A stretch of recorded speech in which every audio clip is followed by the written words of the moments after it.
Final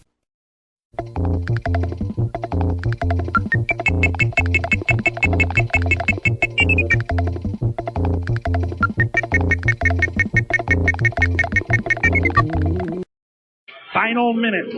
Game 7. Kessler's into the Boston zone, trying to cut in on goal, and he's stripped of the puck by Seidenberg. Many of the fans staying, and many of them coming to their feet now to salute the Vancouver Canucks, and they should. This was potentially, despite the disappointment, the greatest season in the history of this franchise. They'll get no further than the 94 team. But the 94 team didn't win a President's Trophy. Didn't dominate statistically in so many ways that this Canuck team did. And they're getting a proper send-off here with 30.4 seconds to go in a game they're going to lose. It's going to be disappointing, and it's going to sting for a while.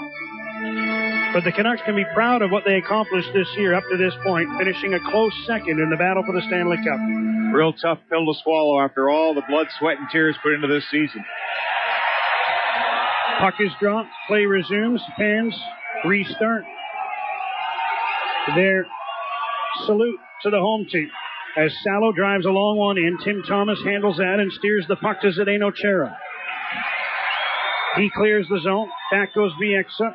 Luongo wants to come out of his net. He doesn't want the icing. He just wants time to come off, and it will. And the drought is over for the Boston Bruins.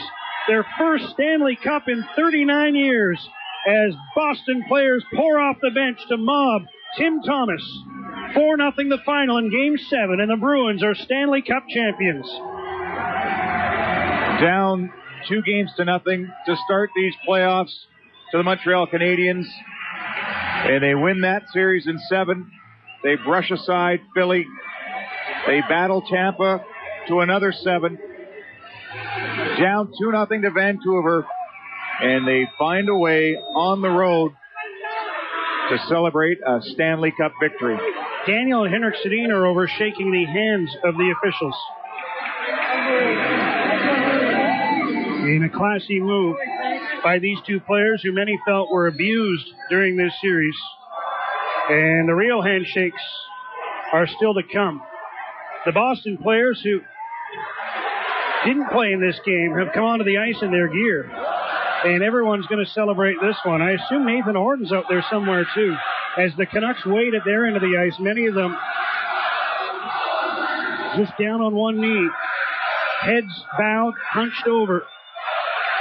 The result they couldn't believe. The fans are incredible here with the Go Canucks Go chant. I've got to say, it's been classy. There's nothing on the ice. Bruins celebrating, and now the Canucks raise their sticks to salute this crowd, which is utterly disappointed, but showing tremendous class here in the face of defeat. Well, they've been behind this team all season, all 40 seasons. And for the players, this is the tough part, because you don't know where to go or what to do. Because down at the other end of the rink, there's a celebration going on, and you're not a part of it. Alain Vigneault and Claude Julien, who have a long history together, just shook hands at center ice, and now the players in this time-honored tradition line up and shake hands. The coaches will join the end of the line. Bruins have their championship hats on already, and Mark Recchi, the 43-year-old who's celebrating his third Stanley Cup championship, leads the handshake lineup for the Bruins. Well, we know what's going to come next, the Conn Smythe of the Stanley Cup. And those presentations are coming up, and I think it's safe to assume that Tim Thomas is going to have some hardware. 37 shots against, stop them all. 8-0 when he stops more than 35. He was their backbone, their emotional leader, and they can credit him for nursing 1- and 2-goal leads into victories. Bruins families, it appears family members have made their way onto the ice now as well as they await the presentation of both the Conn Smythe and the Stanley Cup and Milan Lucic. How good does he feel right now? In his hometown of Vancouver, he's in a bear hug at center ice with Johnny Boychuk as they embrace each other in an emotional display that is beyond description. And Milan Lucic now saluting this crowd Hands raised. He's a Stanley Cup champion from East Vancouver and gets to celebrate it here in his hometown. 23-year-old. Grew up following the Canucks. Obviously played his junior here. And friends and family in the building to cheer him on. Handshakes are just ending.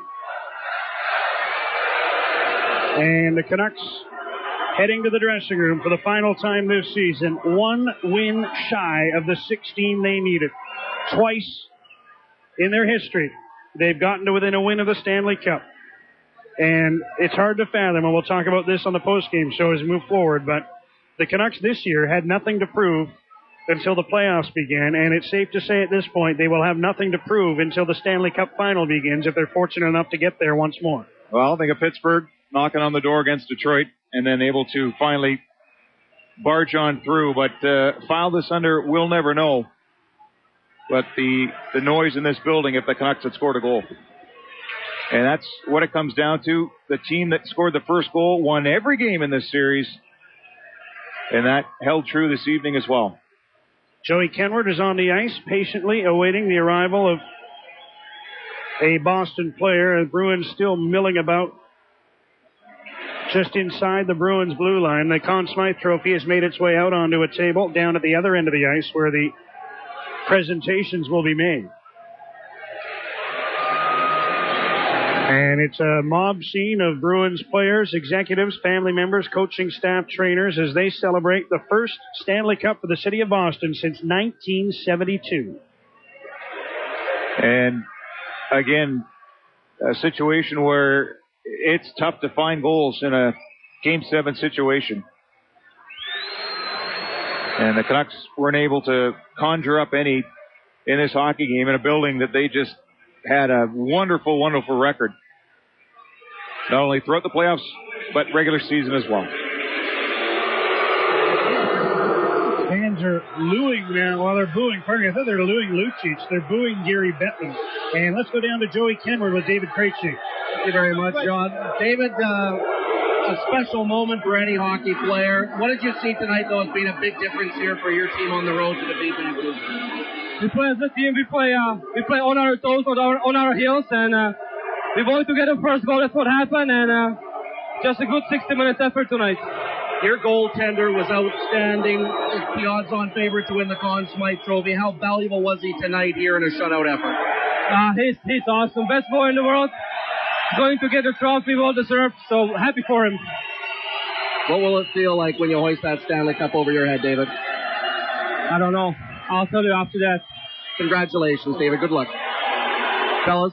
And Tim Thomas being presented the Conn Smythe Trophy now by Gary Bettman and posing with it. So deserved.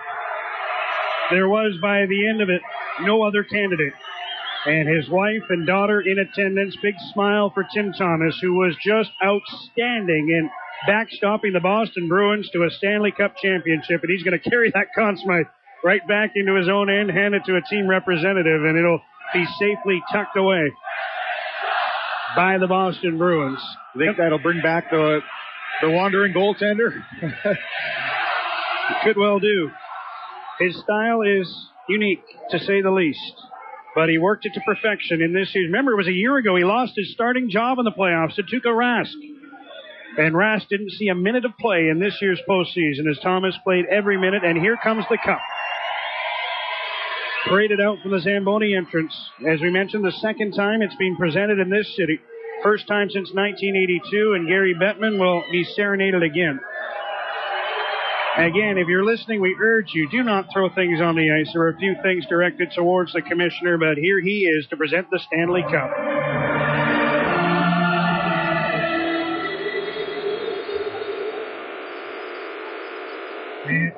Here he is. Let's congratulate Vancouver on a terrific season. The Boston Bruins had to win 3 Game 7s to get the Stanley Cup. What an incredible playoff run. Congratulations to Jeremy Jacobs, Cam Neely, Peter Chiarelli, and Claude Julien, the city of Boston, the Bruins fans, and most importantly, the Bruins players. Great job. Zdeno Chara, it's my honor to present you with the Stanley Cup. That's a tough speech to make in this building. They were trying hard not to let him be heard, but now Zdeno Chara, pumping his fists, makes his way down to greet the commissioner with a handshake and a few pictures, and then it will be the traditional parading with the cup. And unfortunately for all those gathered here in the streets of Vancouver and around the province of British Columbia, it won't be the home team, but Chara hoists the cup aloft, gives it a kiss, and shows it off for everyone to see here at Rogers Arena. Then the formation starts as he wanders down into the Zamboni entrance side of the rink. And his teammates waiting to see who's going to get it next. And, of course, the Kamloops native. Third time Mark Recchi's done this. With Pittsburgh initially, then the Carolina Hurricanes, and now the Boston Bruins, who are only the 4th team in history to win a Stanley Cup final Game 7 on the road, duplicating what the Pittsburgh Penguins did just 2 years ago in Detroit. But this one was in far more dominant fashion. And now Patrice Bergeron, who scored twice in this game, is the 3rd Bruin to hold the cup and hoist it aloft. A backbreaking shorthanded goal by Bergeron, who keyed his second line to some offense here. It seems criminal that Tim Thomas is 4th to hold the cup, but he's got it now. And what a improbable rise when you look at his career and where he's come from and how he got to this level and what he's had to battle. And he's not letting go. He's going to skate the length of the ice and show it off to everyone in this rink.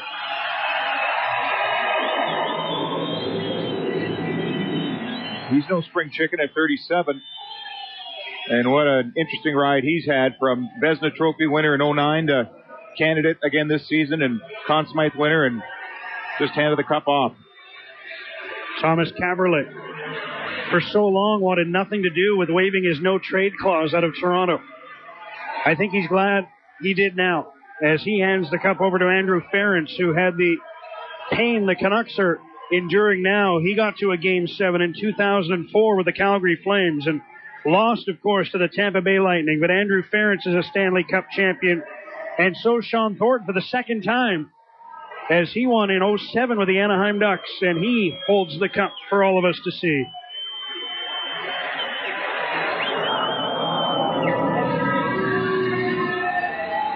And your buddy. Yeah. Come on, it's all right. You're allowed to have friends in hockey. Dennis Seidenberg, who, talking with the Boston media, had said that if they were making a list behind Tim Thomas, because he's the de facto guy for the Conn Smythe, his play would have put him up there as well.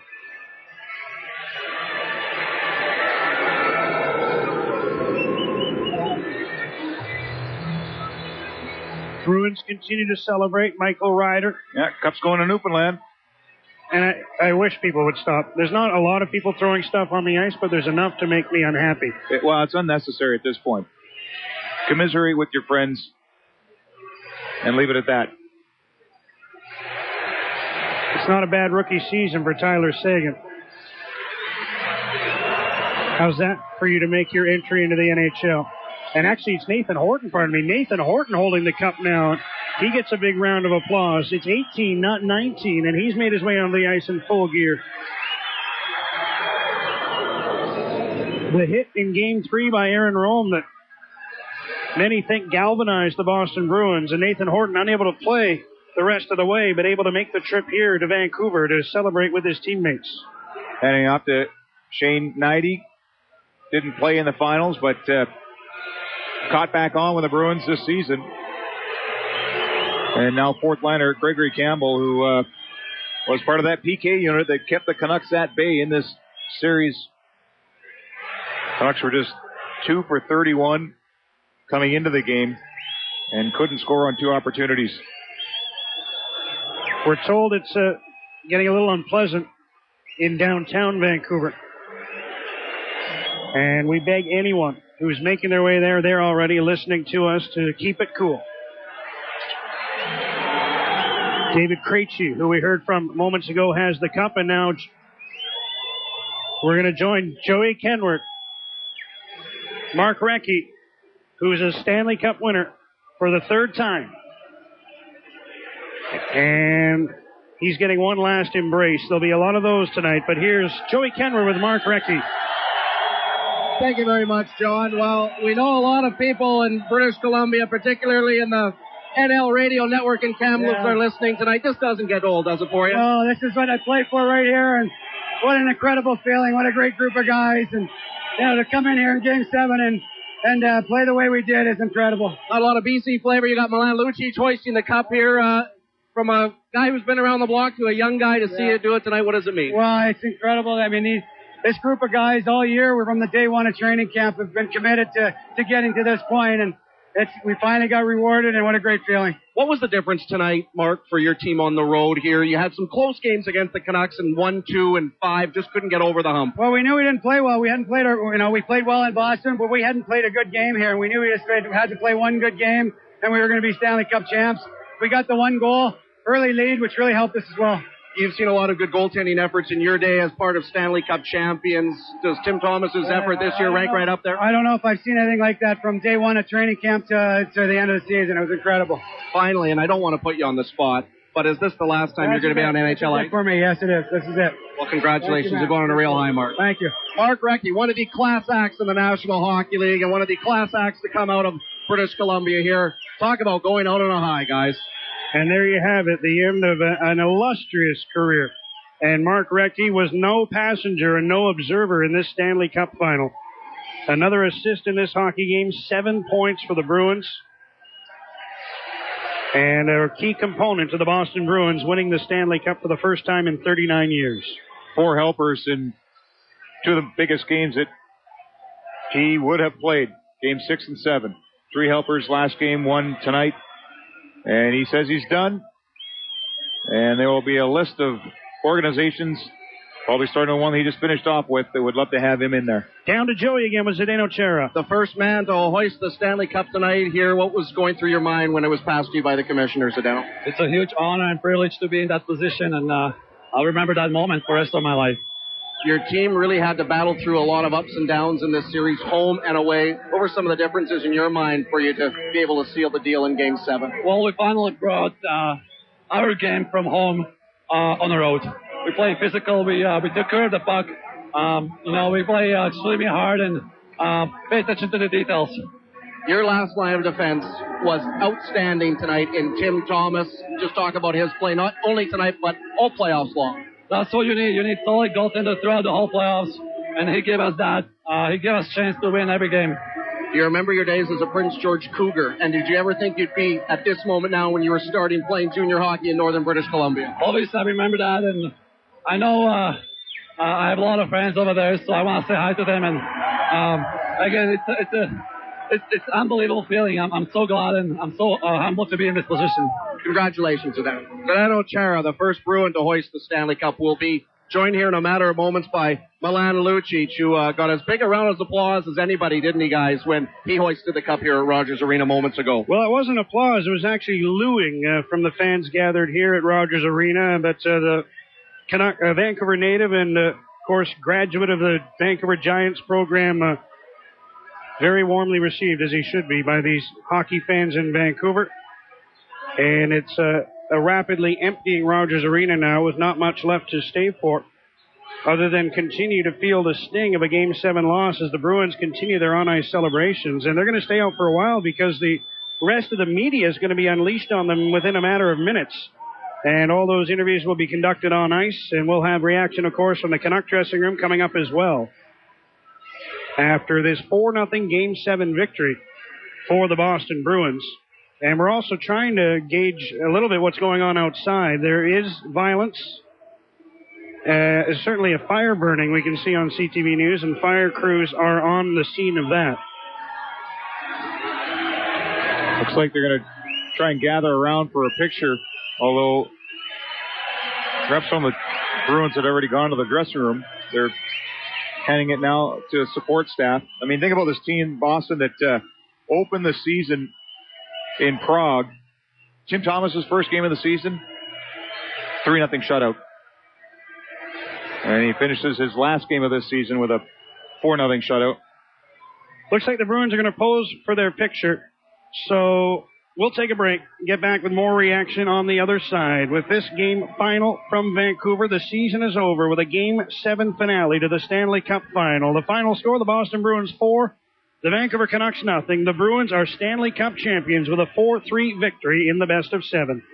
Patrice Bergeron and Brad Marchand both scored twice, and Conn Smythe winner Tim Thomas posted a 37-save shutout as the Boston Bruins scored a Game 7 Stanley Cup victory, 4-0 at Rogers Arena, ending a 39-year Stanley Cup drought and keeping the Vancouver Canucks without a Stanley Cup victory in their history.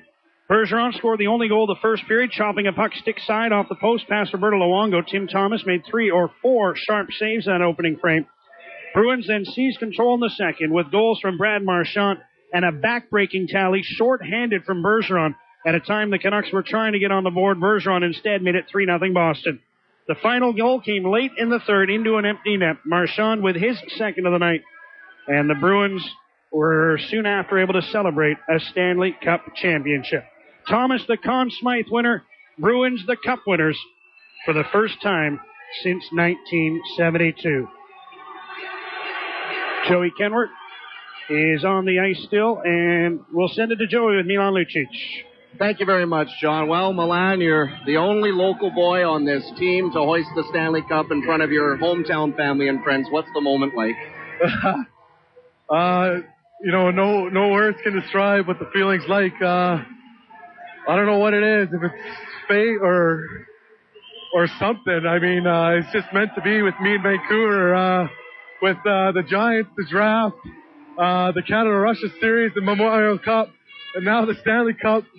It just keeps getting better and better, and I owe it all to my parents and my brothers and my family, and without their love and support and believing in me, who knows if I would have even made it here. What was the difference tonight, Milan, for your team to get a road victory here for the first time in a long time? I think the difference between tonight and the last 3 games at home is we actually won a lot of those little battles, and we did a lot of little things right. So we talked about, we just worried about our preparation, and we came in with the mindset that we weren't going to be denied, and that's exactly what happened. Tim Thomas, it's funny, I told him before the playoffs started, after he didn't get nominated for the MVP, go out there and win a Conn Smythe. Everyone always remembers a Conn Smythe over the MVP of the league, and that's exactly what he did. Congratulations, Milan. Thank you. Joey Kenward now surrounded by a sea of reporters as they open the gates to the rest of the mainstream media, and it's a crowded ice surface here at Rogers Arena. And Joey is frantically trying to get someone else. I'm not sure there's going to be any more one-on-ones, Joe, so why don't we'll let you go. Oh, hang on. Tyler Seguin. Go, Joe. I've got the youngest guy in the Stanley Cup playoffs here with me. Tyler Seguin, you were the 2nd overall pick in the NHL entry draft. Just talk about the journey to get to this moment tonight. Oh, so many ups and downs, I can't believe how short of a distance, the draft was ago, just a year ago, but I mean, anything can happen, dreams can come true just like that, and, I can't say enough good things about this group of guys right here. Just talk a little bit about the roller coaster ride of a series at home, on the road. You cap it off with a shutout. Yeah, I mean, it's amazing. You see our big players step up in big games. Our big players stepped up tonight. Timmy played absolutely phenomenal, and I think everyone here deserves it. I know you're not an old guy. In fact, you're the youngest guy inside that locker room. Can you talk about what role the older, experienced players played for you as a rookie here in your first ever Cup appearance? Oh, I mean, they've done a fantastic job. I mean, we have, a really deep group of guys, and, a lot of old guys who've been through a lot, and, I could go through, I go ask anyone for, any advice, and they're always there for me. Congratulations, Tyler. All right, thank you very much. Tyler Sagan, Shorty. I'm going to try my best to get a hold of Cam Neely, because that's another guy from British Columbia that is long awaiting to have his name put on the Stanley Cup, and there's so many people in this market that know that that's a well-deserving honor for a one-time Canuck. Well, we're going to try to get Blake Price into the broadcast now, Joey, so you go find Cam Neely, and we'll be back on the other side of the break. Welcome back to Rogers Arena, hockey fans. You're listening to the Quiznos post-game show. Quiznos, always real ingredients, always perfectly toasted. Quiznos, love what you eat. Blake Price here with you on the heels of a 4-0 Bruins win in Game 7 of the Stanley Cup Final. And the Boston Bruins have cut short what was almost 4 decades worth of futility in the Stanley Cup playoffs, but they have their first Stanley Cup in almost 40 years and are celebrating on the ice of Rogers Arena right now. The folks outside a little rambunctious, and again, if any of you are listening, let's calm it down, folks. Lots more seasons of hockey to go, and it may feel like forever till they get back here again, but they will one day get this opportunity again. It's a pretty good team down there in the Vancouver Canucks locker room. John Shorthouse and Dave Thompson with their final thoughts here. And gentlemen, there are few words that will be solace to the Canuck faithful right now. No, and hopefully with time will come perspective. They've matched the greatest ever Stanley Cup march in the history of this franchise, but they've done it in a better and more exciting and more productive way. I mean, this was the best season in the history of the franchise. And, if I'd said in August that the Canucks will win a President's Trophy with 117 points, get to the Stanley Cup Final and go 7 games and lose, you probably would have said, no, I don't like that outcome, but that would constitute a pretty successful season. You'd have to say that with the season lying ahead of you. And at the moment, it does. It feels like a failure because they were so close and they've never gotten there, and they had a 2-0 series lead. But at the end of the day, I think you have to realize what a great year it was. And hopefully, like I said, time will provide some perspective on that front, and people will have fond memories of this year and not just the incredibly sour taste of a 4-0 defeat in Game 7 at home. Up 2 games to none in the Stanley Cup Final, Dave. At that point, you can say, are they going to lose 4 or 5 to this team? And it didn't seem possible at the time, but outscored 20-4 over those 5 games, pardon me. You see why it happened. Yeah, and the Bruins just never seemed to be deterred. And they came out storming in that all-important Game 3. I mean, there's 2 real times where you can really jump on a team, and that's when you're going to go up 3-0 in a Stanley Cup Final. Canucks had that chance, didn't work. And then, when you get one more chance to close it down back at home. And I think that the one regret that the Canucks will have to deal with throughout the summer in this game here was not getting on the board, obviously, at all, but I mean early in the hockey game. And taking what is supposed to be a home ice advantage and riding that wave. And it's just unbelievable that in this series that the team that would score first would go and win every single game, and it would feel that way. Yeah. Where that first goal would go in and you think, okay, we've got ourselves a winner. and it's not just this series. I mean, we talked about it in the pregame. You go back the last 7 Game 7s. The team that had scored first has won that Game 7. You've got to go back to 87, where the Flyers scored first and the Oilers came back and scored the next 3 to win. So you think about all the goals that could be scored and all the multitude of ways they can go in, and yet it seems to be only, that first goal that sets things off. People are going to hang a couple of people for all this. There are, fair or not, a couple of Canuck personalities that are going to take the brunt of this, and I think, there's 4 of them in my opinion. Yeah. The Sedins are going to take it for their performance in the final. Yeah. Luongo and Levinho are going to be the 4 people I think that bear the brunt of this. And it's going to take a lot of convincing for those peripheral fans that don't believe in those players that they can win. And yet they were 60 minutes away, Shorty, from hoisting the cup. Well, Vigna will hear about it. I don't know what the basis of the argument will be, to be quite frank. Nope, neither do I. But, we'll hear what people formulate. But Luongo for sure, and I'll say now that yes, I mean, certainly in Game 6, when the Canucks were off to a pretty good start in that game and they could have won the Stanley Cup on the road, he didn't play well. and that was had a real sagging influence on the entire hockey team. You could see it. And the Sedins, well, I mean, what can you say about tonight? I mean, enough with the proclamations. We're going to win Game 7. This could not have gone worse for them. In the face of Daniel's Game 6 comments, Sedins go -4 in this hockey game and a 4-0 loss. And on the ice, obviously, for every Boston goal, were there bad bounces? Yes, you think about the Bergeron shorthanded goal for sure. But -4 is -4 at the end of the day. Yeah. And it means not only were they on the ice for the goals against, but they were among the entire Canuck roster that couldn't get a puck behind Tim Thomas. So they'll certainly take their fair share of the brunt for this defeat here tonight. And ultimately, changes in the offseason, do you suspect that there would be anything dramatic, or is it just the tinker that would have happened if they won? It's too soon. I have no idea. I need to process this. Yeah. Obviously, there are unrestricted free agents to be dealt with. There are no trade clauses that don't allow you to make too much significant change. So we'll deal with that as we move forward and try to get a better grasp on where they fell short and where they failed. And one of the reasons will be that and every team has this excuse. So I'm not throwing this out there as the reason the Canucks lost this series, but this wasn't the Vancouver team that had been constructed to win the Stanley Cup. They were missing some components. At the end, Dan Handy is probably the most notable. Samuelson had playoff experience, but I don't think he was playing very well when he went out. I don't think that had a huge effect. We don't know how long he's really been this injured, though. That's true. Yeah. That's true, but I don't think he was being a very significant contributor. But Hughes was. But you look at Boston's side, and there's no Mark Savard, and there's no Nathan Horton. True. And those are key contributors to the Bruins. So every team faces that. You can't hang your hat on it as the reason he didn't win.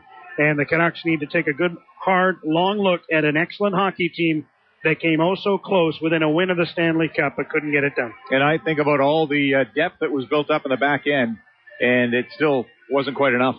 Head coach Alain Vigneault, great job, gentlemen. Wonderful season. Head coach Alain Vigneault is down at the podium. Thanks, Blake. Ryan, did you feel from the beginning, did you feel good about tonight, the way the game started? Yeah, I mean, I thought, our guys were ready to play. But at the end of the day, I'm not going to get into big. I'm not going to analyze this game right now. I think everybody's disappointed. Our players gave it their best shot, and at the end of the day, you got to give credit to where credit is due. And Boston played a real strong game. They got great goaltending, and they were able to score a couple of tough goals around our net, and they deserve to win. Next question, follow-up. Is there a turning point in the series in your mind? Can't see one right now. At the end of the day, I think both teams competed real hard. We had played well the first 3 games in this building, and they had played real well in their building. Came down to Game 7, and we weren't able to get it done. Coach. Alan, which guys were playing with injuries? Everybody was fine. We're not going to use injuries as a reason for not getting it done. Okay. Your inability to score, what do you chalk that up to? Well, again, I think you got to give credit to where credit is due. I mean, their goaltender was real tough to beat. The way they played in front of him was real tough to beat. And we had some grade A chances, and we weren't able to score. How would you describe the way they played in front of him? When you say that, what do you mean? Well, they let him, obviously take the shooter, and they did a great job of, taking care of rebounds when he did give up some rebounds. And, they did a good job of collapsing 5 guys in front and making it real hard. Well, is it more difficult at all because you were the best team all season, the best scoring team, the best defensive team, and then you get to the end and it doesn't work out at the end? Does that make it more difficult? Well, I think anybody in our situation right now would feel real disappointed, whether you're the favorite or not. We battled real hard. I know we gave it our best shot, but in this one game, they were the better team. It's that simple. Anything more from the coach? That's it. Thanks, guys. Head coach Olivino, the Vancouver Canucks, on a tough night. They drop a 4-0 decision in game number 7, lose their chance to hoist the Stanley Cup here on home ice. Your comments are always welcome. Live at teamradio.ca to send us an email. Text us at 104040. They'll get you inside the Wireless Wave in-game inbox. Brought to you by Wireless Wave. Your Bell experts, visit them today at a mall near you. Wireless Wave, love the phone. Player of the game voting is underway right now. Hard to imagine many a Canuck making the cut for this one. It was all Bruins once again for the 4th time in 5 nights. But head to teamradio.ca, cast your vote, and we'll let you know who's the leader coming up a little bit later on in the broadcast. But that kind of night, again, for the Vancouver Canucks, unable to push through and get one past Tim Thomas. Player of the game voting brought to you by your Toyota BC dealers. Value comes first during the number 1 for a reason event. Visit toyotabc.ca or your nearest dealer today. Toyota, make things better. The phone boards are open. 280-TEAM, 280-8326. Star team on your cell phone around the Canucks radio network. 1-866-266-TEAM. Your thoughts on the Canucks' performance here in the Stanley Cup final. 1 win short. Did you enjoy the ride? Or does the Game 7 loss just hurt all the more than if they had been swept in 4 straight? I think it probably goes without saying. But 1 win away. With all this expectation, the Canucks able to perform amidst all that pressure, all season long, shaking off the criticisms that came their way, and for 2 games in a row, had the chance to win a hockey game, to win the Stanley Cup, but are unable to get through. Great defensive play by the Boston Bruins over the final 40 minutes of this hockey game, not allowing the Canucks even a dramatic chance, really, over the final 40 minutes, probably 2 or 3 tops in the final 2 periods of play, despite a pretty good first period for the Vancouver Canucks that still didn't allow them to break through. You're listening to the Quiznos postgame show brought to you by Rogers Wireless. Lost, stolen, or broken, you're covered with the Rogers Handset Protection Guarantee. For full details, visit the Rogers dealer near you. Again, the phone boards are open at 280-TEAM, 280-8326. Star team on your cell phone. We'll get to your calls as soon as possible. We'll be going downstairs for more reaction from the Canucks side of things in the wake of this devastating Game 7 loss here at home in front of the Rogers Arena crowd. Again, there has been spotted incidents around the downtown core of Vancouver. Talked to you about this before the game. Celebrate responsibly for those of you that are still listening and out on the prowl. Let's go down to Joey Kenner. Thank you very much, Blake. It's hard getting a hold of players here with the mass amount of media that have come in here. So we'll get one of the players' parents, and that's Dobro Lucic, father of Milan. You didn't have to travel at all to see your son win the Stanley Cup. What feeling do you have right now on behalf of your family to see him hoist it here in your hometown? It's hard to describe. That's something unbelievable happened tonight. I had a feeling it's going to happen. Like I said before, whatever happened for Milan's hockey, that's what happened in Vancouver. He played in Vancouver Giants. He won Memorial Cup with the Giants, and then he got drafted in Vancouver, and I had a feeling he's going to win the Stanley Cup in Vancouver. What was the first exchange you had with him on the ice when the families were allowed to come out and celebrate? When I met the first time, we was just saying one to each other, can you believe it? Can you believe it? It's happened.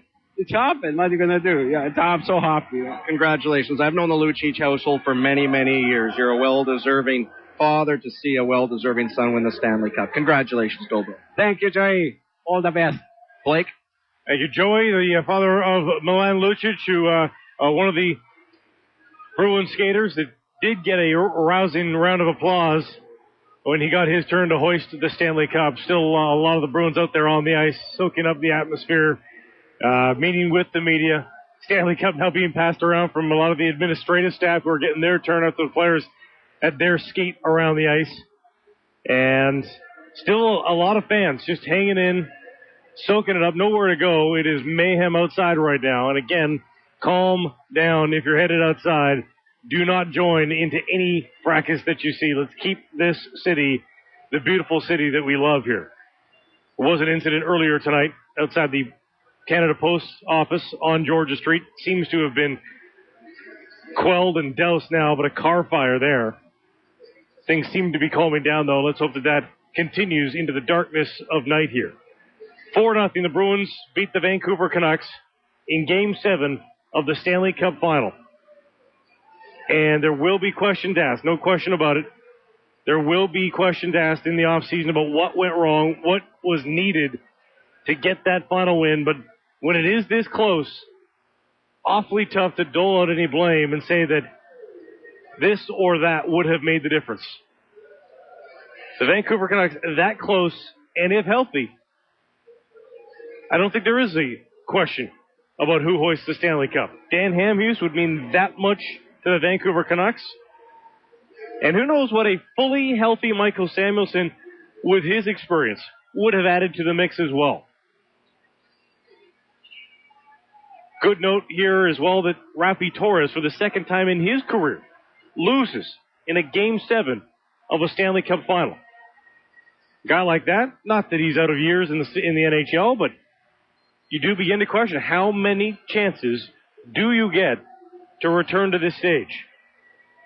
Mark Recchi, a lucky one. Back again in his final year, the age of 43, and moments ago hoisted the Stanley Cup in victory in his home province of BC, but as a Boston Bruin. 280-team, the number to call. We'll get to your calls in just a minute. Back down to Joey Kidder.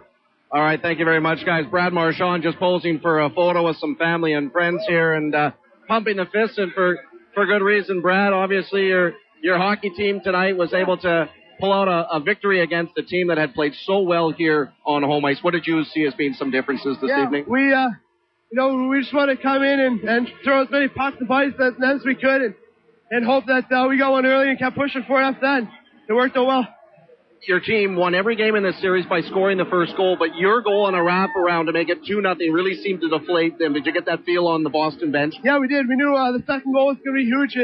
Such a turning point. 1-1 or 2-0. It's such a big goal, so it was nice to get that one. And we kept pushing forward after that. You were definitely one of the unsung heroes on this Bruins bench, knowing that maybe your role coming into the playoffs wasn't to be a goal scorer, but you finish it off in convincing style. Was it written up like that for you? I don't know. I just want to come in, didn't want to expect anything, just want to play the game and hope for the best. And it was nice to get a couple goals there.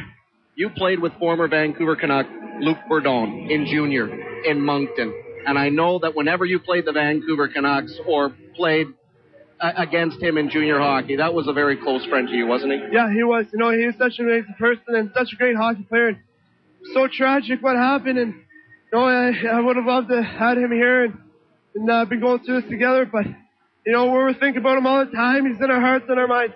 Well said, Brad. Congratulations on a Stanley Cup championship. Thank you. Brad Marchand, Blake. Thank you, Joey. Joey Kenward with a major thorn in the side of the Vancouver Canucks all series long. Brad Marchand, the rookie, who was just spectacular for the Bruins. He was a thorn, yes, but he was more than that, providing considerable offense throughout the course of the Stanley Cup final and the playoffs in general for the Boston Bruins. Marchand has the puck in the Vancouver zone, turning in the right wing. Brad Marchand puts it in front. It's in. Patrice Bergeron chopped that puck in off the stick side post past Luongo. And the Bruins have struck first blood in Game 7 to take a 1-0 lead. Worked right to the slot after Marchand. Lulled the Canucks to sleep a little bit in the right corner as he backhands it to the front of the net. Patrice Bergeron just whacks it past a stunned Luongo. Luongo didn't even move. I don't think he saw it as it went in, stick side off the post.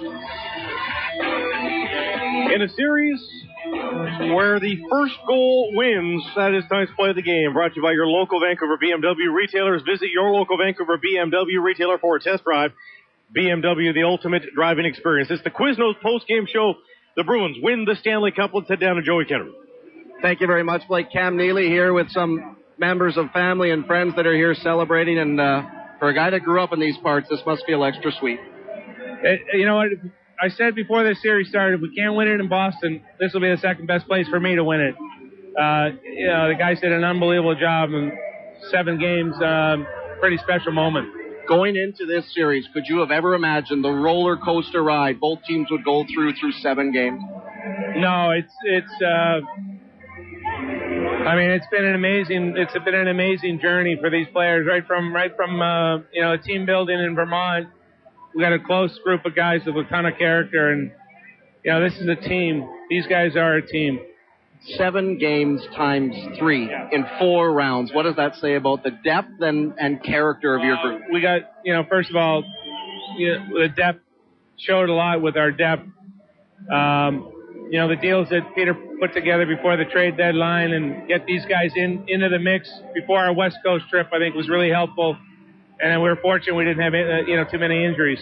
Tim Thomas, just completely valuable in every sense of the word for your team, both home and away. I can't imagine how somebody could play as well as Tim did. This 7-game series, he was amazing and so calm and cool and collected, but just an amazing 7-game series. Finally, 2 other BC guys in this organization had a chance to hoist the Stanley Cup here at ice level. One a young guy, one a guy that's now on to retirement. As he's just calling over Nathan Horton here, guys, for a quick introduction to a young fan. And obviously a special moment for Horton and his family. That's okay, Cam, but Milan Lucic and Mark Recchi hoist the trophy for the same reason, but both are finishing the night going in different directions in their careers, aren't they? As far as I know about Rex, I mean, he said it. Who knows? But if he does, what a way to go out. Not many guys get that opportunity. And when he came to this organization, the leadership that he brought to that locker room was key. And Milan, he's got a good, long future in front of him. I'm happy for both those guys that, like I said, can't win it in Boston, win it here. It's pretty special for them. Cam, congratulations. Thank you. Cam Neely, guys. Cam Neely of the Boston Bruins, and I know probably still pains you to hear that sometimes, don't you? But ultimately, a bunch of BC boys celebrating a Stanley Cup win tonight on the ice of Rogers Arena. Pretty cold comfort for many of the Canucks fans, I'm sure, but there are some BC families that are happy tonight with the Boston Bruins doing the improbable, getting a Game 7 win on the road. Hometown teams, 12-3 going into this contest in Game 7s of the Stanley Cup Final, but it's now 12-4 after the Bruins' victory tonight. Time now for the 3 stars, brought to you by Rhino.ca. 3rd star from the Boston Bruins. Just heard him with Joey moments ago. Brad Marchand, the 3rd star, once again, thorn in the side and productive as well. Gets the empty netter for his second of the night. He had a 3-point night, 2 goals, including his 11th goal of the playoffs, to go along with 8 assists and 19-point effort in the playoffs for the rookie Brad Marchand. Just unbelievable. Patrice Bergeron, it wasn't a huge factor, but did get 2 goals tonight as well. And he's the 2nd star. Tim Thomas, the 1st star. 3 stars brought to you by Rhino.ca. For a no-nonsense, real-world approach to growing your business, visit Rhino.ca. Back down to Joe. Thank you very much, Blake. Nathan Horton here with us on ice level, and a lot of people were surprised to see you here in Vancouver with the club, but this wasn't a moment you were going to pass up, was it? I don't think anybody would pass up. Even if I wasn't clear to play, I'm clear to be here. I would be here. And, it's all year it's what we worked so hard for, and to be here to share with my teammates and for us to be here together, it's hard to describe the feeling. Was it at all agonizing at times watching the game from the stands here, knowing that your team was going to be celebrating when the final buzzer came around? Didn't matter what score it was. It was a lot of nervousness and a lot of biting my nails and a lot of waiting, and but it doesn't matter. It's like I said, we play for each other and we enjoy each other, and in the end, that's what a team does. Hey, what happened? Take us through the ice, the bottle of water. It said TD Garden on it. What was that all about? I said I was trying to be sneaky about it, and everyone caught me. So I was just trying to get the garden ice on this ice to make it our ice, and that's pretty much all that happened. Where'd you come up with that? I didn't come up with the idea. I can't take credit for it, but I did it. There you have it, guys. Nathan Horton, and that's one of those traditions they'll be talking about in Beantown for a long, long time. Didn't hear about it until right now. And Nathan Horton, who obviously wasn't able to play this evening, Blake, is enjoying this memory on Rogers Arena ice as much as any of his teammates. Thanks, Joe. Appreciate it. Cameras caught Nathan Horton pouring the water. And you know what? It's an ingenious sort of superstitious thing to do. Home ice meaning everything in this series. So take home ice on the road. And that's what they did. A little piece of home came with them. Nathan Horton, about an hour and a half before game time, poured the melted ice, the water, onto the ice of Rogers Arena. And next thing you know, a little bit of home, on the road for the Boston Bruins. 4-0 the final. They beat the Vancouver Canucks here in game number 7 of the Stanley Cup final. Canucks Hockey on the Team 1040 and the Canucks Radio Network is connected by Rogers Wireless. We'll head to the phone boards, 280-TEAM, 280-8326, star team on your cell phone. And again, for those of you still out and about on the streets of Vancouver, if you see somebody doing something stupid, and if you've got a camera phone on you, take a picture of it. Don't make us embarrassed for our city, as I currently am right now watching people pose for pictures in front of the burning wreckage of a car on Georgia Street. Folks, this is embarrassing, and if you can do it, don't be a hero physically, but if you think you can get a shot of them with your camera phone or actual camera, do it, and let's make these people accountable. Remember what a devil of a time we had prosecuting these people back in 1994. This is embarrassing. The world's media is here. In 94, the game was in New York. We've actually got the world's media here to witness this firsthand. Let's not be embarrassed for our city.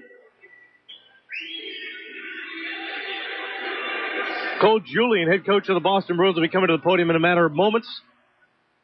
And in fact, we'll head there now. We'll come to your phone calls in just a moment. Claude, we have to start with who's the special guest of honor. That's my daughter, Katrina. She came all the way from Boston to watch us win the Stanley Cup. How old? She's 5.5. Claude, you've had a lot of good goalies at your disposal in your coaching career. Marty Brodeur, a number of very good goalies. Can you talk about the performance that Tim Thomas had through these 7 games? Yeah, certainly would not even think about saying anything negative about some of the goalies I've had, because I've had some great ones, as you mentioned, Marty Brodeur and others. But Tim Thomas in these playoffs just totally dominated, and that's sign of a great goaltender. And he was on top of his game from start to finish, and especially in this final round, he was outstanding every game. And I know everybody expected him to have an average game at some point. Never came. He was in the zone. He was focused. Never let anything rattle him, and even question his style of play. And what's happened to him right now is so deserving. So proud of him, and obviously the rest of the team. Next question. Coach, it wasn't too long ago that you're down 2-0. Talk about the battle back from that point. Well, I think, again, we talked to the players, and we had been down 2-0 to Montreal, losing both games at home. So we'd been through it, and then probably in a tougher situation. But at least now we were going back home. And really, as you hear coaches say, you need to really look at the small picture. In order to get back in that series, we had to win Game 3. And if we did that well, I told the guys momentum would kind of take over, and other things would take care of themselves, and they did. We came out Game 4 and played a real strong game at home also, and we really missed Nathan when he got hurt. Guys really felt like they wanted to rally around that situation and be very supportive of a guy who came to us from Florida and put everything on the line, and they wanted to win it for themselves, but even more so for him, and they really rallied around that situation. I think it was great the way our team just looked at the small picture, and every game all we talked about was going out there and earning it. It wasn't ours to have, it was ours to earn. Like any coach, you've come under your fair share of criticism throughout the season, perhaps more than others. What type of personal satisfaction do you take in this? Well, you're probably the 20th guy to ask me that question tonight, and I'm going to tell you exactly what I told everybody else. As a coach, you understand that you're going to be subject to criticism, but the most important thing is what's going on inside that dressing room. And there wasn't a guy that didn't believe in what we were doing. So it was easy to stay the course, and you got to stay the course. And today you're rewarded for it. So had I worried about that other stuff, probably wouldn't be standing here today. Coach, getting to be around the team as often as I am, I noticed that you have an almost paternal aspect to you with some of your younger players and even some of your older players like a Michael Ryder. How hard is it to dole out that tough love and know that there's an end result and feel, how do you feel about that now? Well, there really wasn't much of an issue about that, Bish, because I think, the players when they learn to know you and understand what you're saying, there's a professional side and there's a personal side. And just because you have to do things professionally doesn't mean that personally you don't like the players. And they know that. I've even, as I mentioned, Brad Marchand came up to me, I guess after game 5 or I think it was game 5 or so. And he said to me, he says, I know you're always talking to me about some of the stuff going on, but he says, I want you to know that I appreciate you trying to help me through that. And, it's almost like a parent trying to help their kids. And at the end, it's called tough love, but you're doing it for the right reasons. And I think our players understood that, and there was never anything personal, but more about making them better people and better players. Je sais que j'ai posé la question sur la glace, mais il y a eu un cheminement quand même majeur pour vous plusieurs années. Coach Cole Julien of the Boston Bruins, as things switch over to French. I don't know if they fully introduced the French question just yet. I think it was a guerrilla French question. We will take your calls in just a moment. Are we behind a break? Should we take one? We probably should. Eddie, what do you think? We'll go right to the top of the hour. How about that? Let's take some phone calls. Your reaction, the Canucks, one game short in their bid for a Stanley Cup. Let's go to Nick in Nanaimo. Nick, thanks for waiting. Go ahead. You're on the Quiznos postgame show. Hey, boys. How's it going? Doing all right. I'd do a lot better right now if cars weren't burning outside this building right now. It's just embarrassing. Yeah, for sure. No, I'm on Vancouver Island here, and, we were watching all year long and that sort of thing. And, I'm really happy with the season this year. It was a great season to watch. I'm really proud of the guys. And, I thought this year was our year, but congratulations to all the Bruins guys, Recchi and Lucic, good BC boys and that sort of thing. Cam Neely, great player. Great president of the Bruins there. And, it's too bad it didn't work out in our favor, but still it was a really fun season to watch. And I'm just, it was an exciting series to watch and everything. So just really happy all in all. And, by the way, buddy here, Clayton, says hi to all the guys and our hearts go out to you. Thanks, Nick. Appreciate it. Folks, I can't underscore this enough. I mean, there are fans in Canucks garb right now. They're taunting and trying to jump riot police in Vancouver. Like, people say those aren't true hockey fans. Who lets your friend do that? Throwing things at riot police now. I mean, this is so disturbing, honestly. Jim in Abbotsford. Jim, go ahead. You're on the Quiznos postgame show. Good evening, gentlemen. Game number 7 tonight was lost in actually game number 6. When the game was basically out of reach in that game, and you had Marchand taking 6 shots at Sedin, the best thing for an uplift for going into game 7 would have been Sedin dropping his gloves. He doesn't have to win the fight. He just even has to wrestle with him. Can you imagine what the Canuck bench is going to be like when he's doing that and they're going to go into game 7? A lot of people used to talk about Jean Beliveau being such a gentlemanly player on the ice. Jean Beliveau had over 1,000 minutes and penalties in the NHL. You don't have to go every night and fight, but you've got to stand up for yourself when the game's out of reach and you're going into game 7 to give you some kind of uplift and send a message to the other team. Yeah, I agree. I mean, the team in general seemed pushed around in Boston. They weren't really pushed around that much here tonight. They weren't. I think it goes beyond that. I think the Sedins weren't taken off their game by that stuff. There was still the try. There was still their determination in between the whistles. During the course of play, I mean. Were they manhandled after the whistle? I'm sure. Were they frustrated by that? I'm sure. But I don't know that that's what slowed down the Sedins. I just think the Bruins found a way to keep them to the outside and found a way to disrupt what they like to do. Sue in Abbotsford. Sue, go ahead. You're on the Quiznos postgame show. Hi there. We still love the boys, and this will all blow over. We still love them. It was an awesome season. But for me, what lost the game tonight was Lou giving up on that third goal. He at that point didn't know whether it was going to be a penalty or a goal or just what, and he just gave up on it. And to me, that's inexcusable. We don't pay a guy that many $1 million a year to give up. Sue, thanks for the call. The first time this has come up, I'm going to agree with you. I don't know that he went to the wall thinking that was even a possibility. Like, could he score here? No, I'll just touch the puck, or You're right. I don't know that he bared down on that either. I don't. Let's hear from Roberto Luongo after the game, standing in a crowded locker room, asking what happened. Well, obviously we're disappointed. We're devastated as a team. I mean, we worked all year to get to this point, obviously, and to fall short like that is a tough one to take. Where did the series turn, Lou, or anywhere in particular? I don't think it turned. I mean, it was back and forth the whole time. I mean, we're two good teams. We were holding our own ice, home ice, and it came down to the last game, and obviously they got a couple bounces and we didn't, and it's pretty much the ball game. I think as a team we worked hard, and in a game of hockey, you never know what could happen sometimes. The goalie at the other end had affected the series. Jared Tosa comment on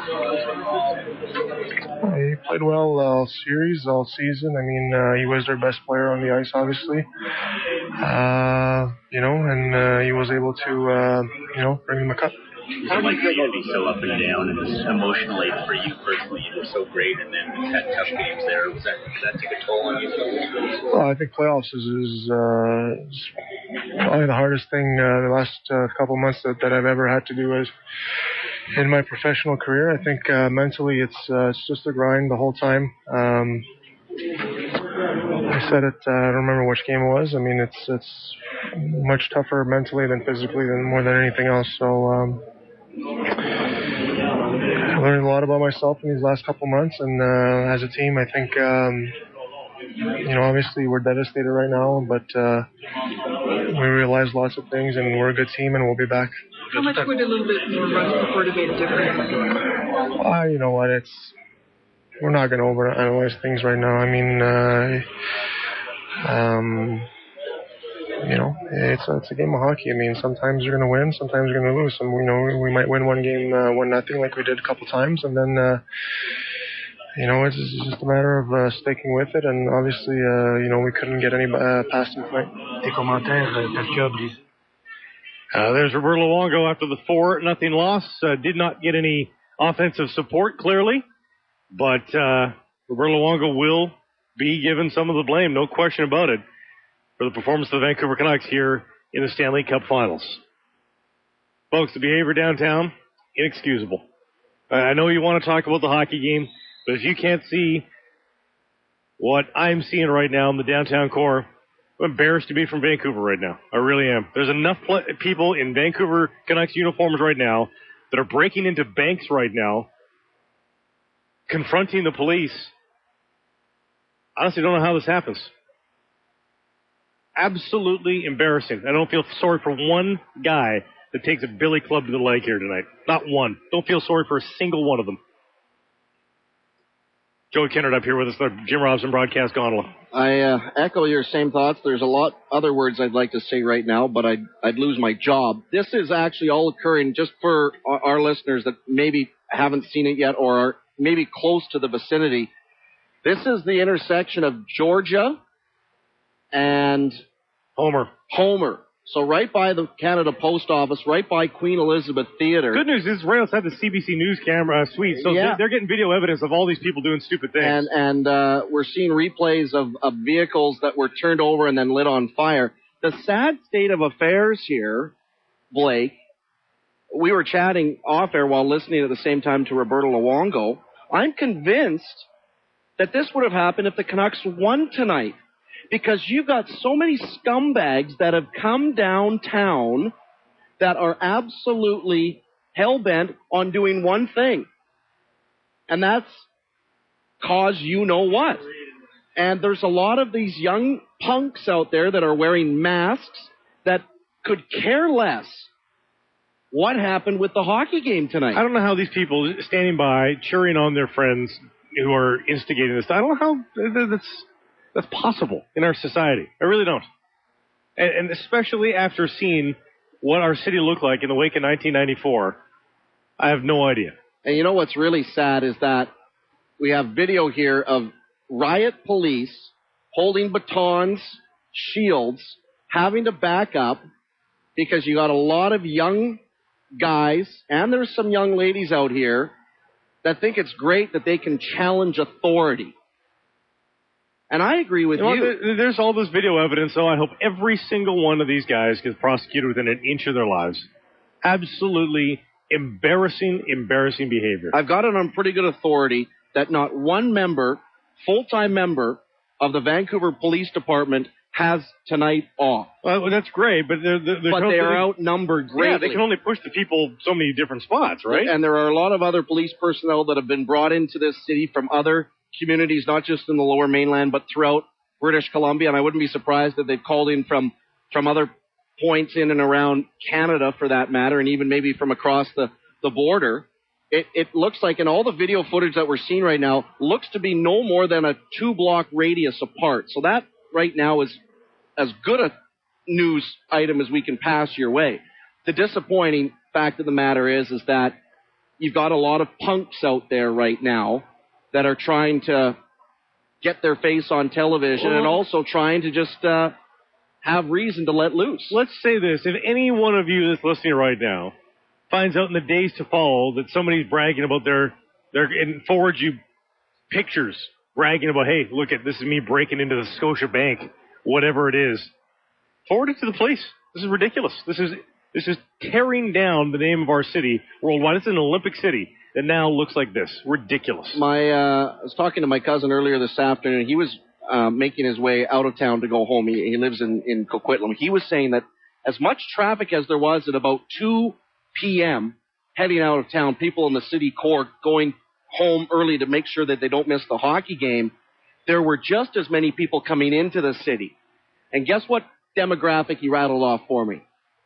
18 to about 30. Oh, this is 16 for sure. There's a bunch of kids. I hope these parents see these kids and turn them into police. I'd turn my kid in. Honestly would. I'm not going to go for life behind bars, but they're going to get a good slap on the wrist. Turn them in. Absolutely embarrassing. Seidenberg gets to the puck first, sends it around for Chera. His pass deflects right in front. Here's Burrows. He turns, doesn't shoot. Now he does. Blocked by Chera in the crease. Henrik Sedin blocked the pass. The puck came in front to Burrows, who did everything right, but couldn't beat Chera, who was in behind his goalie. That, from Zdeno Chara, was a save of the game, brought to you by Mercedes-Benz. Don't miss the incredible 3-day 125th anniversary sales event this Thursday through Saturday at your local Mercedes-Benz dealer. Call 604-331-BENZ for details. Blake Price here with you on the Quiznos post-game show. Quiznos, always real ingredients, always perfectly toasted. Quiznos, love what you eat. We're going to join CTV News and Progress here. Vancouver Police making a statement. For everybody, I think, to see this. Right now, our public safety unit is taking the lead, and they're very busy dealing with some of these core groups of people bent on committing criminal acts, and it's totally unacceptable. And we'll be holding everyone accountable that we possibly can for this activity. Jenna, how many arrests have you made so far? I think you're right. So pretty much focused on public safety. For us, of course, is to get the situation calmed down and make sure that people get home safely tonight. And that's what we're dedicating all our resources to at this point. Okay, Jenny, you just broke up there a little bit on the cell phone. Just to clarify, did you say 50 arrests approximately so far tonight? No, sorry, there's no stats and no arrest numbers in at this point. We are making arrests for those that are committing those criminal acts. But, of course, most of those numbers will come in later. Okay. Now, you said you had a plan for this evening, but did this catch you off guard in any way? No, we're ready. You know, I'm not going to minimize it and say it's not a challenge. It's a huge challenge, of course. And it's about making sure the fans that came down here tonight get home safely and that our officers get home safely. The reality is we plan for everything, and we're engaging that plan right now. And, Jenna, you know, with some of our footage, we saw a couple of people with some cuts and bruises, but what are you seeing from your end? Any serious injuries? You know, I'm not getting information much about injuries. Of course, there will be, I'm sure, some injuries coming out of this tonight. But we're just hopeful that they're minor and that people get home safely. Constable Jana McGinnis of the Vancouver Police speaking with Tamara Taggart and Mike Colleen of CTV News just moments ago here.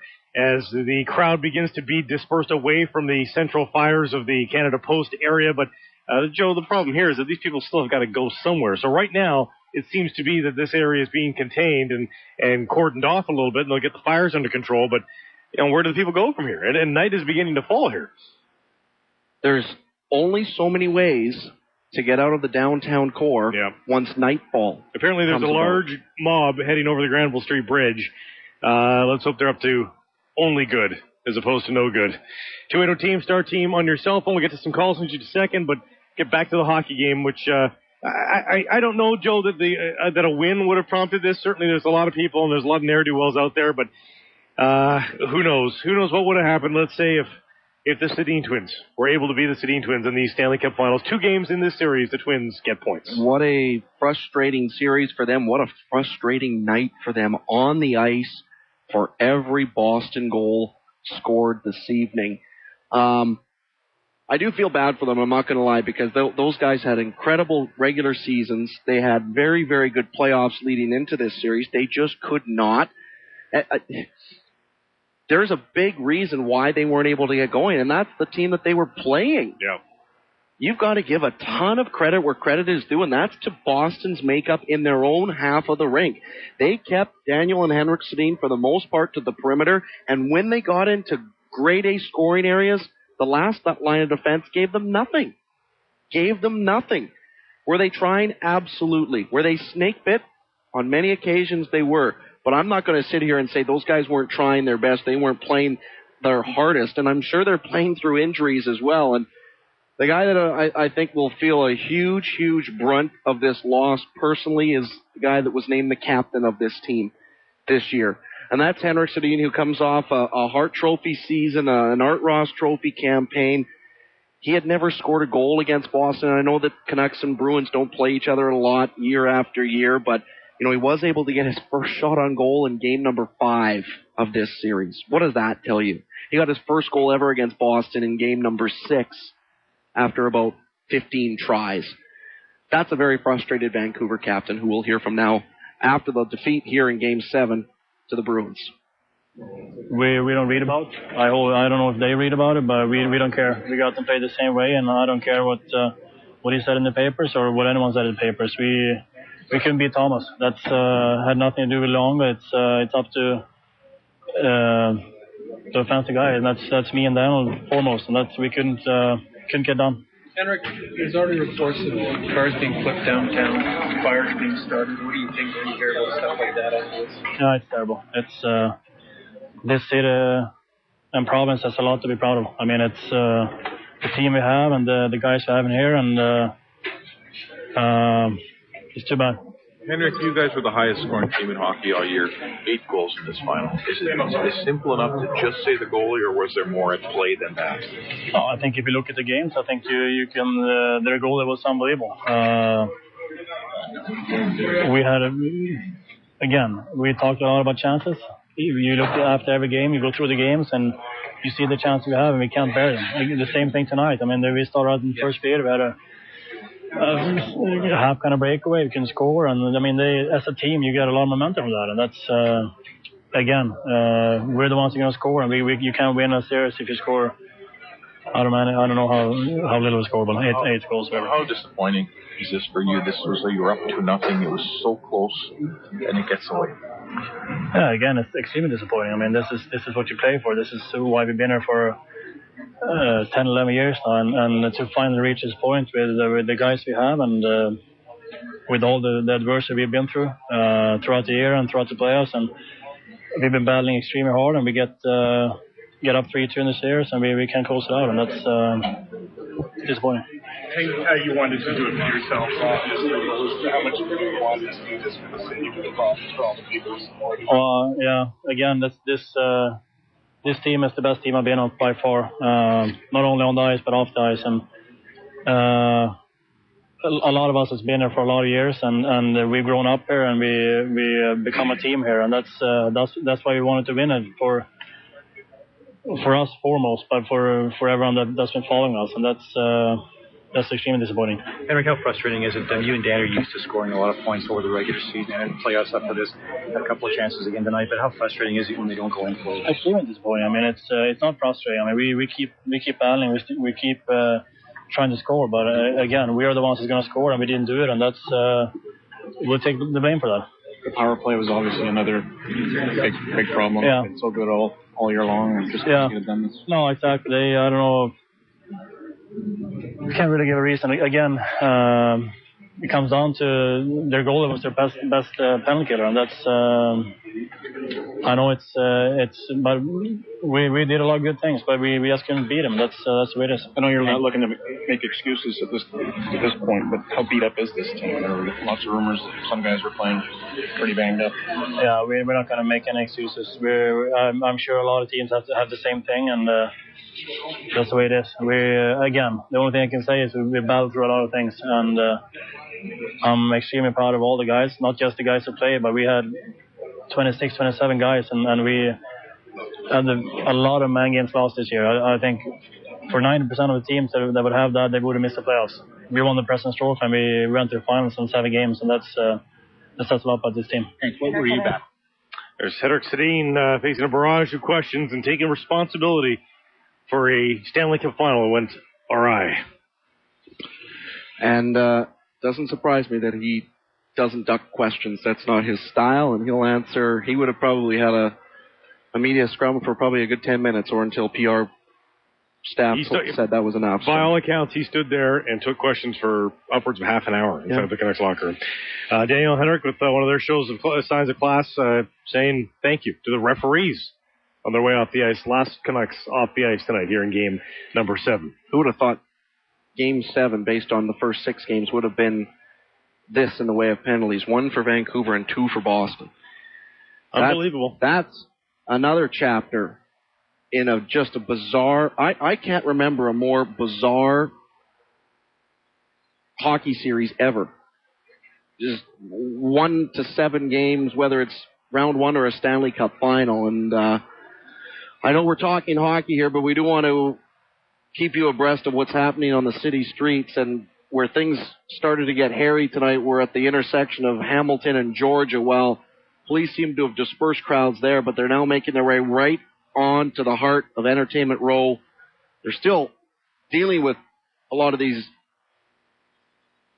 losers that are in and around the CBC studios. They've got tear gas out now, do police officers, but they've now seen huge crowds make their way onto Granville Street, and that is the entertainment district of this city.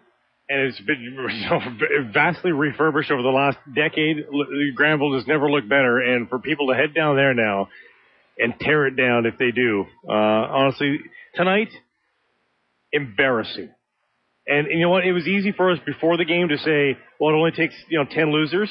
This isn't 10 losers. That's what's more disheartening. This isn't 10 losers that are doing this. There are hundreds of idiots right now that are taking great pleasure in destroying our city right now. And I just don't know what to say about it. It's we're gonna hear from Ryan Kessler in a second, but those of you watching or are calling in, have your say. Mike in Maple Ridge, go ahead. You're on the Quiznos postgame show. What's up? Mike, you there? Not getting Mike in Maple Ridge, Eddie. Is the phone board all ready to rock? Let's try Cam in Vancouver. Cam, go ahead. You're on the Quiznos postgame show. Hey, how you guys doing? All right. Yeah, got a couple comments here. One about the Canucks and the Sedins and Luongo, and then also just on the idiots that were coming into the city. First of all, I think we talked about the Sedins not being able to function, but honestly, from all the games that I saw, the Sedins had a lot of control in the game.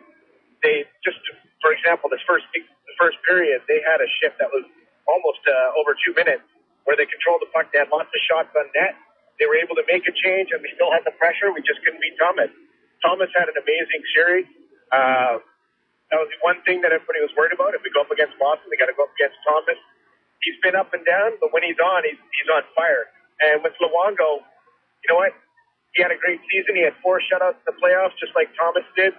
And the team, I think, played way beyond what their means were. I think they're hiding a lot of things. I think the team was pretty banged up. Everybody was playing a lot hurt than they were claiming.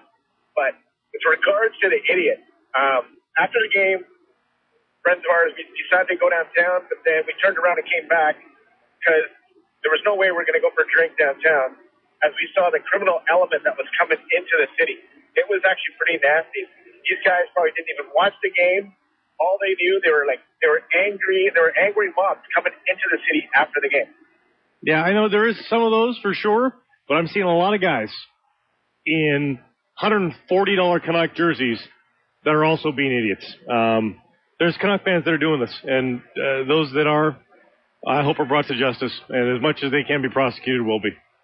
Absolutely disgusting. You just kind of wonder what goes through somebody's thick skull in why they act this way. Booze and drugs, I know, have probably a lot to do with it, but when is setting fire to your city ever a good idea? Honestly, just it doesn't make any sense. Mike, you there now? No, Mike's gone. All right, goodbye, Mike. Let's go to Brent in Vancouver. Brent, go ahead. You're on the Quiznos postgame show. Yeah, if I can say one thing quickly, and then I'll make the comment I phoned in for. I'm down in English Bay. Yeah. The bay was empty. Everybody was in bars, no doubt, watching the game. It's the same crowd I see here every night after games or any night, whether there's a game or not. It's a very good crowd, and so maybe that's a positive. I don't know. Probably it's people coming in from out of town to do the downtown nonsense you're talking about, but it's a perfect crowd down here, and everybody's been drinking here. They were all in the bars earlier. Any event, that's not what I phoned in about. My comment is this. I realize you win as a team and you lose as a team and all the rest of that, but I think the Canucks really lost the series when basically Louis had then played at 3 games in Boston. I think he's been basically outplayed by a number of guys. Pekka Rinne is another one who outplayed him, and I think he's going to be a really tough sell in this town next year. I think for the players, I don't know how as a player you play your guts out for a period or a period and a half, and then they come the other way with their push and they score 2 or 3 goals in succession the way they have, and not just this series but other series, and that's got to be really tough when you're playing hockey at the level these guys are playing, to try to overcome that and to leave it to the last game and say, oh, well, we'll play good this game or something, or Louis will have a good game because he's at home or something like that. I don't know. I think that's a tough sell. You know, except for the fact that he was getting Conn Smythe chatter after Game 5. 2 games ago, the thought was that if Luongo posted a shutout in Game 6, Canucks won 2-0 in Boston to win the Stanley Cup. How could you deny Roberto Luongo the Conn Smythe? He'd have record-setting numbers. Yeah. In a lot of respects, in the Stanley Cup Classic and in the Stanley Cup Final. And in 2 games, I think the players stop wanting to play for him? I'm just not buying it. No, that's bogus. I understand what the caller might be trying to say, but it wasn't just tonight, and it wasn't just Game 6 a couple of nights ago. The Canucks were involved in 9 elimination games over the past 2 months. They won 3 of them. And twice in an elimination situation in this building, they didn't score. Different factors on different nights, and not one player or one individual takes sole blame for all of those circumstances, but those are facts. Those are facts, and Vancouver, if they were to win this Stanley Cup tonight, they probably would have gone through the entire playoffs giving up more goals than they scored, and their special teams would have been a negative against Boston in this series. They had fewer power play goals than shorthanded goals allowed. And does the goaltender deserve some blame in that? Absolutely, but he's not the only one. And I know you well enough, Blake, you're not blaming this loss tonight on Roberto Luongo, nor are you blaming it on just one particular forward or defenseman. It was a collaborative effort in the loss, just like for Boston. It was a collaborative effort in them winning the Stanley Cup. 280-TEAM, 280-8326, star team on your cell phone. Let's hear from Ryan Kessler. He's just one of the other guys you can throw in the pile that I'm sure the try is there, but the production just wasn't. No goals at all in the series. 7 in a row. without finding the back of the net. Tim Thomas certainly had plenty to say about that, and I don't think we're going to hear if Kessler reveals what or how many injuries he might be battling through here, but that's a guy that hates to lose. Everybody in this market knows that, but he didn't duck the questions of the reporters that walked into the Vancouver locker room afterwards. I really thought we were going to win, and I can't put in the words right now.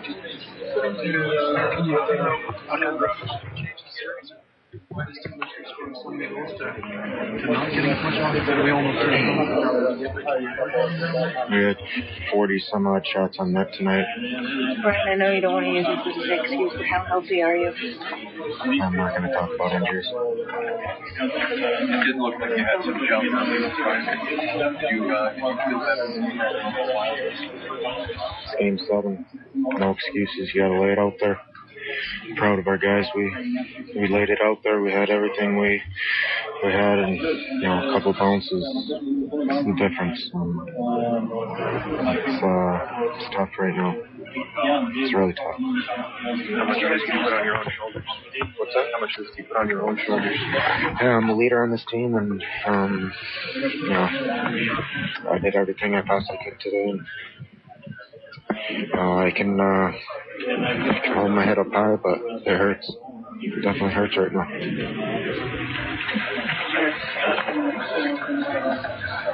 Was it all about Tim Thomas?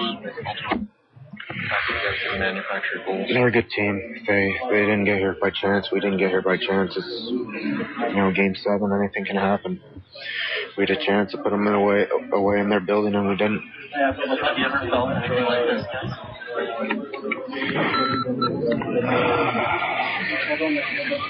No.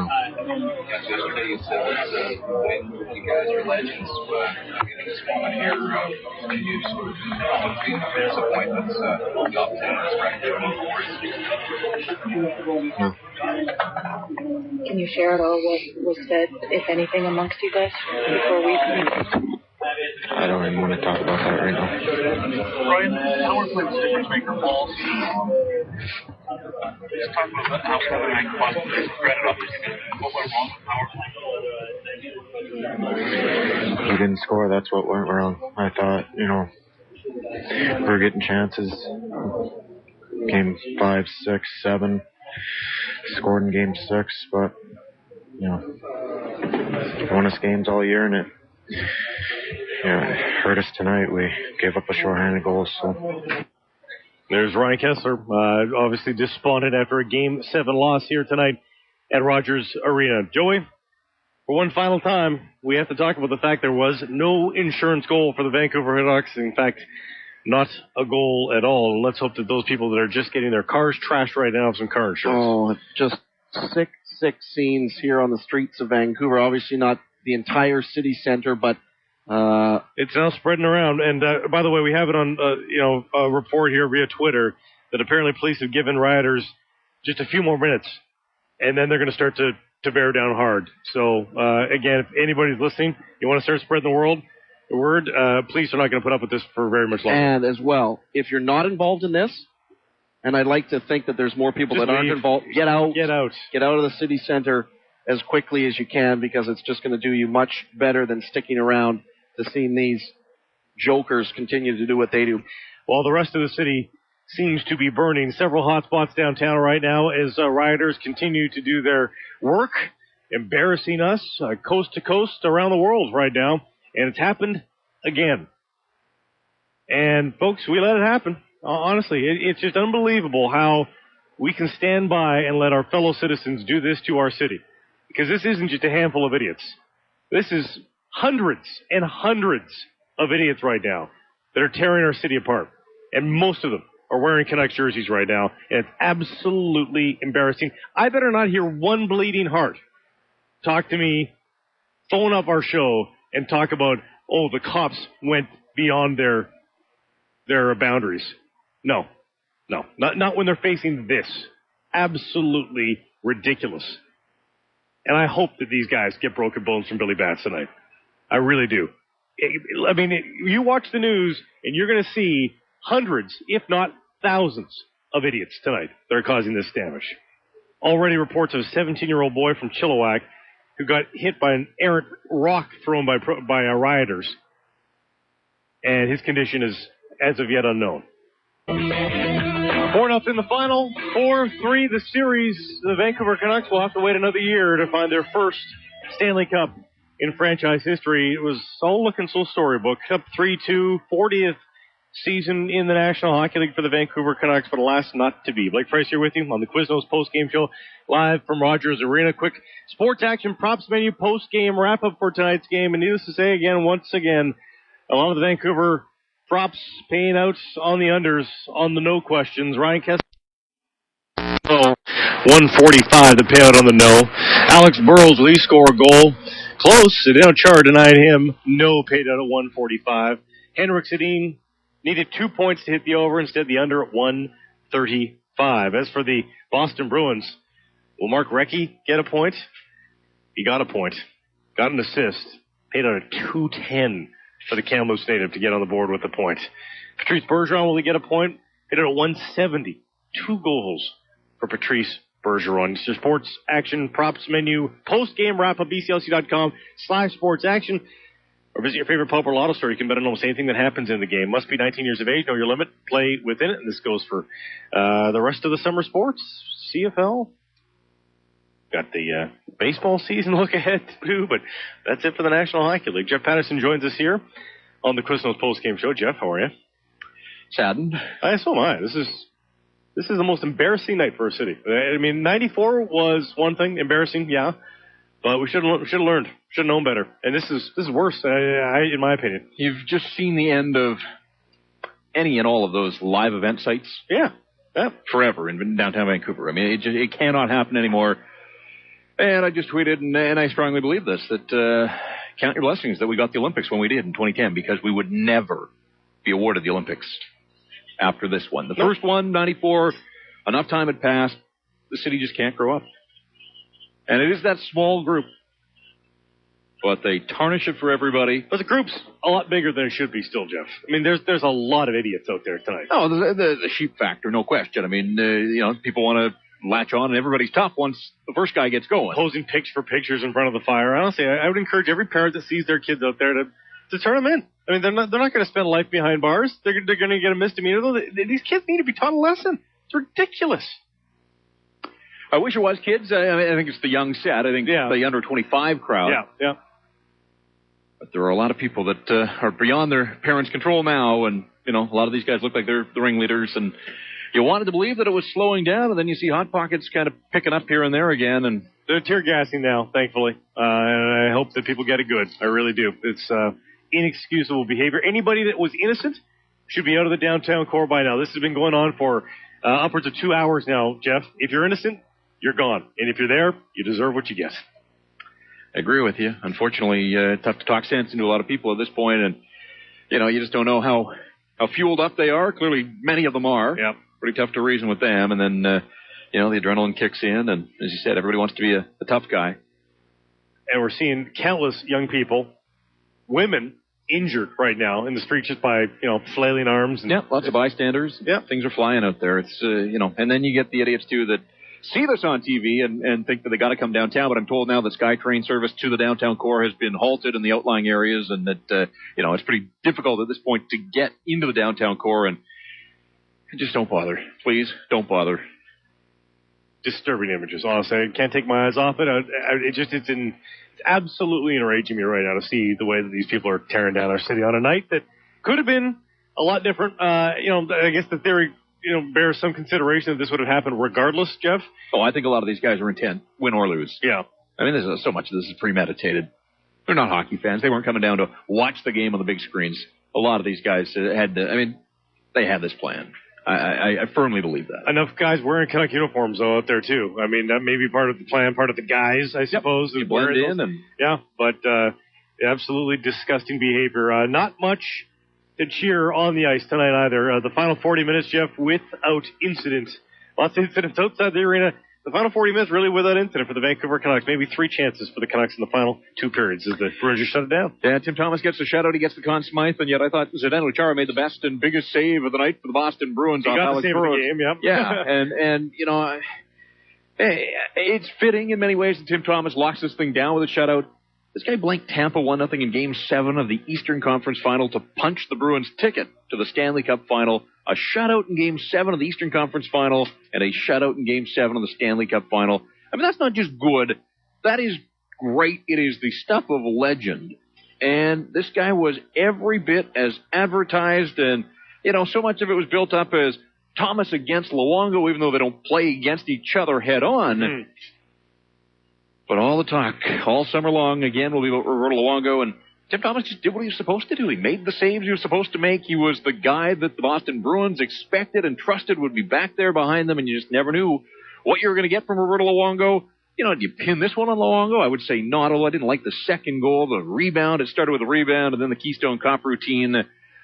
I thought coming in that the first goal was going to win. I mean, just holding form the way the series had gone, I thought the first one here tonight, if the Canucks got it, I liked their chances a lot. If Boston got it, I thought, all right, then the Canucks need 2 at least to win, and I wasn't sure they could get 2 on Tim Thomas. They didn't get any, as it turned out, but you know, I didn't think the Canucks were dead at 1-0. Certainly in the first period, but that second one was to me that was the dagger. There was no way they were coming back from 2-0 down with so much at stake, so much on the line here, and yeah, I mean, I'd agree with you that, you know, they got the shots, but they really didn't generate that many chances, and keep coming back to a power play that was the difference maker so often throughout the regular season, earlier in the play. I mean, they beat the San Jose Sharks in the back of a power play. Yeah. I mean, they absolutely demolished the Sharks on the power play. And then they get outscored on their own power play, you know, net -1. Bruins get 3 shorthanded goals. The Canucks can only muster 2, and only one of those was while the game was on the line the other night. You know, they opened the scoring in the third period of the power play. But again, they weren't coming back all the way back in that hockey game, so give the Bruins all the credit in the world. I think when I boil this thing right down, Blake, when I look at it position by position, I think you could strongly make the argument that third lines were maybe a wash. Maybe the Canucks even had a little bit of an edge when it came to the play of the third lines in this series. Yeah. Everywhere else, I thought the Boston Bruins were better. They outplayed them, absolutely, and they got production from a lot of their better players, more so than the Vancouver. I mean, there were huge elements, Krejci and Bergeron and Lucic, but they were present. Yeah. You heard from them. You didn't hear from any of the Canucks big guys. Ryan Kessler had 1 assist, a second assist at that on the opening goal of the series. I know the Canucks didn't score many, but he was in on the first one and not again. Henrik Sedin finishes with 1 goal. That was it for him. There's your top 2 centers. You get 2 points from your top 2 centers in 7 games. And I know they're banged up, but everybody's banged up at this time. If you're in the lineup, you're in the lineup.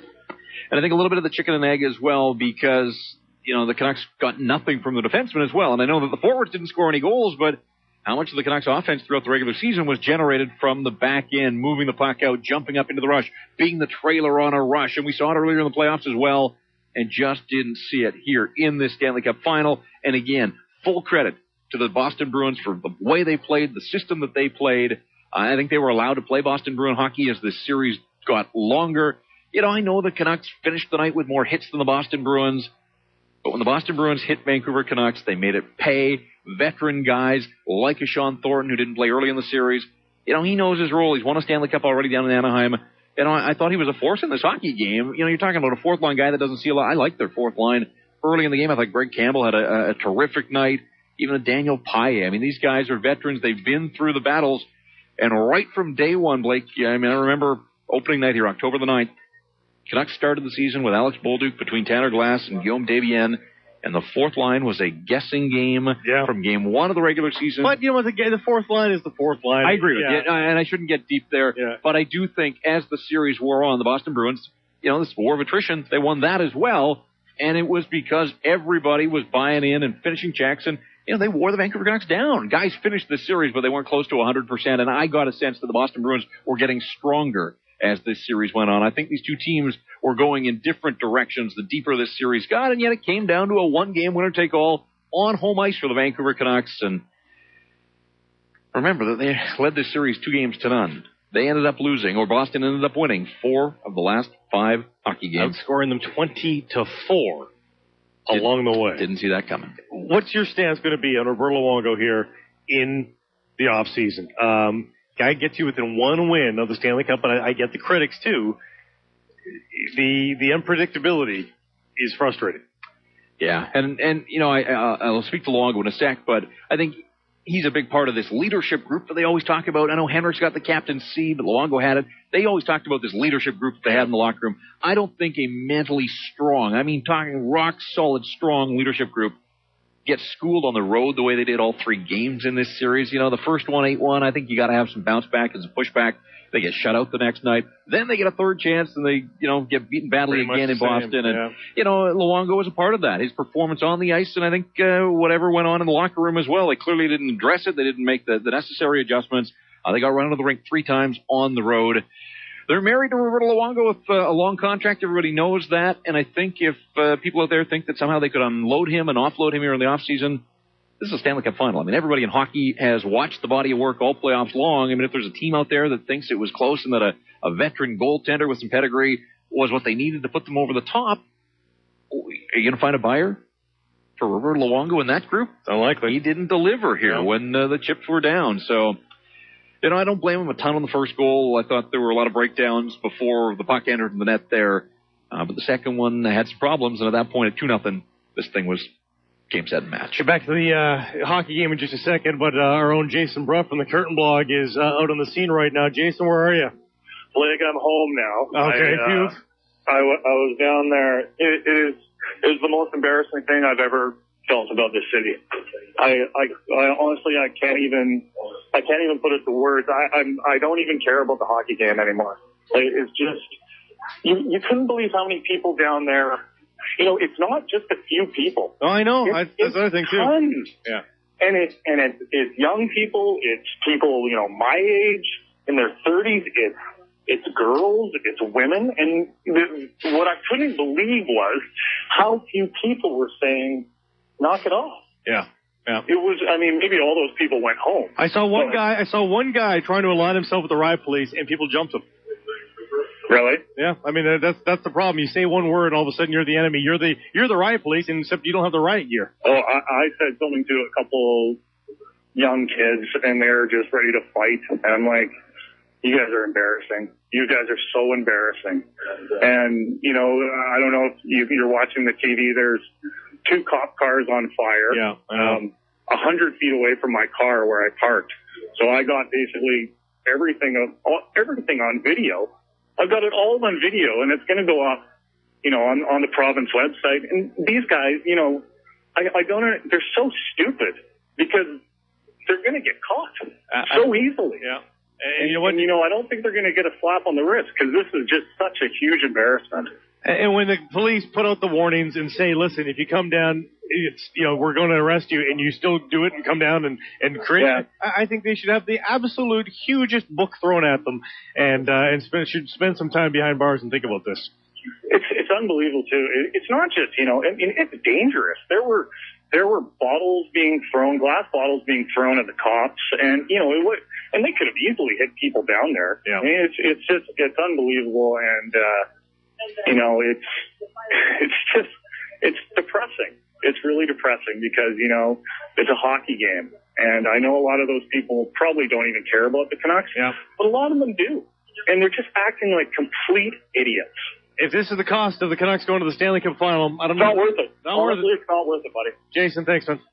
See you, man. Jason Bruff for the Curtain Blog here with us on the Quiznos postgame show. And I think he makes a good point, too, that, he said it's not just a few, it's a lot. But you think about the simple math. If there were 100,000 people in the downtown core, as we've been told, and maybe more for Game 7 of the Stanley Cup final, you take 2% of that.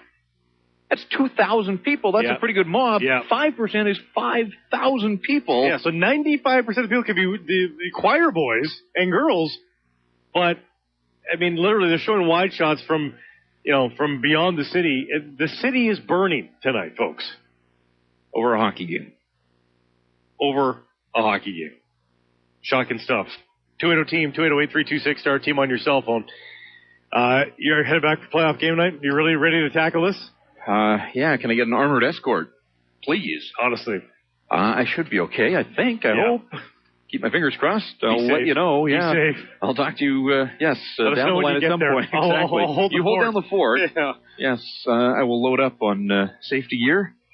And we'll make our way back to the station and playoff game night as we've done each and every night here through this run. 25th game of the playoffs for the Vancouver Canucks. And we've had playoff game night, and they've all gone relatively smoothly.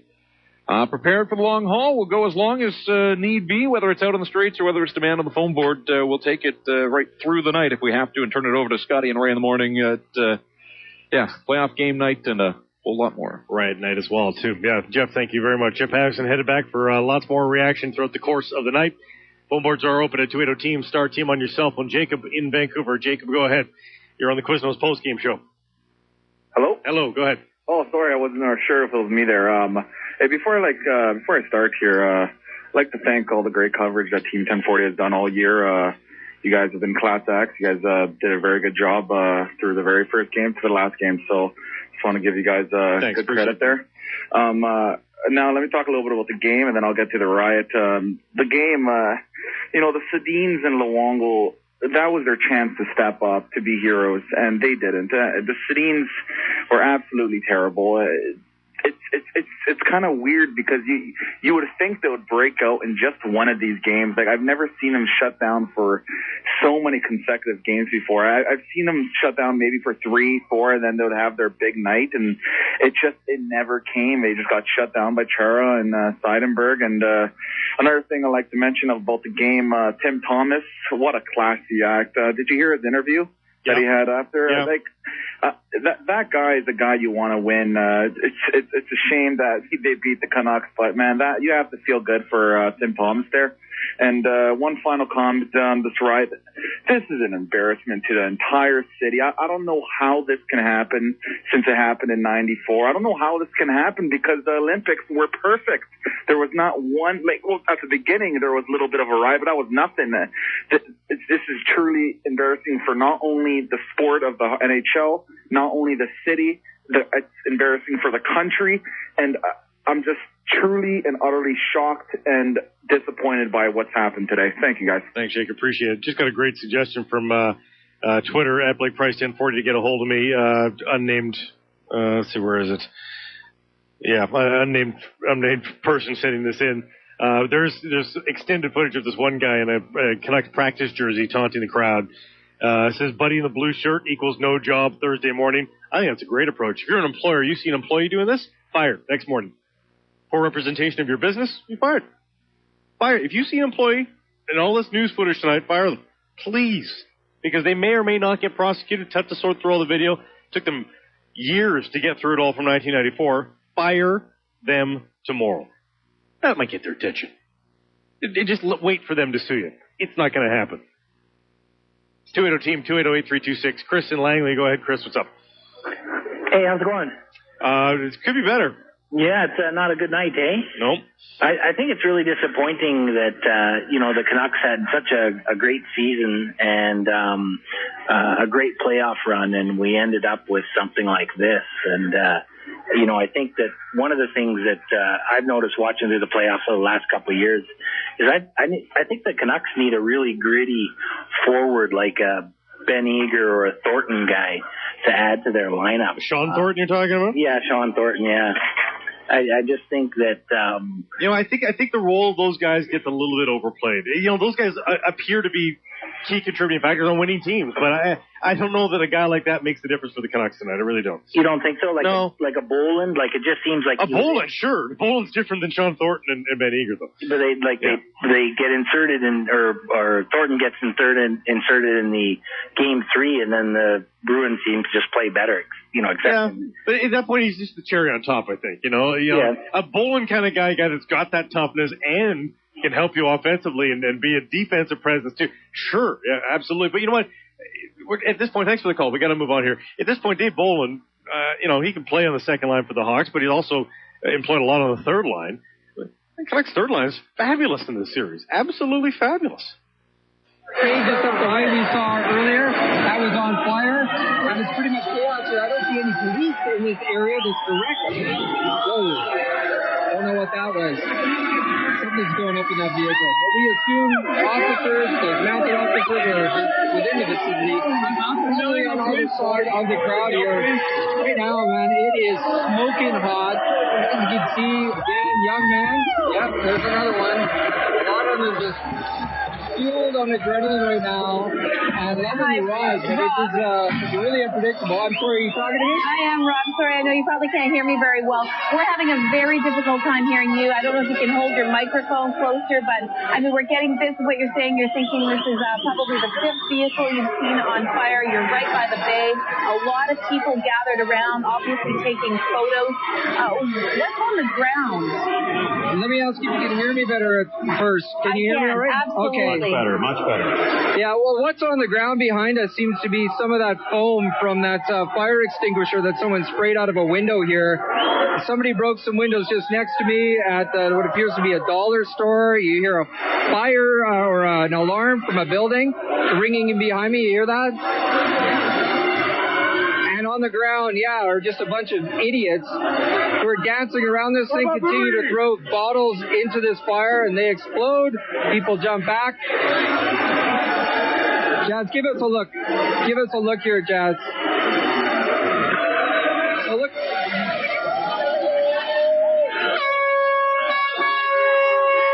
That's Rob Brown from CTV News in Vancouver. It looks like he's at the corner of Seymour and Georgia right now, right outside the subway station, the SkyTrain station, and yet another burning car, much to the delight of the hundreds of people that are around it. Again, if you're innocent, you're not downtown anymore. There are hundreds of people that need to be prosecuted as a result of all this. Back with more on the Team 1040 in a moment. That's old news at this point. Instead, unfortunately, we're going to have to talk about a millions and millions dollars worth of cleanup and repair job to our fine city that isn't so fine anymore. Again, I implore you to do what you need to do. And if you see somebody that you know on any of this news coverage, send it to police, the information. This is absolutely disgusting. We're going to get a sports update coming up. We'll head to the phone boards when we come back. Playoff game night ahead with Jeff Patterson. The Canucks are not Stanley Cup champions, and our city is not the city we knew at the beginning of this night. Back after a sports update in just a moment. Not what you thought was going to happen tonight, I'm sure. Got a bit of feedback from Rick on Twitter, at BlakePrice1040 to get a hold of me. Good luck to Mike Gillis on pitching to free agents this summer. It's not a bad point, Rick. It's not. I mean, if you're a high-priced free agent, are you going to come and play in front of these fans? With this, I mean, they don't know that 95% of the 100,000 people that came down here were on good behavior. This is what they see. They see fans in Canuck uniforms turning over and burning police cars. It's a good point. You want to go play for these fans? Probably not. Absolute disgrace. 280-TEAM, 280-8326. Star Team on your cell phone. Jeff in North Van. Jeff, go ahead. You're on the Quiznos postgame show. Well, I was ready to come and talk to anybody about, how the team I love and have loved for 32 years was underlooked going into these Stanley Cup playoffs, how they're a better team than people thought. The Tim Thomas story, growing up in Flint, Michigan, having his parents sell their wedding rings to keep him in hockey and all that. But a day I've been waiting 32 years for. I've been a diehard Boston fan for that long, and I am no longer happy. No. I mean, I was over the moon when those goals went in. I was, like I said, 32 years I've been waiting for that, being a diehard Bruins fan, and watching what's happening now to the city. And I guess I just want to share one point to kind of, I guess I'm the first guy to go on my friends that are Canuck fan and Canuck fan in general, but as much as some of these guys are wearing the jerseys and whatnot, that's not intelligent Canuck fan and true Canuck fan. I mean, I was at game one, and I was, as much of a Boston idiot as you can get. I bought yellow towels from Walmart to wave them, right? Instead of having the white rally towels. I was in my jersey. I was in my hat. After they won, I was telling everybody to do math lessons. You got one, you need four. And, Vancouver fan was nothing but classy. I mean, we went back and forth having fun with it. Nothing but classy. Went to the Shark Club, got booed as soon as I came in. But you know what? After about 5 minutes, was getting drinks bought for me. And I think that, you know, I mean, these are imports. These are imports for the night, perhaps. Yeah, maybe they just turned it on too much. I got to move on here. Yeah, thanks for the call. I mean, it looked like it was headed for something pretty good until tonight, until today. When I saw what this city felt like at noon, and the people around here will tell you, I said this. I said I was 100% sure early in these playoffs that the riots would never happen again. Today, when I walked in, I said I'm not so sure anymore. Just felt it. It didn't feel good out there. There was not a good vibe. Deb in Vancouver. Deb, go ahead. You're on the Quiznos postgame show. Hey, well, it was a great game. It was two awesome teams. Couldn't pick a better for the finals, but I wasn't too happy with too many men on the ice too many times and refs not looking. No, there was a few calls that got missed in that regard. You're right. Yeah, and it was the opposite when it was on the other end in Boston. So it kind of makes me wonder there. But you know, the whole thing, I'm trying to enjoy the post game, and I'm just shocked at what I am seeing on the.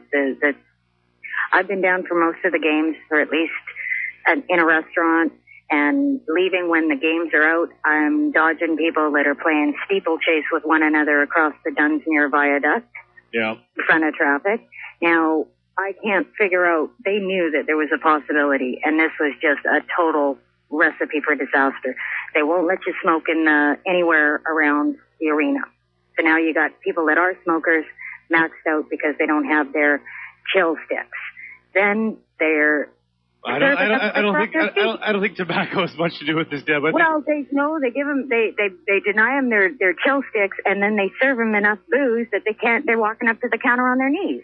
Yeah. So why don't they use some of that money that they made off of all that booze to pay for some of these damages? Because they sure as heck made enough. This isn't on the Canucks, Deb. This isn't on the Canucks. This is on the idiots and the idiots only. And you know what? This is done. This is meant that if the Canucks ever do this again, and you know, face it, they've got a decent team. It's possible they do it again in the next handful of years. You'll never be able to go and watch it outside again.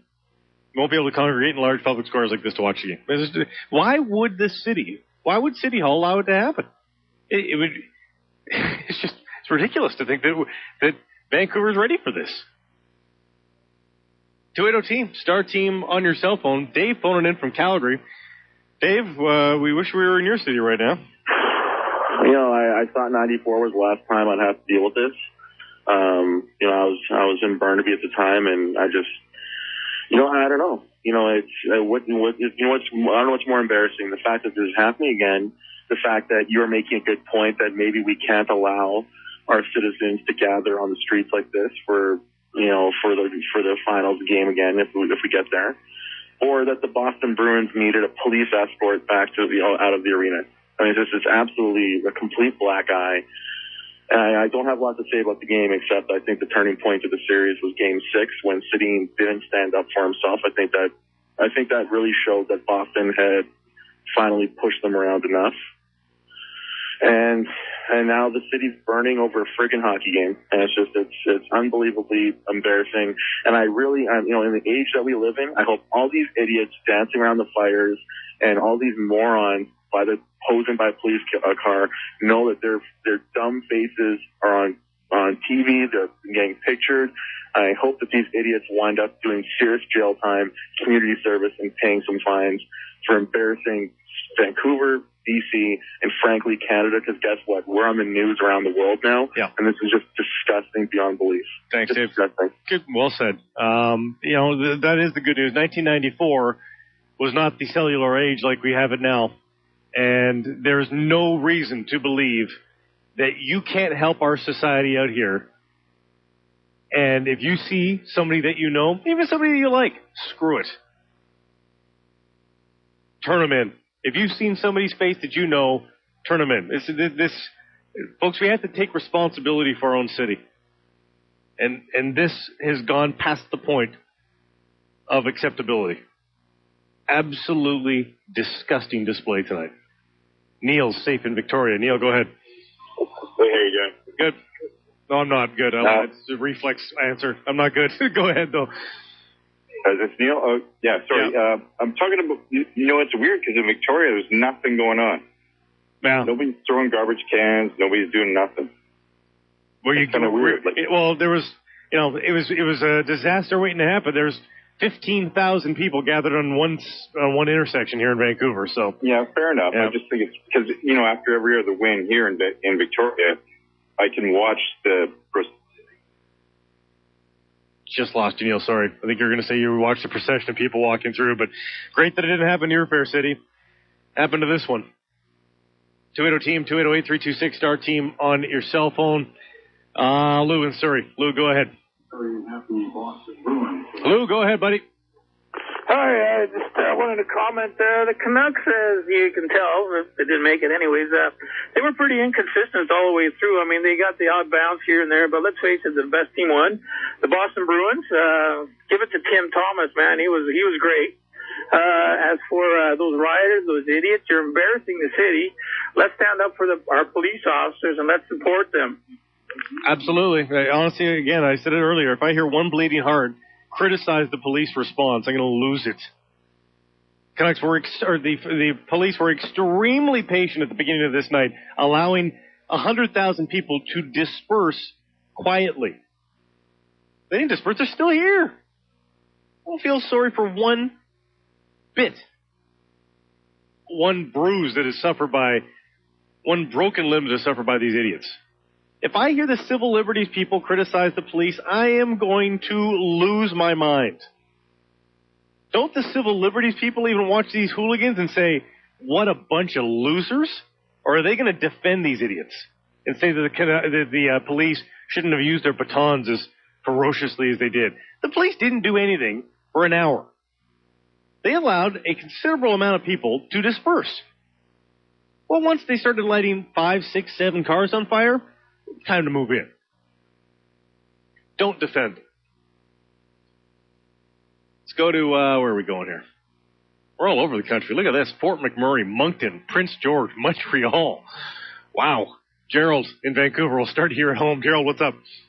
Oh, hello. Hey. Yeah. Hi. I'd just like to say I'm not really a hockey fan at all anymore since it became a blood sport. But I couldn't help, of course, knowing from sports reports what's been going on. I think the mistake that cost us the Stanley Cup was the failure to put Corey Schneider in goal in Game 4. I think they should have, put him in after what Luongo did or didn't do in Game 3. Well, Luongo, again, going into this game, thanks for the call. Going into this game, Luongo's goals against average on home ice is .67. And there was no reason to believe that his struggles at the TD Garden in Boston could possibly extend to 3 games in a row in Game 6. There's just no way. It did, though. Against all odds. Jeff Patterson has the unenviable task. It's great hearing from you, the sane people out there. It is just so disheartening to watch the insane people in this city do such destruction. And as night falls, the fires become all the more ominous and disturbing to watch here in downtown Vancouver, and they continue to burn bright, unfortunately, at the corner of Seymour and Georgia. Jeff, it's just not getting any better out there. Oh, Jeff's on the phone right now. We'll toss it to Jeff in just a second here as he gets set to take over here on playoff game night. Let's go to Gary up at Fort McMurray, Alberta. Gary, go ahead. A lot of oil being burned that you and the fine folks in northern Alberta have spent a good time extracting out of the ground. Oh, Blake, you know all about it. I mean, I'm watching everything on television. I have family in Vancouver. I'm born and raised in Vancouver. And obviously disappointed with the rest of the fans in Vancouver. I'm absolutely disgusted to see what I'm seeing on television right now. I mean, from 1994, you have to learn that, okay, this isn't the right thing to do after your team's losing. Did Calgary do it in the year that they went to the finals? Did Edmonton do it? No. There's a proper way of relinquishing your sorrows and your sadness. But this is definitely not the way to do it. And I also want to say congratulations to the Bruins. I have a friend that plays on the team, Milan Lucic. Congratulations to him. Yeah, I gave a nice shout out to all his boys on CBC. And I'm saying from my heart that I think Vancouver can make it to the finals again next year, just like Pittsburgh did against Detroit the year after. But This city just needs to grow up and learn that it's only a sport. You're causing your city millions of dollars worth of damage, and you're doing the rest of us that are working hard for your country and our families back home, that are earning a living to provide for our families back at home. You're not doing us any justice. Thanks, Gary. Appreciate it. I mean, I'm not no insurance adjuster, but this is up to tens of millions of dollars of damage now. You just look around and see the destruction. It's ridiculous. Jeff Patterson, how are you? Well, I'm here. I'm back at the radio station, but I can tell you that, I parked just across the street from Rogers Arena. I had to drive 2 minutes to get back across the Canby Bridge to the radio station. And there are 20 people on every street corner, and I can honestly say that when I had to come to a stoplight, I was a little afraid. Yeah, I mean, you just don't know who's who in this mix at this point, and you don't know who's fueled up, as we talked about a little. You don't want to make eye contact in case it's the wrong people. I'm just happy I'm here, but I didn't like my 2-minute drive. No, it's and you know what? It's now in like 5 or 6 hot spots around the downtown core. It's difficult to know where you're going as the safe core. Exactly, and that's the part of the problem here. I mean, the police are going to have to find a way to contain this, and easy for me to say sitting in the safety now of a radio studio, but these guys, the mob scene is just moving around. It's mobile, and as much as you'd like to believe that the innocent people are going to start leaving at some point, it just seems like it's picking up steam instead of settling down. And now it seems that the Hudson's Bay store, I mean, that's one of the focal points of downtown Vancouver, and it's just taking an absolute beating. I don't think there's a piece of glass standing still, so I don't see this slowing down anytime soon, unfortunately. Also here via CTV News that the SkyTrain is closed in both directions, I believe, heading out, not the Canada line, but...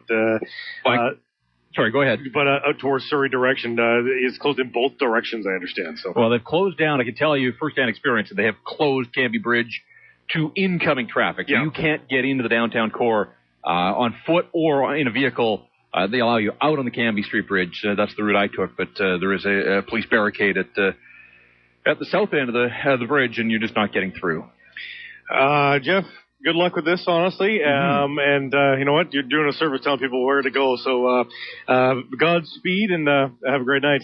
Yeah, I mean, unfortunate way, obviously, to end for the Vancouver Canucks, for the city of Vancouver, and for our broadcast. I mean, 107 games, regular season and playoffs. It's been a blast. I had as much fun covering the Vancouver Canucks as I have in the more than a decade that I've been on the job, and working with you and the entire crew, and this isn't the way it was supposed to end. No, not the way. Anyways, thanks to our listeners for a great season, and we'll talk to them the rest of the week, and hopefully sunny your climbs. Thanks, Jeff. Appreciate it. You bet. Blake Price down at Rogers Arena. Jeff Patterson with you now in the Hockey Headquarters Team 1040 Studios. Downtown Vancouver Hockey Secondary on this night. If you're joining us now, you had to have been under a rock for the last few hours. The city of Vancouver, downtown core in tatters, and that's not overstating it. I mean, you can see smoke rising. If you're out there, there are fires. There are all kinds of hot spots. If you're listening to us here, don't you dare. Don't even think about going downtown and joining into the fray. That is the last thing that anybody needs. We need some order. We need order restored in a hurry. We will do our best to try to talk about hockey, but obviously on a night like this one, you can't ignore what's going on around you. We're all citizens of the city, and some of them are from Vancouver and others from outlying areas. I'm still a firm believer, having lived through the riot of 1994, but so much of this was premeditated. Win or lose, this was going to happen. There were people that were hell-bent on making this happen, came downtown looking for trouble, and they found it. And, we all pay a price, and there's going to be a steep price to pay. The show is called Playoff Game Night. We've done this each and every night after Vancouver Canucks games throughout the postseason. This is the end of the line, folks. The fun ride is over. Hockey season is pulled back into the station. It wasn't the way it was supposed to end, at least according to the script writers for the Vancouver Canucks. But you know what? The Boston Bruins had a say in it as well. And the better team, over the course of 7 games, ended up winning. We will talk hockey. We can talk about what's going on around us in the streets of Vancouver. The floor is yours. The phone line is packed. 604-280-TEAM, star team in the cell. You can email us live at teamradio.ca and text us at 104040. We'll go to midnight. We're going way beyond midnight. We will take it right through the night if need be, and I kind of get the sense that this might be an all-nighter. Hopefully you'll stick it out there with us. Got a TV on here in the studio, so we're keeping a close eye on what's going on. Joey Kenward is out on the streets, so we've got other Team 1040 staff members that'll be making their way home from Rogers Arena. If anything happens that they see of interest and of note, we'll get them on the horn here and bring them into the mix as well. But we push on. It's me and you, and it will be for the long haul. Looking forward to it, but unfortunately not looking forward to discussing the actions of a few. 100,000, maybe more in the downtown core. Again, you take 1% of that. That's 1,000 people. 2%. Now you got a mob. 2,000 people, and there's more than that. If you're not around a television, there are still way more than that downtown when you look at the aerial shots. And, darkness has fallen, and that makes it that much more difficult for the police officers. And it's all hands on deck when it comes to emergency personnel. And, they're putting themselves in harm's way. Not just the fire department, but the police officers, the fire department getting involved, trying to put out the hot spots. Emergency response people have to get to the injured, and there are some. We've seen graphic footage on television. There are some casualties out there. There was a reported fatality as well, and I haven't had that confirmed yet. But, Eddie, maybe you can help me out. Have you heard that? There was talk that somebody had fallen off either the viaduct or off the third story of a building in downtown Vancouver. So, again, it's sickening, it's saddening, it's all of that, and it's all because of a hockey game, a freaking hockey game. Playoff game night is brought to you by the Boathouse, and they have been so good to us throughout this playoff run. I want to make mention of the Boathouse, but let's get to it. I want to hear from you. Start things off out in Port Coquitlam. Jacqueline, you're on the Team 1040. Hi. Yes, I phoned in because I am disgusted with our fans right now. But totally disgusted. These aren't fans. These aren't Canuck fans. This isn't a hockey they're crowd. Not. They can go and spend all these hundreds of dollars on jerseys and whatnot, and they act like this. They make us embarrassed for us fans who are sitting at home right now, and we have to listen to all this and hear it, and never mind go on Facebook and see my poor family in Alert Bay with Bruins fans up there, and their cars are getting egged. Well, I'm sorry. I'm just not worried about the people in Alert Bay getting hit with eggs. We've got live bullets flying in downtown Vancouver, and that is far more of a pressing concern. And again, they just moved from hotspot to hotspot on television. Windows shattering. It's 1994 all over again. We went through the Olympics. So many people thought that this city had grown up. And so clearly, it hasn't. And I keep coming back to the point, and you're going to hear me stress this throughout the night. These aren't Canuck fans. They may be wearing Canuck jerseys. These aren't Canuck fans. My guess is that only a handful had a ticket to Game 7 of the Stanley Cup Final actually in the building. The rest of them just came downtown looking for and finding, and in many cases creating, their own trouble. Ish on a cell phone downtown. Go ahead, you're on Team 1040. Ish. Hello there. Yeah, go ahead. So basically, I know I'm a true Canucks fan. I'm cheering from them all the way. The season's been great, and it's pretty much the best team around. But then Tim Thomas came along and pretty much stopped every shot they've had, and I guess the best team won, eh? Over the course of 7 games, no question about it. Now, when you a few hours to reflect on it, the Canucks had a 1-game winner-take-all. They had their chance, but nowhere to hide when you get outscored the way they did, and what happened to them in Boston. Congratulations to the Boston Bruins. Better team won the Stanley Cup. Yeah, that's pretty much how it comes down to it, eh? You bet. All right, thanks for that call. Phone lines are a hot commodity. Grab one when there is one available. Playoff game night. We are pushing on, heading for midnight and way beyond. We'll stay on top of it for you here on the Team 1040. Let's carry on. Out to Langley. Warren, go ahead. You're up next playoff game night. So just painting a quick picture, went downtown, took the kids down there. My family lives downtown, got a condo down there, so we thought let the kids experience it. And went out after the second period when it was kind of already in doubt, but a lot of good people having a good time out there. Guy came along and had a Stanley Cup, let the kids take a picture with it and stuff. Cops were great. After the game, we saw some fires starting to happen. We're right down at Barton Smythe, is where my parents' condo is. And, my wife and I took a quick walk around and said, let's just get the heck out of Dodge. We were like, are we going to bunker up here or not? So as we're driving over we get out onto Granville Street, and the kids are amazed because there's and I'm not exaggerating, there's 12 to 15 police cars and a bus that you can see them with their ride gear and the bus coming into town. My kids are like, what the heck's going on?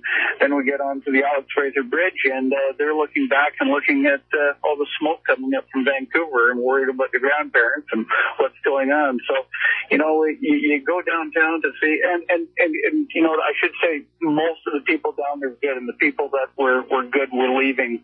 You could see that there was an element that, looked like they just were young and alcohol motivated and just looking for trouble. You could see people saying it's about time to start breaking down windows and stuff. So we get to explain to our kids why, you go see a Canucks game and that happened. So disappointed. I was downtown in '94 when it happened, and that seems when we lost our innocence. I was fortunate enough to be at the 1982 game after when Power was created after Roger Nielsen, and it was euphoria around there. It was different. So I don't know what's happened to this town, but sad to see.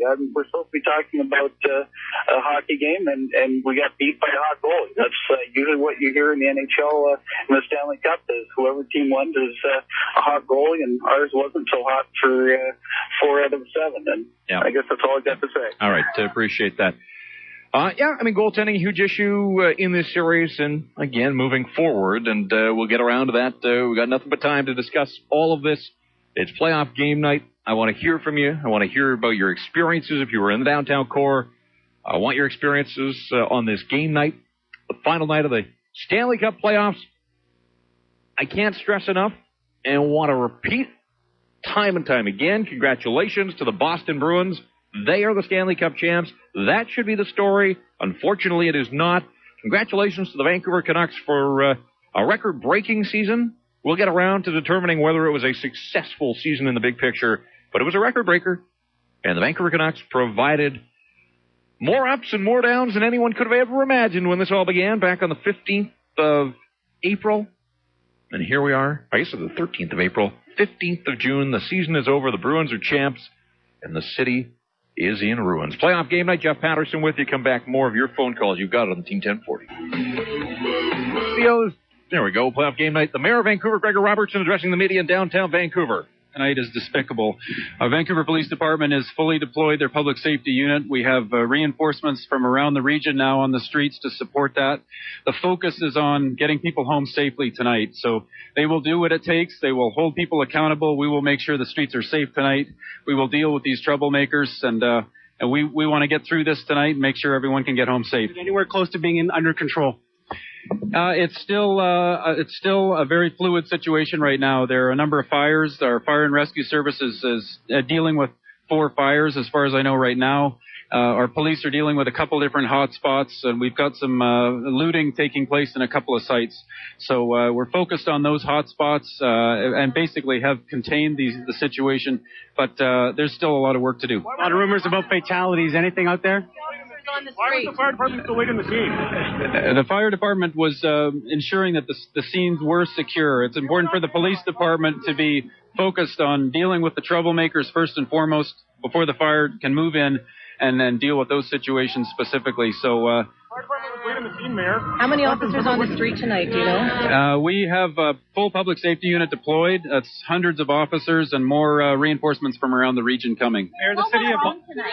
What do you think went wrong? Well, we are dealing with a small group of troublemakers. It's a bunch of angry young men who are fighting, who are smashing things up, lighting fires, causing these problems. They will be held accountable, and there's a lot of photographic evidence. We're asking people to keep whatever pictures they're taking on their phones because these people will be held accountable for this. How do you identify them if they do take a picture of someone? Well, they can be in touch with the city or the police following tonight, but there's gonna obviously be a lot of mop up from this and ensuring that everyone who's been breaking the law is held accountable for criminal actions. You have opening the live site right now when we see all this chaos out there, and you invited people to come down. We had a great time at these live sites all through the playoffs. We've had many evenings that were peaceful and positive and respectful. What's happened tonight is a small group of people who came down here looking for trouble and have really turned it into a mess. And, it's shameful. It's absolutely disgraceful. We've done everything to make this a great celebration. Our Canucks had a great year. And it was a fantastic series right to the end. So this is a small group of people intent on breaking the law, causing trouble, and smearing the name of the city, and it's absolutely despicable. What do you say to those thousands of people? I don't know of any fatalities at this point yet. Will you be asking the province for money to help you with the cost of this mayhem, cleaning up the mayhem? It's premature to know. At this point, we're totally focused on public safety, making sure we deal with the situation downtown, that people can get home safely. Are you fearful that what has happened sat by and watched and took pictures for Facebook and YouTube and just let this happen? What do you say to those Vancouverites? Well, people needed to look after their own safety. The important thing is for people to disperse, people to go home, look after themselves. Our police department are professionals. They've dealt with these situations before. They're dealing with it in a professional manner. They have good support from around the region now, and this will be taken care of. Are you fearful that everything that was so positive about 2010 can be ruined around the world? These pictures will go, and certainly across the continent in one night. I think people will understand this is a small group of troublemakers who have really trashed our party. We have had a phenomenal time here in Vancouver. We've had a great time through the playoffs, and this is just an ugly incident that's taken place. People with clear intentions to spoil the party. It was fairly obvious early on in the day that they were there to get drunk and that they were there. They were very vocal about the fact that they wanted to commit violence. What should the police have done differently, in your view, earlier on? Well, I think the police have managed this thing as well as they possibly could. It was a very large crowd to start with, and as it dispersed, the trouble started right away, and the access has been a little bit challenging with all the people leaving the site. I know that we've got the reinforcements in quickly. It's being handled, I think, very well by the VPD. There may be lessons learned from this, but for now, we got to make sure that this gets taken care of tonight, that people go home safe, and importantly, that our police officers go home safe. What are the questions you want to have answered then? Well, I want to be sure that we get through this evening without people getting hurt. Any further damage to the city needs to be mitigated. We need our police to be given the space to take care of this. We need to get our BC ambulance service right in, and the fire service as well, so the situation is taken care of right now. Did you put trust in Vancouverites that it wouldn't happen again like it did in '94? Well, this is a group of people who were fully intending to make this into another '94 type riot, and that's what they came here for. They will be held accountable for that. It's really unfortunate because, so many people have had a great time through the playoffs and tonight, and this has all been turned on its ear by a small group of troublemakers, basically. Where were you, and where was the city manager while this was happening and while this was developing? So I've been in constant contact with the police chief all night here at Rogers Arena. The Emergency Operations Center has been fully activated, and there's been constant calls back and forth, conference calls, in constant touch with the police chief and managing the situation. So we're confident that we're going to turn this around tonight. People are going to go home safe. There's still a few spots that are trouble spots that have to be dealt with over the next hour. Was there a concerted effort not to use force? Because it seemed like the police really held their ground, did not even use any force. And people, if there was any force, people would have ran. I don't think anyone was willing to. The Vancouver Police Department is very well trained at using an appropriate level of force to deal with the trouble that's taking place. And it's important that they don't overreact. They've managed these situations before. We've had big crowds through the city, and this one has gone sideways. And I think the way that they've responded is justified to ensure that it doesn't get worse. That's the key thing here is to manage this here. We've got one more question. Anything about the damage? Our focus is really on supporting our police, fire, and ambulance service. And I want to thank our police, our fire and rescue service, our BC ambulance service, and all the RCMP and police forces who come in for backup. They're all doing an exceptional job on the streets. It's important that we support them, and it's important that people who are in the downtown head home so that this can be taken care of. Okay? Thanks, everyone. All right, there you go. Live comments of Vancouver Mayor Gregor Robertson outside Rogers Arena in the midst of the chaos that still is going on in downtown Vancouver. Jeff Patterson with you, hockey headquarters in downtown Vancouver, just off downtown Vancouver near the Olympic Village is where our studios are. But so much activity still happening in the downtown core. We'll stay on top of it here. It's playoff game night, the game and this series and this playoff run on this hockey team that's meant so much to the city. Secondary doesn't happen often to the Vancouver Canucks, but the events in the aftermath of Game 7 of the Stanley Cup Final, front and center here on the program tonight. Let's get back to the phone lines. Jammed phone board. So many of you want in. Many of you were downtown, have made your way home safely. Want to hear from you, your thoughts on what you've seen, what you heard from the mayor there, where it got away from the city of Vancouver and the emergency personnel. It's Tawas and Justin. You're up here on Team 1040. Hey there. I'm just talking about what I saw tonight. It's total disgrace to the total disgrace. I'm in loss on what I can say. It's totally a disgrace to the city, and you know that those people that are down there doing what they're doing are not Canucks fans at all, and they just went down there trying to cause trouble. That's it. Like, yeah, well, and that's pretty evident. And I think we have to keep reinforcing that. That I'm not saying that there were no Canuck fans. I'm not saying that there weren't a few I don't know, maybe more than a handful of people that were actually at Rogers Arena for Game 7 of the Stanley Cup Final. But it's just like back in 1994 as it built back then, and the crowds continued to get bigger and bigger, and the crowd surged, and you wondered how things hadn't happened earlier in 94, and then eventually Game 7, a loss. That was the breaking point. This thing seems to have followed a very similar pattern. The only difference was the Olympics were in between, and I want to believe that we had come of age as a city. I thought we had. I thought enough time had passed since 94 to 2010. We'd grown up. We were past that, put our best foot forward. But I guess looking back now, 16 months ago, Team Canada won. It was a Sunday afternoon. I don't know that the outcome of the hockey game was going to make any difference tonight. I firmly believe, in my heart of hearts, you can tell me that I am way off base. I firmly believe, though, that the people behind the actions tonight were intent on making this happen, win or lose, for the Vancouver Canucks. Ross in Delta. Hey, I'm completely disgusted with, what's happening. I'm ashamed to even think that, I'm a BCer and, I love the city, but wow, I'm shocked. But I'm going to put a different spin on, what I've seen in the playoffs. And this is more about the rules of the game, and I'm going to compare them to, FIFA and soccer. The inconsistency for me, and how the rules of the game were not used at times throughout the playoffs, and how it even at times benefited the Canucks, and it benefited the Bruins at times as well. I don't think that going forward that the NHL can continue. If the NHL really wants to be a great infrastructure like FIFA. And I'm not saying FIFA is got its problems. Yeah, it's got its problems. Right, but the rules of the game are the rules of the game. And I'm not saying there's not bad officiating on the FIFA side as well. Referees make mistakes. Yep. That's fine. But the rules are the rules, right? And if you play by the rules or those rules are broken, they're enforced. That is the rules of the game. Throughout the whole playoffs, there has been times where those rules haven't been applied. They haven't come to fruition. And this goes for the same for any player or any team that breaks those rules and throughout the regular season or the playoffs. Why should it be different? Just because it's the playoffs? We have the World Cup of soccer.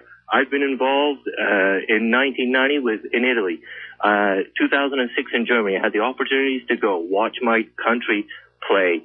Whatever. Yes, there was times and different times there's been issues, but the rules. Yeah, I get it. Okay, so you got to imagine the entire city wants to run the phone boards. You made your point, and it's a good one, but you're kind of going in circles now. You're right. The rules are the rules in soccer. I can address that if you want me to. Yeah, but and what I'm saying is something. I don't think that what's happening here and what we're seeing is a reflection of that. If you're not taking away that intent to hurt someone, which has been a forefront of headshots and all this sort of stuff, and we've seen that in this last series with the Boston Bruins, where a lot of intent was allowed to stay there. I get it. I watched the series. Trust me, I watched the series. That's kind of part of the job description when you host a talk show. I get it. And I think that, your point is a pretty good one, that the National Hockey League could probably use a complete, I don't know if overhaul's the right word I'm looking for, but, top to bottom, thorough re-examination of the way the game is called. And figure out why it's called one way in the regular season and a different way in the playoffs, and why, the Boston Bruins used the rules to their advantage. They won the Stanley Cup. Their strategy and their tactics worked for them. Nobody can ever take it away now. But I've said this throughout this series that, the Boston Bruins tactic a lot of the nights was commit 100 fouls The worst they can do is call you for 6 or 8 or 10, or 2 tonight. And there were fouls committed. And even tonight in this hockey game, I was thinking back in the third period, Henrik Sedin crosses the blue line. It's an offside. And David Krejci, of all guys, skates right past him, punch to the side of the head. The Bruins have been doing it. The Canucks didn't have any pushback, and that's on the Canucks. But at some point, you do wonder. You do wonder if that's good for the game. I mean, we keep hearing about how, the game's never been better. I mean, how many times do you hear that throughout the regular season? The game's never been better. I don't know. Has the game ever been better? The Bruins didn't win because of the officiating. The Bruins won because their strategy turned out to be better than Vancouver Canucks, who were a team built with speed and skill. And the idea was that speed and skill was either going to score you goals, or it was going to draw you penalties, and then you go on the power play, and then you'd score goals. And yet the power play gave up more goals than it scored in the Stanley Cup final. It's going to take a little while to kind of wrap my head around that. Let's carry on here on the phone boards. Lots of you, so many want in. It's playoff game night, and we're here, and we're not going anywhere. We just got started well into the night. It may be the all-nighter that we've talked about. 25 games into the playoffs. I'm in. I'm game. I got nowhere to go. Keith's looking at me kind of squirrely over there. No, he said, do this, Jeff. Okay. Oh, there we go. You got commitment on this end. We need that same commitment back from you, the listeners and the callers. But if you get through early, then maybe that's going to be it for you. No, make sure you stay with us. Lots you want to talk hockey. Lots of you want to talk about what is going on in the story of the night. The city of Vancouver in flames in places. I'm not going to say the entire downtown core has burnt to the ground. Watching live aerial shots on television news, I want to say that things are quieting down. Police in force out en masse. But we'll keep an eye on the hot spots that certainly still exist. Let's carry on. To Montreal we go. John, thanks for waiting. You're on the Team 1040. Good evening, gentlemen. Hi there. I'm the last person to tell you how to behave. Montreal is, we have our problems. Yep. I'm watching a live feed, CBC through ABC Seattle. I don't know what street it is. What they've done is they've split up the street in 3 sectors. They have the mounted police in there now. There's a lot of smoke. It looks like tear gas. It's not fires. There's 3 different lines. So they've broken up the street into 3 different sections. Yeah. The mounted police are on the side, like on the sidewalk next to a building, and the police and the ambulances are in the last line. So the first line where all the troublemakers are now gone. Well, let's hope it's. I don't know where they went. But I've got a different feed. I'm not watching the same thing you are, but I'll take your word. But did you call from Montreal to give us play-by-play of what's going on in downtown Vancouver, or did you have some thoughts of the hockey game? The hockey game, well, I called you guys early in the series, and I said the power play, the Twins, they didn't show up. And that's the whole point of the exercise. I mean, these Bruins, if you don't capitalize, you guys can outskate them like crazy. But what I saw was the hesitation. Every time the puck hit a Vancouver Canucks stick, it would wait. What are you waiting for? The highlight film at 11 o'clock? No, the puck hits your stick. I know, but see, their whole thing was that they seemed to think that they had to make that extra pass to get Tim Thomas moving side to side. The minute that they did that, he's in their head. He's won half the battle at that point. If they're always thinking, I can't shoot, I got to make that next pass. And you saw it time and time again in the series. They scored 8 goals in 7 games. I repeat, 8 goals in 7 games. They scored 1 goal before the third period. In the entire series, Alex Burrows scored a power play goal in Game 2 in the first period. The only goal in the first or second periods in this series, not a single 5-on-5, even strength goal. In the first 2 periods of hockey, come on. Give it to the Bruins. They were the better team. All right, we'll get back to the phone boards here in a sec. Cam Mitchell, one of our staffers here at the Team 1040 downtown in the middle of it. Cam, what did you see? What can you tell us? Hey, Jeff. I was downtown with a couple of friends, and we were right in front of Megabytes Pizza. That's when the first car, I think, anyways, the first car was overturned. There was hundreds, if not thousands, of people overturning that car. There was fire set, and then there was the blends right on the corner next to it that was turned over again. And then there was there was fires, there was people overturning mailboxes. It was I started getting out of there. I was with a couple friends, and it was one of those things where you saw the tear gas and you started to run, and there wasn't really much you could do. I mean, the small fires and stuff we tried to put out. Other than that, it was honestly the word was pandemonium. It was ridiculous. How fearful were you? I mean, was it scary? Would you consider it? Were you scared at any point that you're in the middle of it? I would say it was scary. There was definitely people out there that were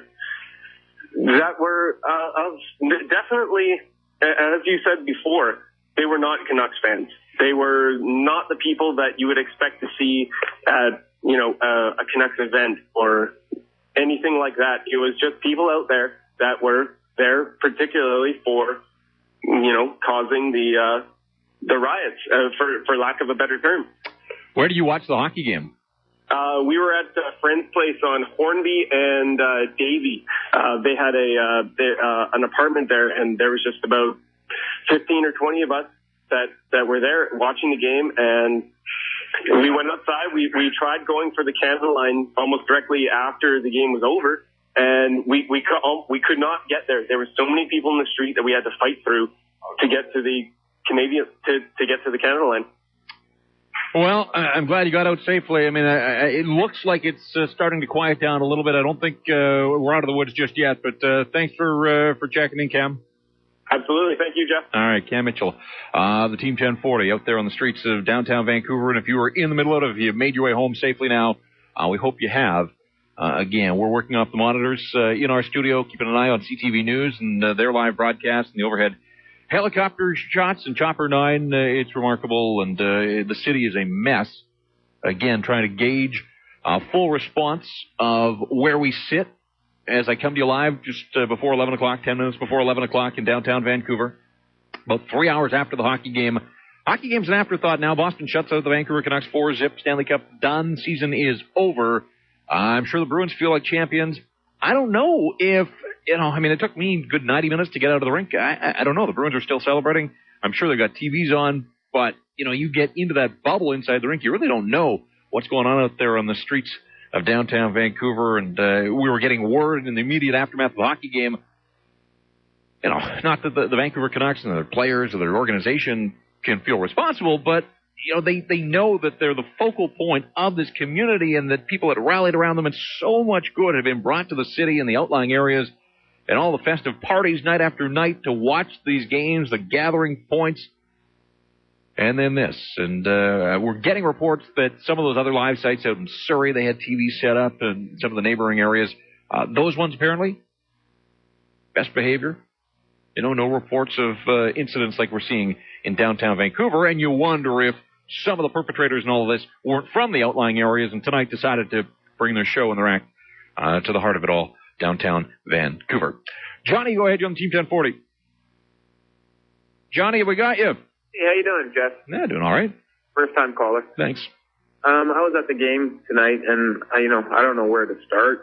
At the game, I remember looking up at the scoreboard and seeing that we were out shooting the Bruins, and I'm thinking, where did all these shots come from?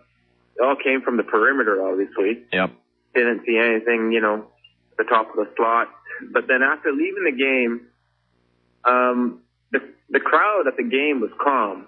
And then when I got in my car and turned on the radio and listened to all the things that was going downtown, I was shocked because I had a lot of faith in the people in our city, but that faith was not put in the wrong place.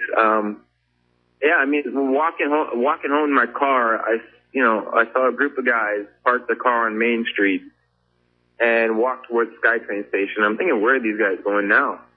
Or they parked the car on Main and took the SkyTrain downtown. I'm like, oh man, that's not a good sign. So I'm really disappointed at what I'm seeing right now. It's not a good sight. No, it definitely isn't. And again, looking at overhead, Chopper 9 shots to downtown Vancouver. It looks like the corner of, I want to say, Robson and and how. And we've seen looting. We've seen lots of looting. The London drugs at the corner of Granville and Georgia looked like it got absolutely punished by a mob scene about half an hour ago. They continue to move around. The Future Shop at the corner of Robson. I got to get my bearings right. Is it Robson and Seymour, perhaps? In that area. It looked like there was a lot of activity in the storefronts.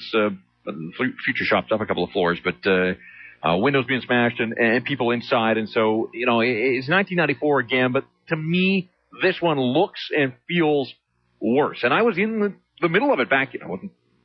I'll admit, I was a dumb, not quite teenager. I think I'd moved past my teenage years, but we saw what had happened. A bunch of buddies and I ended up downtown to witness it. And now here I am telling you, if you're thinking of going downtown, please don't. But I remember tear gas in my eyes. You could feel it, and had never experienced anything like that, and had hoped that we wouldn't ever experience anything like that again. And it looks like the Sears, the entrance to the Sears store right above Pacific Center, looks like it's under siege now, and it appears that looters busting into Sears. So this thing isn't over by any means yet. Doesn't look like anybody's going quietly. Police, and I'm not sure where crowd control is, a huge crowd, I would say, certainly more than a couple of hundred gathered around the entrance to Sears at Robson. And again, is it Howe? I guess it is by Robson Square. And it looks like the looting is on there. 604-280-TEAM and Star Team in the Cell. Playoff game night for you here. Team 1040, a playoff game night, and a night unlike any other in the last decade and a half, certainly in the city of Vancouver. Boston wins the Stanley Cup, and here we are, not talking about the Stanley Cup and the game tonight, but everything that's happened since then. Let's carry on. We'll get back to the phones. Trevor up in Prince George, thanks for your patience. You're on the Team 1040. Hey there. Yeah, hi. Hey. I was just talking about the Canucks and all them, what a great job they did. Mm-hmm. And everybody out, the fire department, police, task force, and the Boston Bruins would have up their A game there. And all right, we've got to keep moving here. If you're going to make a point, bring it. I want to hear from everybody, but we got to move along. Lots of people want in, and we just can't stand idly by as people try to formulate your thoughts. If you're on hold, you get some time. And again, patience, please. We'll try to get to you. So much going on. We're flying by the seat of our pants here on playoff game night. But when it is your turn, make sure your radio is down and bring it. The floor is yours, but I want to hear what it is that you have to say, and we just can't allow people to formulate their thoughts on the fly. Over to Nanaimo. Todd, you're next year on playoff game night. Hey, how you doing? Doing well, thanks. I'd like to start by saying congratulations to the Boston Bruins. I'm a big Canucks fan, but they certainly were the better team tonight. Yep. And, I'm watching from here in Nanaimo, and I see all this stuff going down, and a lot of these people have Canucks jerseys on their backs, and I think that's what I'm really sad about. And at one point I saw it up was, they say there's a lot of lopsided refereeing in this series and throughout the playoffs against the Canucks. I'll admit some of the games the Canucks just didn't show and whatever, but I think that this kind of stuff is more likely to happen in the future to prevent a Stanley Cup final coming to Vancouver. Maybe the NHL getting together with, because I'm sure this is going to bring some sort of negative feedback to the NHL somehow. Yeah, but the NHL doesn't control where the Stanley Cup final goes. The best teams get to the Stanley Cup final, and if it happens in Vancouver, it happens in Vancouver. But the city, obviously, burned twice. It can't happen a third time. And we've seen the end, flat out. Appreciate the call. And again, good for you for saluting the Boston Bruins. We've seen the end of these massive live sites. I mean, it's just, it can't happen. It clearly can't happen, and people say it's a no-fun city. Well, I mean, a small few ruin it for the masses, but you just can't take the chance anymore. I mean, the cost of this cleanup and the damage and the insurance claims and everything else, I mean, it's going to be multi-millions. And the black eye on the city, and, the mayor was asked about it, and again, he's right in the middle of it right now. He can't afford to step out of the bubble and look big picture, but this is a big old black eye. I made the point an hour ago, just be so fortunate and so thankful that we got the Olympics when we did, because I don't think the IOC would go down this road again. I don't think the Canadian Olympic Committee would take a chance on Vancouver as a host city now. I really don't. You know, maybe a decade out, if things calm down again and the Canucks don't get to another Stanley Cup final,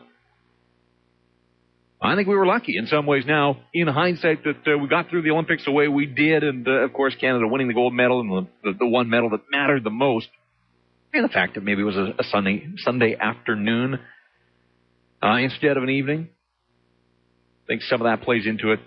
Team 1040 CKST Vancouver, a division of Bell Media. Team 1040.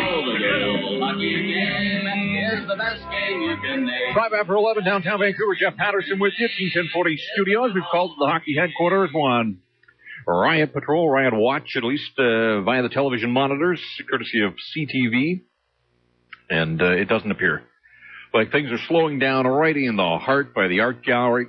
Corner of Robson and Howe seems to have moved there. The mob still, the aerial shots look like, conservative estimate, I'd say 1,000, maybe more than that. And we've talked about that. I mean, 100,000 people come downtown. You take 1%. 1% of that mob, you're looking at 1,000 people. Even if a couple hundred in that 1,000 are troublemakers, I mean, that's still a lot. You know, they get the head start on the cops. That's the biggest problem. And then you get the sheep, the guys that think it's great. I'm going to follow along. You know, they're showing a crowded intersection. There's no need for any of those people to be downtown, and yet they just want to be in the middle of it. And so the Vancouver Police Department calling in the reinforcements. You heard from the mayor of Vancouver, Gregor Robertson, about 40 minutes ago. He seemed to think that they were closing in on getting it contained. I don't know about controlled. I would say that it still looks like it's out of control in the streets of downtown Vancouver. If you're out there, give us a shout. Let us know. Fight through. It's a busy night on the phone board, but we want to hear from you. So 604-280-TEAM and star team in the cell. Eventually, we'll get it back around to hockey. You can talk hockey, but in our job and in the public's interest, I have to keep an eye on what's going on in the streets of Vancouver. 1994 all over again, except that it's 2011. The similarities there. Vancouver Canucks lose Game 7 of the Stanley Cup final on both occasions. They were closer way back then. No contest tonight. Bruins 4-0 win over the Canucks. The Bruins win it in 7. All right, let's get back to the phones. Michael out in Vancouver, thanks for waiting. You're on the Team 1040. Hey, how you doing? I'm all right. Thanks for taking my call. Look, I got 2 quick points. First of all, I just want to comment on the lack of the entire team showing up. The entire game, I mean, other than the first 10 minutes, and there's a good couple chances in the second period, which I saw, the entire team just didn't show up to the game. So the team's just not ready to win a cup. And also, just seeing from tonight, now there's the city. The city's not ready to win a cup. So it leads to my third point. Just from all of this, I just want to publicly renounce my Canucks fanhood. If this is what it leads to, I don't want to have any part of it. Right, but again, we keep coming back to the fact that these aren't Vancouver Canucks fans. I mean, we're looking now, and it seems to me that every 5th guy has a balaclava on, covering his face, and I imagine that some of that's because of the tear gas, but I wouldn't be surprised if a number of these guys came downtown, with battle gear, armed and ready, basically to go to war in downtown Vancouver. So I said, my wife and I talked about this earlier, and I said there's no way. This can't happen. It won't happen. It's the technology age. One of the big differences between now and then was that everybody's packing along a camera. And I truly believe that, at the first sign of trouble, you would get way more of the good people, the bystanders out there, start snapping some photos, get pictures of these people. Again, I'm amazed, maybe I shouldn't be, at how quickly something like this can get out of control. But I thought that there would be some sort of peer pressure. I thought the fact that Big Brother was watching at every turn, it just couldn't get to this. How wrong was I? Back to the phones. Let's get out to West Vancouver. Luke, thanks for waiting. You're on Team 1040. Yeah, hey, look, honestly, I moved here in March of 94. Name's Luke again. I went through this. Then I just went to the games tonight. Actually, I went to all games. I went to all 7 games. I flew out to Boston on 2 different charter jets. Wow. Went to the games, and I heard so much negative press about the Bostonians and how they were treating us, and that was nonsensical. Right. To be where I was tonight in my regular seats. I was sitting there. I'm a club seat holder. I have been for, 12 years. To witness what I went through tonight, honestly, it just rings so poorly of how, again, sorry, I know I'm bouncing around, but again, it is not the Vancouver Canucks fans, as you've said, Jeff. It's not the Vancouver Canucks fans that are doing this. And it was so disheartening. And I walked through with my wife through the city as we tried to get out of the city. And these people that I met in Boston, I'd love to reach out to them right now and tell them again that it's not our city that does this, but here we go. Yeah, well, I mean, I feel your frustration. I appreciate that call. And, that's stepping up as a Canucks fan, going to Boston not once but twice to go to all 7 games in the Stanley Cup final and be put through the emotional ringer and to have paid the freight to go to Boston and see the Canucks mail it in on all 3 occasions. And then to come back home and see a little bit more of the same here tonight, Game 7 of the Stanley Cup. Final 4, zip Boston over the Canucks. Stanley Cup is in possession of the Boston Bruins. Bobby Orr and Cam Neely and Ray Bourque all smiling somewhere. I saw Cam Neely. He was in the building. You feel good for Milan Lucic. Wins a Memorial Cup and a Stanley Cup in the same city. That just can't happen very often because so often the Memorial Cup isn't held in an NHL city, but it was back in 2007.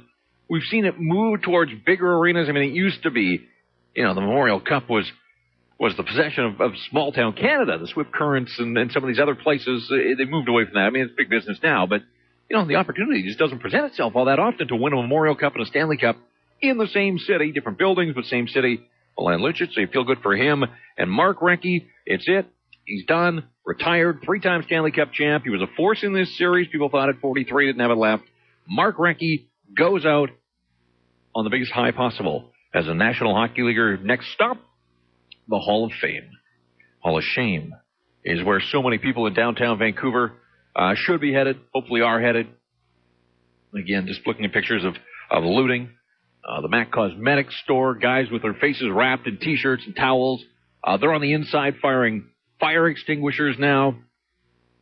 And you just keep your fingers crossed that at some point, the good guys can get the upper hand in this battle. Let's carry on now. We will go to Johnny in Vancouver. Johnny. How are you, boss? I'm all right. Now, actually, I'm better than all right because I understand that the pizza I ate in the last break was courtesy of you.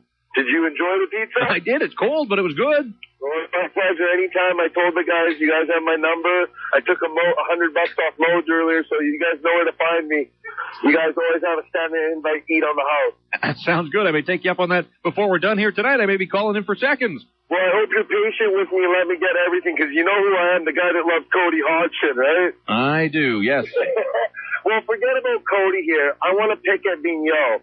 And I think at the end of the day, we have to realize we did get out-coached. Regardless of what dumb things their coach did, he obviously was willing to do some things. And if it was putting Chara in the front of the net, rotating his line, giving Peverley other people chances, Vigneault was completely against it till Game 6, Game 7 to give Hansen, give other people a chance. He rode and died with injured Kessler, uninspired Raymond till he unfortunately broke his neck, and a Higgins that couldn't finish. There was times that he needed to man up and change the power play, put Kessler on the second line, and actually have a real center out there.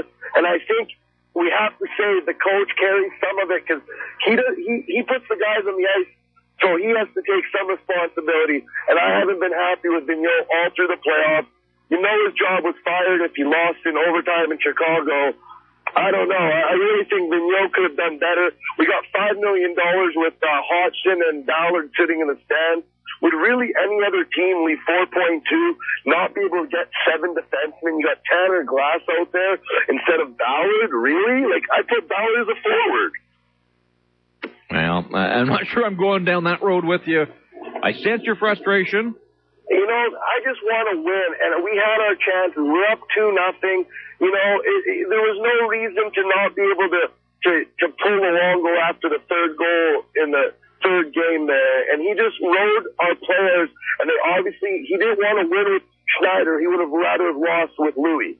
He would have rather have lost with Mason Raymond than win with Cody Hodgson and Stanley in the lineup earlier on in any series. Yeah, I mean, I think a lot of what you say is true. Thanks so much for the pizza. I'm sure we'll hear from you again soon. You know, unfortunately on this night, you know, so much what you say, I think there's a great degree of truth to it.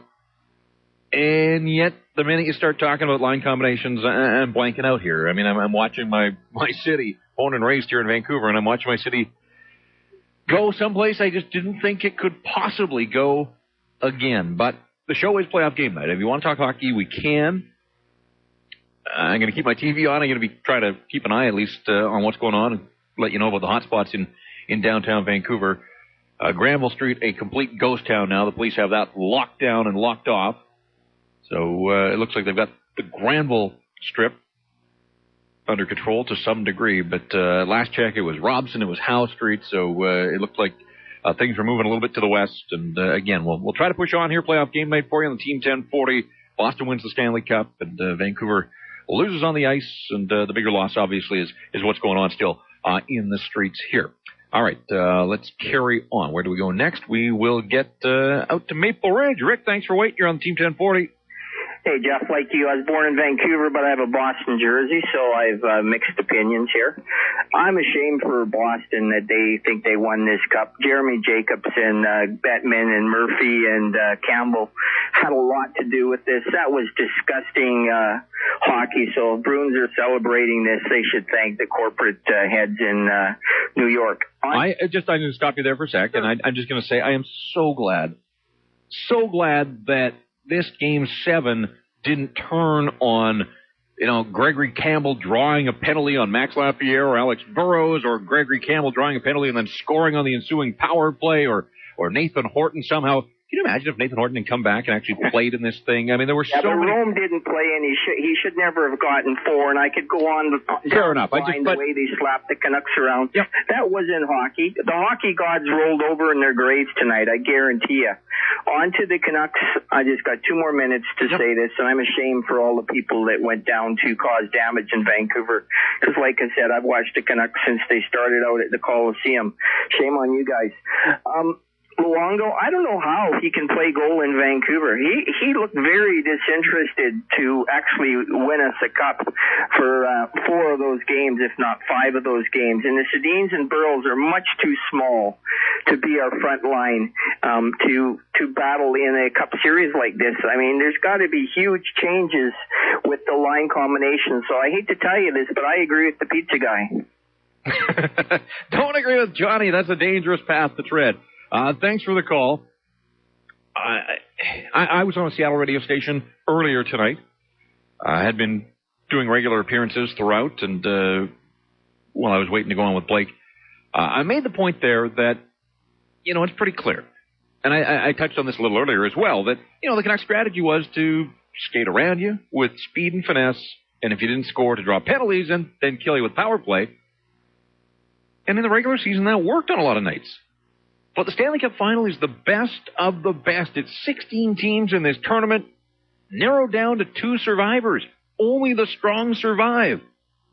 And at some point, you got to skate through your opponent rather than skating around them.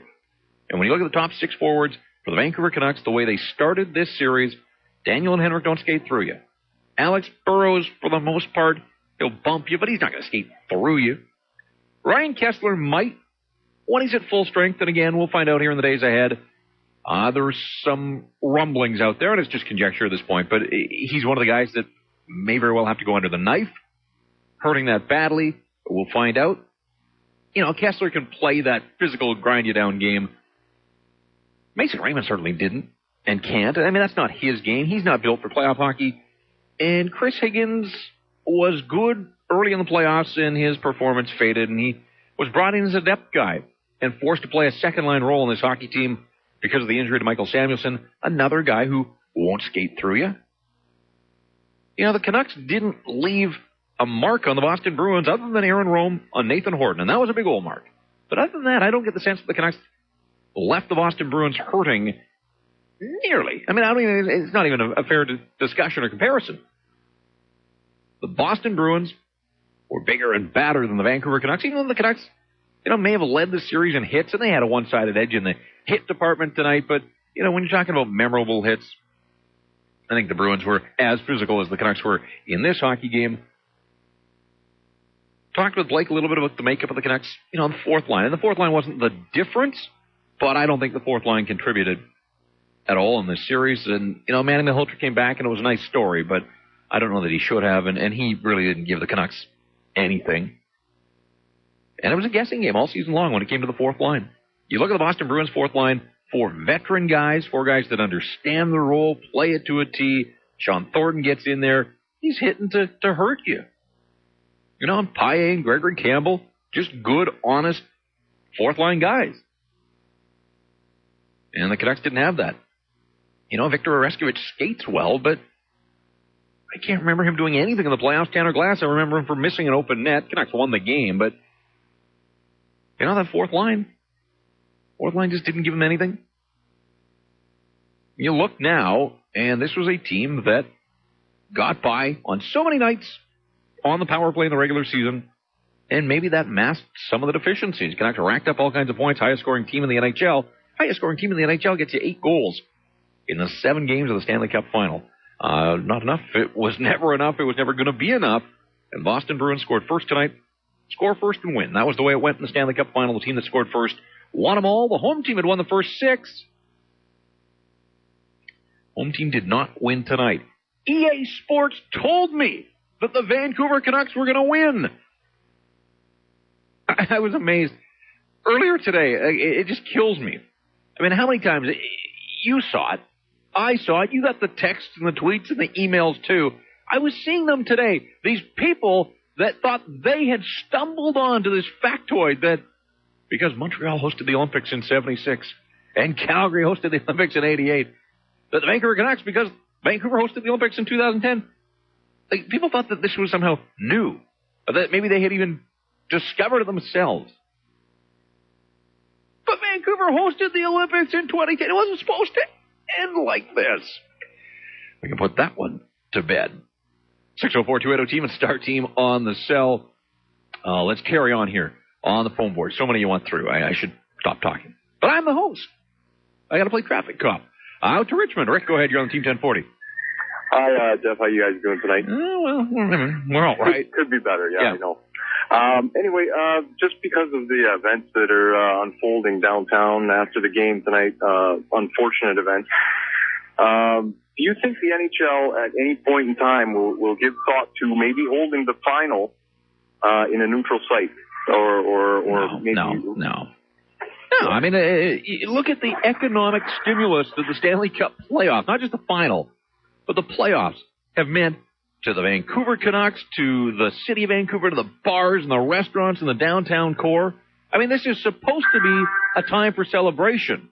This is supposed to be the greatest week and a half, 2 weeks in this city, given what hockey means to all of us here.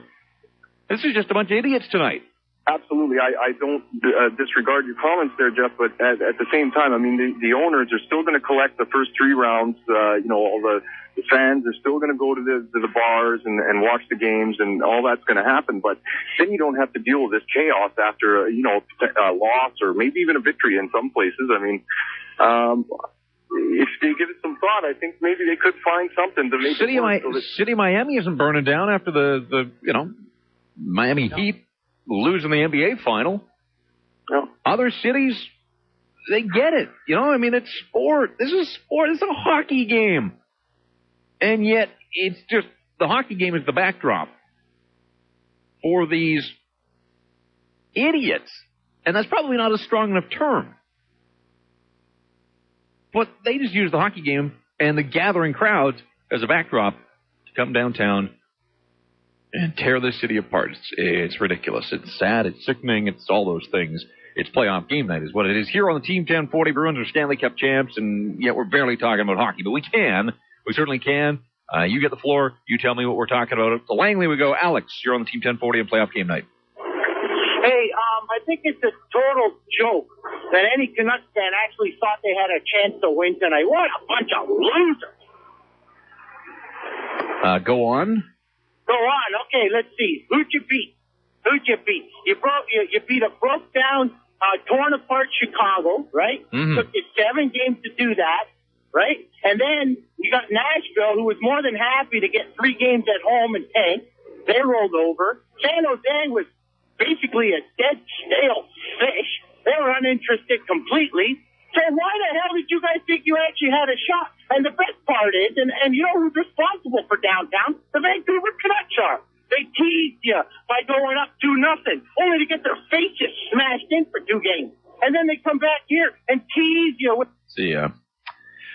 Got better things to do with my time. 604-280-TEAM, and I get the hammer. So away you go.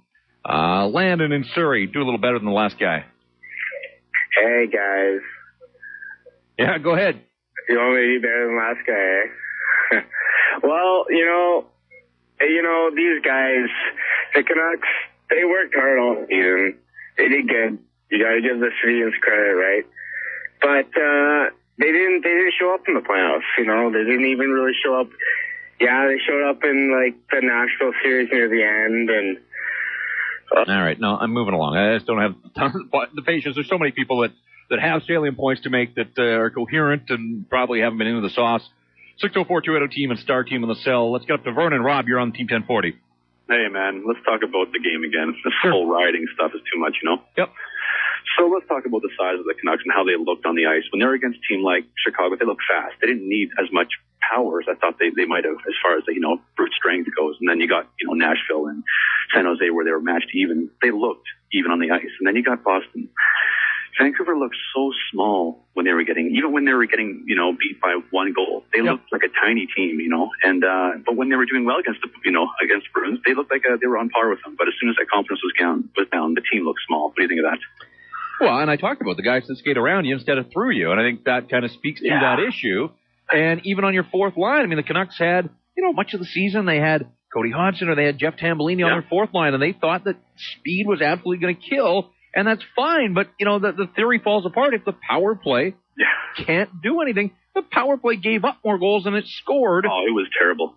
And that was supposed to be the difference maker. And I don't know if they just thought it was going to be easy because they had this power play. We've heard it so many times here on this show that what they did in the regular season was the regular season. But it's the same personnel. From a Canucks standpoint, the same personnel that delivered the best power play in the regular season carries over to the playoffs. Now, you're absolutely right. You're facing, the same opponent night in, night out. They get to scout you and make adjustments. So it changes a little bit that way. But you're talking about guys that know how to get it done to the power play. They get to dictate in power play. You start in the other team's end. You get that face off. You got control. You got an outman situation. You got to make something happen. And yet, as Johnny said, there weren't. The Canucks didn't make any adjustments. The power play wasn't clicking, and they didn't seem to want to make any adjustments whatsoever. And I don't think Ryan Kessler developed into a terrific net front presence as the season wore on that power play. He couldn't battle for position with Zdeno Chara looked like a Norris Trophy candidate and winner. He was terrific. He had one bad game number 2, the overtime goal, Alex Burrows. Chara wasn't good. The other 6 games, I thought Zdeno Chara was a 6'9" beast, and I think Dennis Seidenberg was right there with him in lockstep. They just absolutely smothered. He was a hill they couldn't climb. Yep. That's for sure. Yep. And, you look at Henrik Sedin. 12 points against the San Jose Sharks. And I think it was, 12 points in 5 games. What did Henrik finish with? 22 points?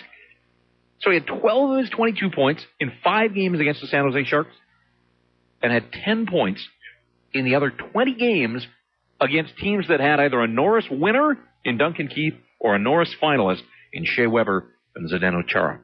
What does that tell you? When we talk about having, it's not always skill. You have to have some will as well, and it has to come in a balance. And the Sedins are terrific players. I'm not going to get into Sedin bashing, but I think the question is, can they deliver? I think it's a valid question. Can they deliver the Stanley Cup as frontline guys when you see the way time and space is taken away? We had those concerns about not just the Twins, but the Vancouver Canucks as a hockey team heading into the playoffs. When people look back at games in Montreal earlier in the season against the Boston Bruins when they came to town, there were other hints that maybe the Vancouver Canucks, weren't built quite right for the playoffs. And here they go. I mean, they got to Game 7 of the Stanley Cup Final. They got within one win of hoisting it all. But you look at the way that this series shook down at the end, and the Boston Bruins looked like they would have been able to beat the Canucks a bunch more. I said it to a couple of guys in the press box tonight prior to the game. I thought, I was giving the Canucks every opportunity. Game 7, home ice, seen them win so much on home all season long. But I said, you know what, the Canucks, if they've got one win in them, that's all they've got left. They couldn't beat the Boston Bruins twice, and they didn't have to beat the Boston Bruins twice. I think the Bruins could keep on playing here. They looked relatively healthy aside from Nathan Horton, who looked fairly healthy out there at the end holding the Stanley Cup. And I'm just glad that he didn't, not for his sake, but just optically, there was so much that had been said and written in this series and back and forth and the nattering from both sides and those in the middle as well in the media. I mean, it would have just been absolute pandemonium. It would have been like downtown Vancouver in press row had Nathan Horton been in that Boston Bruin lineup tonight. I mean, I'm glad he wins the Stanley Cup and he gets his name on it. And I hate to see anybody lose their Stanley Cup dream due to injury. It cut both ways with Mason Raymond as well. But the Boston Bruins just looked fresh at the end of it all. They looked like they would have gone right back out there tonight and started another 7-game series and been able to win it. How about the Bruins? They win 3 7th games. Tim Thomas shutouts in the last 2. I mean, that's pretty spectacular stuff as well. It's playoff game night. It's brought to you by the Boathouse. Too bad not everybody's at the Boathouse tonight. Instead of milling about still in downtown Vancouver, tear gas guns are out. Police doing what they can, but the crowds just continue to move around the downtown core. And it doesn't look like it's thinning out all that much. Jeff Patterson with you, keeping an eye on that. We're talking hockey. It's playoff game night. We'll get a quick break in. Come back, more of your phone calls. So hang on if you're on the phone board. I promise I'll get to you. You know the pledge. We say it every time we're on the air. Now we've got this added layer on top of things as well. So busy night, but we're not going anywhere. We'll go through the night if we have to. Turn it over to Scotty and Ray at 6 o'clock tomorrow morning. I'm in. Keith says he's in. We got pizza. 11:37, downtown Vancouver, playoff game night. Riot night in downtown Vancouver. If you're watching the coverage, you know what we're talking about. If you're not near a television, we'll do our best to paint you a picture as we push on towards midnight and beyond. 4-0. Boston Bruins are Stanley Cup champs. Congratulations to them. Tim Thomas is your Conn Smythe winner. Surprise, surprise. I think that would be down low on your list of shockers on this night. But I love the fact that he goes out in style for this season. Pitches a shutout in the final game of the Eastern Conference Final, 1-0 over Tampa, to punch the Bruins' ticket to the Stanley Cup. And here he is doing it again, his second 4-0 shutout win of the series. Brad Marchand, you may hate the guy, love to hate him. Hell of a player, a rookie who finishes with 11 playoff goals, including the empty netter, although not a surprise at all that with Patrice Bergeron out there on the ice, chance for a hat-trick in Game 7 of the Stanley Cup Final, Marchand didn't even look. Yeah, you can say seal the deal. The Canucks weren't coming back from 3. You know, the Rook's got to have a little better awareness out on the ice. Look for your elders. Look for some of the guys that have been through the battles and set your teammate up for the Hattie in a Stanley Cup Final. Come on. But Brad Marchand padding his stats. He was terrific in the series. I'm not taking it away from him, but it just, to me, it kind of was more of a little bit of what you expect. You know, he plays with a huge edge, chip on his shoulder. But he delivers. He can back it up. And he got the backbreaker to me. I thought the Canucks, even though I thought the team that scored first would win tonight, 1-0 in the first period. Canucks could come back from that. But when Marchand makes it 2-0 midway through the second, done at that point, the Canucks were not going to get 3 on Tim Thomas tonight. Playoff game night is brought to you by the Boathouse. All right, dare I do this? Yeah, why not? We're an equal opportunist program here. Let's get to Boston. Bring it on. Red, what's going on tonight? No, I'm not. Red's not calling to gloat. You guys gave us a great series. The reason why I'm calling is I've been listening since the series started because I want to get a different, a lot of the shows on your station to get a perspective of the people in Vancouver. And come on, the refs in no way look past cheap shots by the Bruins any more than they look past the ones the Canucks were throwing on the ice. They went both ways. They went both ways for all 7 games. What this series came down to was you guys had a shaky goaltender. He fell apart in the last 2 games. Thomas was stellar throughout the entire playoffs, pretty much. And that's what it came down to. I'm not calling the gold. I'm not that type of guy. Yeah, you know what I mean? I don't disagree with the point. I made my point earlier, though, that the Boston Bruins realized that they had an ability to push the Canucks around, and I think there were some nights where the Bruins figured, you know what, this power play that's supposed to be so good isn't working. We can afford to take the odd penalty here. Canucks had power play chances. I mean, there were penalties called. Canucks had the first couple of power plays in one of the two games early in the series in Boston. Couldn't convert. I think it was game number 4. They had the first 2 power plays. You know, they were given their opportunities. But I do think that the Boston Bruins, after every whistle, I mean, you know, you're Brad Marchand late in the game, game 6 the other night, you're trying to build to game 7. You're punching the leading scorer in the face in the National Hockey League. You're punching him repeatedly. You're going to take that penalty every time. So I think the Bruins' strategy was, you know, let's push the Canucks around, and if we commit 100 fouls, they can only call, you know, 6 or 8. That's the most they're going to call on any given night. And I think the Bruins wore the Vancouver Canucks down, and good for them. I mean, that's part of hockey. It's a battle of attrition, and they won that hands down.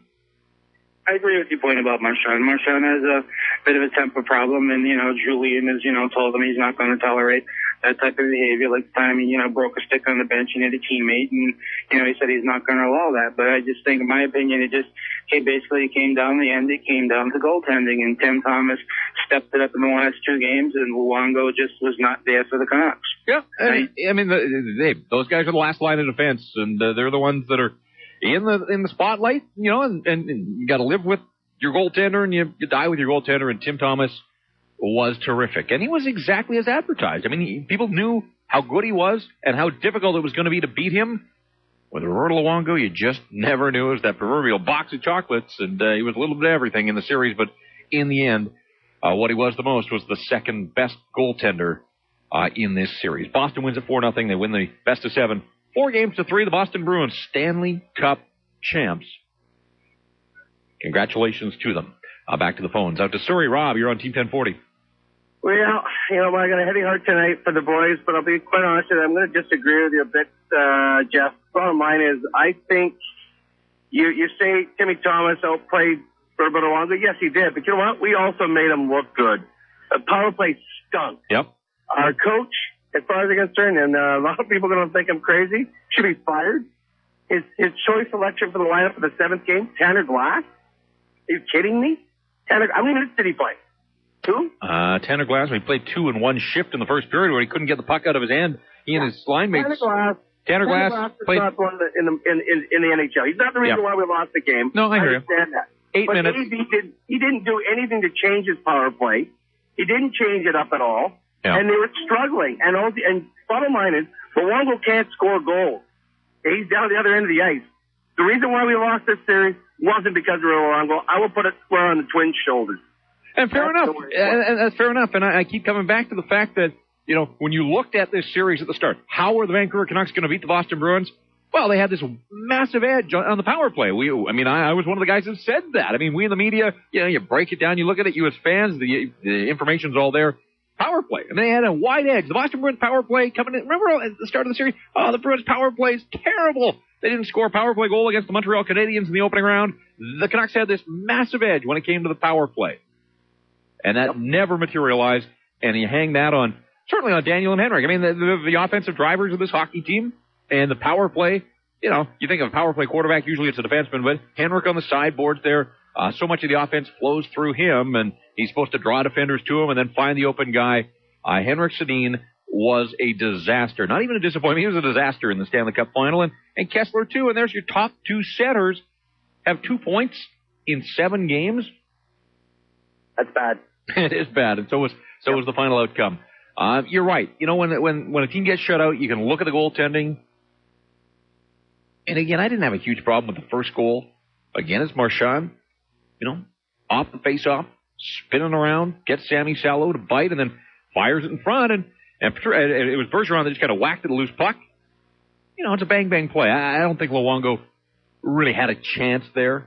And I don't look at that as anything but it was a goal. It was a good goal by the Boston Bruins. For the second one, you know, there was a rebound, and then Luongo kind of fumbling and stumbling as he tried to get across the net. But if your team gets shut out, you're the goaltender, your job's to stop pucks. It's not to score goals. And I look at this series, the difference in the second lines, and I know Mason Raymond didn't play tonight.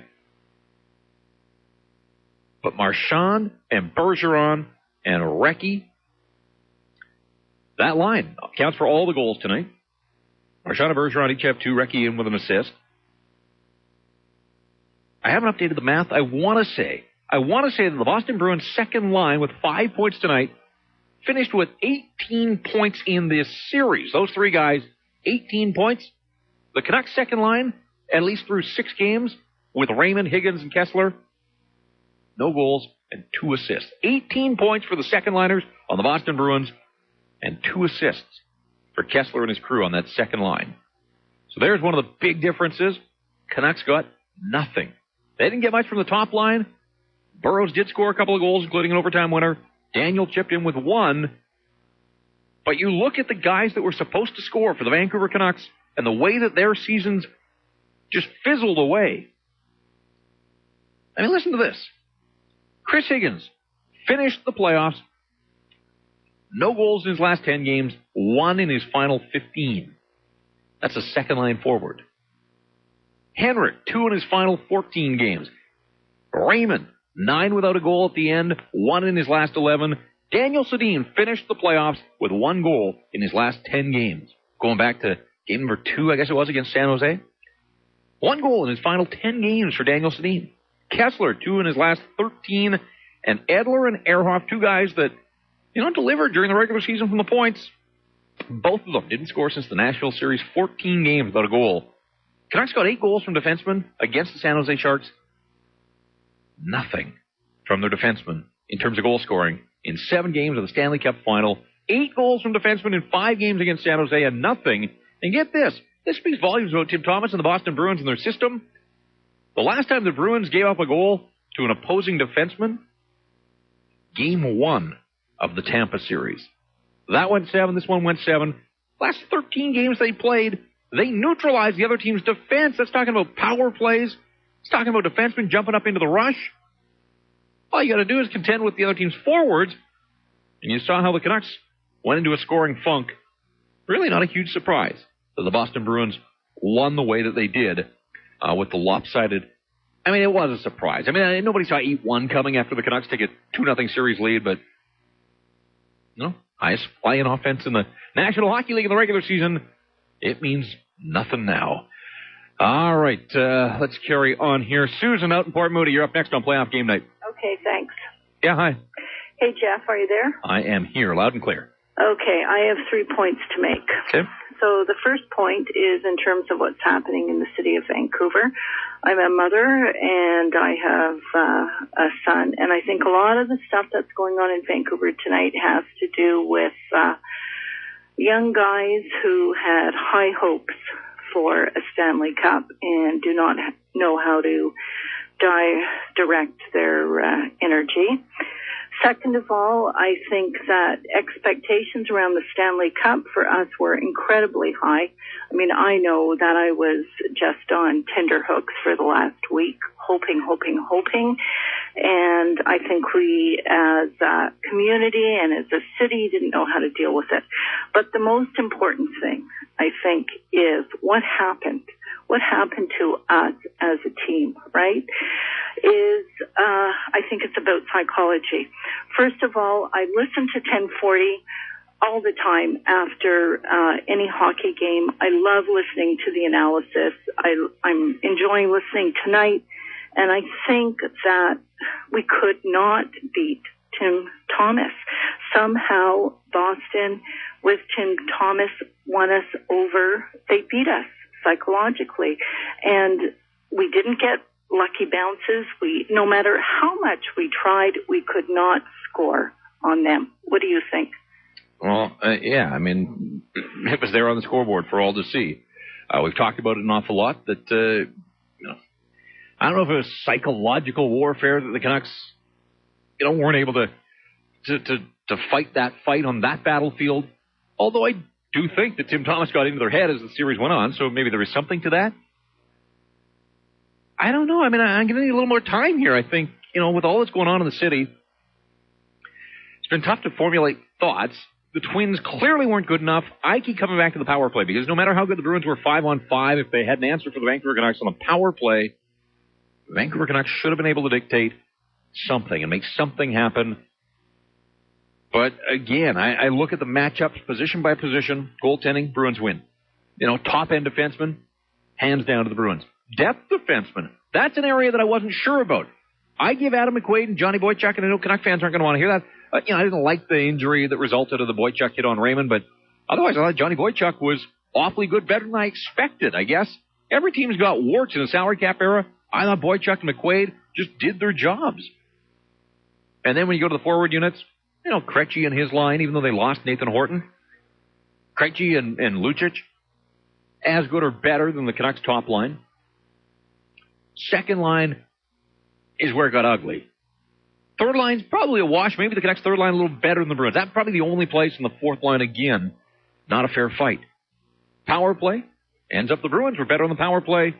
Penalty kill, Bruins were shorthanded goals, kept the Canucks at bay. Again to the Bruins. Coaching, I agree with the caller a few back. I'd give the edge to the Boston Bruins. They tried some different things. When they lost the first two games, they were forced to make an adjustment, obviously, with Nathan Horton getting knocked out of the series.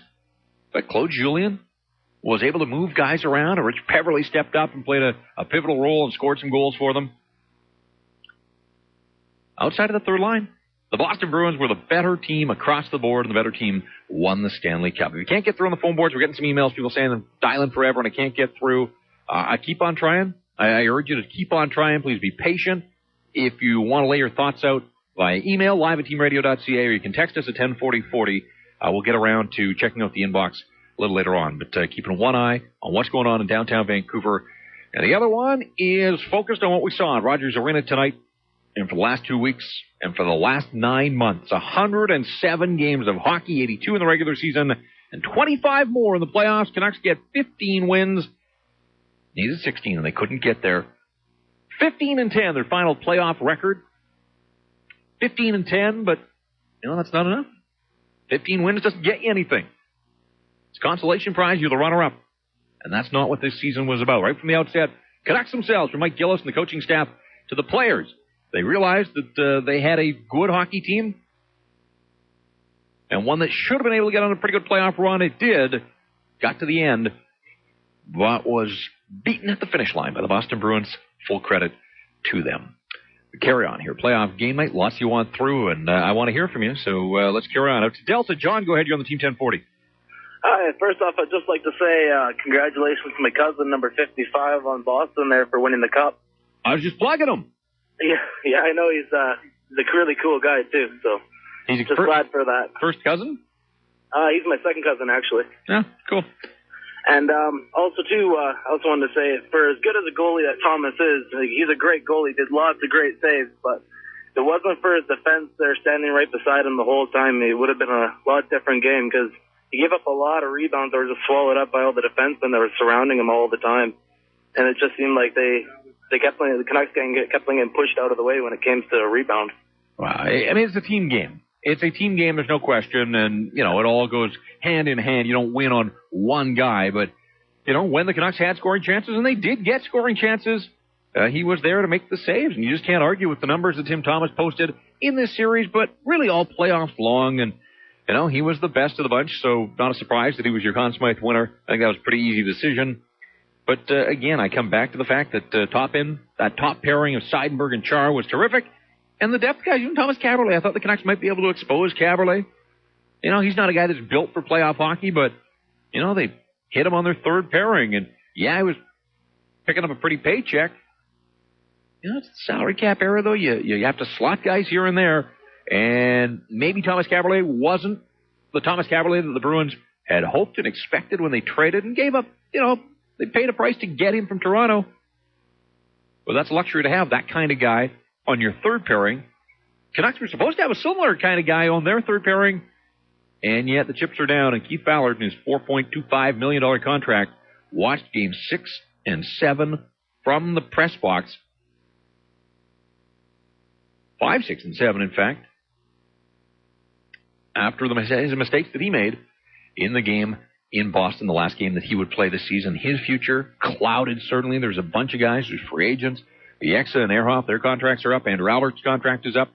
The guys that they brought in the deadline. Higgins, when he came here, he was injured. Thumb injury took him a while to get into the lineup. We said that when he was acquired, he was brought in his depth. Michael Samuelsson was still in the lineup. And as it turns out, Chris Higgins wasn't a second-line guy at all, and yet that's where they had him pegged because they were running out of bodies.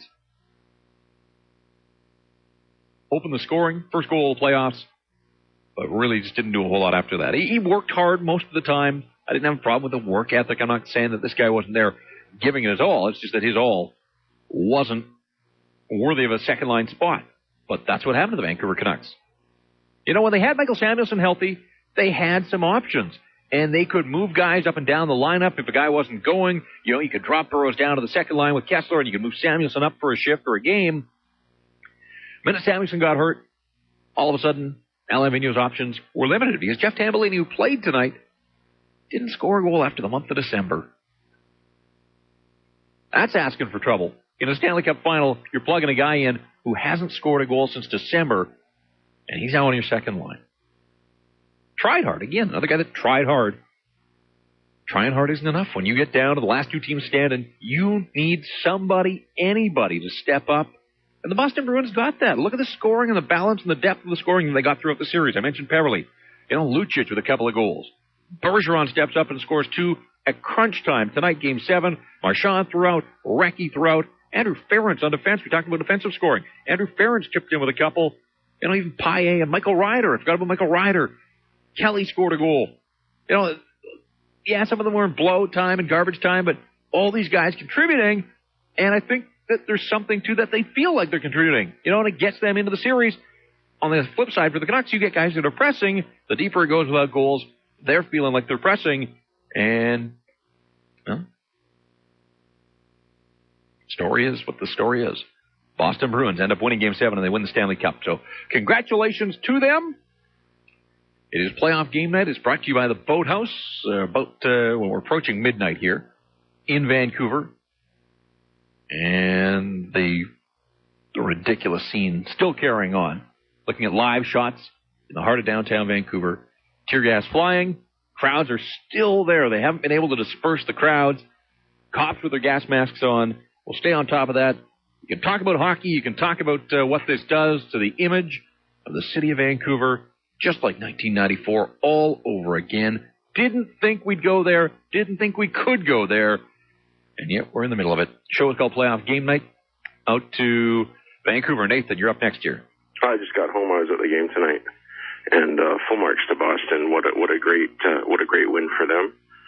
I was at the Islander Canuck game in '82 and saw the Cup then, so tonight was my second time seeing the Cup live presented, and it's an honor to see that thing. I didn't see the Cup. You know what? I was in the building tonight. I was downstairs working I didn't see the Stanley Cup. The night it was presented, I didn't never see the Stanley Cup. I'm going to assume that the Bruins hoisted it. I'll take your word. Oh yeah. I know they did. I never saw it live in person. I was there back in '82 too. I saw it then, but didn't see the Cup tonight. Chara lifted that thing up high, and you could tell that those guys wanted it just more than we did. Yep. Yep. And that's the story tonight. And goaltending as well. Just beaten in the goaltending department. If we don't let those 3 goals in, it's a 0-0 game. And on the scene downtown, it makes me want to move, frankly. Really does. I've never ever understood why '94 happened, and then now in 2011, I still don't get it. I don't understand this city. All right. Well, I share your frustration on that front. Again, I really just didn't think. In my heart of hearts, I didn't believe that we could get there. And here we are again. It is midnight now. The hockey season is over. And the nonsense is still going on in downtown Vancouver. Jeff Patterson with you. We will get a quick break in here. Stay on the phone lines. If you're on the phone board, we'll get to you. I'll work my way to you. I promise that. It's playoff game night, and we're prepared. We're pledging to go right through the night if we have to, keeping an eye on the things that are going on in the city. Talking hockey as well. As the Bruins beat the Canucks 4-0, they take the Stanley Cup 4-3. Canucks are done. Was this season a success? Big picture stuff. Was the season a success when the Canucks came up 1 win short of the Stanley Cup? There was so much good. It was a record-breaking season, but I put the question to you, was the hockey season in Vancouver a success? The nonsense, the crap, the aftermath aside, the hockey season itself, Was it a success? 604-280-TEAM, star team in the cell. You can email us live at teamradio.ca, or you can text your comments to us at 104040. Playoff game night brought to you by the Boathouse. You've got it on the Team 1040. Playoff game night here on the Team 1040. We are through Wednesday and into Thursday. And we can only hope that Thursday goes a little better and a little smoother here in the city of Vancouver than Wednesday did. But the carryover is still in effect. Things still going on downtown. Word we're getting is that the crowd's starting to disperse, but they haven't got this thing under control just yet. And again, we'll try and stay on top of it. If you were down there, we'd love to hear some first-hand accounts. Your experiences tonight, if you were at the hockey game, certainly we can talk about the game tonight, the series, the season. I threw the question out there before the break. You know, season that ends one win shy of a Stanley Cup. With the expectations that were in place for the Vancouver Canucks, is it still a success? It was a record-breaker, best regular season in franchise history, the 54 wins, the 117 points, all of that stuff. We know that. It was fun. It was a wild ride. It was, this playoff, unlike any other. I mean, the Canucks have been to the Stanley Cup final, but come on, the roller coaster and the emotion, just putting people through the ringer. Game 7 overtime in the first round. I mean, it's remarkable. I thought many times during this run, with all of the drama, how did they get through a 6-game series with Nashville? I mean, there was nothing to that series. I remember Ryan Kessler, and that is it. There were no villains. There was no controversy. There was nothing to that series. And, maybe some of that comes because it was the first time those teams had ever met in the playoffs. Mind you, so was this. The Canucks and the Bruins never faced each other. And there were storylines coming up the Eaton game. Anyways, they went 4 rounds, but they came up 1 win shy. Yes, it was a successful season. I think you have to take a step back here. I know the wound is still raw, and the sting is there. I get all that. Vancouver Canucks did an awful lot of good in the 107 games that they played. Brought an awful lot to this city. Brought them to the brink. But the expectations and the bar was set high. Canucks believe they had the personnel in place. And I guess if there is a disappointment to be had, it's that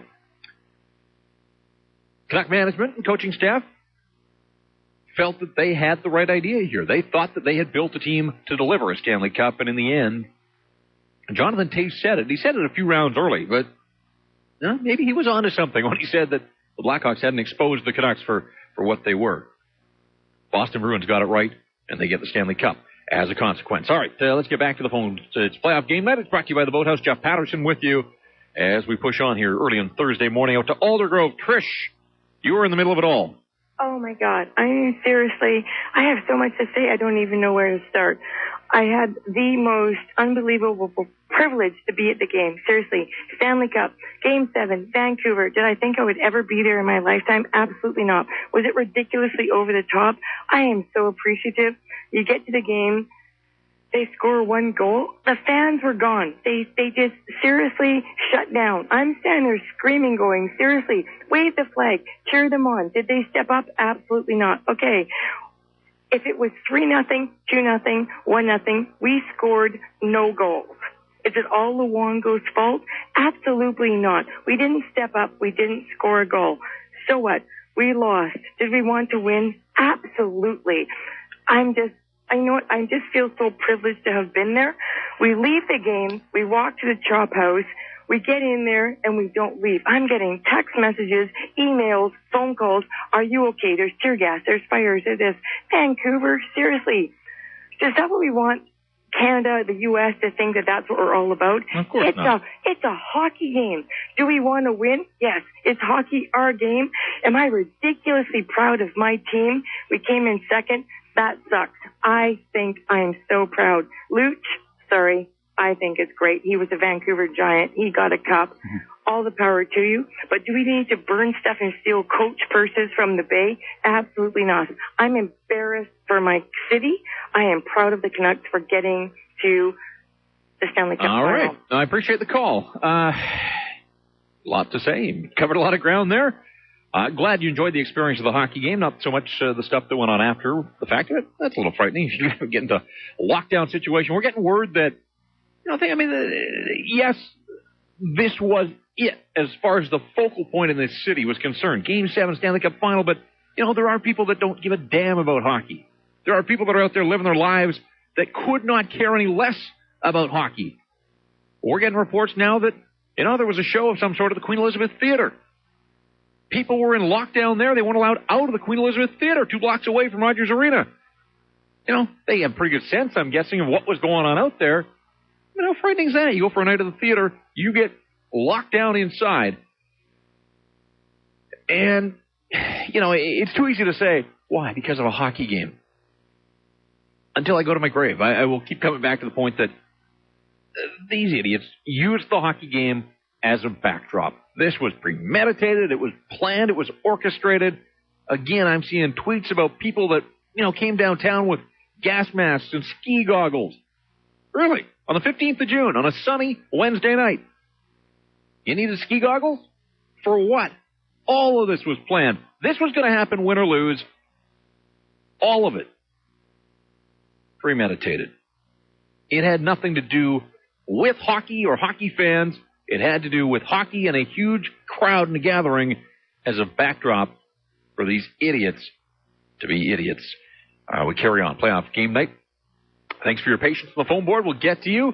Out to North Vancouver. Alex, you're up next year on Team 1040. Hey, Alex. Hey, Jeff. Thanks for taking my call. I just have one quick thing I want to say about the riots, and then I got a couple questions about you regarding the Canucks. First thing, I think if the Canucks ever get back in the Stanley Cup Finals, I think they should just shut down Vancouver. As a Vancouver citizen and as a taxpayer, I don't want to have to keep paying for this kind of appalling behavior every time the Canucks get in the Stanley Cup Finals and lose a game or two or whatever. So I think the Vancouver City Council needs to seriously consider shutting down the downtown core whenever the Canucks if they ever get back to the Stanley Cup Finals. You can't do that. I mean, there's business owners that live and die by the business that they generate on game nights. You can't shut down the city core. What you can't. Sorry, sure, not shut down, but not have like the outdoor viewing party. Oh, they're done. They're done. You're never going to see another one of those in the city again, ever. No, done, finished, end of story on that one. Yeah, and I just had one quick question just regarding the Canucks. Actually, it's 2 quick questions. You don't have to answer them both. I just wanted to get your thoughts on it. Back in the Chicago series, you said had they lost the series, there would have been serious implications. But like straining the relationship between the fans and the organization, and like just fans just wouldn't care anymore. Do you think that there's maybe going to be some implications next year because of this loss? And just my second question real quick. Over the last couple of weeks, we've seen media, in Vancouver and throughout North America, calling the Canucks, dirty from, the Burrows bite and the embellishing and the diving and all that stuff. And the Canucks kind of earned themselves maybe a bit of a bad reputation. Do you think that this, and now with the riots in Vancouver, do you think that this is, what kind of implications do you think that this is going to have on the reputation of the Canucks organization in the city of Vancouver itself? I mean, just for example, do you think it would get to the point where maybe next season the Canucks are maybe regarded as perhaps one of the least respected organizations in the NHL? I'll hang up and I'll hear your thoughts on it. Thanks. Yeah, I mean, again, in the immediate aftermath of the loss, I think it's hard to step outside the bubble and sort of figure out what this means and this night now means in the eyes of other people around the National Hockey League.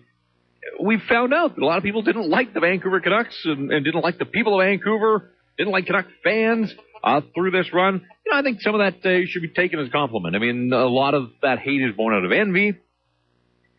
Is it going to reach the point where free agents don't want to come and play in Vancouver because this happens once every 17 years? No, I don't think it's going to get to that. And I don't think it's going to dissuade anybody in the organization to try any less to win the Stanley Cup. To my point, if they had lost Game 7 to the Chicago Blackhawks, it was 40 years of frustration. The expectations, had they lost, they would have been out in the first round. They would have lost on home ice. They would have lost after being up 3-0. They would have lost to the same team 3 years in a row, same coach. Would have beat the same coach 3 years in a row. I think that there would have had to have been sweeping changes at that point. Kessler didn't do a whole lot in that first series, at least offensively. But when they beat the Chicago Blackhawks and they exercised the demons with the Burrows goal, it gave them a new lease on life and a new opponent, and Ryan Kessler ran wild on the Nashville Predators. and all those people that wondered, could this guy be a playoff performer? Then he became the Conn Smythe favorite through 2 rounds. I mean, it was night and day.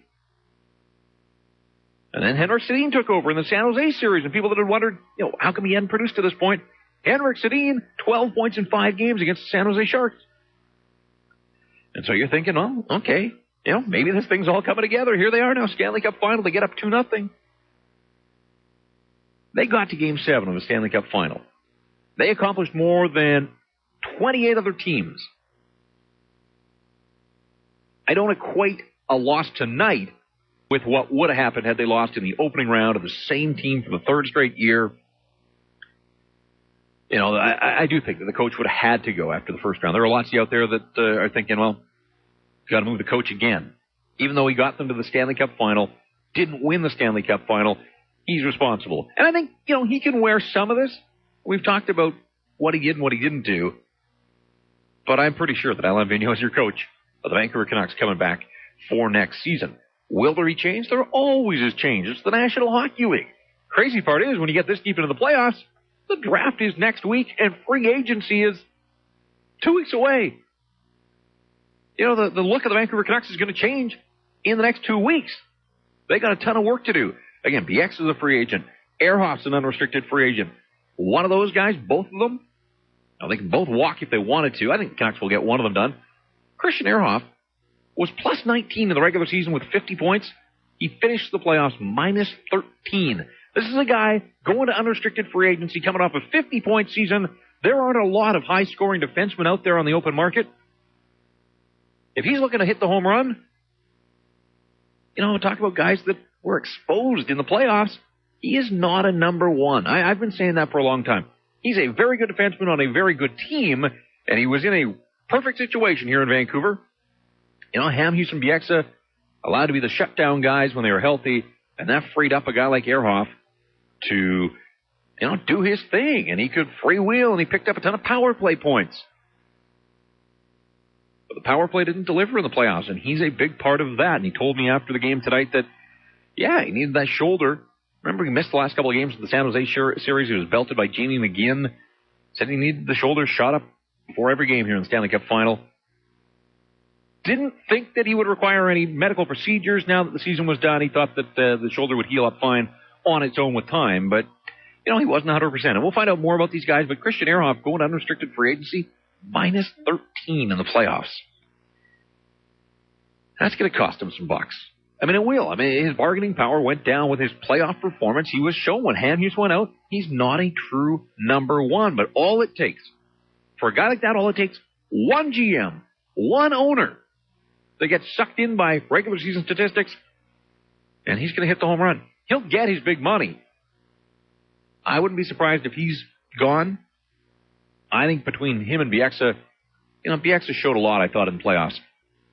Was he a different guy once? Who knew that Dan Hamhuis meant as much as he did to the Vancouver Canucks? Just quietly efficient all season long, and when he went out in the series opener, that's where it started to slip away from the Vancouver Canucks. But I thought Kevin Bieksa was a warrior throughout the playoffs.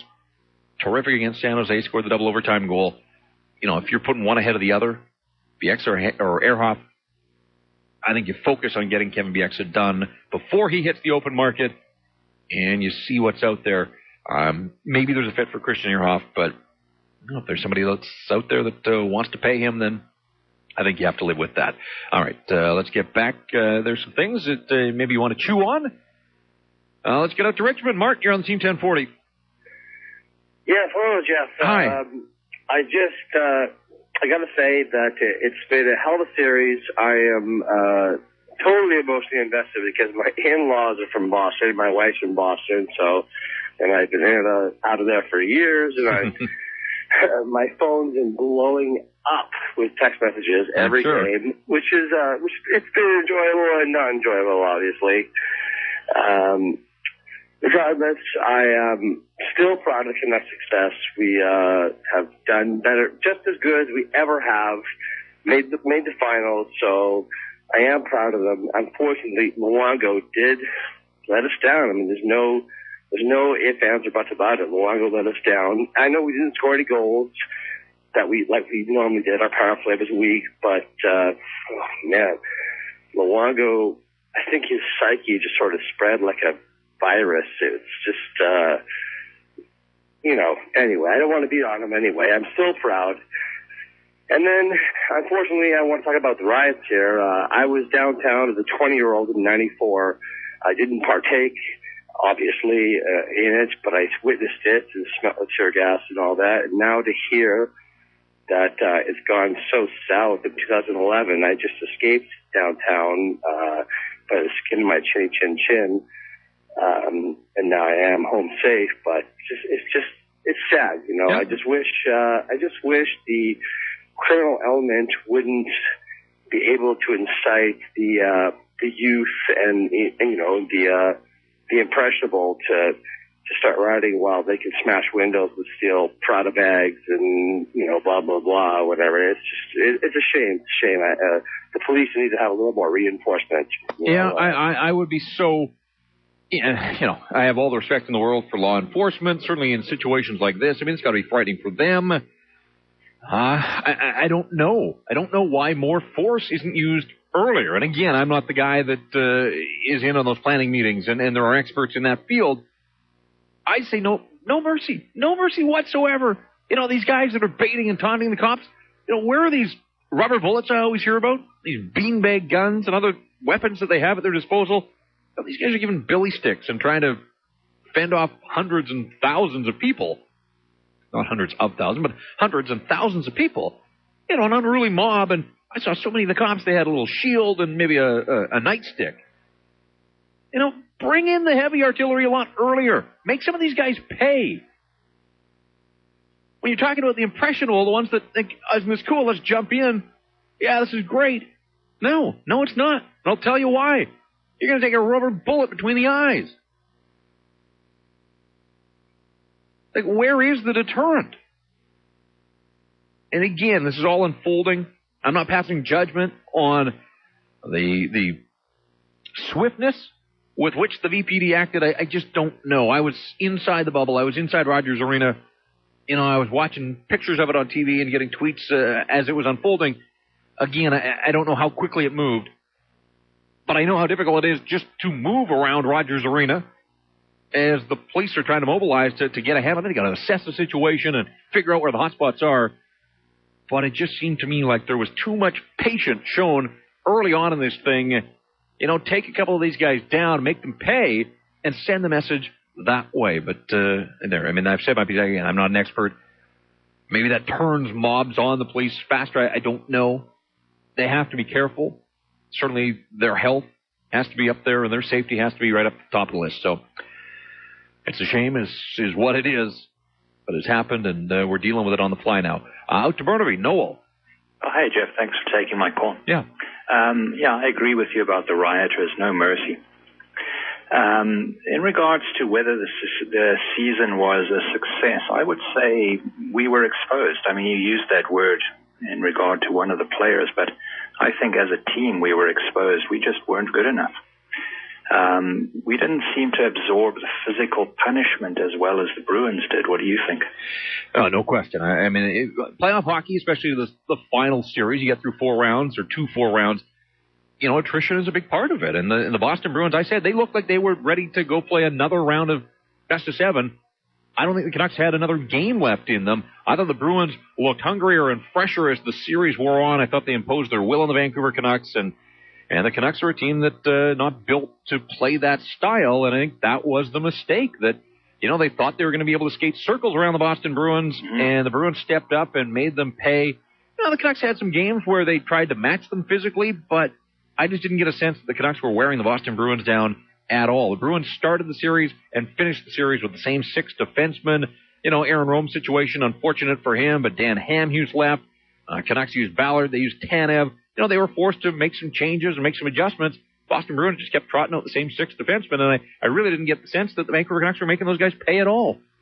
Yeah, I agree. I think Gillis has a lot of work to do because he put together a skill and speed team, and then it turned out that the Bruins were as skilled and as fast. I don't know that they were as fast, although I don't think they were that far off in that second line, and Marchand and Bergeron certainly added some quickness there. But their skill showed up. Their skill players were allowed. They were given some space, and maybe that comes from the physical nature. You get a team thinking that they're going to have to pay a price, and maybe they give you that split second somewhere along the line, and the Bruins able to take advantage of that. I like the fourth line of the Boston Bruins way better than the fourth line of the Vancouver Canucks. And we talked a little bit about defense that, Char and Seidenberg were terrific, but so were the guys behind them on the blue line. And Vancouver Canuck defenseman Edler with broken fingers and Ehrhoff a sore shoulder. It all started to add up. Hamhuis left the series early on. And, the Boston Bruins punished the Vancouver Canucks, and as a result, they beat them 4-0 tonight or last night. 4-3 in the series. Boston Bruins are Stanley Cup champs. Let's get out to Surrey. Corey, thanks for hanging in there. Appreciate the patience. Oh, no problem. I just want to quickly say that the officiating is rigged. I don't know if you guys are watching the same games that I was watching, but I sometimes watch the game and listen to Shorty's feed because it's way more interesting. That it seems like more is revealed as to like the stupidity of the refs, like making saves for the other team, or just basically we'll call one penalty on them, and then when they commit the same penalty, we'll just miss it. It'll all blow over, and people will see that it's obviously rigged because certain calls. Oh, we let it all go near the end. Well, I don't think I like that idea. How about we keep the rules in play during all games? And then maybe when people get mugged on the ice, something will get done about it. I mean, they took away a whole team piece by piece. And the guy that screens your call, he was scared I was going to talk about Kennedy, but I just want to quickly say that Massachusetts is Kennedy's city, and as soon as he got wind, or as soon as any of them got wind that black and yellow was under pressure, or there was a threat against them, the strings get pulled and things happen the way that they're supposed to. You know what I mean? No, I don't. You lost me there. I'm not sure how the Kennedys factored into the Boston Bruins winning the Stanley Cup, but you're not going to get me to go down that road. I'm not a conspiracy theorist when it comes to the National Hockey League. I will say that I don't get why the game is officiated one way in the regular season and it is different in the playoffs. I mean, the standards are relaxed in the playoffs, and the clampdown that's supposed to be there on the hooking and the holding and all that other stuff, and after the whistle stuff too. Brad Marchand was allowed to get away with murder. Credit to him. I mean, you do what you can get away with in life. And he's a Stanley Cup champ as a rookie, and he was a huge part of the Boston Bruins' success. But in the first game of this series, in one of the first scrums, when this guy's going around poking guys after the whistle, the onus is on the officials to sit guys down and maybe deliver a message. But I think the message that was delivered was, we're going to turn a blind eye, and you can continue to do that. And I said, it took its toll on the Vancouver Canucks. And I was disappointed in the Vancouver Canucks and their lack of pushback on so many occasions in the physical department. But that's not the type of team that they are. I think it's the type of team that, they've got to become in some ways. And I think you have to learn from your losses in life. And it's pretty evident that having skill and speed through your lineup isn't the way to go. I also know that in the salary cap era, it's not easy to blow a team up, and I'm not suggesting that the Canucks should or would. A record-breaking season for them, 54 wins and 117 points. There's a ton of the component pieces to the Vancouver Canucks that you have to like. Most of them are the ones that Mike Gillis inherited. So the question is, will he identify what didn't work for his hockey team here on this run? Two of the guys that they went after last year, Ballard in a trade, Hamhuis via free agency. One of the things that they liked about both of those guys was their durability, and yet both of them missed large chunks of the season. Both suffered injuries. In Ballard's case, fell out of favor with the coach. Can't wait for the next 48, 72 hours whenever the Canucks clean out their lockers and have their exit meetings. I hope that Alain Vigneault is willing to open up, and I hope Keith Ballard is as well. I hope one of these guys is willing to tell the story of where it broke down and where the relationship went wrong, and can it be patched up, or do the Canucks have to move Keith Ballard a year after acquiring him? He's got a hefty ticket. If he can't get into the lineup, how sought after would he be by other teams? I don't think he was good enough for the Vancouver Canucks, and you saw that in game number 4 of the series. I think he was better than he showed, but his confidence took a hit. They didn't win or lose in the playoffs because of Keith Ballard, but again, coach's job is to put the best players out there that give his team the best chance of winning a hockey game, and should Keith Ballard have been part of that mix? The fact that they felt they needed to call up Nolan Baumgartner from vacation in California at the age of 35, a month after his American Hockey League season was done, doesn't that raise some alarm bells in terms of the faith that the coach had in Keith Ballard, who was here and healthy and couldn't crack the lineup, and then they bring Baumgartner in?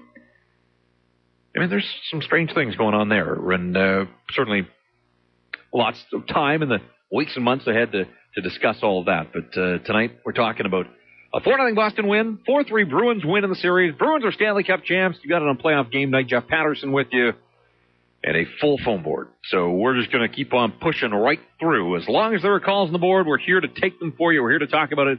The events after the hockey game, about the hockey game, the series, the season. Was this season a success? One win shy of a Stanley Cup for the Vancouver Canucks.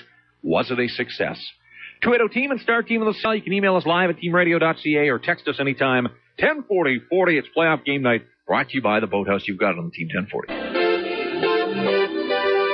12:38 on a Thursday morning now after the night before that saw the Boston Bruins beat the Vancouver Canucks 4-0 in Game 7 Stanley Cup Final. Boston Bruins are Stanley Cup champs. Mark Recchi has done what an NHL career it was. The pride of Kamloops. I'm sure had family and friends on hand at Rogers Arena tonight or last night. Milan Lucic as well. But for Mark Recchi announced that, yes, indeed, he's done. Stanley Cup champ goes out on a high. 3-time Stanley Cup winner. He's headed for the Hall of Fame. Done at the age of 43. And now he can concentrate on his stake of ownership in the Kamloops Blazers, along with Shane Doan and Jerome, not the junior team they all played for way back when. So Mark Recchi goes from being a player and a Stanley Cup champ to being an owner. 604-280-TEAM and Star Team of the Cell. Lots of you want in, and let's get right back to the phone boards. Vic in Richmond, you're up next year on playoff game night. All right. Yeah, go ahead. I just want to say I was at the game tonight. The boys played hard. I've been a season holder with my dad for the last 10 years, but as soon as I saw the score, I left the building at 5 minutes till the game ended because I pretty much knew what was going to happen. And the last thing I want to say, I agree with you. We got to do something with the defensive pairing to see what's happening with Hammies or Ballard. We paid some good money for them, and we give away some good draft picks. That's all I got to say. Thanks. Well, Hammies got hurt. I mean, he's under contract for a long time. He's going to be here. And I gained a real appreciation for Dan Hamhuis as the season wore on. Early in the year, I wasn't quite sure what the Canucks had got for their $5 million. But he was just so steady and low maintenance, and he allowed Kevin Bieksa to be the Kevin Bieksa of old who, was way more reward than risk. And they formed a terrific tandem, and they were able to play against the other team's top lines, and that freed up the likes of Christian Ehrhoff and Alex Edler and Sammy Salo when he got into the lineup. It allowed those guys to step up. And if they're not playing against the other team's top lines, it makes the defensive job easier, and then they can jump up into the rush, get their opportunities. Again, I thought Dan Hamhuis was terrific, and one of the reasons that the Vancouver Canucks had the success they did. And then you see when he comes out of the lineup, it was unfortunate for him, innocent-looking play that he made throughout the season. Still don't know the extent or the nature, in fact, of the injury. I was led to believe that it was somewhere in the middle body, but, he was around the team. He was on the bench during the morning skate this morning. If it was serious and it required surgery, you kind of thought that maybe they would have already got him in there. Just don't know, but for whatever reason, he couldn't play, didn't play. And who knew that they were going to miss Dan Hamhuis as much as they did? And, it just started to mount. Hamhuis was out. Then Rome went out. Samuelson already out. They lost Mason Raymond. Some of those guys weren't contributing offensively, Raymond and Samuelson, but they started the year as top 6 forwards. Every single one of those publications that picked the Canucks to win the Stanley Cup back in September and October, all of those prognostications were based on Mason Raymond and Michael Samuelson as top 6 forwards. And they both finished the playoffs injured, and they both finished the playoffs, they finished the playoffs with 3 goals combined. They didn't deliver. Samuelson didn't have much of a chance to. Raymond played all but the final game. I mean, it was great to see him in the building. Great emotional lift. Glad that he's out of the Boston hospital, back in town. I can tell you after the game, though, he was in the back room in the Canuck locker room, and he can barely walk, shuffling like a 90-year-old man. I mean, he is seriously injured. Still had that back brace on. It's going to be a long haul for him to recover. And if he was trade bait in any way, a lot of talk about what are the Canucks going to do with Corey Schneider. If Mason Raymond, if it had got to that point where the Canucks thought that they had to bulk up, was he trade bait? Well, now you can't trade Mason Raymond, so it kind of handcuffs Mike Gillis in that regard. You're going to package Mason Raymond, throw him in with a Corey Schneider, perhaps. Who knows? You can't do that now. So the dynamics of the offseason have changed due to the injury, the long-term injury, to Mason Raymond. You want to look forward, you want to look back. Was it a success? Was the season a success? One win away from a Stanley Cup. Out to Burnaby. Chris, you're on Team 1040. Thanks, Jeff, for taking my call. Yeah. I got a question. Do you feel that the point of the turnaround of this whole series that we have the privilege of looking at in retrospect right now was the hit on Horton from Rome? Do you think that was the whole turnaround of the whole series? No. Emotionally and both? No, I don't. No? I really don't. I look at a couple of turning points in the series. The Canucks killed off the 5-minute penalty there. Early in Game 3, Rome steps up, hits Horton. We know the story. Boston had a 5-minute power play, didn't score. Canucks dominated the rest of that period, had a power play of their own, couldn't score. They could have got up 1-0 in that hockey game. As crazy as it sounds, Boston wins it by a score 8-1. It was scoreless after 20 minutes. I thought the Canucks weathered that storm. Did the Bruins draw some inspiration from the fact that, they lost one of their key players? I'm sure they did. I don't know that that was the turning point. I think it's easy to say that that was the turning point. I think you look back, Bruins didn't play poorly in either game in Vancouver, and a case can be made that they were a little unlucky not to win one of them. The one got to overtime. I think the Boston Bruins just had belief that, we played pretty well in Vancouver and didn't get anything out of it. We just keep doing what we're doing here at home, and they were able to even the tables and get right back in the series. So I think they drew some emotion off the hit, but I don't know that that was necessarily the turning point. Had they scored a couple of power play goals right after the penalty, the Rome penalty, maybe. I wouldn't say that that was the turning point to the series. I think the Boston Bruins were consistent throughout, physical throughout, and I thought they got stronger as the series went on and the Vancouver Canucks kind of faded away. All right, hope that answered your question. Again, it was a devastating check. Guy wheeled off in a stretcher. I get it. I watched the series. But I just think it's too simple to say, that's your turning point. I think the turning point was, the Marchand goal the other night. The Canucks had a chance to clinch the Stanley Cup. Canucks had two chances at clinching the Stanley Cup. Game 6, Brad Marchand, there he is again. He rifled it from the right wing boards, but it was the right wing boards. That's a bad goal. It's a bad goal to give up early in a hockey game. And the Boston Bruins got what they needed. They got that start in Game 6. Again, Henrik Sedin's able to corral that puck that bounced off the inboards early. Bank it in. Canucks just could never get the lead in Boston. Never able to apply pressure to the Boston Bruins. And once the Bruins got going, the floodgates were opened, and Luongo was a big part of that. But, I don't know that there was one turning point. I just think the Bruins played pretty well in Vancouver, didn't get a win out of it, and it didn't knock their confidence in any way. And yet, when the Canucks got throttled in Boston, I think you could see that their confidence was eroding. Goaltending, they lost that battle. They lost most battles. They lost most of the battles on the ice as well. And again, that comes with the territory of, hearing those big bad Bruins coming in the footsteps and not willing to pay the price. I didn't think the Canucks won a lot of puck battles in this series. Onward we go. Out to Burnaby. Brad, thanks for waiting. You're on playoff game night on the Team 1040. Hey, thanks for taking my call, Jeff. Appreciate it. Yeah, you bet. I'm glad that I watched as much Canucks as I could, especially during the playoffs. I'm really happy with what it is that they've been able to accomplish this far. And I think as much as the circumstances can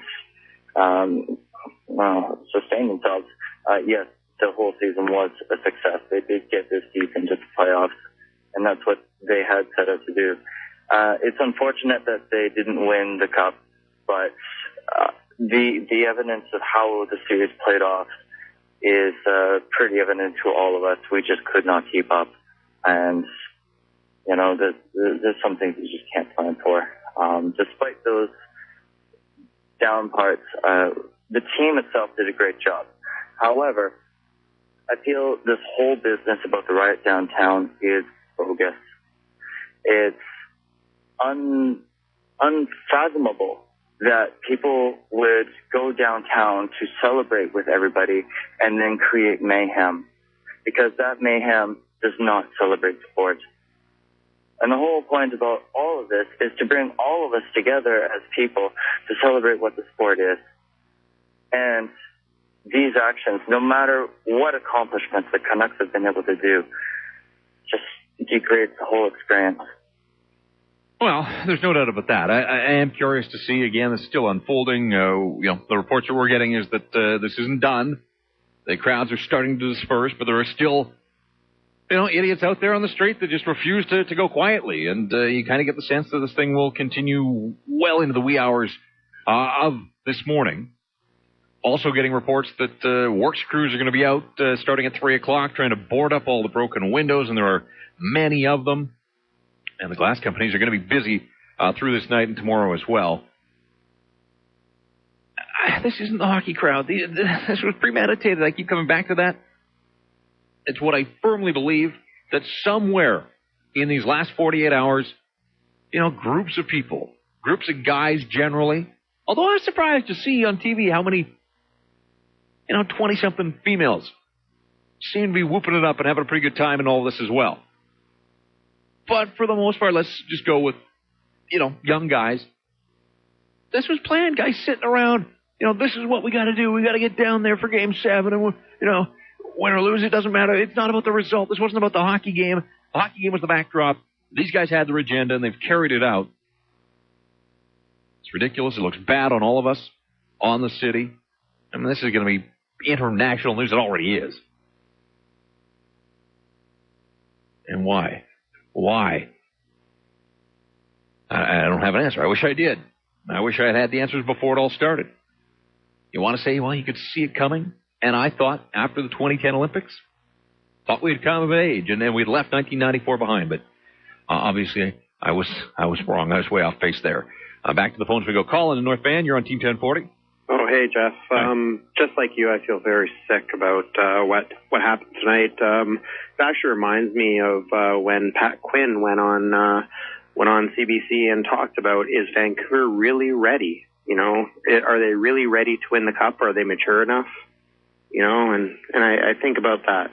However, onwards to next year, and I look at our defense and I see we have a great defense like this year, but we don't have that solid rock like a Chara, where when you throw the puck in, you're afraid to go get that puck. The forwards don't want to go there, and I'm thinking to myself, well, who's really who's up this year that we could really grab?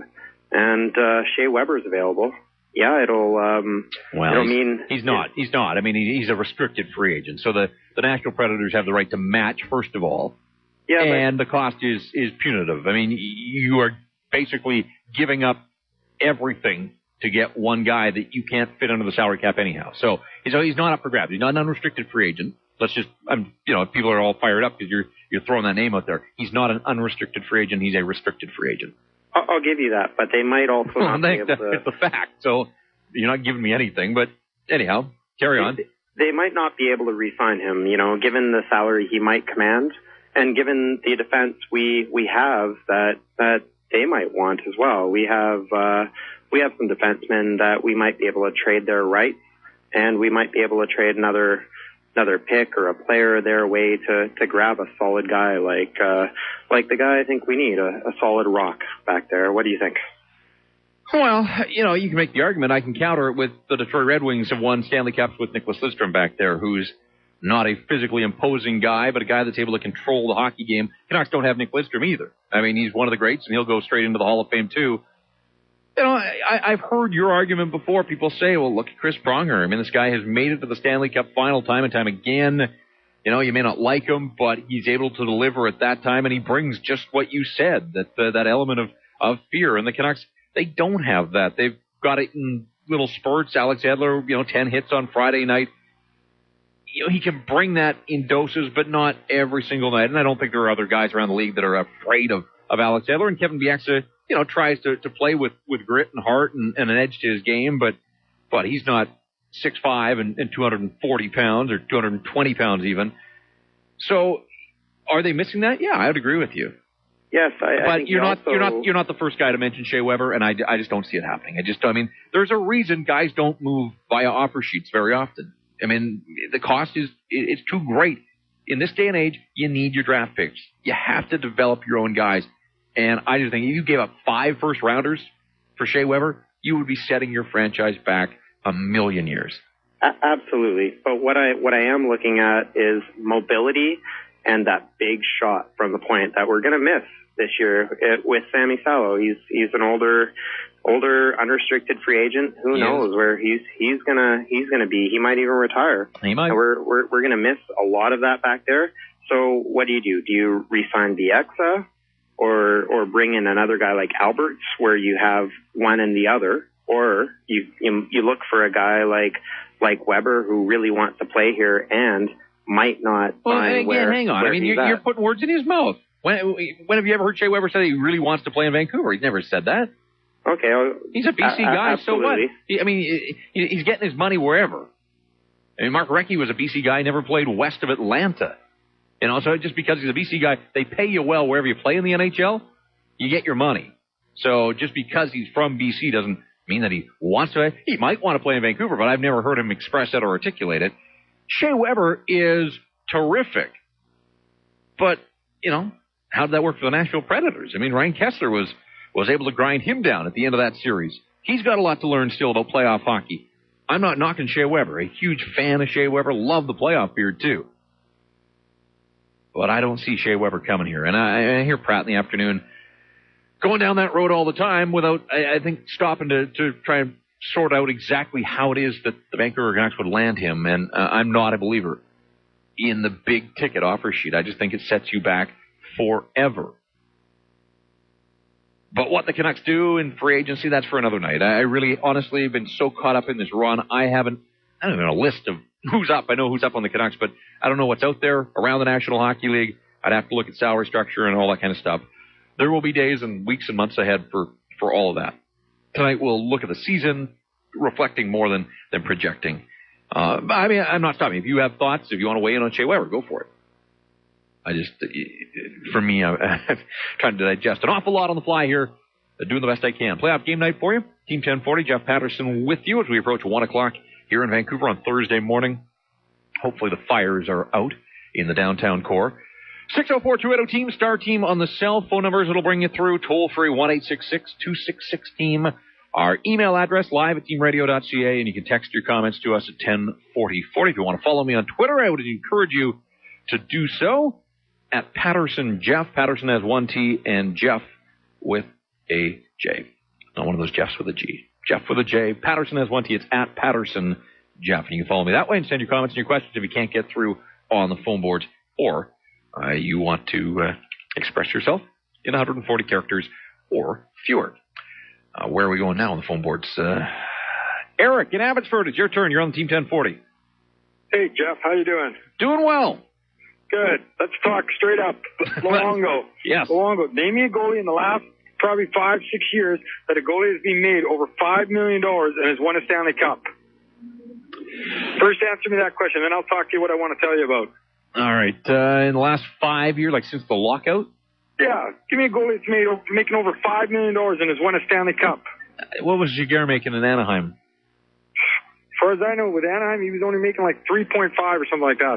Okay, yeah, I'm not saying that he didn't. Okay, but now let's go. Let's talk about Luongo. Yeah, sorry, okay. Yes, right, yes. Mike Keenan, Florida. Everybody says, why did he let Luongo go when he was in Florida all that time? One, unproven playoff goalie. Then he comes to Well, he never played in the playoffs in Florida. Never got a chance. That's what I'm saying, because he wasn't good enough to get them into the playoffs single-handedly, whatever. They had a bad team. Anyways, now we go back to the Canucks. He plays all these years for Canucks. Has he won a Vezina? Came close, but never won it.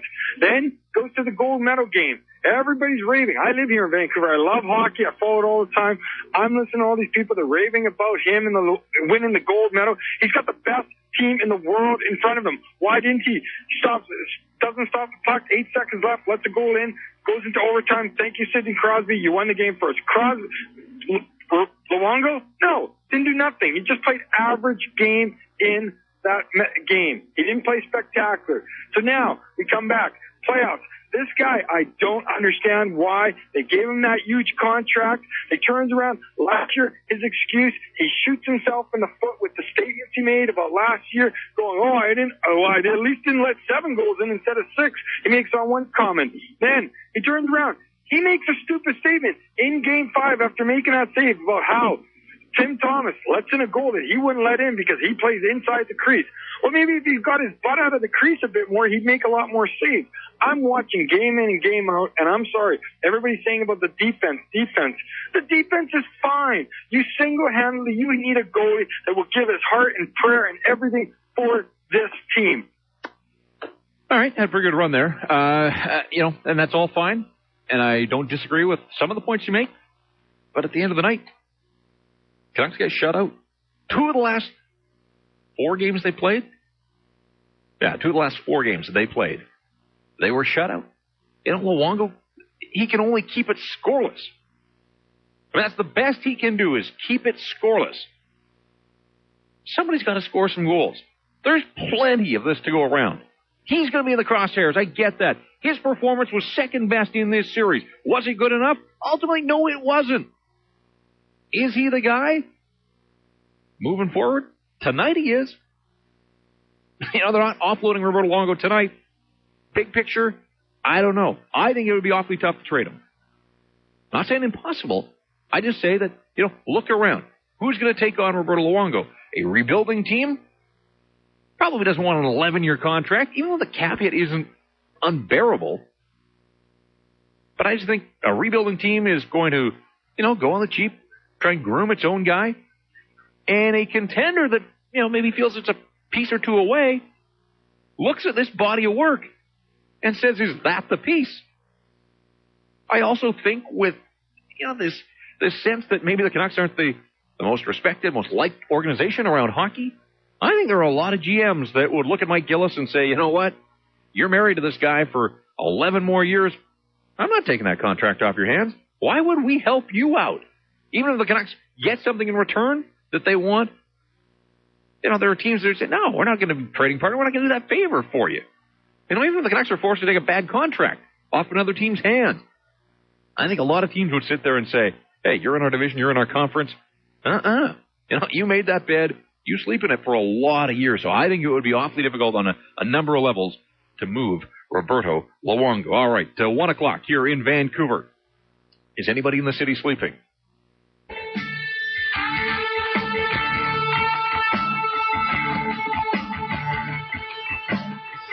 So used to coming out of commercial breaks with clips of goals and saves, and I don't know, hockey game seems like it was about 8 years ago now. Jeff Patterson with you in the hockey headquarters. We can call it that for at least one more night. It's still hockey season. It's now just the off season, which in a lot of ways is as interesting or more than what you saw, although not this year. I mean, come on. 25 playoff games, June 15th, later than the Canucks had ever played before. Absolute roller coaster of emotion. I was wondering what we were going to talk about. Win or lose for the Vancouver Canucks. I guess win. I knew what we were going to talk about on the program, but wasn't quite sure about the losses. I wanted to get into playoff memories and your favorite moments, and there were so many of them, and none of that really matters right now. There'll be lots of time to digest all of that. Looking at some of the emails that are coming in and the text, I'll get a chance to read those. Questions coming in via Twitter as well. Everybody seems to want to talk about Roberto Luongo. Everybody's got an opinion about Roberto Luongo. He's a lightning rod. There's no question about that. He did come out. He faced the music in the locker room. A handful of them did. Kessler, too. Kessler on the verge of tears. You could see it. You could hear it in his words. I mean, this is a guy that wanted to give it all. I just don't think he had much to give here in the late stages of the playoffs, and curious to find out the truth about his health and well-being and where the injuries were, and, is surgery going to be necessary for not just Kessler, but some other guys. And keep in mind, it is June 15th. Whenever they get around to going under the knife, training camp is less than 3 months away now. I know Mason Raymond's not going to be available to start next season. I think there'll be some other guys that maybe aren't ready to go. And the Detroit Red Wings used to go through this all the time. This is what happens when you play this late into the season. It compounds the wear and tear on your body to the point where something gives, and then you got to go under the knife and start that rehab process and get ready to go once again. And we found out last year after the playoffs, a guy like Alex Burrows needed shoulder surgery, missed the first 10 games, all the preseason, all the training camp, and the first 10 games as well. I think there'll be a list that will be considerably longer than one or two guys that need some medical attention here now that the hockey season is done. All right, every time I start talking and rambling on a tangent, I realize that I've taken away time from you, the fans that have supported this program all playoff long. So let's get right back to it. I'll get to you. I will. I make that pledge. We're not going anywhere. If it takes all night, we'll come to you. Out to Burnaby. Bal, go ahead. You're on the Team 1040. Hey, Jeff. How you doing? Doing well. Thank you for taking my call. I'm a long-time Bruins fan. Well, then it's a good night for you. Yes, I was at the game. Mm-hmm. My massage therapist before the series was calling me LFS, which is a losing franchise supporter. So I guess that's going to change. There's a couple things in the series. I mean, Tim Thomas was just outstanding. And I think the other thing that the Canucks could take a couple of notes. I think there was a couple of years ago, Tim Thomas, in the playoffs, he was just wasn't. And I think Luongo, we can't give up on this guy. And I think the Canucks could learn from the Bruins, and Gillis could learn. They need a couple of guys, a couple of bruisers, big, either defensemen or forwards. Because, during the regular season, it's one thing where they allow the play and there's penalties called. The playoffs, I've been watching since I was a kid, and it's always the same. It changes. It's a different game. And the Canucks, I think Gillis could take, a couple little tweaks. I don't think the Canucks are that far away. And sometimes, it takes losing to learn to really how to win. Right, and I think that's a good point, and one that got lost a little bit here in Vancouver is that the Boston Bruins went through the cruelest of defeats, almost what the Canucks put themselves through in the first round against Chicago. They were the team that had the 3-0 lead on Philadelphia and let it get away 1 year ago, and I can only imagine that the talk shows in Boston were calling for the heads of Claude Julien and Tim Thomas and Zdeno Chara, and on it goes. And Peter Chiarelli, who seems like a pretty even-keeled guy, kept the faith, kept the group together, and here they are, and they delivered for him. 1 year after getting embarrassed, and there's no other way to describe it, they blew a 3-0 lead for the first time in 35 years. They were that team, and here they are a year later, learning from their mistakes and winning 3 Game 7s to get their hands on the Stanley Cup. A resilient bunch. He made a few changes this year. You can see some of the guys that he brought in. Yep. And like I said, Gillis isn't, the Canucks are not too far. And I didn't know, being a long time, there's a lot of suffering on this side too. When we used to barely beat the Canadians, that was like the Stanley Cup for us. And then, now it's sort of, we got to the stage where it took a lot of time. The Bruins are still a young team. That's what I look forward to. But like I said, the Canucks are not that far away. And honestly, in the end there, I think Kessler, I think Edler, Ehrhoff, I think Higgins maybe even up front. You saw the Raymond thing. I think these guys were all pretty hurt, even maybe one of the Sedins. Right, but that has to be investigated too. Why is that? Why were they on the receiving end so much? Why weren't they the ones dishing out the punishment outside of Aaron Rome? They didn't make many other teams pay a huge price. Now, the San Jose Sharks had a long list of injuries when their season was done, so, maybe the Canucks did. Maybe I'm misspeaking when it comes to San Jose, or maybe some of that was before the Canucks and the Sharks met, and, those guys just tried to play through it and weren't as effective as they could have been. Injuries aren't an excuse, but sometimes they are an explanation. If a guy only has one good arm or one good leg, how can you realistically expect him to deliver a whole lot? The Manny Malhotra injury, that was a freak thing, terrible for Manny. Delightful that he was able to get back, and that was an emotional moment. But he wasn't the Manny Malhotra of before. He didn't add anything to the Vancouver Canucks. He gave them a little bit of an emotional boost, and the place went bonkers when they showed him on the big screen. But he didn't win a lot of face-offs. The penalty killing was and no offense whatsoever. I don't think he was any worse than Alex Bolduc would have been had he been in the lineup, but Manny Malhotra, didn't contribute much, if anything, to the Stanley Cup final, nor did many guys. I mean, who was the best Canuck in the Stanley Cup final? That's take some time thinking about that. Tell me when you come up with it. Was it Max Lapierre? Was it Rafi Torres? Good on them if it was, but that kind of tells you all you need to know, doesn't it? Questions coming in on Twitter. Listening on the internet. Wonder what you think of AV's future. I addressed that a little while ago, and I said after the Chicago series, had they been eliminated, I think you had no choice yet. You had to go. This guy got his team through some injuries to the Stanley Cup final, to Game 7 of the Stanley Cup final, got them to 15 wins before any other team couldn't get that 16th. I think Aluminium comes back next year. If they get off to a tough start, then the questions can be asked. But I think any time a coach gets you to a Stanley Cup final, win or lose in the Stanley Cup final, I think he's done a lot of good things. I think he's bought himself the right to come back and try it again. We talk about teams that learn from their losses. Keep in mind, Sidney Crosby and the Pittsburgh Penguins got to the Stanley Cup final, didn't win it, turned around. What happened? They won it. There are lots of stories like that in pro sport, and you just don't discard what the Vancouver Canucks had going. I mean, the core group in the regular season, as good or better than anything that was out there.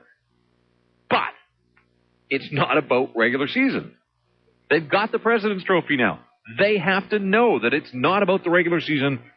It's about what comes after that. The regular season is a build-up. I hate to say it, but in this business, I am not looking forward to next year's regular season because it means nothing.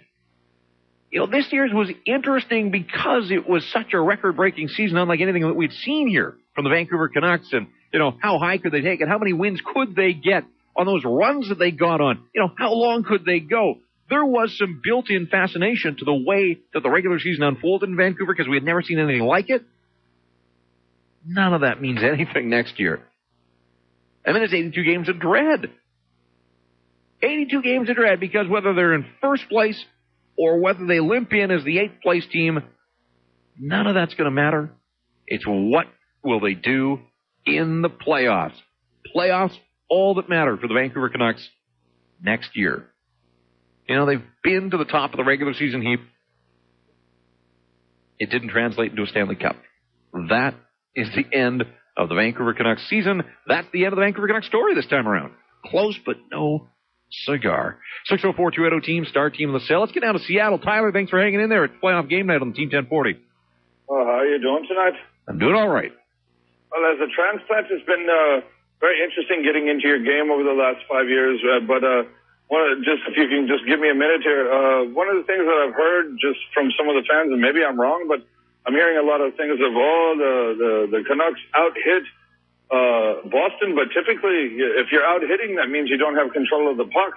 So that, to me, that number doesn't mean very much. And throwing Luongo under the bus, to me, it's like I've heard a lot of things of, well, he's thrown 2 shutouts, but then he's also gotten pulled out of 2 games and probably should have been pulled out of the 3rd.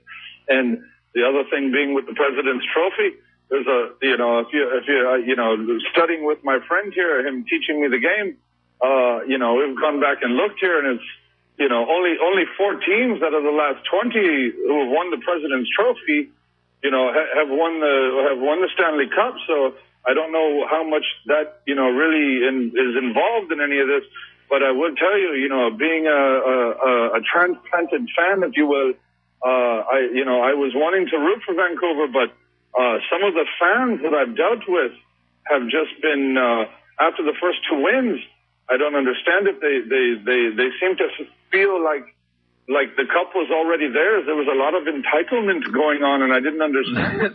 There was indeed. There was a lot of chest puffed out. The Vancouver Canucks had the first 2 wins.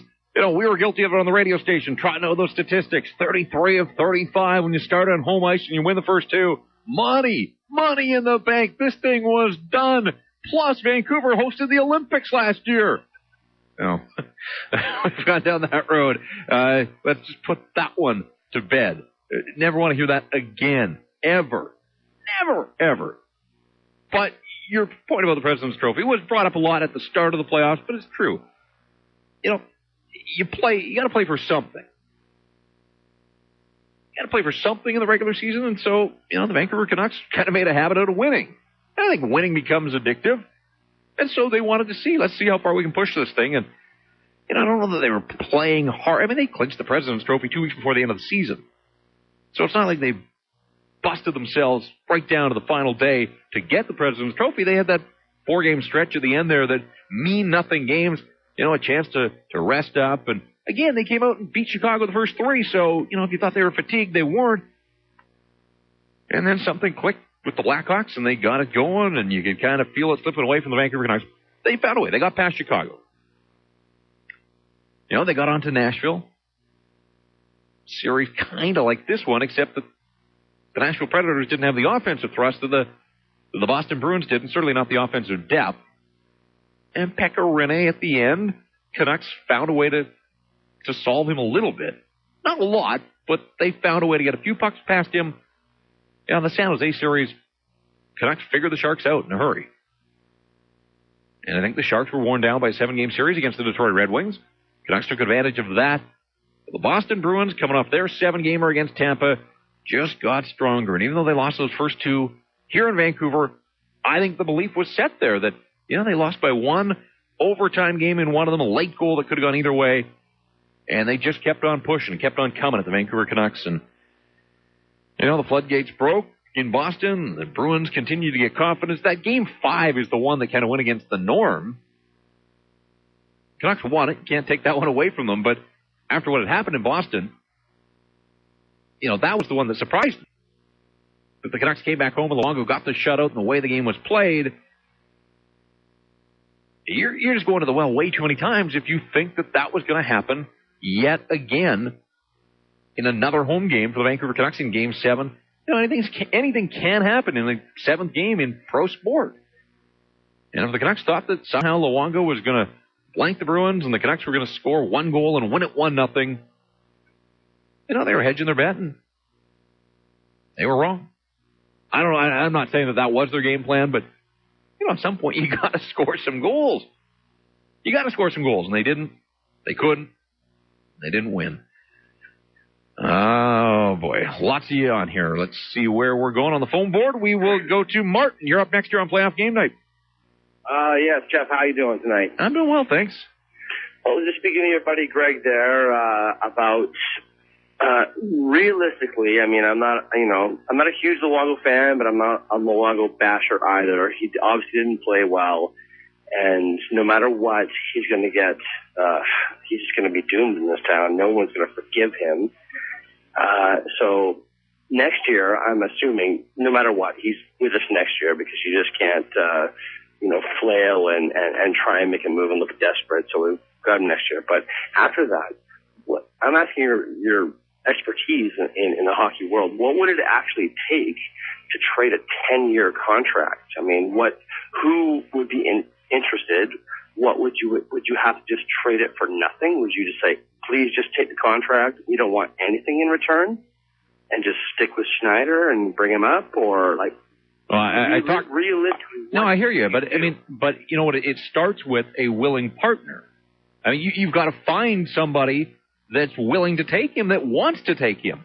Well, Columbus needs a goalie. But do they want to? But do they want a goalie on a 10-year contract? Yeah, I can't even afford that 10-year contract. That's what I'm saying. That there are other teams out there that would be scared away by that term. So I'm asking your expertise. Who maybe might be interested in this quagmire of contract? I don't have an answer for you. I don't know. I think you'd be looking at a team like the New York Islanders, and they would want you to take Rick DiPietro and his contract back the other way. I think that's. Oh my God! I can't believe you're bringing him up. But that's the kind of contract, and that's the kind of trade you're looking at with a guy that has a 10-year contract. I was at DiPietro's final college game before he went pro. He was already drafted, and I was actually there in Boston. My wife is from Boston. My in-laws are from Boston, so I'm getting seriously punished. My phone is blowing up, and I'm getting a lot of smack talk, which we all live for. But did you call us earlier? I did. Yeah. I did. Well, you only get through once on a night, so not sure how you snuck through the gatekeeper there, but you caught him in a weak moment. But one call a night. There's just too many people that want to weigh in. But to your question, I think that's what you're looking at. I mean, you see those types of trades now in the National Hockey League. They got to be dollar for dollar. So to think that the Canucks could just give Roberto Luongo away, they've got to find a willing partner. They've got to find somebody that wants that contract.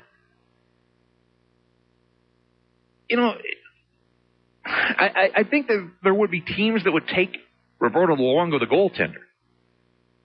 The goaltender with that contract is what makes this thing a little dicier. But, email coming in with Luongo, one of the best goalies on the planet, 5 years younger than Tim Thomas. He's ahead of Thomas's career pace and achievements. Just needs to keep improving and working on technique and psychology in the offseason.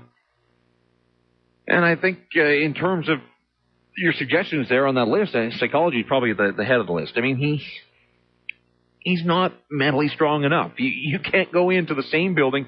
You can't have, a handful of buildings around the NHL where you just can't perform.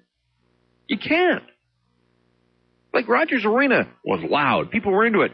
Didn't affect Tim Thomas. Tim Thomas didn't melt down in Vancouver. Didn't melt down in Tampa.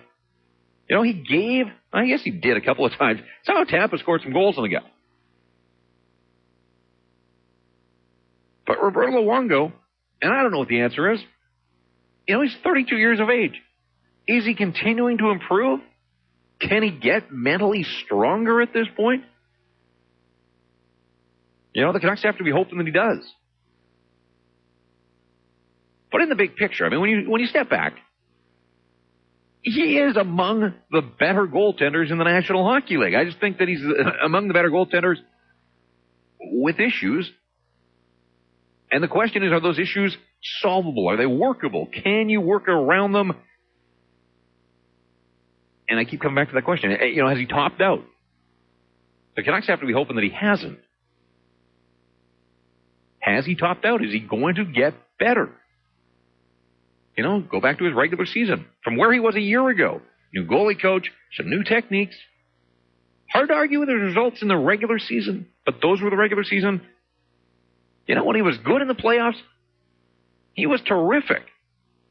After he got the hook in Chicago, you wondered, how's this guy who has had some weak moments, how's he going to handle this? How's he going to deal with this? How is he going to bounce back from that Game 7 against Chicago, basically up through Game 2 of the Boston series? Roberto Luongo's numbers were off the charts. Now, he played a Nashville team that didn't score a lot of goals, and a San Jose team that was frankly disappointing. But, he doesn't have to apologize for that. Those are the opponents that he faced. I don't have an answer. I don't have an answer for, where it went off the rails for him, why he couldn't stop a puck in Boston. It was confounding. When you watch Game 3 and 4, it remains that day, but you pile Game 6 onto it. In crunch time here tonight, or last night, again, the first goal, I don't look at it as a bad goal for the goaltender. Bang, bang play. There were some breakdowns. Puck just inside the post. It was a decent shot. I didn't like the second one. And I'm not sure that I like the effort on the third one, the breakaway one. Like the minute Ehrhoff starts to haul down Bergeron, he's got no options. How does Luongo not keep that puck out? He didn't. Went to video review. It was ruled a goal. It's 3-0 at that point. I didn't think the Canucks were coming back after 2-0. So, again, it wasn't a great night for Roberto Luongo, but he had lots of company, and, they didn't score a goal. Canucks did not score a goal, so no matter how well Roberto Luongo played, not going to win games unless they get some kind of offensive contribution. They didn't get it at all tonight, and that was one of the themes here throughout the playoffs. Harvey in Vancouver, thanks for waiting. You're on Team 1040. Yeah, hi. Thanks for taking my call. Yeah, you bet. I called before, and I was talking about how, a few days ago, about how it started to go downhill after Game 2 in San Jose. And I still think the same thing happened. And, if I look back, what was it at that time again? Those last 3 games against San Jose and these 7. Yep. It was starting to be injuries to the defense, right? We lost Ehrhoff and Rome in that game 3. And then kind of struggled. They came back, and in the first game against Boston, we lost Hamhuis. So, to me, the team doesn't have the kind. They score a lot of goals, but I think it's just because we get the puck out of our zone. 80% of the time is spent in the neutral zone on the other side of the rink. Yep. In the offensive end, and we don't. If we can't have our full, our best 4 defensemen or 6 defensemen out there, that's where the defensive problem starts. Boston seems to be pulling back. And I think the only way we could beat them is if we could really, get the puck out of our zone and just have that puck possession. We saw it a little bit tonight early. We saw it in every game in Vancouver, but, there's just too many injuries on the defensive side. And, Kessler breaks down. Burrows, I don't know. I thought he actually played okay, but they just seem to be able to pull back. And, I think we really needed to have our game, which was, these rushing defensemen, our ability to get it out of the zone fast. And that was the main thing with our defense. So, I look at this and I say, we do have a tendency, we can get beat up a little bit, but we're not that soft anymore. There's Hamhuis, there's Burrows, there's Kessler, there's Lapierre, there's Torres. We're not that soft a team anymore. There's a bunch of guys. In the top 6, they're remarkably soft. Top 6. Well, yeah, I agree, but there's enough pieces around it potentially. I think you raise an interesting question, right? Maybe there can be a tweak in the top 6, but overall, this is not just like a soft team like we were 3-4 years ago. But it's still a team that's predicated on skill and speed over brawn. They've got the third line. I agree. I've got and you're right. The third line, and Rafi Torres, to his credit, I had pretty much given up on Rafi Torres at the midway mark of the season. I really did not know what this guy was bringing, how he was keeping a regular spot in the lineup, and he delivered in the playoffs. He came and he played hard, and it started with the hit on Seabrook, and it took him a little while to get back into it. I do think they got to look at their fourth line though, and they've got to find some guys. And I would look there at some veteran guys. You look at Boston, what they had. They got Thornton, and they had Paille, and they've got Gregory Campbell. These are guys that have been through these battles. Campbell never played. Absolutely, and I think another part of it is just the gelling. The rotating door and the injuries caused Samuelson going out. There was just too much movement on the third and fourth line. So I don't think that they're fully gelled yet either, right? Some guys are in there that might be useful, but they're on the fourth line. Right, but injuries happen, and I appreciate the call, and I agree with you. I think you can trace it back to Game 2 of the San Jose series when they beat the Sharks 7-3, and Eager hit Daniel Sedin. They were firing on all cylinders that night. I think that was the last time that anybody but Alex Burrows scored a first-period goal for the Vancouver Canucks. In fact, I know it was. After Game 2 against San Jose, Burrows was the only Canuck in the final 10 games to score a first-period goal. He did it twice. 10 games, 2 first-period goals. He never got the jump on their opponent early in a hockey game. Now, they opened the scoring. They opened the scoring late in one hockey games, but they were never able to, get an early goal and get that mojo going. And when the odd time they did, it was Burrows, nobody else. But there are some concerns when you talk about, having the pieces in place. Because a guy like Michael Samuelsson goes into the final year of his 3-year contract as a Canuck. He's going to be 35. Michael Samuelsson finished with 1 goal in his last 25 games. He was banged up. He was hurt. There's no question he wasn't 100%. He had 30 goals plus 8 more in the playoffs last year. This time around, he finished with 18 goals and 1 in the playoffs, total of 19. He had half the number of goals start to finish this year that he had a year ago. And now he's a year older. He's banged up. How does he come back off this injury and surgery? How motivated is he at 35? Another guy that, if, for the sake of the argument at least, is a top 6 forward to start the season. Raymond won't be there, but, you look at the top 6 they started this year with, include Burrows. He missed the first 10, but when healthy, they're top 6 forwards. The Twins and Burrows, Kessler, Raymond, and Michael Samuelsson. There's not a banger and a crasher. There's not a Milan Lucic among them. Now, they don't grow on trees out in East Vancouver. But they don't have a different dynamic to their top six forwards. You know, and they plugged Higgins in there, and Higgins gives you the effort, but again, there aren't guys in the league going, uh-oh, Chris Higgins is on the ice, I got to have my head up. He's not that kind of player. Canucks don't run you over, and you saw it tonight. I mean, there were times where Daniel and Henrik, first guy in on the forecheck. Teams just shake that off. So I think that they need to address a little bit more of the grit factor among their top six. I think that there is some tweaking that has to be done there. I think there will be some changes on defense. I think the addition of Chris Tanev, will free them up and give them some options. And it's probably time to salute Sammy Salo for a lot of good years. But I just think that his time here is done. So you're going to walk away and get out from under his contract. You give some of that money to Kevin Bieksa. I don't know. I don't know about Christian Ehrhoff now. I mean, 50-point defensemen are hard to come by. But I do think that he was one of the guys that was exposed, especially once Hamhuis went down. He's not a number one by any stretch. I don't know what his contractual demands are going to be. But he can hit the open market. I think there's a team out there that would look at his statistics and give him pretty close to what he wants. And I think that would be one of those mistakes that you see every year in free agency, because I think in the right situation, Christian Ehrhoff is a very good player. But if a team thinks that he can be their number one and they can build around him, I think they'll find out in a hurry that, that's not money that's terribly well spent. If you're out on the streets, let us know. Looking for an update. Unbelievable that the live local television, it took you to midnight here in Vancouver. The city's on fire and basically shut things down. We've been flipping around the dial, seeing nothing but recorded images now. Would love to know an update. If somebody's out there on the streets, has it cooled down? Do they have it under control? Is the city safe again? We've been told that city work crews are going to be out, if they're not there already, starting around 3 o'clock, so 90 minutes from now, boarding up the number of windows that were smashed. There was looting, fires set, cars and trucks overturned, a ton of damage done.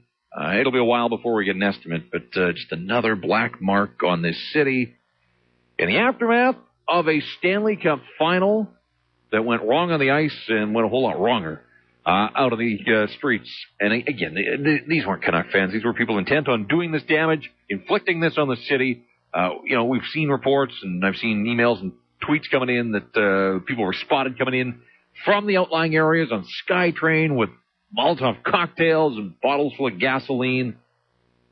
Is that a Molotov cocktail? I don't know my explosives, although I think that is a Molotov cocktail. A bottle filled with gasoline. But again, people pack along gas masks and ski goggles and bandanas and balaclavas and all this kind of stuff. Don't know the last time I went to a hockey game where I needed, a gas mask. It never happened.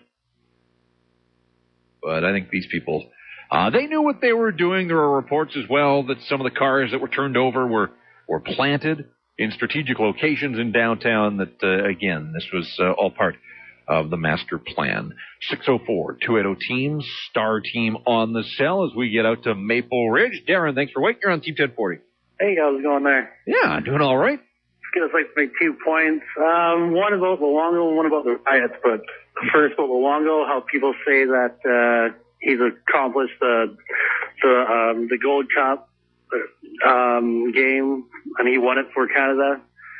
But what people forget is that he was the one that made us go into overtime, and he didn't win it for us. It was Crosby who won it, and he just can't play under pressure. So until he can, he would be a good goalie. I don't get people like you. I mean, it's a team game. He made stops. They don't win. If he lets in every shot that he faced in the Olympics, the U.S. wins the gold. He did his part. Did he single-handedly deliver the gold medal? No, but he held up his end of the bargain. I don't get people that just try to compartmentalize how that game unfolded. Luongo did his part. Yeah, no, he did his part, but people say, "Oh, yeah, he won it for the team." He didn't. But people like you say that he didn't win it. Not single-handedly, no. Crosby did. But Crosby didn't single-handedly. Crosby didn't make saves. Crosby did his part. It's a team game. I watched it. I was there. Well, I wasn't there, but I watched it just like you did. Crosby's expected to score. Luongo's supposed to make saves, and he made more saves than the guy at the other end of the ice. Yeah, he made the saves, but he wasn't mentally there. He can't perform under pressure. He's got the gold medal. You can't take that away from him. No, I know. So let's not. That's then. This is now. Let's live in the moment. Yeah. So fair enough. What do we want? You want to talk about Luongo and his performance in the series? That's fine. He won the gold medal. You can't take it. I don't care if you hate the guy's guts. No, he was with the team that won the gold medal, right? He won a gold medal. Yeah, he won a gold medal. He won a gold medal with the team. Let's get off this. What do you want to talk about? Okay, for the riots, it's partly the people down there who are drunk, but it's also the police department and everybody else who didn't prepare enough for after the game. They knew there was a riot in 94, and just because there wasn't a riot in 2010 doesn't mean that there wasn't going to be one, and they're understaffed, and yeah, I blame it on the police and lack of security. Well, I wasn't out in the streets. I wasn't part of the planning meetings. It got off the rails. There's no question. Those questions are going to have to be answered. You know, Gregor Robertson spoke 3 hours ago. He didn't seem to have many answers either. It's tough when you're in the middle of it and the chaos is going on around you. I mean, that's not the time to figure out where it went wrong, but at some point, somebody's going to be accountable and somebody's going to have to tell us, you know, what action plans were in place and why was this thing allowed to go as sideways as it did. Yeah, I got nothing but respect for the work that the police do, and they're putting themselves in the middle of that thing, and it's a squirrely situation. Again, I was out on the streets in 94. I saw it firsthand. I tasted tear gas. Wasn't a lot of fun. But, you know, the emotions are flying, the adrenaline is pumping, and people get caught up in it. And it takes one or two idiots, and then there's the sheep factor, and, you know, guys that are liquored up seem to think that, yeah, this is cool. This is what I got to do. I got to get in on this action, and before you know it, it goes from 2 to 10 to 20 to 100, and at that point, it's out of control. So I'm not placing blame on the police. I just don't know. I don't know how it unfolded. I've seen the pictures. You know, it's sickening. It's staggering. It's all that stuff. I thought the city had come of age, and it clearly hasn't. I guess what I want to believe now is that, you know, the presence of social media and everybody with a camera phone, I had hoped that somehow that there would be pressure with Big Brother watching, that people would realize that they were going to be on tape and maybe they would stop before they got started. That didn't happen. Now my hope has to be that there are good, clear photos that can be used as evidence of each and every one of these perpetrators, and there has to be some pressure on their friends and family and employers. You know, if you're an employer, if you're a boss of one of these guys and you see this on TV, you know, you have no choice but to terminate this guy, kick his ass to the curb. You have to, for the good of the city. Somebody's got to deliver a message. You have to turn these people in. Don't protect friends or, you know, acquaintances. And you know that there's going to be talk out there through social media. People are going to brag, whether it's on Twitter or whether it's on Facebook. They're going to be posting pictures. Turn these creeps in, please, for the good of the city. Carlo, go ahead. You're on the Team 1040. Carlo. Hey, Jeff, how's it going? It's going good. Let's get on with it. Okay. I really respect what you think about everything, and I got two questions for you, and I'm going to get off after this. I'm a diehard Luongo fan. I really do believe that you live and die with your goalie. Yeah. No matter what happens. I want to know what you think about, okay, how about trading Luongo and keeping Schneider? That's one question. And I want to know what you think about, like, just, I don't know. It's such a hard thing for me. It's just like, if you were the general manager, what is your first step? Just in 2 words, what would you do? And that's it. And I'm going to let it go from there. All right. I'd sign Kevin Bieksa. He'd be at the top of the list. I think he has emerged over Ehrhoff as a little bit more of what this team needs. You know, there are guys that are playoff players, and I think he's one of them. I think he showed me a lot. I wasn't sure where his career was headed, but I think he and Dan Hamhuis have formed a pretty good pairing, and you could lock him up. You know, he's only played his National Hockey League career has been played entirely in Vancouver. He's come up through the system, a draft pick. You know, I think he's the kind of guy that you want to keep and continue to develop. And I think he's the kind of player that you can win with. And they've brought a lot of guys through the city that, you know, they couldn't win with. And I'm talking about playoffs. And I still think they got a few too many guys on this team that I'm not sure you can win with come playoff time. So Bieksa would be at the top of my list. That's in the next 14 days before free agency begins. And then I guess I got to see what they do on the back end. You know, what do they do with Salo? What do they do with Andrew Alberts? The whole Keith Ballard situation, I'd like to get some answers there. And I'd like to see them, either through free agency or trade, identify some way to get a little bit more size on the top 6 forwards and just shake the mix up a little bit. I think they're lacking there. So there you go. As for trading Luongo, I can only answer the question so many times. I don't know if you're joining us later than others. Feel like I'm spinning my tires there. I think it's a tough contract to trade. I'm not saying that it's untradeable, but I do think you see it in today's NHL that, when you trade a contract, you got to get a contract like that in return in some regard. You're trading dollars for dollars. Could you find a team that was way under the cap that wanted a $5 million goaltender? I mean, there's a reason those teams are under the cap. And there are times in the NHL where, there are some teams in need of goaltending, and then you look around and you'll find that there are times where most teams are pretty satisfied with the goaltending, that maybe there's one or two that might be looking for a bona fide number one, but are those one or two teams able to take on that kind of contract? So, the Canucks gave him the contract. They gave him that deal. I think they're going to be stuck with the contract, and I think they're going to be stuck with that goaltender. Can he improve? Can he develop? Can he, get over this mental hurdle? Why is it that Tim Thomas can just stop pucks? Why is there no drama with Tim Thomas? Kirk McLean saw him in the building. I remember the run in 94, and I don't remember any of the drama with Kirk McLean. He just showed up and made saves. Pucks got past him. You're facing good teams in playoff time. It happens. There's good teams out there. Goals are going to be scored. Tim Thomas let in some goals against the Tampa Lightning. But there was none of the drama. And Luongo brings a lot of it on himself. I mean, that's just his personality. It is a weird city when it comes to goaltenders. It is. I get that. I've seen it. I grew up here. I've seen them come through, going back to Richard Brodeur and Kirk McLean, and then, in the late 90s, every other day it seemed that there was a different goaltender here, whether it was Sean Burke or Kevin Weeks or Bob Essence or Dan Cloutier, Alex Auld, and on it went. They thought they had found their guy. They thought they had found some stability. And Roberto Luongo, they settle on one guy, but stability is not a word I would use to describe him or his performance or his mental makeup. And they brought the goaltending coach in last offseason, full-time goaltending coach in Rolly Melanson. Honestly, maybe it's time to bring in a full-time sports psychologist just to work with him. Just to work with him or the goaltending. Something's got to go. If they're going to move forward with Roberto Luongo, they got to figure it out, because the team takes its cue from its goaltender, and he delivered, but he delivered the wrong stuff. North Vancouver. Hart, you're on the Team 1040. Hello. Hi there.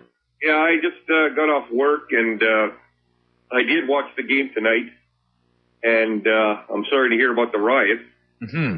It's another embarrassing part for Vancouver, obviously. But what I'm really concerned about is that I was just thinking like this, is that maybe we should treat these rioters like streakers, where we don't give them the attention to be on TV.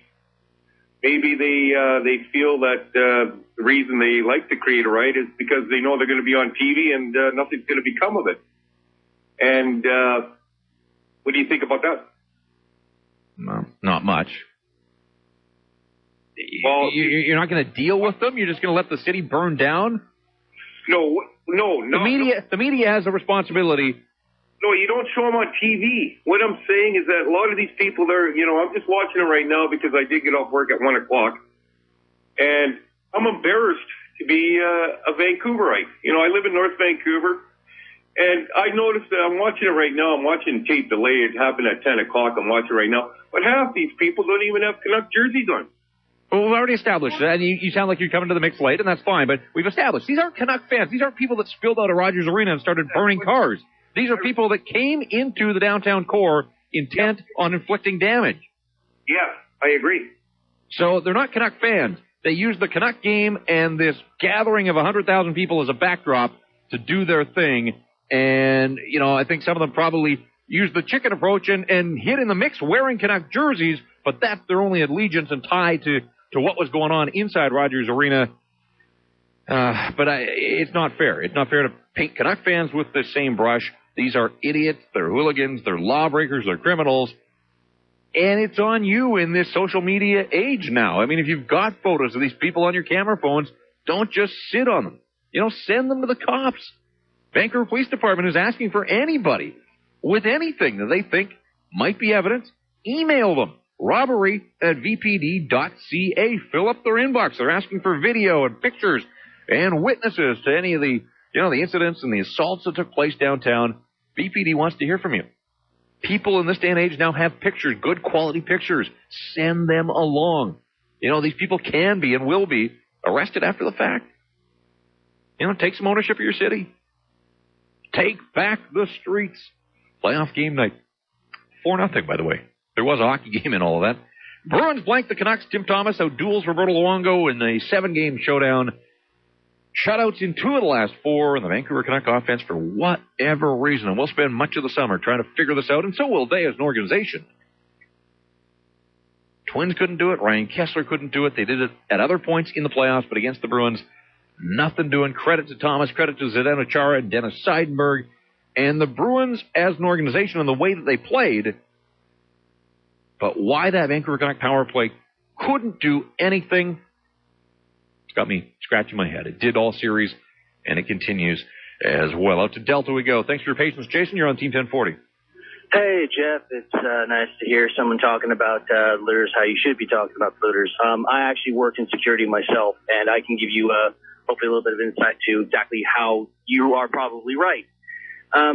I know for a fact that being down there as I was before during the riot was going on, that the level of fidelity for our little camera phones are kicking around. In fact, if you look back in time, there is still a website up for the 94 riots for people who were tried and convicted for the crimes committed there. And as a person who's worked in security as long as I have, most of the people downtown that were looking for fights, even on the SkyTrain, I saw them. They were having a heyday trying to pick fights with anybody who was in a uniform by saying, hey, it's a nice cheer for losers. And I saw one very brave person quite literally poke the button and on the side of the SkyTrain and sent those guys to talk to some lovely transit security officers, and their attitude just quickly went away, especially when they were going to get caught. Anyways, I do have to make a point about the Canucks. Mm-hmm.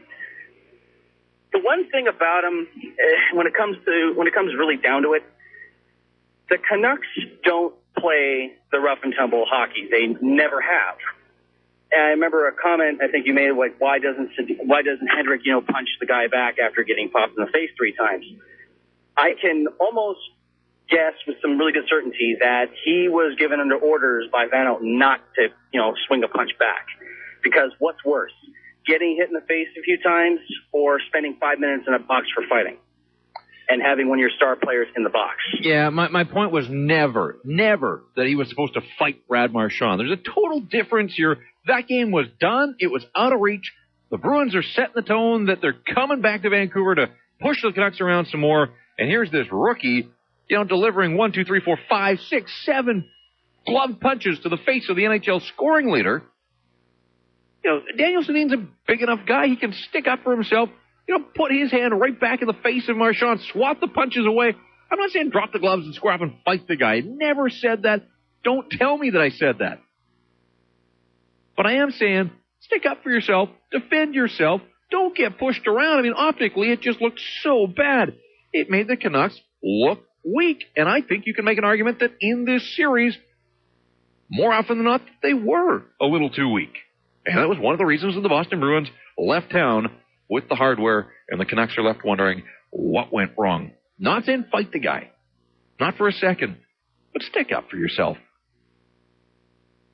Bill in Vancouver, you're next here on Team 1040. Hey, hello, it's Bill. Yeah, it's Bill. Hi. Yeah, thank you for listening to me.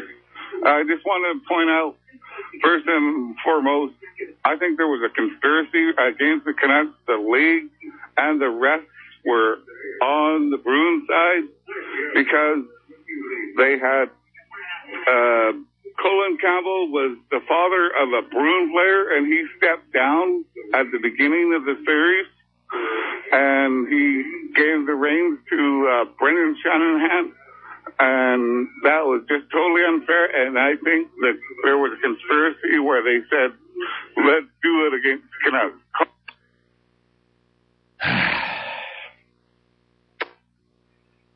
That one deserves a double side.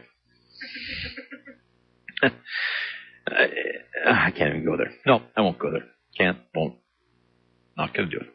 604-280-TEAM and Star Team in the cell. Jeff Patterson with you. It takes all kinds. It's late night, early morning. We get all types here. A little bit of patience required sometimes in the hot seat here. Team 1040 Studios. I had an open line for a second there. Somebody jumped on it. An night unlike many others in this city. And as we approach 2 o'clock here in Vancouver, we will continue to push on. And I do get the sense that this one's an all-nighter. It's got all-nighter written all over it. I've made the pledge. My good man Keith, man on the phones, he's in for it as well if the calls are there. We will just continue on through sun up, and we'll wait until Scotty and Ray show up here, keep the chair warm, and let them take over it at 6 a.m. if that's what's required. So much to get to. A season, a series, a game, and, of course, the aftermath as well.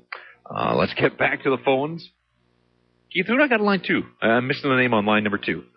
All right, let's get to line 2. Darcy. Hey, there we go. Yeah, hi. How you doing, bud? Yeah. I got 3 quick points. First point, I want to say, good job, Tim Thomas. He's a man. I mean, I'm not going to give nothing up to Boston. Good job, Boston. They took the cup. They deserved it. They played us out, right? Yep. And my second point is, I was down right in front of the CBC, and I had 12 people say hello, good job. I had a suit on, and everybody was happy and everything like that. And all those people who were they happy because you had a suit on? No, it wasn't okay. a suit. It was a puck head and a cape, and everybody's happy. I had 12 people asked to take pictures with me, is what it was. Okay. Yeah, one person from India, and yeah, it was a happy time. And then we lost, and I had a megaphone, and we all left, and I said, be good to all the Boston people. And then that was just disheartening, that fight thing, the riot shit. Yeah, it was. I mean, I've expressed my opinions a number of times. I'll continue to do it. Sad and sickening and all those things. And I'm not the only one saying that. Again, I thought as a city we were better than this. I truly wanted to believe that we were better than this, and yet, again, it doesn't take many. It takes a few to fire it up, and then you get the others that somehow get caught in the cycle, and before you know it, you got a mob scene and a riot on your hands, and that's what happened, and hopefully they have it under control now, 2 o'clock in the morning, middle of the night in downtown Vancouver. Again, if you're in the downtown core, if you're looking down from a high-rise, tell me what you see. We're looking for reports if you're out on the streets, so we'd love to hear from you. We've got all kinds of first-hand accounts of people that were in the middle of it. And again, if it's still going on, I want to know where are the hot spots, where are the flashpoints as we sit here at 2 o'clock a.m. on Thursday morning after a 4-0 Boston win over the Vancouver Canucks. Stanley Cup final is done. Hockey season is done. 107 games long for the Canucks, 82 of them in the regular season, 25 more. They got 15 wins in the playoffs, but they couldn't get that 16th, and as a result, they go home empty-handed. The Boston Bruins, Stanley Cup champs. You heard all the action all season long, right here on the Team 1040. No novels, please. Back to the phones. To Hornby Island, Michael, you're on the Team 1040. Hi, Jeff. Thanks for taking my call. You bet. I got to say, this was a hell of a season. I know everybody's got some doom and gloom going on tonight. They're riding in Vancouver or whatever. I'm living up here on Hornby Island. It's a pretty small place. So after the game ended tonight, we had a bonfire outside and just, kind of hung out, and it was all good. There was no drama. There was no BS. It was good. And I just don't understand why more people can't, kind of go with that. They can't live the Hornby Island lifestyle. Yeah, well, need more. Don't wish. We don't want that. No, you don't want that. I'm telling you. We've already got enough people here already. That's enough. We got enough about that. But What's with all the doom and gloom? I mean, we got to the 7th game of the Stanley Cup Final. 40 years. Trophy. 40 years. I know. You know the story. 40 years of promises and, overselling and under-delivering at some point. But how here. far? Okay, I understand under-delivering, but how far under-delivered did we do this year? One win. That's pretty good. What's with all the doom and gloom and burning cop cars and all that crap? I can't for a second get inside the heads of those people. And don't think that I'm there. Don't lump me in with them. It's a bunch of idiots. And not even a bunch. It's a pretty small group. But it gets out of control in a hurry. It escalates, and before you know it, you're in too deep. And that's, again, what happened here. We'll have to wait until the proper authorities are ready to answer some questions about preparation and planning and how much they expected and where they were and how this thing got away from them. But, it's too soon for that right now. I can't get inside their heads. I don't know what makes people want to do that. I don't know the motivations there. As for the doom and gloom, I mean, it's human nature. The Canucks came that close. People, you can see it. You hear it on the phone boards. People want a Stanley Cup. 40 years. 3 times now to the Stanley Cup final and 0 for 3. The last 2 to a 7th game. This time, 2 chances. 2 chances to win the Stanley Cup. We've talked a lot about the mental makeup of the Vancouver Canucks and how strong are they mentally. Do the math here. I mean, they played 25 games in the playoffs. 9 of those 25, they had a chance to eliminate an opponent. In 9 of those games, they had a chance to eliminate an opponent, and they went 3-6. They won 3 of the 9 games when they had an opponent on the ropes and had a chance to kick them to the curb. That doesn't just speak to the issue of a lack of killer instinct. I mean, that just screams from the top of the highest mountain that this team couldn't get it done. 3 of those chances against Chicago. Finally got it right on the 4th opportunity. Nashville had a chance to eliminate the Predators. Didn't do it in Game 5 on home ice. Got it right in Game 6. San Jose, the only team that, they were given an opportunity and they put the dagger in. And then against the Boston Bruins, they had chances in Game 6 and Game 7. Is that it up? 4-2 and 1-2, yeah. There's your 9 games, and the Canucks went 3-6. Live math on the radio. Fantastic. My favorite part of the show, live math. But I got that one right.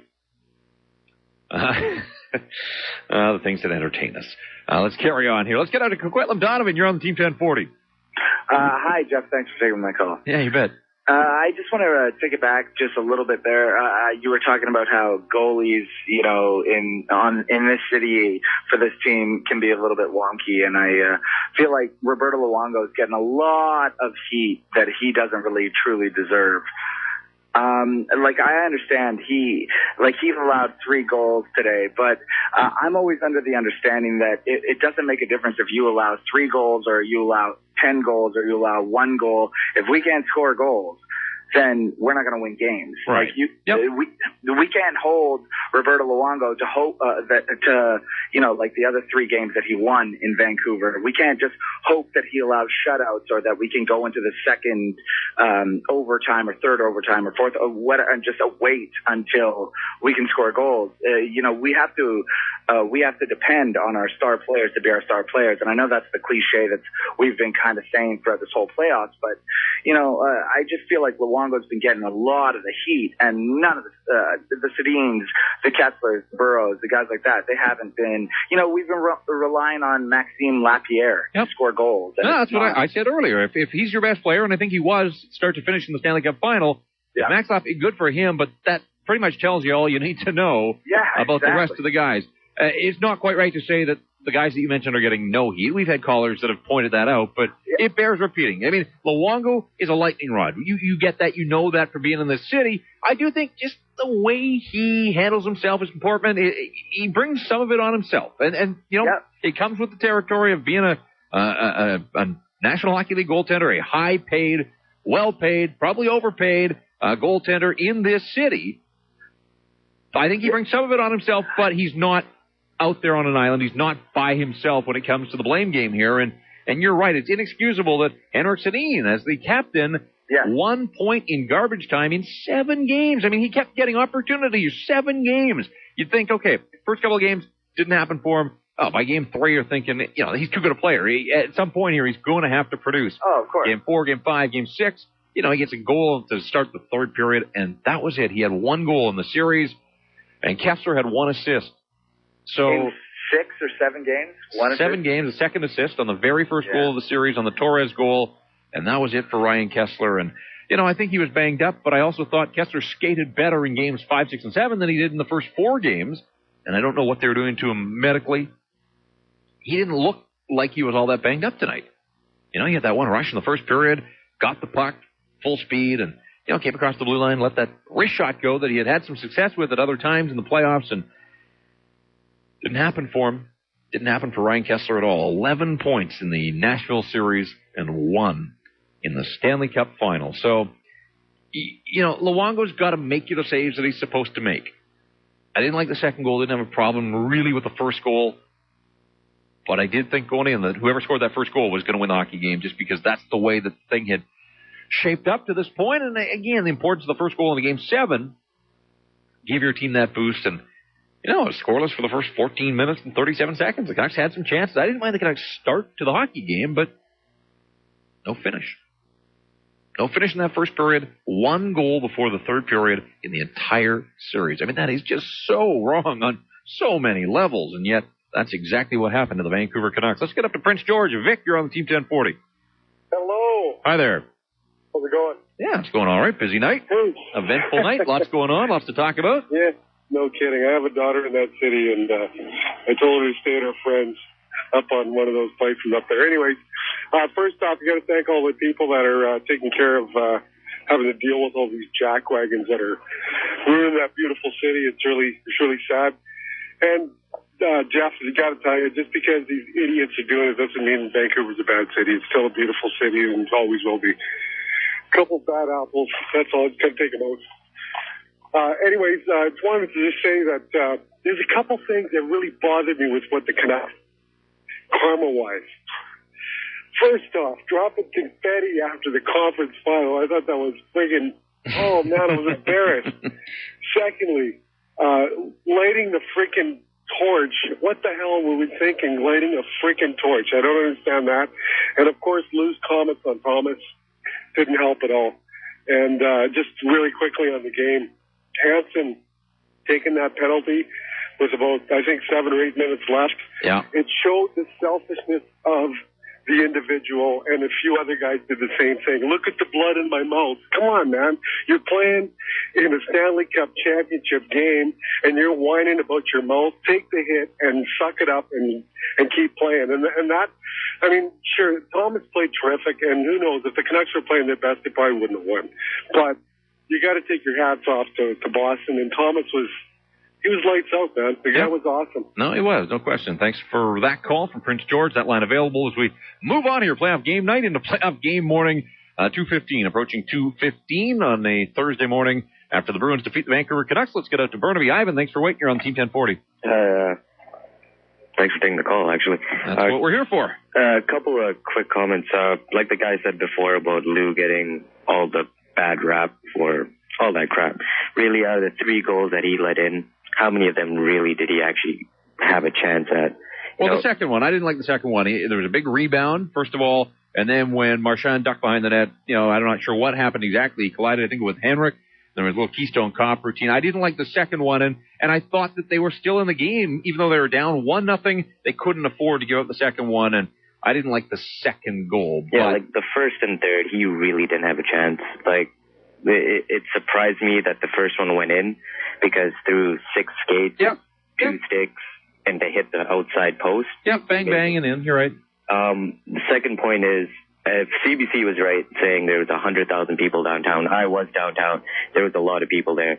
And if they were right, there were 100,000 people downtown. If 1% of that 100,000 ended up starting stuff, that's still 1,000 people to, go out and be complete idiots. I've made that point. I made it earlier with Blake on the postgame show that, even take it a step further and say 5% were idiots. That's 5,000 people. That's an unruly mob that is not easily stopped if they're intent on causing problems and creating havoc. And so you're right. Even at 1%, you're looking at 1,000 people, and that's where it can start. And then there's just sort of a feeding frenzy, and others get caught up in it. So. And last two comments, actually. I'm just wondering, do you think if Vancouver played that two-man forecheck they've been playing all season through a good chunk of the playoffs, if they would have beat Boston today, swarming Chara like they have maybe in game, I think it was game 1 and 2, they actually scared Chara by pinching him from both sides.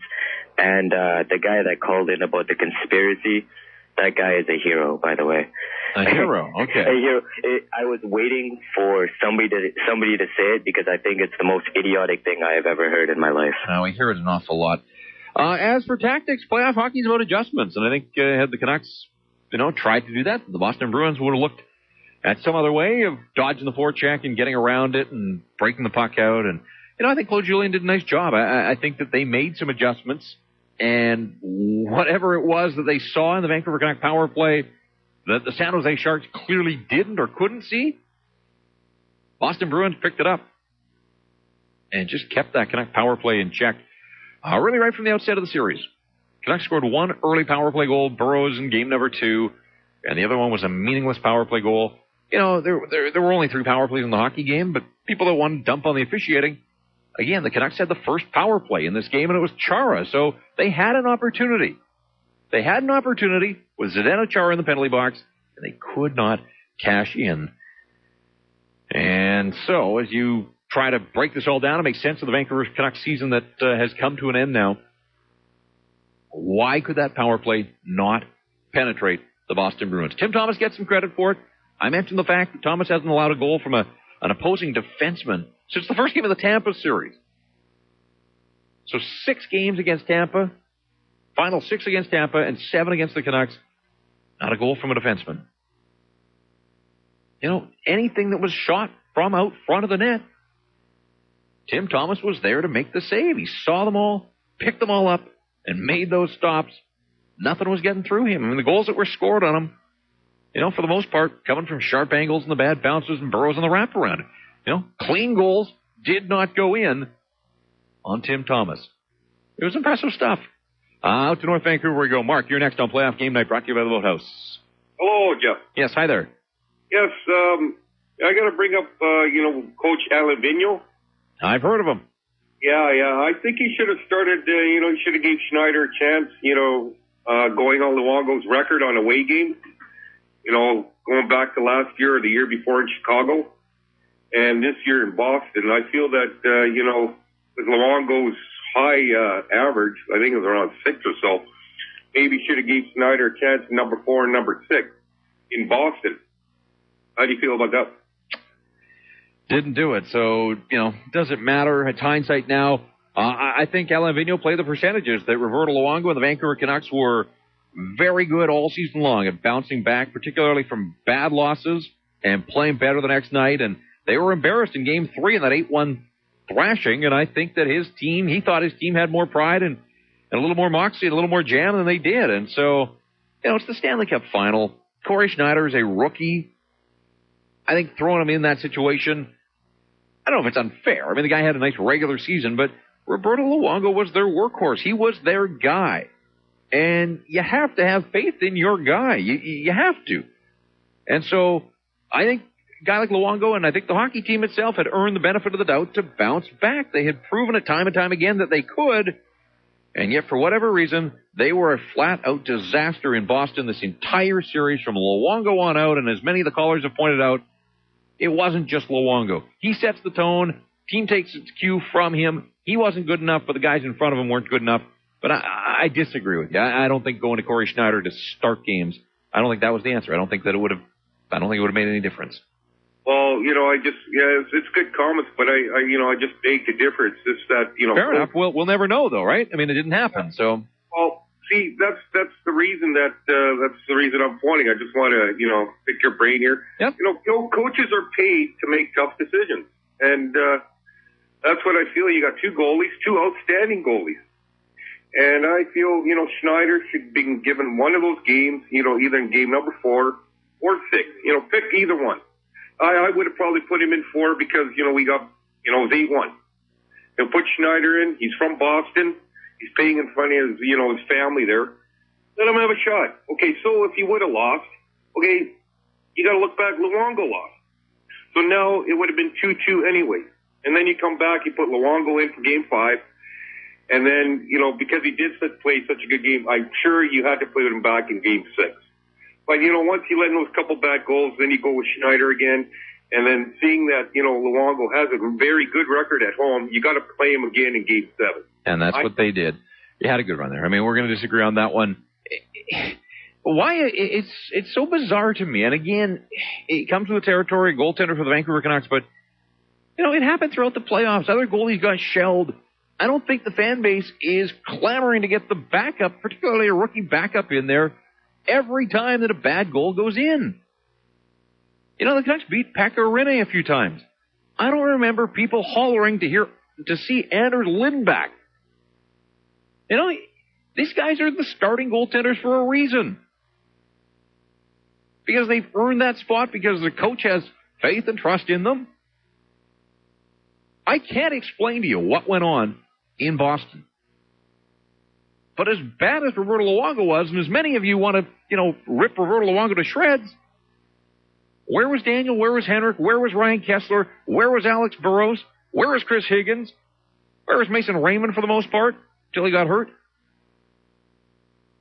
Where were those guys to score a goal? Step up and give your goaltender a lead to work with. It goes hand in hand. It's a team game. It's way too easy just to sit here and poke holes in the goaltender. He got out goaltended by the guy at the other end of the ice.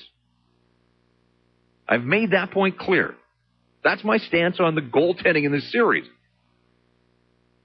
But it wasn't Roberto Luongo against the Boston Bruins. There were 18 skaters out in front of Roberto Luongo, and most of them played like crap for 7 games, which is impossible to believe when you think about it. For all the good this team did this year, that they could be that bad for 7 games and still enter tonight with a chance to win the Stanley Cup on home ice. Home ice advantage Game 7 of the Stanley Cup, even though they were brutal for the bulk of the Stanley Cup final. Again, years from now, this thing's going to be a test case, and there'll be books written about it, and people will go back and seriously, how did this happen? Like, look at the goal scoring discrepancy between in the Stanley. No, it didn't happen. I want to see the video. People won't believe it. This is going to be one of those Stanley Cup finals that 10, 20 years from now, people will look back on and say, I remember it. Man, that was a weird series, and that's exactly what it was. Duncan, thanks for waiting. Okay, thank you. Because you've been talking about all night. You're right, totally. Slack offense. Hello? Yeah, I'm here. Oh, yeah. The slack offense. Boston scores the goal, you got to go back and score a goal. But if Boston scores 1, then you got to score 2 to win the game. Well, I know, and that was just too. I know, but it was too steep a mountain for them. Out at home, right? I totally agree with you. Well, that's good. People are blaming the goalie. You have to score. They do. Right? And then people want to re-sign Ehrhoff, right? Some do. That $5 million on Ehrhoff, sign a $5 million sniper. Right? We need a goal scorer. They need a lot of goal scorers. I don't know if you're right on that one. Again, I really haven't had a lot of time to digest the Vancouver Canucks moving forward, because I think the outcome of this game would have changed things. I mean, the pressure would have been off Mike Gillis if the Canucks had won a Stanley Cup, that if Christian Ehrhoff gets away, people think, well, they needed to keep Christian Ehrhoff. Maybe not as big a deal. And you've seen other teams go back as recently as last year, where the Chicago Blackhawks win the Stanley Cup and then dismantle their hockey team. Canucks don't want to do that. I mean, they think that they've got the pieces in place to come right back and be competitive again. The Twins are under contract. Burrow's still under contract. Kessler's under contract. Mason Raymond had another year on his contract. Michael Samuelson, Manny Malhotra. Basically your top 7 forwards all locked up. If you wanted to come back with those guys, they're all there. Nobody walks away from that top 7 forward group.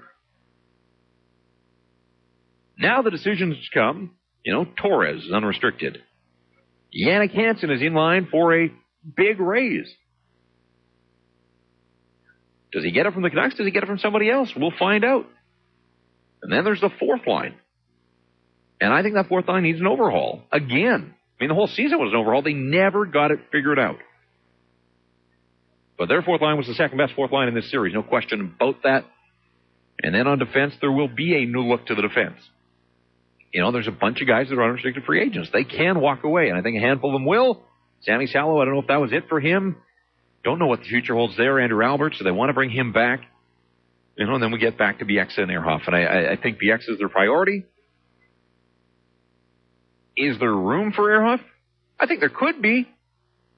But I also think that there will be a team that gets fooled by his statistics and gives him the kind of dough that he's looking for. And I don't think that, he's a $5 million defenseman. I just don't. But I think on the open market, somebody's going to be willing to shell that out and bring him in. Out to Maple Ridge. Dan, you're up next here on Team 1040. Hey, there we go. How are you going, Jeff? I love your show. Kevin, thanks for taking my call.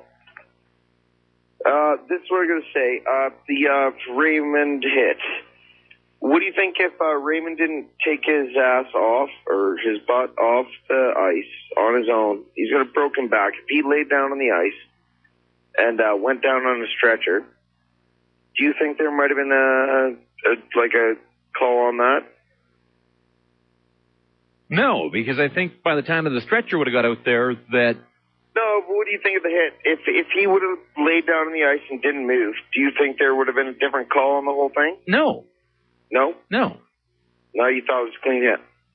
No, you're asking me two separate questions there. Okay, I thought it happened away from the puck. I think the puck had moved around. I think, it was late, but I just think more than it was interference. I mean, how does a guy end up with his head between another player's knees?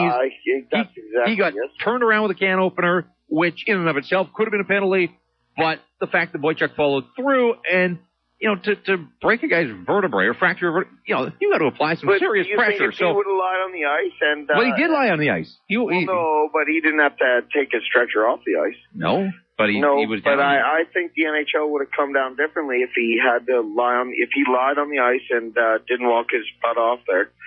I think it would have been a different call. Sorry, I was not ready for this.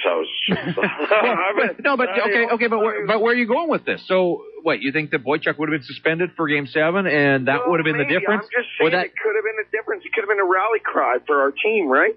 Well, I think it was a rally cry. They trot Mason Raymond out in a back brace in front of, the Jumbotron. Yeah, it wasn't a rally cry like Mr. Buddy there who was sitting, and he came. I seen him today. He done Boston when, what's his name? Horton, yeah. Horton. Yeah, it was nothing like that, but it could have been similar. Well, but it was like that. I mean, they showed him on the Jumbotron in Boston. The Canucks, you knew they were going to do it. They could have covered up the back brace. They could have put his jersey on over him, but they wanted the full effect. And I don't blame them for that. I mean, it's tit for tat. You knew that was coming, and it's great news that Mason Raymond's back in Vancouver. As I said, I saw him in the locker room after the game. He's shuffling around like a 90-year-old. I mean, he can barely walk. So he's got a long road in front of him. I think there should have been a penalty on the play. But I don't think it was a suspendable offense. I do think that it was a bizarre play. You just don't see that kind of thing in hockey. It was early in a hockey game. I don't think anybody was expecting that serious an injury to happen. Not that the timing of the game, I mean, the Rome hit on Horton was pretty early as well, but, it's unfortunate, and you hate to see anybody get hurt. The fact that Mason Raymond had a fractured vertebrae, I mean, it to me indicates that Boychuk applied a hell of a lot of pressure. I mean, you got to do that. I mean, people's bodies are pretty durable. But he got wrapped up and turned around and all the way from the puck. To me, it was textbook interference. I don't know why it wasn't called that way, but had he lay on this ice and they brought out a stretcher and all that kind of stuff, I don't think it was going to change. I don't think the league was going to look into it. Just because Aaron Rome got suspended doesn't mean that at some point in the series that a Boston Bruin had to be suspended. It bothers me that Canuck fans, and I understand the emotional investment, it bothers me that Canuck fans look that way and see things that way, and every offense that the Bruins commit, isn't suspendable. I do think one thing that kind of got overlooked in the Rome suspension was that it happened so early in a scoreless game, Game 3, 5 minutes in. Rome gets thrown out of that game for the hit on Horton. Canucks had to kill off a 5-minute penalty, and they're down to 5 defensemen. They're already without Dan Hamhuis, and now Aaron Rome is thrown out of the game at that point. He hadn't been suspended yet, but he's thrown out of that game. It's scoreless, so the game's up for grabs. It's anybody's game. Then they tack on a 4-game suspension, the stiffest suspension in Stanley Cup final history. It was, in effect, a 5-game suspension. I mean, Game 3 had barely started. So Aaron Rome basically gets a 5-game suspension. Now, does that fit the crime, really? Nathan Horton is back on skates. He was out there. I mean, he looked just fine, hoisting the Stanley Cup. I am so glad, from a political standpoint, that he did not suit up in Game 7. You talk about can of worms. I'm not glad that he got hurt. I didn't say that. Don't hear me and think that I said that. I hate the fact that anybody in this series had their dream of competing for and winning the Stanley Cup robbed of them due to injury. You know, it happened to Horton, it happened to Mason Raymond, and it happened to Aaron Rome, although it was a little bit more of his doing, because he was the guy that was delivering the hit. But still, I mean, his dream of winning the Stanley Cup and contributing to the Canuck cause, that was taken away from him. So there were 3 guys who suffered through unfortunate situations in the Stanley Cup final. But, you know, Nathan Horton, the Bruins played that thing like a fiddle. The announcement that it was a severe concussion, you know, half an hour before Mason Raymond has his hearing with the NHL. Horton won't come back and play in the series, the press release. If people have severe concussions, you know, he's the spotlight in the midst of 19,000 maniacs at a sporting event, making all kinds of noise. Is that the best place to be? And yet there he was for the Bruins home games. And then he flies cross-continent, and here he is tonight, again in a building that was going off the hook. I'm not doubting that he was injured. I saw the hit. He was in trouble when he went down. But I know the Boston Bruins played that thing like a fiddle. Played the system to a T, and Aaron Rome gets suspended more for the injury than the action itself, and that is just so wrong on so many levels. 604-280-TEAM, Star Team of the Cell, playoff game night, brought to you by the Boathouse. A reminder that our live on location Canucks playoff coverage all postseason long, home and away, was sponsored by River Rock Casino Resort, the official casino resort of the Vancouver Canucks.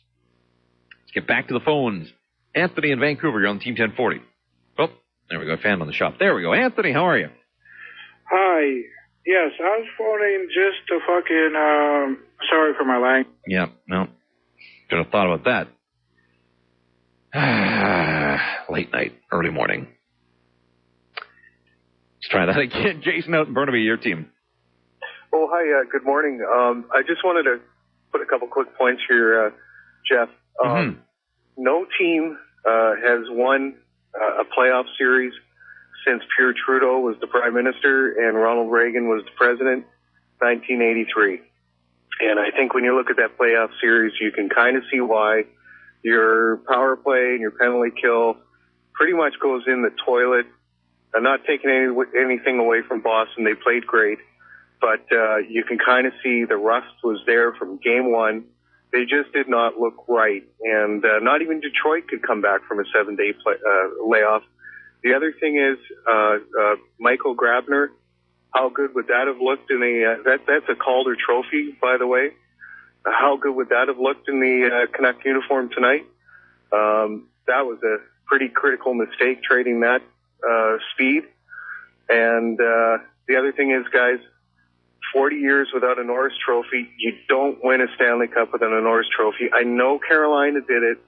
That was kind of a goofy year. Yep. Kenward was phenomenal. I think you start.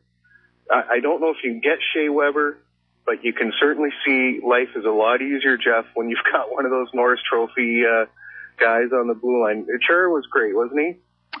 Outside of game 2, he was superb. He was everything that he was advertised as, and yet, you know, his poor game came so early in the series, you thought, oh, maybe this guy's tired. You know, every team's targeted him. I thought maybe he had worn down and maybe he was running out of gas and running out of steam, and yet he bounced back from a subpar game 2 and was lights out. And so was Seidenberg. You know, Seidenberg just does it so quietly there, but that pairing absolutely smothered the Twins, and on the power play, Ryan Kessler as well. No, hats off to those guys. All the Boston Bruins. The better team won the series. No question. The better team won the Stanley Cup. Yep. All right. Duncan Keith and Seabrook, too. Look at how easy the game is, Jeff, when you begin by drafting one of those blue chip defensemen. You take a look at Doughty in L.A. And, you know, I have to say it. Vancouver's window is come and gone. Right, but look where those kind of guys are drafted. I mean, Doughty's a top 3 pick. Yep. You look at the last time the Vancouver Canucks used a high pick on a defenseman, it turned out to be Brian Allen, and, you know, he just never materialized. He was the 4th pick overall, and he was okay, but he wasn't that bad, actually. But you know? he never, I mean, not a Norris Trophy conversation. No. And even when they traded for Ed Jovanovski, there was a lot of talk that he was going to be a Norris Trophy candidate, and he plateaued here in Vancouver. You know, that's right. He never really panned out, did he? No.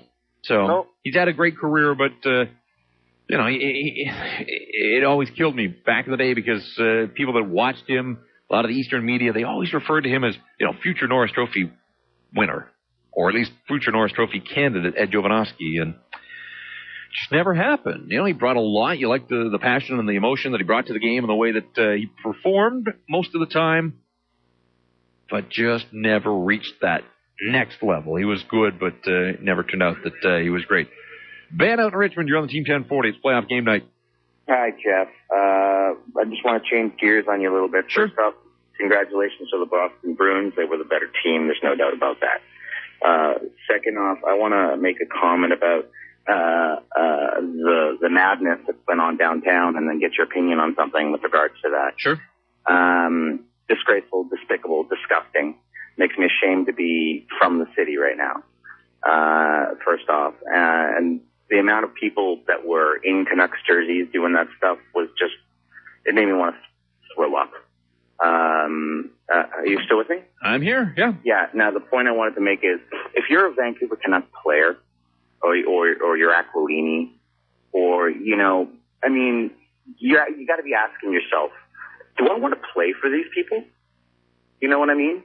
But you know as well as I do that those aren't Canuck fans. They weren't people that were in the rink at the game, buying a ticket, spilling out on the street and flipping over trucks and turning them on fire. They weren't. Have you seen the photos? Have you seen the photos? There's a lot of people in Canucks jerseys, man. It's embarrassing. There were 100,000 people downtown. It doesn't take anything to slip on a Canuck jersey. That doesn't make you... Go online, man. That's all I'm saying. Go online. There's tons of photos. I mean, listen to me, though. Listen to me. Listen. It doesn't take anything to put on a jersey. Just because you're wearing a jersey doesn't make you a fan. You can slip in to mix into the crowd wearing a jersey. You can buy a jersey for $20 or a T-shirt. I'm betting that the troublemakers, the guys that started this, weren't within a mile of Rogers Arena tonight. Well, I don't know. I have to disagree with you there, but I mean, let's take another note on this. Look at other cities that have that failed in championship runs. Look at Miami. Was there rioting down there? No. We've covered that off. I mean, it's a stupid city that way. You know, I just don't. I mean, it's just, and I hope the Canucks organization comes out and says something. I hope the players say something and send a harsh message to these people, because whether you want to admit it or not, there are people that were doing violent things that call themselves fans and think of themselves as fans, and they're not. They're just criminals. Let's leave it at that. But those weren't Canuck fans. Those weren't people that were buying tickets. I don't know that for a fact, and there's no way to know that for certain, but my belief is that these people were intent on doing it from the outset. Win or lose, this was going to happen. Taking their cue from 1994, and that they were coming downtown. And we've had these reports that people on SkyTrain were seen with bottles of gasoline and all kinds of, incendiary devices. And, again, motivated and premeditated. You don't bring a gas mask to a hockey game. Although I don't think they got to the hockey game. But just because they're wearing a Canucks T-shirt, there were 100,000 people. There were lots of people that were in the downtown core to watch the hockey game. Again, I don't know that necessarily makes them hockey fans. They were people that wanted to be part of this thing, that they wanted to be part of the mob. And I'm guessing that lots of them were hockey fans. I'm not saying that, these weren't Canuck fans, but I'm thinking that people that actually got off their wallets, shelled out big bucks, went to the hockey game, weren't the ones leaving Rogers Arena and burning the city to the ground. I just have a tough time believing that that's the case. Let's get out to Surrey. Lou, you're on the Team 1040. Hey, Jeff. Before I get on to my point, I just wanted to offer my thanks to team, to you, and Keith for for being there for us. Obviously, your phone boards would indicate that there's a lot of people that just need to vent, and you guys are hanging in there so late. Thank you very much. Well, I appreciate that. Keith, he's doing a good job, too. Absolutely. And you're right. I didn't know what to expect. I mean, I knew that there would be backlash to the result from the hockey game. I knew that people obviously would want to react to their city going up in flames the way it was. But, here we are. I don't know, what are we into the fourth hour of the program? It's 2:42 a.m., and phone board is absolutely jam-packed, so... Well, thanks again, and I mean it sincerely. I hope I'm not the only one who feels that way. But now to my point, I have two. I'll try to make them very quick. Yep. I'm 54 years old. I've dreamed all my life of living in this city, and finally I was able to come out here and make it happen. And right now, I'm despondent, almost to the point of tears, about how ashamed I am. And I'm thinking about all the goodwill. No, this is now my second point. I'm thinking about all the goodwill that we were able to gain internationally with the Vancouver Olympics. And tomorrow morning, people in Dubai, in Singapore, Melbourne are going to open up their CNN or their whatever, wherever they get their morning news, and what's going to be on the front page. What happened? Actually, that was my first point. But my second point, sorry, I'm a little confused. No, that's all right. Upset. I mean, I'm upset. Yeah, no, I can understand that. My second point. Mm-hmm. Next year, why should I be a Canuck fan?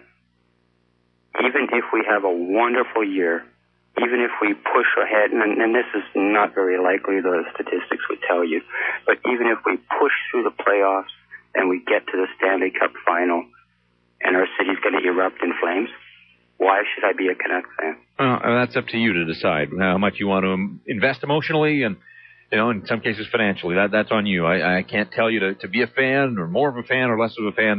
That's up to you. I will say this, that the regular season next year means absolutely nothing. I mean, this year's regular season didn't mean much in the big picture. The expectations were that this team was good enough that it was going to cruise to the playoffs. And then it was, let's see what happens in the playoffs. And you know what happened. You got your money's worth and then some roller coaster ride of all roller coaster rides. I mean, this was the big roller coaster at the amusement park. Up and down the hills a number of times in the 25 playoff games into the station in second place. We've talked about the fact that they return, most of the core of this group. They're going to be back in this position again next year of being playoff favorites, you got to think. When they get to that first round, and they should be able to get on a similar run. And you just go back a few years where Pittsburgh got to the Stanley Cup final, lost, got right back there the next year, figured it out and won. So, there's a recent example of that happening, and you see it in pro sports. The teams learn from their lessons, learn from their mistakes, learn from losing, and get it right the next time around. I'm not saying that it's a guarantee that happens for the Vancouver Canucks, but there are lessons in losing. There's no question about that. As far as, why should you cheer for the Vancouver Canucks knowing that if they get to this position, this kind of crap is going to happen? I think that's a valid point, but I don't know that the two go hand in hand here. You can still be a fan of the Vancouver Canucks, but I do think it's a fair statement to say that you would fear that if the Canucks got back to the Stanley Cup final that, these idiots would be there lying in wait for their opportunity to do this yet again. 604-280-TEAM, star team of the cell phone numbers. It'll bring you through here. Playoff game night. Brought to you by the Boathouse. Toll free. It's 1-866-266-TEAM. Let's get out to Richmond. Hartley. Oh, hi, Jeff. I'd say seeing the crowd at Rogers Arena last night making noise, and then the Canucks fall down 2-0. That's very tough to overcome. But all this stuff that happened in the city, very embarrassing. And they had their opportunity, and they just didn't deliver. And in the end, I know everybody here is just making Longo the scapegoat, but like you said, if you can't score, you can't win. And when the top four players in Henrik Sedin, Daniel Sedin, Ryan Kessler, and Alex Burrows don't perform, you just aren't going to win. But I'll ask you this, Jeff. I think you would agree with me. Michael Samuelson and Mason Redmond aren't that second line winger that you can move on a first and second line to get that matchup on the road to go deep. I know they made it to the Stanley Cup final without Michael Samuelsson. He wasn't doing anything before he got hurt. But Mason Raymond only had just 2 goals coming into the Stanley Cup final. I mean, they're going to have to go out and get a legitimate second line winger that can play with Ryan Kessler and that can play with the Twins. Because look what you saw with Chara there. Yep.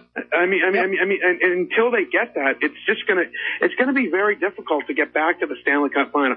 Cody Hodson's not gonna be that guy. I mean, look what they have right now. They have a third line centerman, Minor Polchak. They have a very good third line. I sure hope they can re-sign Rafi Torres. As much as he at times this year was in and out, but he's built for the playoffs. But they just need that type of player. I know Michael Samuelsson only has just 1 year remaining. Yep. If I was Mike Gillis and they're stuck with Mason Raymond, you have to part ways with one of those 2 forwards and get a legitimate free agent or through a trade to play with Ryan Kessler. No, I would agree. I think Ryan Kessler has elevated his game to the point that you owe it to him. I mean, so much of his success this year was, self-generated, really. You look at the wingers that he was saddled with for much of the season. Mason Raymond was a disaster this year. I mean, it's unfortunate, the injury, and that's certainly going to set him back. Well, and Jeff, that's where you got to put the blame on Alain Vigneault. I mean, what was the key to winning that series late to beat Chicago? Alain Vigneault made the adjustment. He put Alex Burrows with Ryan Kessler. Those 2 played such great hockey over the years together. I mean, I don't know why we don't see them more often, especially on the road playing together. And here you are at the TD Garden in Boston. Okay, the Canucks don't get the lead once in 3 games, and Alain Vigneault doesn't even make the switch. Right, but he had Michael Samuelsson in that first series. He had an extra available body, even if he wasn't 100%. He had an extra. He didn't have. I mean, Jeff Tambellini became an awesome. He had Christopher Higgins or Yannick Hansen. Who went 15 games hardly without scoring down the stretch. Chris Higgins was playing the second line. 15 games without scoring at the end. I mean, he's not that legitimate second liner. He was brought in as a depth guy. Yeah, and that's what he turned out to be. Yeah. I think. Oh, you know what, Jeff? I think he was also playing hurt when he blocked that shot. I agree. Yeah. I will agree with you and your point about those. Ryan Kessler's too good at this point in his career to be saddled with crappy wingers. They've got to support him. They have to find a way, and if it means dropping Burrows down and finding somebody to play with the Twins, well, so be it. But I agree with you. There has to be an upgrade in those top 6 forwards, and they've got to find some guys that are built for playoff hockey. And you look at Milan Lucic, again, they don't grow on trees. I get that. But, the Canucks just don't have that player. And you look at Ryan Clough in the last round for the San Jose Sharks. Canucks don't have that player. All these teams that they played, even a Troy Brouwer in Chicago, a guy like Brouwer, versatile, pretty much a third-line guy, but you can bump him up in your lineup. He's got hands that he can produce some offense. They need some size. They need some guys that will skate through you instead of around you. And again, this is now all open for discussion. And Mike Gillis and his crew here get a couple of weeks to figure out their game plan, formulate a game plan moving to free agency, and we'll see where they go, see who they offer contracts to, who's coming back, and what direction they go. That's the beauty of the offseason. The offseason is about 6 hours old, and already we're trying to figure out what the Vancouver Canucks are going to do. But that's life in a hockey market. Playoff game night. We move on here. Marino out on the east side. Jeff. Yes, sir. You're there. I am. I've been waiting for the Stanley Cup. Waiting for you. It's a busy night, man. That is. I know. For everyone, it was a busy night. Jeff, I talked to you when Nashville was defeated by the Vancouver Canucks, and we knew it was coming. We knew the Stanley Cup final was coming. We knew the Game 7 was coming. Yes? I don't know about that, but... Well, Jeff, it was predicted. Whether you agree or not, no, it's yours and my decision. In any case, you are always great to listen to. Anyways, I'm not sucking up to you. Sorry about that. Just get on with it. Let's go. There's so many people that want through. Quit wasting time. Let's go. Oh, I'm sorry. Let's go. Listen, man. The Vancouver Canucks are a young team. Will they keep going? I think they will. More importantly, though, the Stanley Cup. What a beautiful prize. The Boston Bruins. I'm not a fan, Jeff. I'm not a fan because I'm a Canucks fan. But the Boston Bruins, I think, deserve the Stanley Cup. Yes, it is. That's my brother, Spiro. All right. He's called you a couple of times. Jeff, I'm sorry. We're not here to blab, okay? I just want to say that the Stanley Cup playoffs this year was one of the best that we've seen in our spirit. All right. You had your say. Playoffs, the first round was frantic. First round was terrific stuff. There was so many good storylines, and the Canucks and the Blackhawks probably at the top of the list. But, the Bruins and the Montreal Canadiens, you get that matchup. There were a lot of great first-round matchups. Canucks and Nashville kind of took a step back.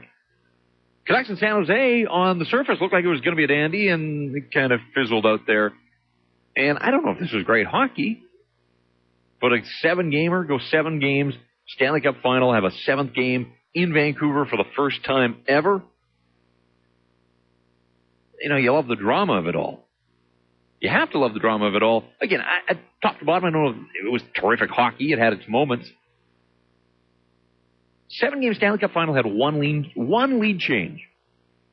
At 2-1 for Boston in the second game of the series, Canucks opened the scoring. Bruins tied it, and then the Bruins took a lead. Canucks ended up tying that game, won it in overtime. So they win the game, but they never played with the lead again. So in terms of teams playing with a lead to qualify as a lead change, 1 in 7 games. Does that make it great hockey? I don't know. Bruins think so because they win the Stanley Cup. Back to your point that the Canucks are a young team. The only player under 25 in the lineup for the Vancouver Canucks in Game 7 of the Stanley Cup Final, Victor Oreskovich and Chris Tanev. There were 2 guys in the lineup under the age of 25. Edler, Hansen, and Schneider just turned 25. And Cody Hodgson's on the roster, but he didn't play in the Stanley Cup Final. The only guys under 25, Tanev and Oreskovich. So the core isn't necessarily a young team. I mean, you look around, Jonathan Toews leads his team to a Stanley Cup. Sidney Crosby leads his team to a Stanley Cup. Those are young Stanley Cup champions. I don't know that this is a young team. In fact, I would beg to differ that it's not a young team. I think the window is still there for them. I think the window is still open. I don't think this is a young team. And you look at what's coming down the pipe, what do the Canucks have in Cody Hodgson? As you sit here and you try to project out, what do the Canucks have in Cody Hodgson? Does anybody know what the Canucks have in Cody Hodgson? Where would you slot him in? And you look at what's coming, Jordan Schrader. What do they have in Jordan Schrader? Again, doesn't look like a difference maker. Traded away their first-round pick last year. They got Bill Sweat down to the minors. Is there a spot on the roster for him? I don't know. They don't have a blue chipper. Cody Hodgson was supposed to be up, but the luster's off there. To the point that I'm not even sure that this guy who was looked at as the diamond in the rough of that draft class, I just don't know that he's going to be a regular NHLer. Let's get back to the phones. Approaching 3 a.m. So many of us still have things to say, and we want to hear you out. Stephen in Vancouver, you're on playoff game night on the Team 1040. Hello. Hi there. How you doing? Going strong. Thanks for taking my call there, Jeff. Yeah, you bet. My hat's off to the Canucks, first of all. They had a tremendous season. The only thing I had a hard time accepting was when Colin Campbell stepped down as the person that suspends people for everything they do hit-wise. And then I find out he was the father of a Bruin player, and then that just didn't go with me. And then you phoned earlier, right? No, I did not. Yeah, I think you did. And if you didn't, then you're making the same bad point that the other guy did. I mean, your facts are correct, but Colin Campbell stepped down prior to the series. He should be applauded, I guess, for that, but it's not a bad move that he stepped down. I mean, he should have done it long ago, and the fact that the NHL's disciplinarian for so long had a son playing, I mean, it is great. I mean, it's the only league you're ever going to find that in. And whether you're a conspiracy theorist or not, it's just wrong. I mean, he had to recognize that. They had to move him out, find another job for him long ago, long overdue to get him out of the chair as the disciplinarian, bring in some fresh blood. I'm just glad that in the end, this thing didn't come down to a chintzy penalty or a power play goal scored by Gregory Campbell, because at that point, people would have been absolutely outraged. On we go. Mike in Vancouver, you're next here on Team 1040. Jeff, thanks for taking my call. Yeah, you bet. So I got a couple of points that I want to make, hopefully concisely, so I don't take up too much of your time. First of all, I applaud you. You're a massive hockey fan for talking hockey right now, when we've seen our city just absolutely being ruined as far as its reputation is concerned. If you got a computer in front of you, I do. I'm at home right now, so I looked on CNN.com, the homepage. Yep. Have you seen that? No, I haven't gone there, but... Bruins win cup, Vancouver riots. It's the main picture, the big headline. I mean, this is so embarrassing. But anyway, I'll make this one point before I hang up. But I mean, what did you expect? Of course, I mean, it's happening. It's news. It's now. But you know, you say it's embarrassing. I mean, I understand what you're getting at, but does it really matter what somebody in Abu Dhabi thinks about the city of Vancouver tomorrow? Oh, no. Does it affect your life? No, exactly. It matters to me. Yeah. I mean, the Middle East has been burning for 100 years, and our lives go on. I didn't say Al Jazeera. I said CNN. But I understand that, but I'm just saying you can't worry what's going on in your neighbor's backyard. Like, let them think what they want. It doesn't matter to anybody but me. I totally agree with you. It doesn't matter to anybody but me, and it's making me sick. Okay. I will say this. Remember in 1994, and I was with a couple of people watching the game tonight that were here in 1994, and they don't remember this, but after the riots, they set up these ATM-like video terminals and different places in the city where you could go and watch video of people who were in the riots, and you could pick their names out. Remember that? Do you remember? I vaguely do. It's ringing a bell now that you mention it. Yeah. They did. They set up a handful of these video terminals, and it just makes me shake my head that these people that are standing on top of these cop cars, they must know that their picture is being taken already 500 times tonight while they were watching the game and while they're on that. What are these people thinking? Don't ask me that. I can't get inside their head. I asked the same question. I am agreeing with you that, and we as citizens now in the social media era and age, we have to do our part now by identifying these guys and getting all that info to the cops. And we said that, the Vancouver Police Department is asking if you've got pictures, if you were down there, if you see video that gets passed around, video and pictures, witness accounts, robbery@vpd.ca is the email. They're asking you to send it. Do your part. Stand up for this city and help the cops. They're out there trying their best, I have to assume. Again, there are questions about their actions in all of this and the response to it and the planning. Could they have gotten ahead of the curve? But, I mean, it's so easy to ask those questions after the fact. Bottom line is this thing happened. If you see pictures, if you see people bragging about their part in all this, and apparently there are already Facebook postings of guys out there claiming, look at me, this is a picture of me on top of a cop car. Bust their asses. Do your part. 3:05. It's Thursday morning. Jeff Patterson, Team 1040. We call the show playoff game night, but the playoffs are done. Boston Bruins are Stanley Cup champs. The Vancouver Canucks, they're Western Conference champs. They're President's Trophy champs. Nice, but not what they were after. This wasn't the way it was supposed to end. At least not the way the Vancouver Canucks had designed it. But you know what? The Bruins get a say in this. And in fact, more than a say, I imposed their will. And the Canucks, they got better, I thought, as the series went on. And the Canucks just didn't have much of a response and had no offense. You can't win when you don't score. And you look at the way things unfolded. We've gone through a couple of the key points, I think, is not just the Stanley Cup final wound down, but the playoffs as a whole. I mean, the Canucks go 3-6 in games where they had a chance to KO an opponent. 3 of 9 opportunities. You got to do better than that. You have to do better than that. Show some killer instinct. Defenseman scoring just dried up. all scoring did, but so much Canuck offense in the regular season was generated from the back end. The injuries obviously took their toll. That's part of playoff hockey. You have to be durable. You have to be able to ice a competitive lineup for 4 rounds. And the Canucks just started to fall by the wayside. Samuelson and Hamhuis and Mason Raymond. And Manny Malhotra wasn't 100%. He was back in the lineup, but he really didn't contribute much once he got back in there. And some of the other guys that were banged up, they just didn't have enough in the end. Credit to the Boston Bruins. Stanley Cup champs. They got the job done. The Vancouver Canucks have to figure out what they can do now to get over the hump.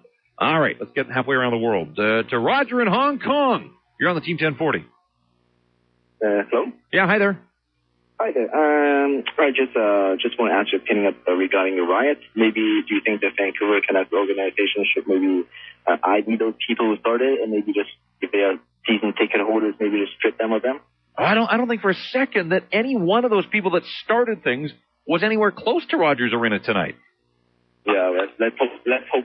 But anyway, my second point is, I followed this team for many years actually, but I really like Mike Gillis. He's a really smart individual, I think. But I actually was in Game 5, and then you see a lot of those hits that Edler makes. I mean, it didn't really hurt those Bruins. I think it's just like flies being they're like didn't hurt the Boston players at all. So, my question is whether you think Mike Gillis is he would get the message regarding what he would do when he builds his team next year for the playoffs. And I just hang up now. All right, appreciate the call and listening in live online at teamradio.ca over in Hong Kong. Again, the Canucks have to learn from the losses. They have no other choice. If they want to get back to this position and get it right a year from now, or maybe the window's open for 2 years from now, there's no guarantee. You know that in pro sports. There's no guarantees. But the Canucks, again, should be able to ice a very good team. Not just a competitive team. They should come back with a very good regular season team. But who cares? Because you've seen that. They get the banner to show for it. Doesn't mean anything. They have to bulk up. I don't think there's much doubt that they tried to win this thing on speed and skill, and that alone wasn't enough. You have to have some guys that leave a mark on your opponents. And I agree, Alex Edler throws 10 hits in Game 5, was flying around, but you know what? He slowed up his opponents. I don't think he made them pay a price. I think he tried. Give him credit. You know, the intent was there. A for effort, all that kind of stuff. At the end of the day, I think the Vancouver Canucks just could not. Other than Aaron Rome lowering the boom on Nathan Horton, the Canucks, they just couldn't leave a mark on the Boston Bruins. And the Bruins appeared relatively healthy at the end of this series. I'm sure that they had some bumps and bruises, but nothing that slowed them down.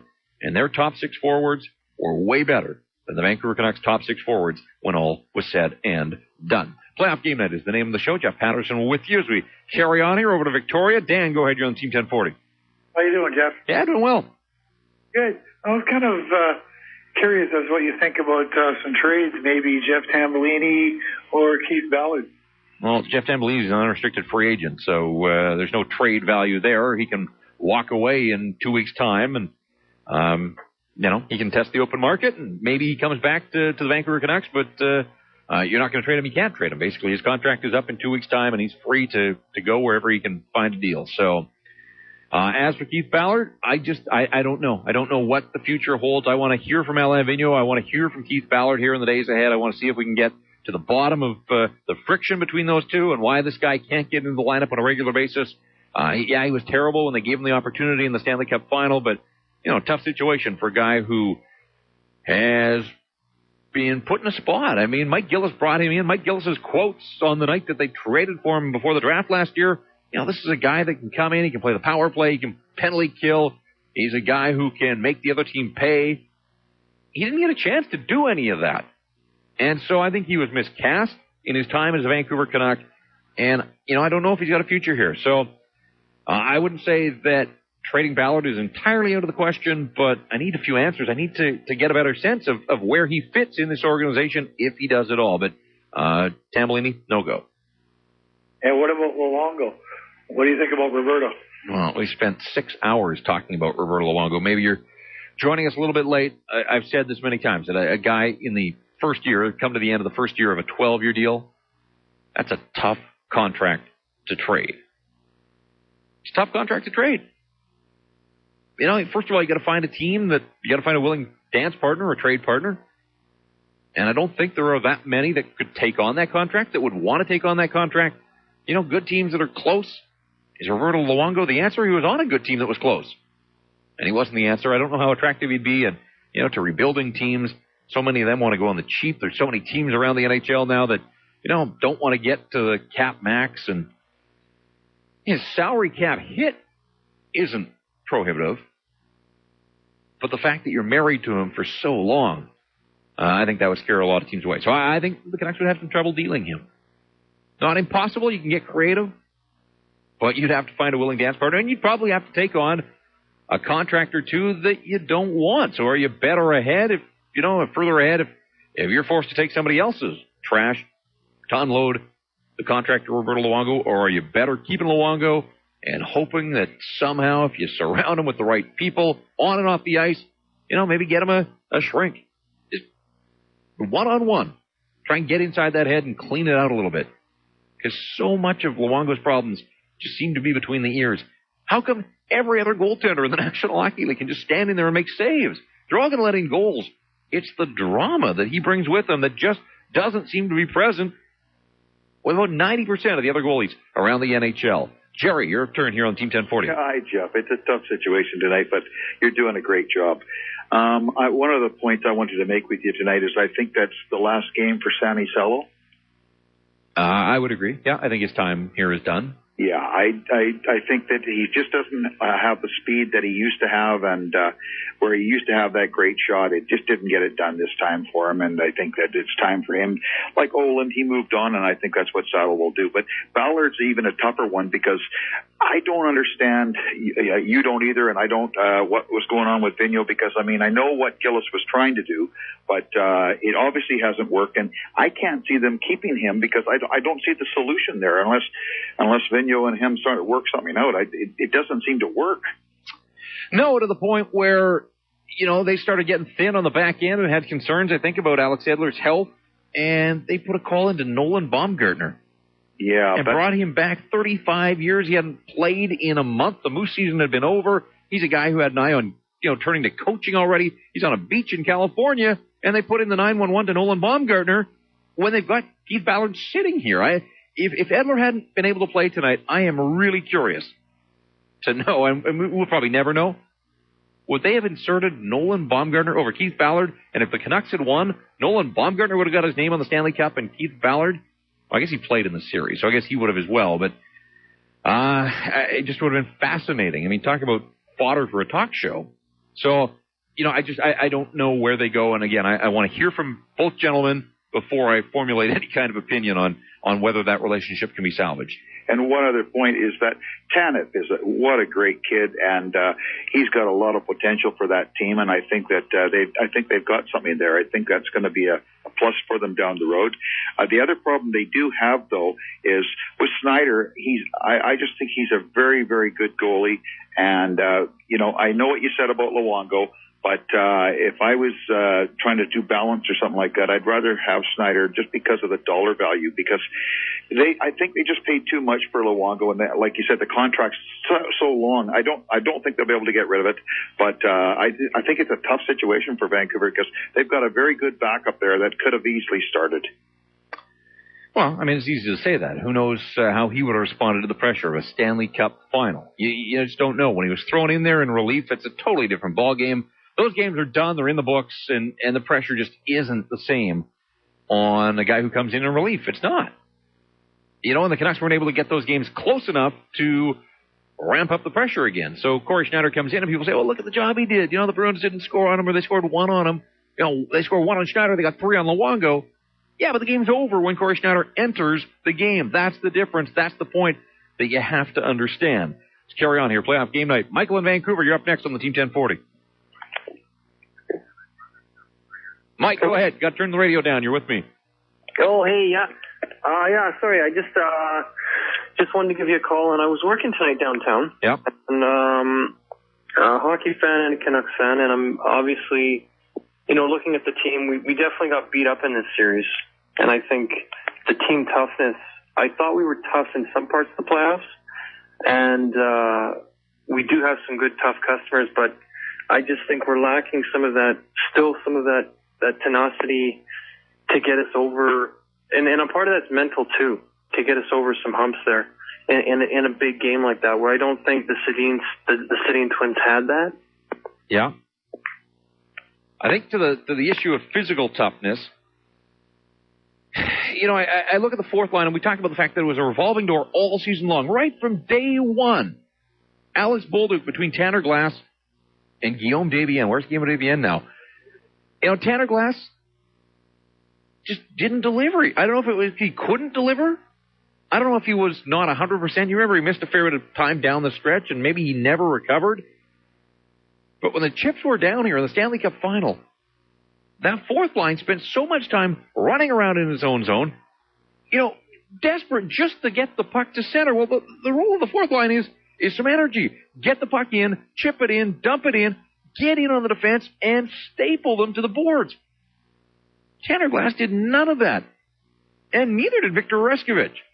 Oreskovic, he looks good. He skates well for a big guy, but he just didn't deliver either. Now, we're sitting here talking about a fourth line. When Daniel and Henrik finished the night -4, they're on for all 4 of the Boston goals against. And Henrik Sedin, double digits in the minus column for the playoffs.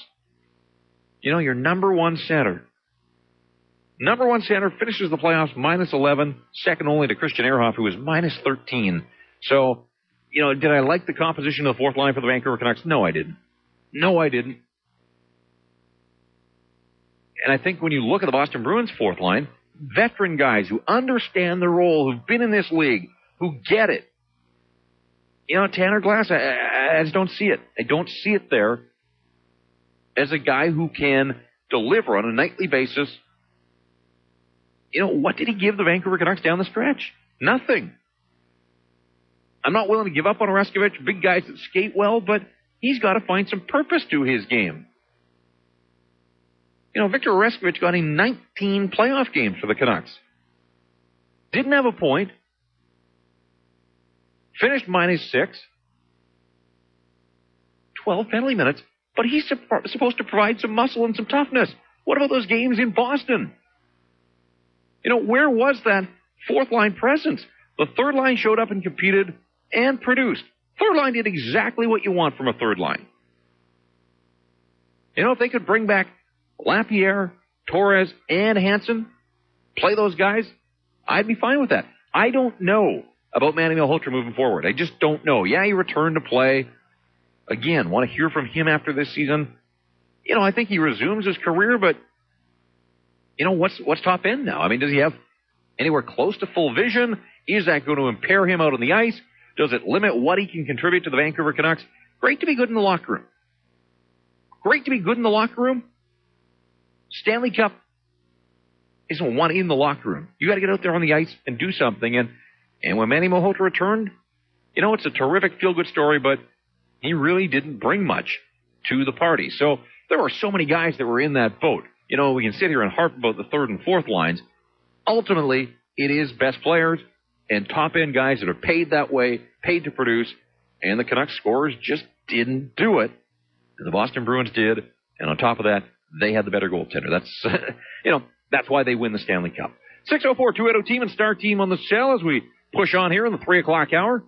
Playoff game night brought to you by the Boathouse out to Surrey. Ken, thanks for waiting. You're up next. Hey, how's it going? Good. I just want to talk about the security about the riots and how we weren't prepared enough. I believe we weren't, and I want to know what your thoughts on that are. Well, again, I mean, until we get a chance to hear from Mayor Gregor Robertson spoke, but as it's going on around him, I want to find out a little bit more about how proactive the police and the civic leaders were and what the action plan was and, where did it get away from them? I mean, people had to know that this was a possibility. We jam-pack over 100,000 people in one small area who have women and children present, and we don't have enough security to protect them from these hooligans. Like, I put part of the blame on the government. Like, we spent $1 billion on the G20 summit on security. We can't even secure and make, like, our kids safe that will want to go out and watch the game. You know what I mean? Well, I hear you. I'm hoping that young kids weren't caught up in this. I mean, I know that there were tons of families downtown, and it's clearly the end of these live sites and these huge gatherings for anything in Vancouver. I guess we were fortunate to get through the Olympics. It was a different vibe, you know, international crowds, and the fact that some of it, the hockey game happened on a Sunday afternoon instead of an evening into nighttime. So there were some factors there, but I'm pretty certain that that's it. We're never going to see these big live sites with giant TVs and encouraging people to come downtown, because it is clear that as a city, we haven't grown up and we just can't handle it. Oh, we've learned in '94 that we can't do it, so I don't know why we didn't prepare this time. Well, I think because people wanted to believe that we had grown up and we'd come of age with the Olympics. We hosted the world and put on one hell of a show with very few. You know, remember that first weekend of the Olympics? There were the idiots, sane people, the masks and the balaclavas. You know, people want to call these guys protesters and demonstrators. They're thugs and hooligans and criminals, and let's be honest about it. They're not protesting anything. They're not demonstrating against anything. They're out there to break the law and cause havoc. Who are they, and turn them in? There are people out there that know them. You know, show your faces. If you're such a tough guy, show your face. But no, you got to hide behind the balaclava. You got to pull the ski mask down. But you're a demonstrator or a protester. Not my world. Marco out in Burnaby, you're up next year, Team 1040. Hey, Jeff. Thanks for doing this all playoffs. Yeah, you bet. It's been fun. Yeah, I just have 2 points. My first one is I think the grind took its toll on Kessler. I think playing him on the power play, on the penalty kill, even strength, carrying his line, he just couldn't do it anymore. You're standing in front of the net with Chara splashing him all game on the power plays, and I think he couldn't keep doing it. And the second point, I think, as I was watching the riots happen, I was shocked by the police just standing there, but I think there's a couple of things that caused that, and I think one of them is possibly the G20 with the bad press that they got from beating people up. And I think another thing of why they didn't have so many police is people complaining about how much money is spent on security in the G20 and also for the Olympics. So I'll just hang up and hear what you have to say about that. Well, yeah, people are always going to complain about the amount that is spent on security, and yet then you look what happens when apparently there isn't enough security. I think, too, and believe me, I am no expert on securing and combating large groups and all the kind of crap that went on tonight. That's not my area. I'm a citizen of the city, or at least of the region, but I've been a citizen of the city of Vancouver. You know, I have trust and faith in the cops. I know not everybody does, but I'm willing to believe that they have the best interest of the city at heart, and that they're out there, and it's not an easy job, especially when that kind of stuff's going on around them. And I had said earlier that, I would guess at some point, give ample warning, and then let's get after it and show a little bit more force. And I've got a lot of emails suggesting that, all that does is incite more. And, I saw lots of pictures on television where there were only 2 or 3 policemen in the camera frame with hundreds of people around. Well, if they turn on the cops, maybe the backups are there, but you couldn't see them on TV. And the cops have to be careful. I mean, there are protocols that have to be followed here, but I do think that there are so many hangers-on that kind of think it's cool just to be in the middle of this, and you got to get rid of them. Dwindle the numbers as quickly as you can, and I think some sort of show of force, even an occasional show of force, maybe delivers a message to some of the innocent bystanders that, you know what, it's time to pack your bags and just get the hell out of Dodge. Again, I'm curious to hear, and all these questions are going to be asked to the civic leaders and to the police chief and to the mayor who had one media availability at about 10:30 last night, but I don't think he knew the full extent of it all. And so he was giving us the update as he understood things. But, something will come up, and we'll start to get some answers, and we'll be able to assess as a city. We'll assess the damage, the total toll of the damage that was done. And it's heavy. From what I saw on television, it looked like it got past those levels of 1994. And, that's a scary thought because the city got a black eye, and it still comes up. I mean, obviously, we talk about it in Vancouver because we lived it, but, there are other parts of Canada, certainly, that remember what went on, and it gets brought up all the time, and now you just lump this on as well. We can't handle our crowds and our hockey. And I think you have to separate the two. I truly, and I've said it many times, getting lots of emails, people disagreeing with me, saying I'm off base here when I say I don't think these were Canucks fans. I'm not even sure they're hockey fans. I think they're people that saw an opportunity. I'm saying premeditated. I think the thing was planned out, and I think it was going to happen, win or lose. I really do. I think these people were hell-bent on making this happen in downtown Vancouver to relive 1994, win or lose, and they just used the hockey game and the large crowds as a backdrop for their anarchy. And it's absolutely ridiculous. It's completely unacceptable. And again, in the social media age, when you see pictures and you recognize somebody, it is your duty to turn them in. So do your part. Back to the phones we go. Playoff game night. Hi, Gene. Hello? Yeah, hi there. Yeah, thanks for taking calls all night. I really do appreciate it. And I just wanted to, like the other caller said, I think that if your guys aren't scoring goals, you got to shuffle your lines. And I also disagree with your comment about actually canceling the big screen gatherings because it actually generates a lot of economic revenue. Anyways, I just want to talk about the game and stuff instead of the rioting. I thought this team always had a problem with the overconfidence and focus. Hello? Yeah, I'm here. I'm still struggling with your comment about the big screens, but we'll get back to that. Okay. After watching the first 10 minutes of the first, I felt really uneasy, and this feeling kept on building. And it turns out that the team it wasn't there. They were missing the speed and the checking. Just think about the first periods from the other home games in the series. It was completely different. They just felt like having home ice advantage was allowing them to win, and they just laid back and it just costed them. Of the four home games the Canucks played in the series, this one was the worst. If they have just brought the level of play intensity in Game 5, they would have a better chance. And another point. But there's two teams out there. I think that was fully their intention. But the Boston Bruins get something to say about it, and the Boston Bruins were better in this game than they were in any other game. So yeah, they were. Boston was better all the way. I'm just saying that Vancouver could have done some better things. I think they tried, but I don't think the Boston Bruins let them tonight. I think that was one of the differences. Yeah, I think so too. As I said before, shuffling the lines might have helped. But they didn't have any options. I mean, what do? You drop Burrows down. Who do you put with the Twins? Chris Higgins went his final 15 games without scoring. You need a goal. You need somebody to score, and now you're putting a guy who's in a 15-game slump on the top line? But if your guys aren't scoring, then, you got to do something, right? But it's deck chairs on the Titanic. They didn't have the personnel.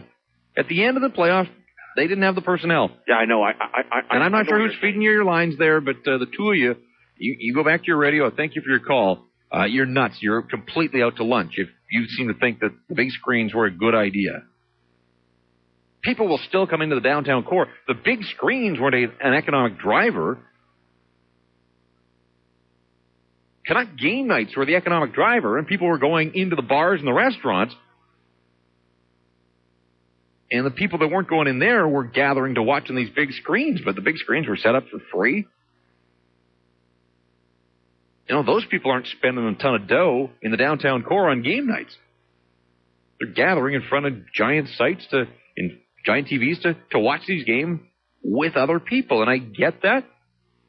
You want to share the experience in your city, but you can't handle them.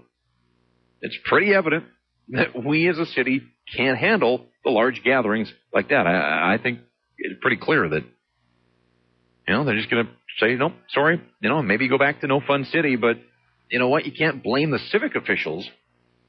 You blame the idiots out there. A few rotten apples that spoil it, for the whole bunch, but that's the way it goes. And I just don't think, you look at the cost of the cleanup, why would the city gamble on allowing this kind of stuff to continue to happen? You can't take those risks. It's clear that Vancouver's got an idiot problem. An idiot problem that, goes beyond a couple of people causing trouble. I mean, this thing went way beyond people causing trouble. This was serious stuff. We're talking about cars getting flipped and cop cars set on fire. People are getting hurt. We don't know the full toll yet. There have been reports of some serious injuries out there. Seen some graphic footage on TV. I've seen some graphic stills that have been sent around on Facebook and Twitter. So people got hurt out there. This wasn't just a couple of idiots running amok. This thing got serious. We'll find out more in daylight. 604-280-TEAM, star team on the cell. A couple of phone lines open if you've been waiting through the night here patiently, waiting for your opportunity. A couple of lines available. That hasn't happened all the time. It's been a busy night on the phone board, as you can imagine, after Game 7 of the Stanley Cup, plus the city on fire. It's playoff game night brought to you by the Boathouse. Boathouse has been a terrific sponsor of the program throughout 25 nights here of playoff hockey. We brought you playoff game night each and every night, and this one, unlike any of those other shows that we did. 4-0 Boston shuts out the Canucks, wins the 7-game series, 4-3. Jeff Patterson with you in the Team 1040 studios out to North Burnaby. Ian, thanks for waiting. You're on the Team 1040. Well, hey, Jeff, thanks for taking my call. You guys do an awesome job. You're quite the trooper. I give you credit. You've been hanging in there. That's all good. I mean, obviously the last couple hours hasn't been great, but playoff run, come on. In this business, this is what it is all about. No, it's been fun. Dude, you've been great. I remember a few nights ago, I think it was either Game 5 or Game 6. You signed off at 1 o'clock in the morning, and then when I woke up the next day and turned on the radio at 11, there you were again. Yeah. And I said to myself, wow, that guy must have taken in his sleeping bag to work or something. But I just want to make a couple of quick points. Mm-hmm. First of all, I just want to congratulate Boston. They were the better team. You got to tip your hat, give credit where credit's due. As far as your question, I think relative to Vancouver standards, I think we had a great season. Never mind the records we broke. Just for the playoffs, we got out of the first round. We got out of the second round. We made it to the finals. And, power to us. I think we had a great season. That's all you can ask for. You just want a chance to win the cup, and we had that chance. We didn't make it. It's a harsh disappointment. We were up 2-0. But I think we can learn from it. I think you were talking about it before. Pittsburgh, a few years ago, they didn't make it their first time, and that happens to great teams. So, anyways, I just want to make a couple of quick points, though. Yeah, sure. Yep. Luongo, I like Luongo. I think he's a decent person, but I think he kind of let us down a little bit. Thomas gave Boston a chance to win all 7 games, and they won 4 of them. Luongo gave us a chance to win 3. And that's all I'm going to say about Luongo. Mm-hmm. I just wanted to make a quick point about the Sedins. I know they're not fighters, and I know they're not wimps, though. And these are tough guys. Any guys that can take the beatings that they did, they're tough guys. But I just want to make a reference a few years ago when Tampa Bay was playing Calgary in the finals, and Vinny Lecavalier got into a fight with Jerome McGinley. And Vinny Lecavalier is not a fighter, and he's not known as a tough guy. Yep. But sometimes your leaders, even if they're not tough or fighting type people, they got to push back sometimes and just show their teammates and the opposition that, at some point, enough is enough. I totally agree. I agree. You're never going to get them to drop the gloves. Vinny Lecavalier through junior, came up through the Canadian hockey system and probably had engaged in a few scraps somewhere along the way. I know that's not totally his game. The same sort of thing went with, Patrick Marleau when he fought Kevin Biak. So Marleau's not a fighter, but, he's trying to show some leadership there. I hear what you're saying, but they've got to find they have to find that avenue, whatever it is. I remember even this year when Taylor Hall got into a fight, I think it was one of the tough guys from St. Louis, and he said after the game, he goes, look, I just got sick and tired of people around this league pushing me around. Yeah. And he's not a fighter, and he said, I had to do something. Yeah. And anyways, I just think that someone in the Canuck dressing room or the management should kind of let them know in no particular way that nice guys finish last. Second. They got to, anyway. anyways, and then the last point I wanted to make was I like Dino. I think he's a good coach. I think he's a great coach, but sometimes I think he's a little slow sometimes to make adjustments, and I'm not a hockey guy, but I just think that whether it was their breakouts, whether it was their neutral zone trapping, whatever, I just think that maybe he could have done a little bit of a better job making some adjustments. Anyways, I'll hang up and I'll listen to your comments and keep up the good work. All right, appreciate the kind work. You cover a lot of ground there. It has to extend to the coaches as well. You know, Alain Vigneault can't think that, well, he did his part, he did a good enough job, and it was the players that let him and the city down. It doesn't work that way. I mean, the buck stops with the coach, and he has to look at all these things. And we talked about it. I think there were some times in the series where he got outcoached, and how the Boston Bruins were able to shut down the Vancouver Canucks power play. That's something that the Canucks have to examine. They got to figure that out, because other teams are going to start watching the tapes, and they're going to, take the same route that the Boston Bruins did. Bruins figured something out. Not every team has Zdeno Chara, but lots of teams have big defensemen that stand their ground in front of the net and win those battles for space. Canucks have to figure out what the Bruins were doing to counter, and then, then it's up to the Canucks. It's too late now for this year, but it's up to the Canucks to find the ways to make it work. Newell Brown was lauded throughout the season as, this master of the power play. But when the chips were down and when it counted the most, where did that power play go? It went south in a real hurry.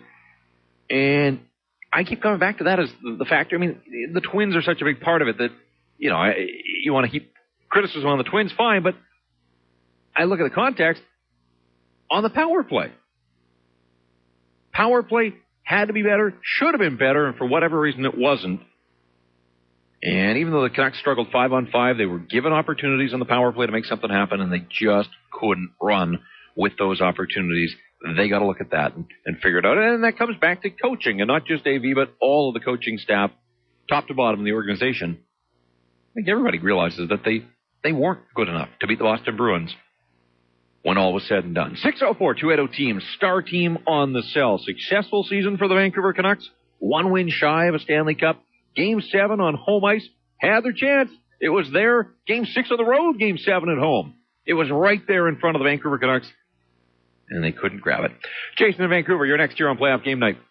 Hey, Jeff. Thanks for taking my call. First, just want to say that I think you do a bang-up job. I live in Vancouver. I'm not a big Vancouver Canucks fan, but I am a huge hockey fan. And I think you deliver a good side of all the arguments with a lot of bias you get from a lot of the Vancouver media. And I just want to thank you for that. My biggest point is, at what point does AV split up the Sedins? I know you're sick and tired of hearing it, and you hear it all the time, but when you're going 2 goals in a series into a Game 7, even before that, maybe you want to do a few shifts with the Sedins separated. Maybe it challenges them a little bit more, and maybe it gets a new look that Boston has to look at. So it's something different, because it looked late in the series, around Game 4, even 5, Boston, especially Chara and Feidenberg, they had Sedin's pinned. They know what they were doing. And maybe at some point you just needed to break them up a few shifts here and there, even on the power play.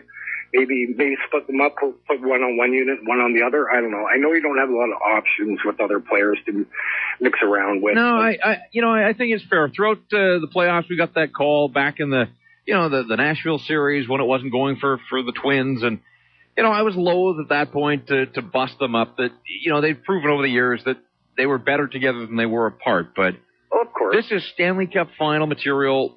It wasn't working for them. They weren't getting it done. And you're right. The Bruins, whenever they had their opportunity to get that defensive pairing out against those two, out they came, and away went the Twins. Back into hiding. Absolutely. I think when it's not flowing offensively the way that it was for the Vancouver Canucks, that Alain Vigneault had to look at all options. And this is a guy that has lived for years as the coach of this team, with his forwards, hopper and coming up with different combinations, and yet, the biggest stakes, the biggest moment, and for whatever reason this time around he seemed intent on just sticking with the same groups. Agree, and I think as a head coach you have to be a little bit braver sometimes. Yep. I look at Chicago run last year. They didn't stick with those lines through any of the series. I mean, Kane and Taves, they got split up plenty. and they'd be separated to different lines because they weren't going, and they needed that adjustment. Right, I talked earlier about a guy like Troy Brouwer who spends most of the time on third line, but has enough skill, and with the size that he's got, he skates well enough that they could move him up to the top line on occasion and see a little bit of power play time, and again, it keeps the opponents off guard, on their toes, and maybe gets you away from certain matchups. I agree. In Aluminium's defense, by the end here with Mason Raymond gone, he was out of options. I mean, he just didn't, moving. What are you going to do? Yannick Hansen up to the second line. It's cosmetic at that point, and absolutely, it just would have been nice to see a few shifts here. No, I hear you. It doesn't have to be a whole game, but a few shifts, change it up. All right, thanks for the call. Thank you, Jeff, and keep up the great work. All right, no, not quite. I thought I saw some daylight out there. Not yet, although we're getting closer to the longest day of the year. That's what happens. The Canucks get to the Stanley Cup Final, 7th game of the Stanley Cup Final. You get within a week of the longest. The days are going to start getting shorter. In a week's time, you've been consumed by hockey that long that in a week's time, the days of the year actually start getting shorter. Let's get back to the phones. We'll get out to Port Moody. Roger, thanks for waiting. You're on the Team 1040. No problem, Jeff. That guy a few calls back. Boy, talk about rose-colored glasses. I've been following him since day one, the Canucks. I was born here, and you know what? After getting this far, to see him lose like that, no, the glass is half empty. I mean, it was a failure of a season when you get this far, and you're the President's President's Trophy winners, should I say? Not trying to plug a brand here. And you're 3-1 favorites, and you come up short like that. And I think Vigneault should be gone for next year. He's made too many mistakes. He got out-coached. And also, I'd like to say, I thought 94 was a nadir low for the city. But this year, apparently, that guy that fell, he was thrown off the viaduct. I heard he was wearing a Bruins sweater, and I heard that he is no longer with us. Yeah, all conjecture at this point. I can't confirm, deny. I don't know. I've been here in the studio. I've seen photos. I know what you're talking about, but I'm not going to get into that until we hear official words from the Vancouver Police Department. So I've heard the same story you have. I've seen people counter it and say that there was no push, that somebody jumped. Again, there is an unconfirmed report that there was a death in all of this, and we just don't know the toll at this point. And sad night. There's no question that we felt it on the phone board. I heard lots of people use that word, ashamed for the city of Vancouver. You hope that 94 was a once-in-a-lifetime, for all the wrong reasons, but a once-in-a-lifetime experience. But clearly that is not the case. And works crews out already this morning, have been for better part of an hour now, boarding up all of the broken windows down that Georgia Street corridor, the Georgia and Granville Pacific Center area. The London Drugs at the corner of Georgia and Granville is absolutely trashed. Hudson Bay Company always seems to be a target right down there in the thick of it. The unruly mob moved around. The Sears, the entrance to the Sears at Howe and Robson, looting there. I mean, the toll is it's going to be in the millions and millions of dollars. There's no question about that. It'll take some time, too, to assess all the damage. So we'll see how quickly the city can repair and patch up and get back to business. But Thursday will not be a normal day in downtown Vancouver. That much I know. 604-280-TEAM, star team of the South, playoff game night going deep into the night, and we're prepared to take it right up until 6 o'clock when Scotty and Ray roll in. We'll pass it off to them, and they can continue our coverage of both the aftermath and the series itself.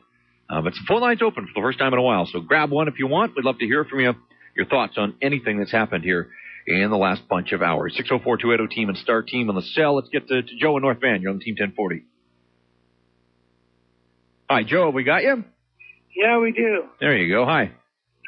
Well, I'll talk about a few things, actually. Like, the first thing I'd talk about would be the game. Mm-hmm. And then the second thing is the aftermath. Like, for the game, the big pivotal moment, we had that power play, and really, I think if we score that, and we can do the comeback, we have the best third-period team in the league amongst all the other great sides we have this year. The thing about Owango, and this town is like a goaltender's graveyard, and we're all human, and the psychology of it. When those guys are barreling down on his net, if he would have just pushed his skates a little bit to attack, kind of like John Elway, like charging that freaking line to touch. If he had that bit of aggression to push, that goal would never have gone in. The thing that I feel sorry for him is that for the weeks and however much to come, this half glass thing, like, you know, the dude did many shutouts. I was there live, Game 7, when he made the save that got us the Burrows goal. Like, there's not going to be, people will not see all the good stuff. Right.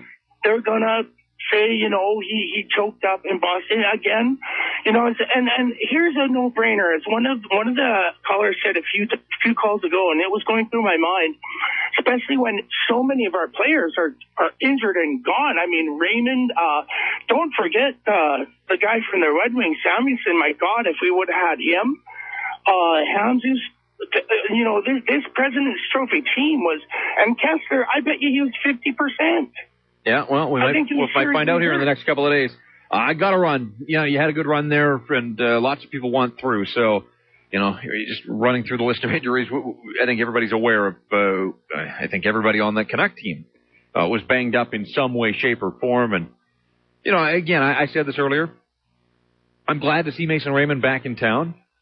Wasn't the least bit surprised that the Canucks put him up there on the Jumbotron trying to draw out the inspiration. I mean, the Bruins did it with Nathan Horton, so it only made sense that the Canucks would do it. I'm just glad that Mason Raymond was out of the Boston hospital.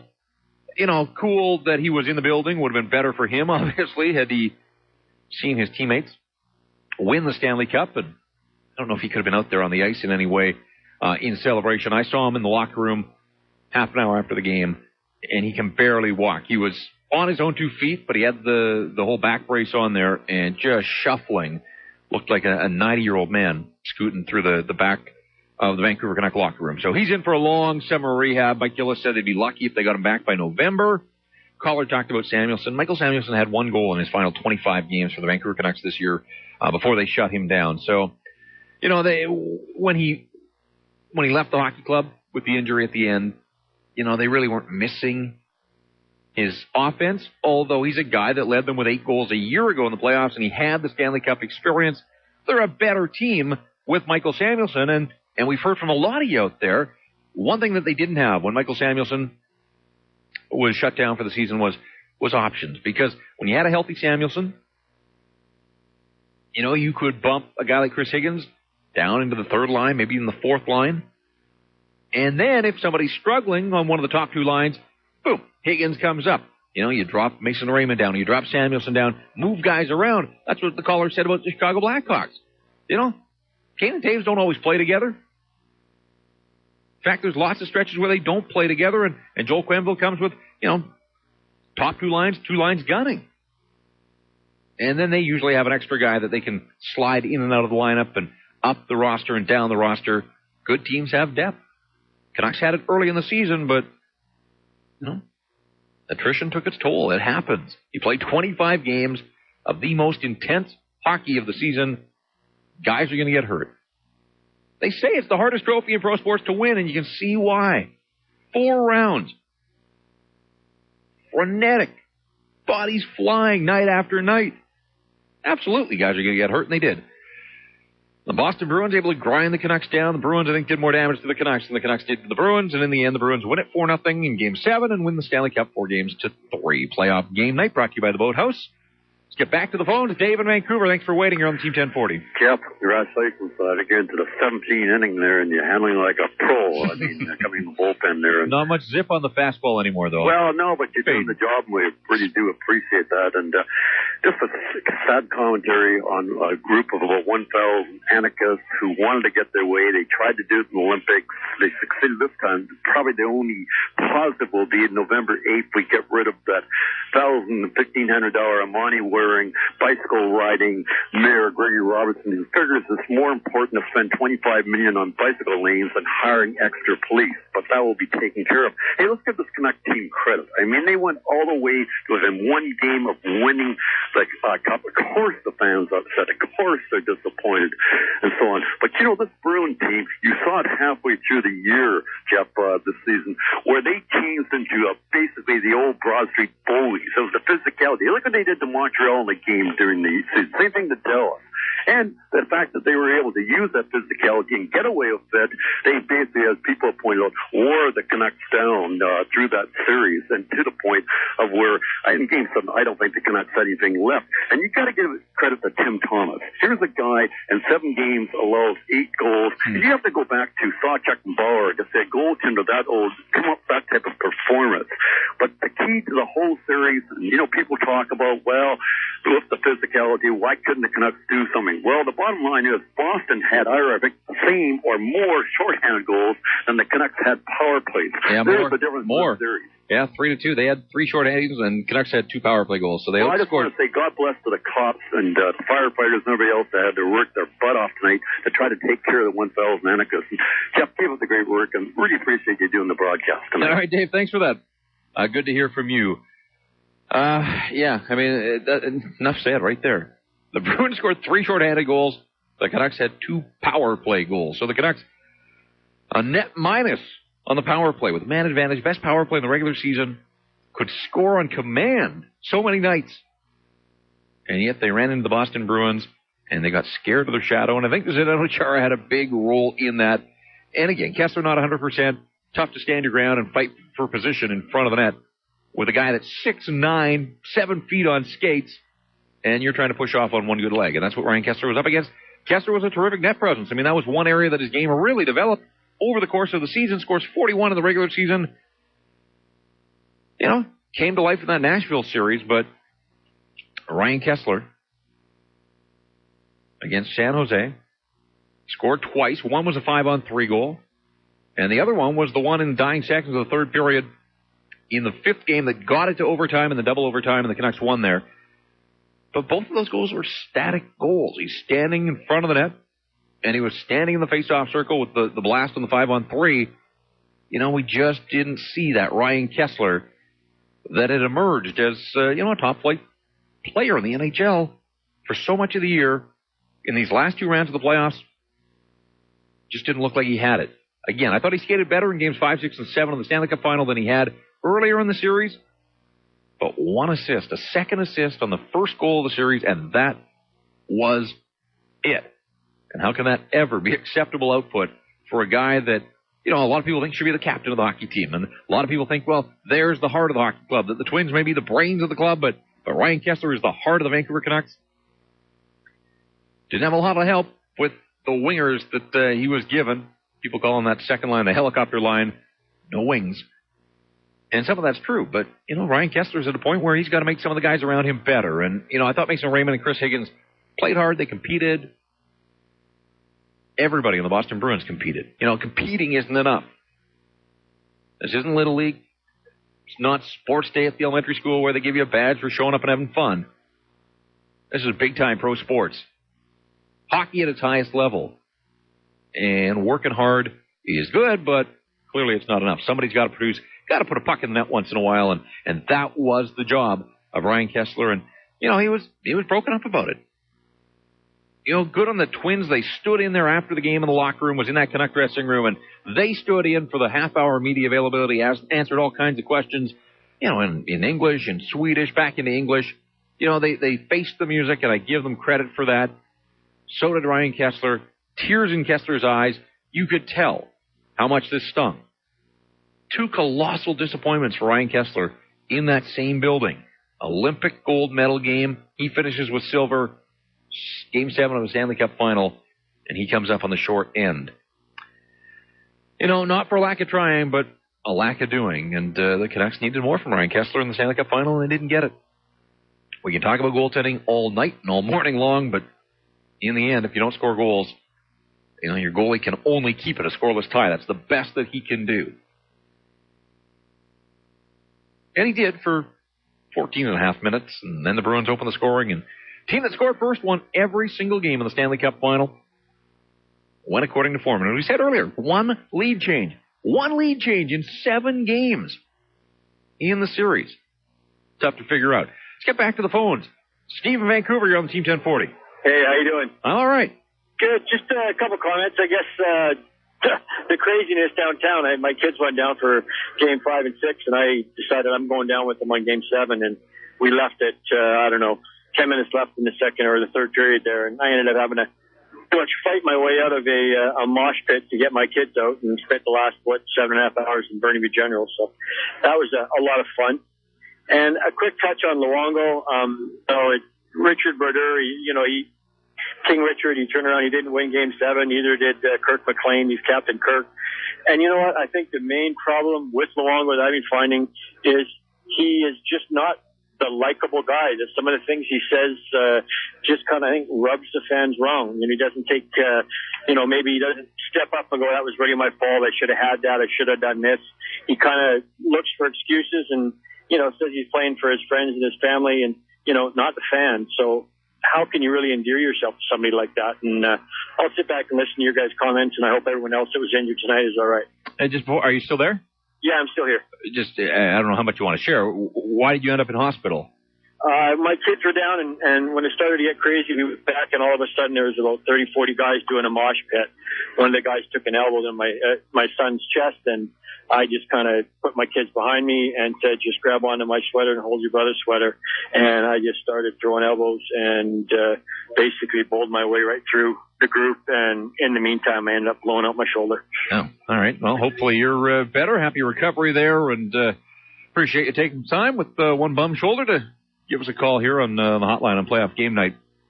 I think you're bang on. And we've talked about this at other times. All this running together, I can't remember how long ago, somebody else brought up, Luongo brings a lot of it on himself. It's who he is. It's the way he is. It's the way he said what he said about Tim Thomas. He got the shutout. They're one win away from the Stanley Cup. He had no need.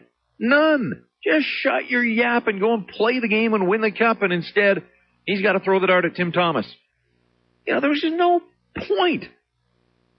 And again, providing motivation, Tim Thomas couldn't stop the puck more than he already wanted to. At that point in the series, it didn't matter what was said. It's just that it was said and it didn't need to be said. And it comes off blowing up in Roberto Luongo's face. What's Tim Thomas supposed to do? Luongo wanted him to pump his tires.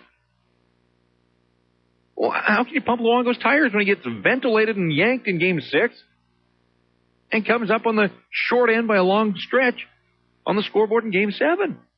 And what's Thomas supposed to say? So, Luongo's one of those guys, and lots of pro athletes have that ego. I think to be a successful pro athlete, you have to have belief in yourself. There's no question about that. But sometimes I do think that Luongo lets that get the better of him. He does rub people the wrong way. But the truly great ones are able to back that kind of stuff up with their actions on the ice, and Luongo's just not there yet. An elite goaltender in the National Hockey League, I truly believe that. I mean, he's got the physical tools. His downfall is always the mental side. And he is a bit of a head case. And he's got to figure that out. Why the drama? Why is there so much drama around this guy when it doesn't exist with so many other goalies? Tim Thomas can show up and just make save after save. His job is to stop the puck. That's what he does. Tim Thomas walking out of the building with a whole bunch of hardware. Conn Smythe, Stanley Cup. He's going to get the Vezina as well. That's a hell of a year. Roberto Luongo, he's the runner-up. The runner-up in the Stanley Cup. He's going to be the runner-up in the Vezina. Tim Thomas is going to be smiling all summer, and Roberto Luongo, well, he's just got to figure it out. 604-280-TEAM, star team on the cell. Toll free, it's 1-866-266-TEAM. Starting to get people that are waking up early now, getting ready for their Thursday as they awake and arise to a city that has been damaged. And damaged quite badly. And we don't know the full extent, but we'll get some answers as Thursday unfolds. Jeff Patterson with you. We've been going strong since 10 o'clock last night. Here it is, now past 4 a.m., and we will push on, try to get this thing to 6 o'clock, and then we'll probably be done and ready to turn it over to Scotty and Ray Props to my man Keith keeping me company here, and he's in for the long haul as well. Playoff game night brought to you by the Boathouse. Some phone lines open if you want to get through. I want to hear from you. Your take on the team, the season, what went on after the hockey game last night, and where the Canucks go from here. Changes. What kind of changes do they need to make? What lessons do you learn? What lessons do you hope they learn from getting this close but falling just short of winning the Stanley Cup for the first time in 40 years? Hey, Jeff. Yes. Quick point about Coach V. Mm-hmm. Now, his process is what got us here. Everything he did was so businesslike and so professional. That is what got us here. But when things got rough in the playoffs, he didn't switch them around. And I don't know anymore. I think he'll learn from this, and then we can keep him. But if this is the coach, and this is a timid coach that we're going to have, I don't know if we should keep him. So I'll just hang up and word on Coach V. Yeah. Again, I think anybody that gets a team to Game 7 of the Stanley Cup Final probably has earned himself the opportunity to try it again next year. I'm not the general manager. I don't make the call. I can't get inside Mike Gillis's head. Who really knows what he's thinking? But I think Mike Gillis and Alain Vigneault have proven that they're on the same page for the most part, save for Keith Ballard. And I want some answers there, and I certainly hope that we and you as hockey fans get some answers on that front as the team, whenever it reconvenes and does the locker clean out and the coach and the GM do their year-end press conference. I hope that we get some answers. I really do hope that somebody can shed some light there and we can figure out if it's, a personality clash. Is it beyond repair? Where does it go from here? And I have to believe that will be one of the front burner issues that is asked, because it hung over the hockey team like a cloud. This team that, for the most part was issue free for much of this year, but there was drama there. There was drama between the pipes, and we'll see. But Alain Vigneault's coming back. I don't see him getting fired. Coach of the Year candidate. He was the guy that was able to get Ryan Kessler to continue to elevate his game, second year in a row that a Canuck leads the NHL in scoring. Most of that's on the player, but give the coach some credit too. I mean, he creates the environment, he creates the line combinations and the matchups that those guys get, and the system that's in place. And so, I'm not ready to dump the coach. I think when you get a team to the doorstep of the Stanley Cup, I think you've earned the right to come back and give it another shot, and I think he'll certainly get that opportunity. He's under contract, next year and beyond. So I think you'll see Alain Vigneault behind the bench of the Vancouver Canucks again next season. Out to Surrey. Jim, thanks for waiting. You're on the Team 1040.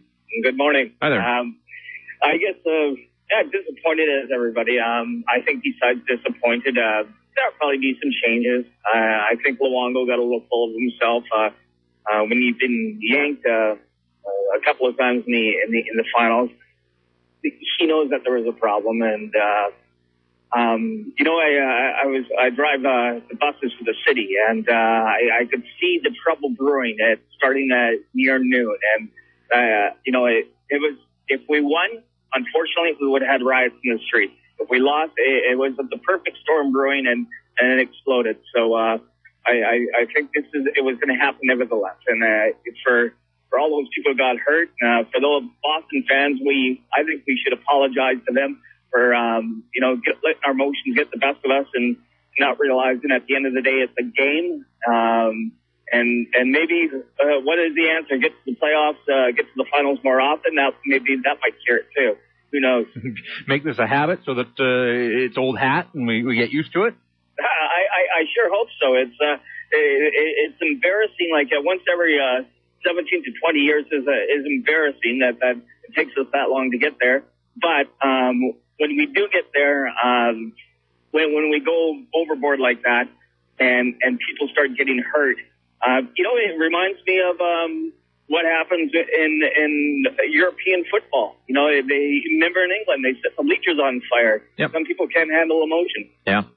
Again, this wasn't the in-arena crowd. That's the problem with all of this, that it's outside, it's crowds gathering and swelling. And, the same thing happened back in 94 where crowds just continued to build after each game. People headed downtown, and, for the longest time, they were able to manage it and control it. And then as that series got deeper and deeper and emotions got higher, same kind of thing. You got the sense, and I've heard from other people like you that said you could feel it earlier in the day, and I'm a firm believer that win or lose, this thing was going to happen, that this was all orchestrated, and it didn't matter the result. This had nothing to do with hockey fans. These were guys that were intent on making this happen.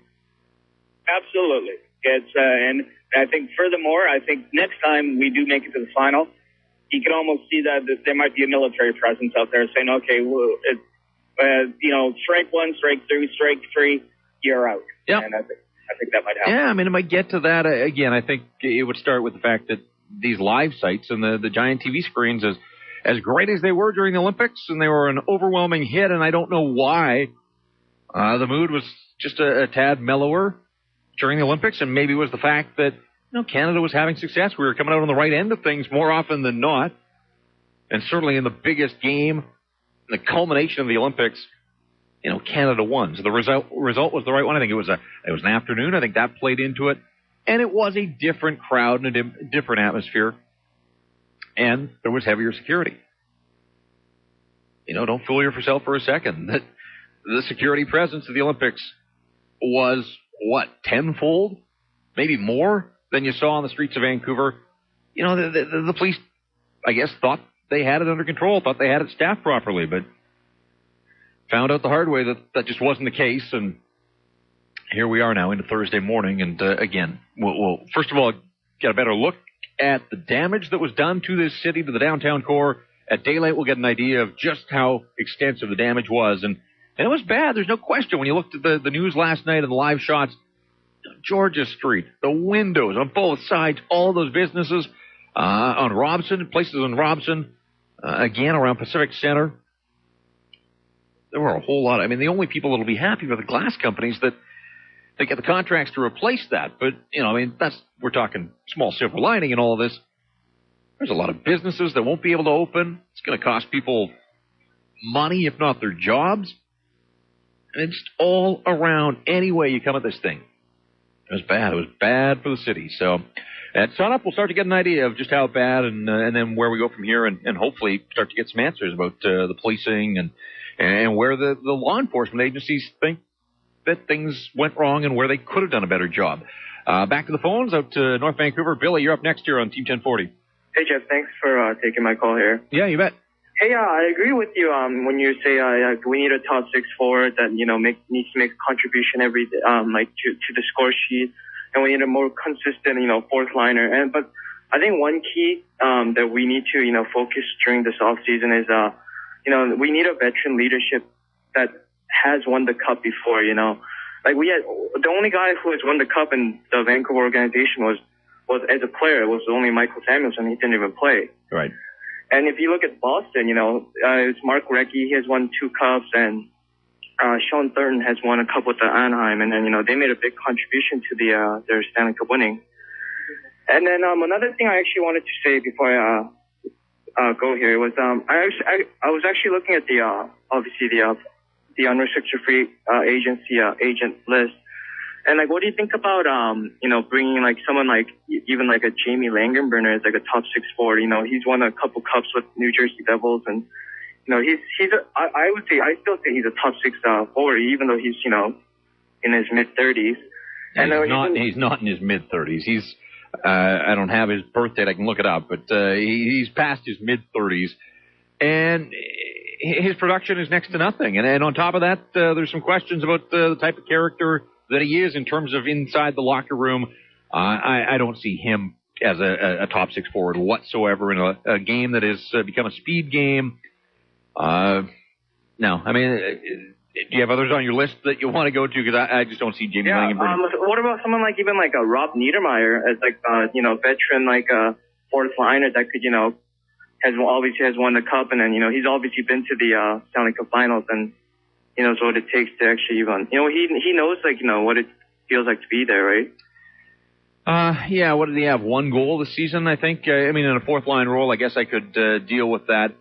Jamie Langenbrunner is going to be 36 next month, so just past the mid-30s there. But he's a guy that, his offensive production has dwindled. He had 5 goals for the Dallas Stars in 39 games and only had 4 for New Jersey in the first half. He had 9 goals this season. That's not second-line center material or even second-line forward material. So his best years are behind him. He's got the experience and he's done some winning in the National Hockey League. I get that part of it, but don't see Jamie Langenbrunner as an answer. Rob Niedermeyer on a 4th line, I guess I could see that. Big body, a few concussions along the way, but who doesn't in the NHL anymore, it seems. There's always been talk. And how much talk has there been over the years about one of or both the Niedermeyer brothers coming to play in Vancouver at some point in their career? Not going to be Scott now, but,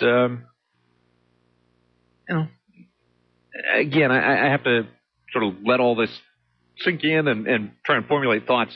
I've been so focused on what the Canucks have been up to, really haven't taken a long, hard look at the free agent list moving forward. Rob Niedermeyer, 36, he turned 37 in the middle of next season. Finished the year with 5 goals, 19 points in 71 games for the Buffalo Sabres. They had 4 points in their 7 games in the playoffs, so not terrible numbers, especially if you're looking as a 4th-line guy. Again, I just think Tanner Glass, that experiment has run its course, and Victor Oreskovic has come back as a 4th-line guy. He's got to have more purpose to his game. It's not enough to be a big guy that skates well up and down the wing.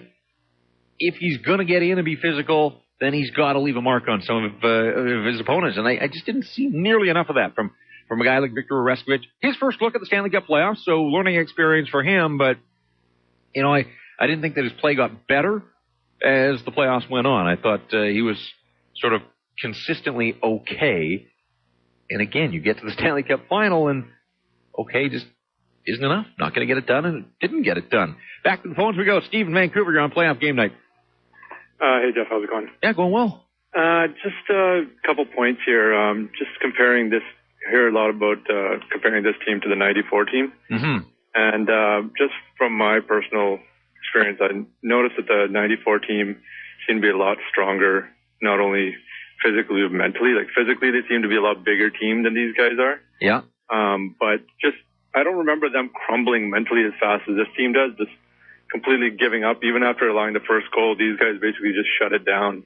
Whereas that team always seemed to have another gear. And, they always seem to kind of have that extra effort that these guys didn't really seem to have. Yeah, I mean, different era. The game is a little bit different now. But, it was pointed out that even their star player and their difference maker and their game breaker in Pavel Bure is the guy that leveled the biggest hit of that 1994 playoff run with the flying elbow on Shane Churla.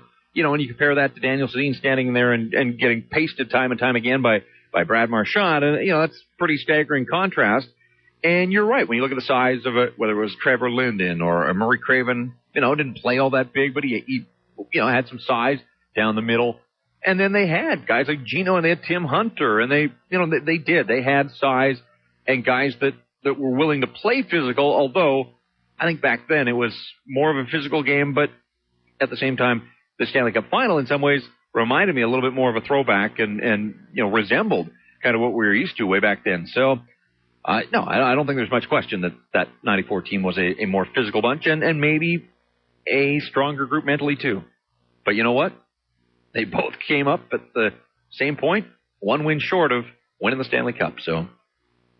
Yeah, it's just when, you see the shots of Trevor Linden and all these guys after Game 7 in MSG, you just felt like a fan that they gave everything they had. Yep. They pretty much had nothing else. Whereas with these guys, it almost felt like the Sedins, they're great guys and, they seem like they're good guys in the locker room and everything, but it almost seems like they're not only just too soft, it almost seems like they have more to give. And I don't know, maybe it's just an impression they give off, but no, like you're right. I mean, that 94 team left it on the ice. You could just see the exhaustion. You could sense that. And this team was running out of gas, but you're right. At the end of the final buzzer tonight, and even in the locker room afterwards, I know they're hurting, but I didn't get the sense that this 7-game Stanley Cup final had taken the same toll as that one did back in 1994. So, I think these guys gave it their all, but if that was their all, then it clearly wasn't good enough. And it's going to be a long, hard summer here in Vancouver trying to figure out how Daniel and Henrik Sedin can be so ineffective over a 7-game series. You can get 3, 4, 5 game stretch even, but at some point, somewhere, best offensive players should be able to exploit even the best defensive players on occasion. They got their opportunity. Chara takes the penalty. It's 2-0 at that point. Score a goal. You're back in it. The crowd's right back into it. It's a 1-goal game. You got half a game left. And instead of scoring, they get scored on 3-0. Game, set, and match. Stanley Cup is done. And yet Daniel and Henrik find a way to be out there. Empty net goal, but -4. Both of them on the night. -4. So not only did they not score, but they're on the ice for every goal that is scored. That ain't no good. Their poor play was definitely one of the reasons Canucks are not Stanley Cup champs. 604-280-TEAM and Star Team in the Cell. Playoff game night into playoff game morning. It's all been brought to you by the Boathouse throughout this playoff run. Right back from that first game against the Chicago Blackhawks through to the Stanley Cup final. 25 postseason games for the Vancouver Canucks. It was a wild ride. I can tell you as a guy that covered this team all season long and this playoff as well. Didn't travel, but certainly was there in the rink every night for the home games and hosting playoff game night. It's something that I'll never forget.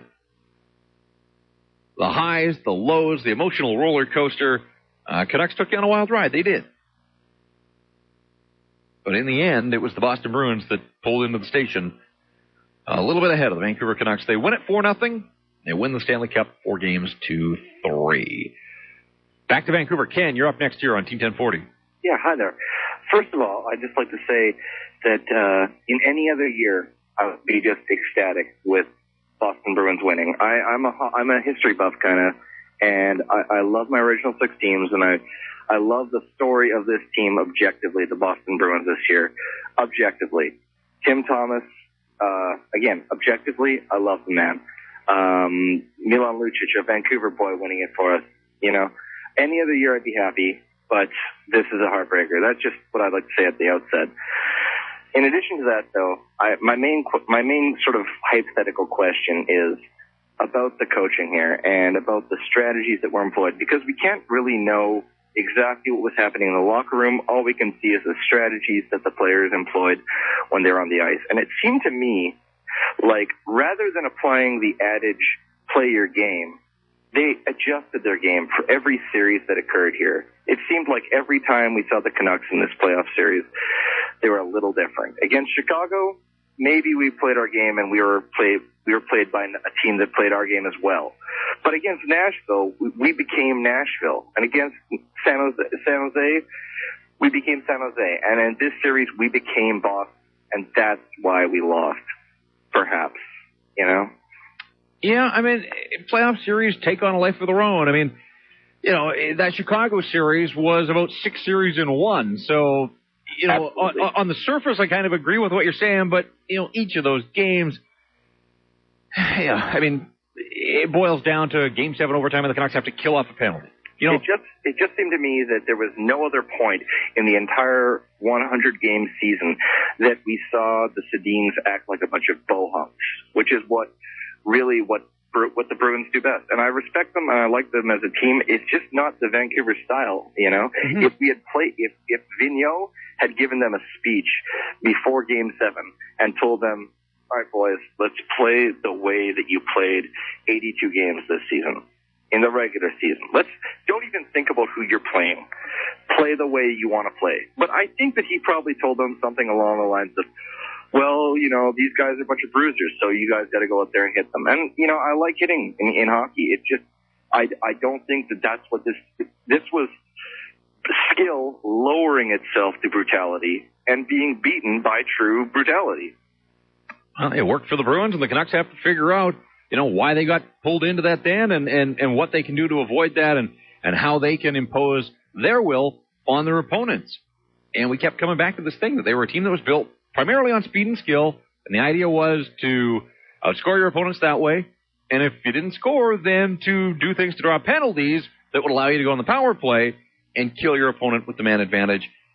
None of that materialized, so credit to the Boston Bruins. They made some adjustments, and the Canucks, for whatever reason, did not. A couple of lines available if you want to jump in. The sun is now starting to come up over the city of Vancouver, 4:30 here on a Thursday morning. Jeff Patterson with you. Been going strong through the night, and we'll finish up strong. Turn it over to Scotty and Ray about 90 minutes from now, when we'll get on with the morning show and regular programming here on the Team 1040. But time to get through for the early risers. If you're just rolling into the rack, City, I think, is under control now. But a night like we haven't seen in certainly 17 years. But I think this one outdid the riots in 1994. We'll start to get some answers in a matter of hours. 604-280-TEAM, star team of the cell. If you want to talk about that, if you want to talk about the Vancouver Canucks, looking back or looking forward, everything on the table and open for discussion in the wake of the Stanley Cup setback. Game 7. Was the season a success? Canucks themselves said Stanley Cup. That was the expectation. Came close, fell short. Was this a successful season? Let's get to Perth, Australia. Brett, thanks for hanging in there. You're on Team 1040. How you doing? Well, who won't ask that question? I wasn't going to ask that one. Oh, well. All right, so over here in Perth, couple things. Fantastic crowd gathered this morning, 8 o'clock our time, at the casino. There's about 150 people, mostly wearing all sorts of different Vancouver jerseys. It was awesome to see. And the respect in the room was awesome as the game obviously unfolded. Devastating. There was maybe 3 Boston fans in the room having a blast, and the rest of us attending. Yep. So, yep, you know, when Boston came out and took the cup, everybody stayed and watched and applauded and showed the respect that should have been showed on the streets of Vancouver afterwards. Very, very, very disappointing to get back in my car and listen to you guys on the feed afterwards and hear all of what's gone down. 7:30 at night here. I've been listening to you guys all day long. What I thought reffing was really one-sided throughout the whole last, at least the finals, bit more than that, but definitely stood out to me watching from over here. I was an adult in 1994 and driving around the streets of Vancouver, partying with everybody, enjoying it all. I remember the passion. I didn't see that this year.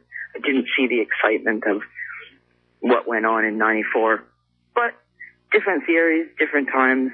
No, the excitement was here. There's no question. In fact, I imagine. I think it was bigger. I was around in 94 as well. I think it was bigger now, just in terms of the game day. I mean, the world's changed so much. Sports radio, 4-hour TV and radio coverage that didn't, I mean, the internet didn't exist really in 1994. And you just think of the way that thing was covered and, you know, the instantaneous, just the options that people have and the outlets to react immediately to everything. So I think it was heightened exponentially compared to 1994. You know, maybe you didn't feel it from that distance down under. Thanks so much for your call. Appreciate you getting through here. I want to keep the lines moving along as lots of people want in, even at 4:30 in the morning, the morning after the night before the hockey season is at long last over. Last night's game, 107th game for the Vancouver Canucks, regular season and playoffs, in a 250-night or day span. So 107 of 250 days and nights since October the 9th, filled with Vancouver Canuck hockey, almost 45%. So you wonder what you've done with the last 250 nights.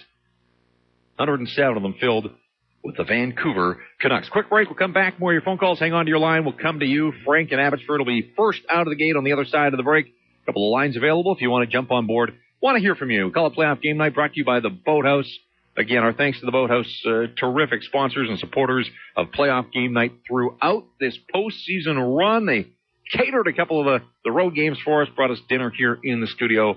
Terrific stuff. And we thank them for jumping on board and running with us as we did this. Didn't know what this show was going to be like. Didn't know the response, but it's been overwhelming, and we thank you for that. Right from night one of the Stanley Cup final, or the Stanley Cup playoffs, through Game 7 of the Stanley Cup final. Jeff Patterson with you in the Team 1040 studio. Sun coming up over Vancouver, which has changed for the worse in the late night hours and into the early morning hours as well. We'll start to be able to assess the damage a little bit later on.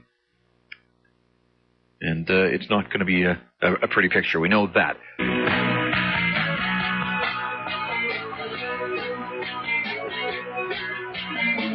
.36 on a Thursday morning. Jeff Patterson in the Team 1040 studios. The show started moments after the hockey season came to an end, and the second major of the golf season is already underway. That's how long we've been on the air. We went from hockey last night. The U.S. Open has teed off at Congressional It's a hockey show. It's playoff game night, but golf season underway for, well, the Vancouver Canucks and the Boston Bruins, too, I suppose. Maybe a little while before they get out on the links, but world's best teeing it up at Congressional in Washington, D.C. Although rain falling there and early worders, there may be a delay. So get a chance to watch a little bit of second major of the golf season a little bit later on, but we're all hockey all the time here until we turn things over to Scotty and Ray. 6 o'clock, the morning show for you at Team 1040. Keep the emails coming live at teamradio.ca. You can text your comments to us at 104040 or ring the phone, 604-280-TEAM and star team on the cell. I'm Jeff Patterson, but I got to give props. Keith Van Brandt has hung out here, topped it out through the night with me. He's the voice you hear first when you call us. And if you get through him, you get through to me on the phone boards, and we want to hear from you. Your thoughts on the season that was, the season that is ahead. What lessons do the Vancouver Canucks have to take from a 7-game loss to the Boston Bruins? Close but not close enough, got worn down, basically ran out of players and just didn't have it. Didn't have it at the end, and yet still had opportunities. I mean, power play at 2-0, score there, and they're back in this hockey game. Would have got the crowd into it. Crowd showed up, wanted something to cheer about, and the Canucks just couldn't deliver. Give Tim Thomas all the credit in the world for that. Shutout in Game 7 of the Eastern Conference Final, and he follows it up with a shutout in Game 7 of the Stanley Cup Final. Come on. Guy gives up 8 goals in the last 8 games that he played at this time of the year. And no drama. No drama. On top of stopping every puck he was supposed to, there was no drama. And I guess some of that goes hand in hand, but, you know, it's a stark contrast to what was going on at the other end of the ice. Let's get back to the phones now. Frank out in Abbotsford, you're on Team 1040.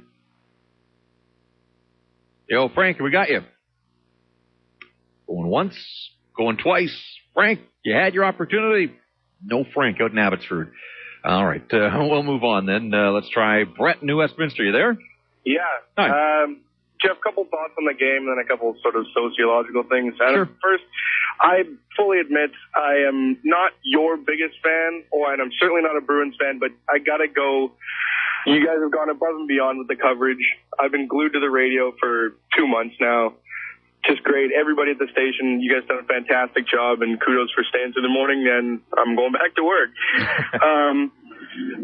On the game, the power play obviously did us in this series. If you can't score, you can't win.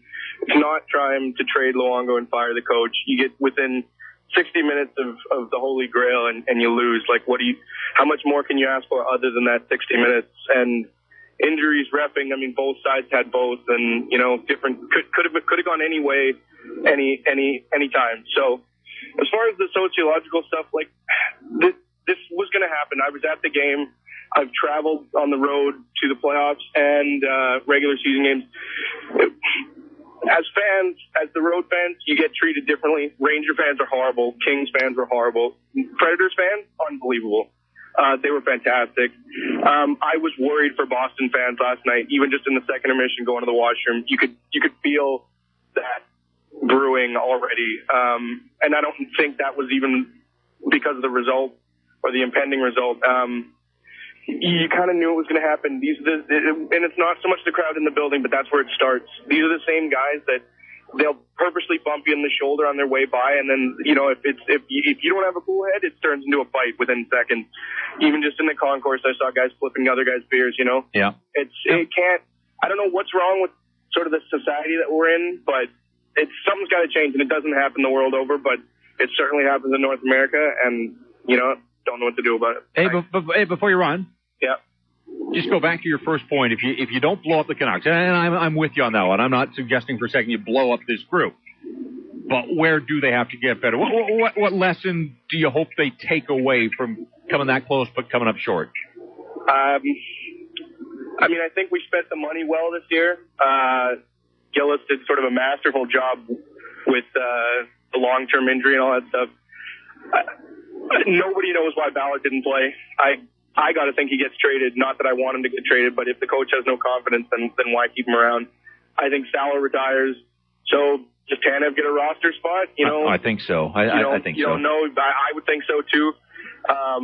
Samuelson's got great experience, and how injured was he? He disappeared. You know what? You get back-to-back Art Ross Trophy winners, and How can you complain about the seasons they put up, and even the playoffs up until the last series when the better goalie in this instance?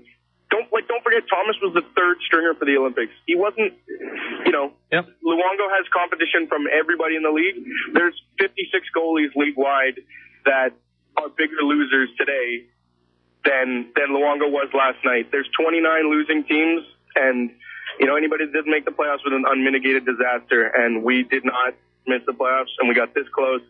I'd love to say I know we can do it again next year. I don't, because it's a crapshoot, but that's why you play the games for 82 and then another 27, or another 25, sorry. It was 25, yeah. Yeah. All right. Okay, appreciate the call. Not sure that we dragged an answer out on there about the lesson that has to be learned for the Vancouver Canucks, but yeah, I mean, looking forward, I think you've seen the last of Sammy Salo in a Vancouver Canuck uniform. I just think everybody's got a shelf life, and he gave the Canucks a ton of good years of service, spent more time than I'm sure he would have liked on the shelf for the injuries. It was unfortunate that way, and that's how he's going to be remembered. But when he was healthy, he was a hell of a player, could be used in so many situations. I think with a power play that was struggling, I don't know why, especially tonight. I mean, we learned Alex Edler had 2 broken fingers, and yet he's out there. He struggled, I thought, right from the start, and you would with broken fingers. You just can't do what you want to do. And when we talk about this Vancouver Canuck hockey team and the coaching staff, unwilling to make changes. You go 4, 5, 6 games into a series and there's nothing working for you. I mean, at some point, you have to veer away from that and try something different. And I don't know why the reluctance to give Sammy Salo his opportunity on the power play. But they seem to want to go with the way they had it, and it didn't work for them. Power play, to me, will always be one of the real reasons that the Vancouver Canucks just couldn't get going in this series. I don't know that a power play that was firing on all cylinders was going to put them over the top. I mean, they got blown out in those 3 games in Boston, but we'll never know now because a power play that was the best in the regular season just couldn't generate anything. Even if you're not scoring, you see it all the time in hockey. The power play, it doesn't have to score every time. You can wrestle momentum away from the other team. You draw that penalty, you start buzzing, you get guys into the game, you get the crowd into it. Power play was just a disaster. Couldn't get into the zone, couldn't set up. Once they did, couldn't complete passes. I mean, the power play in this Stanley Cup final, and again, I'll give tons of credit to the Boston Bruins. Their penalty killers were aggressive. They got out high on the Vancouver Canucks. Chara just cleaned house in front of the net, and Seidenberg was so quietly dependable throughout the series, and they had an answer for everything the Canucks served up on their own power play. But the Canucks power play looked like the preseason. I mean, it looked like 5 guys who had never played together trying to sort things out and get it going with the man advantage. Frank, you get another shot here. How are you? Awesome. Thanks. Good. Thanks, Jeff. I just wanted to say, Canucks are in the entertainment industry, and it was a good year. There were a lot more ups and downs. But what I wanted to talk about was their offense is not what I thought it was. We struggled to score against Nashville, and yet Anaheim seemed to score goals against Nashville, and then we struggled against Boston, yet Tampa seemed to score against Boston. I can't really put my finger on what it is, but maybe I could get a slant from you. Yeah, that Nashville series seems like 1,000 years ago. I don't know if it does to you as well, but, all the ups and downs the Canucks went through. That was strange that, the Anaheim Ducks finished the season as one of the hottest teams in hockey, and Corey Perry, nobody was hotter than Corey Perry down the stretch, and, Teemu Selanne, I think he finished with 14 goals in his final 14 games, at the age of 40, he was going as well. The Ducks had certainly a top line that rivaled anything in hockey, and, followed it up with a second line that was all offense. Their downfall was defense, and in the end, some goaltending issues, too, with the injury to Jonas Hiller. I didn't watch a lot of the Anaheim-Nashville series, so I can't give you all the ins and outs. And again, going back to a first round, I'm just so wrapped up in what the Canucks were doing with Chicago. But you're right. Anaheim was able to solve Pekka Rinne. He wasn't the only goalie they did that to. But the Anaheim Ducks found ways to light up Pekka Rinne, and the Vancouver Canucks.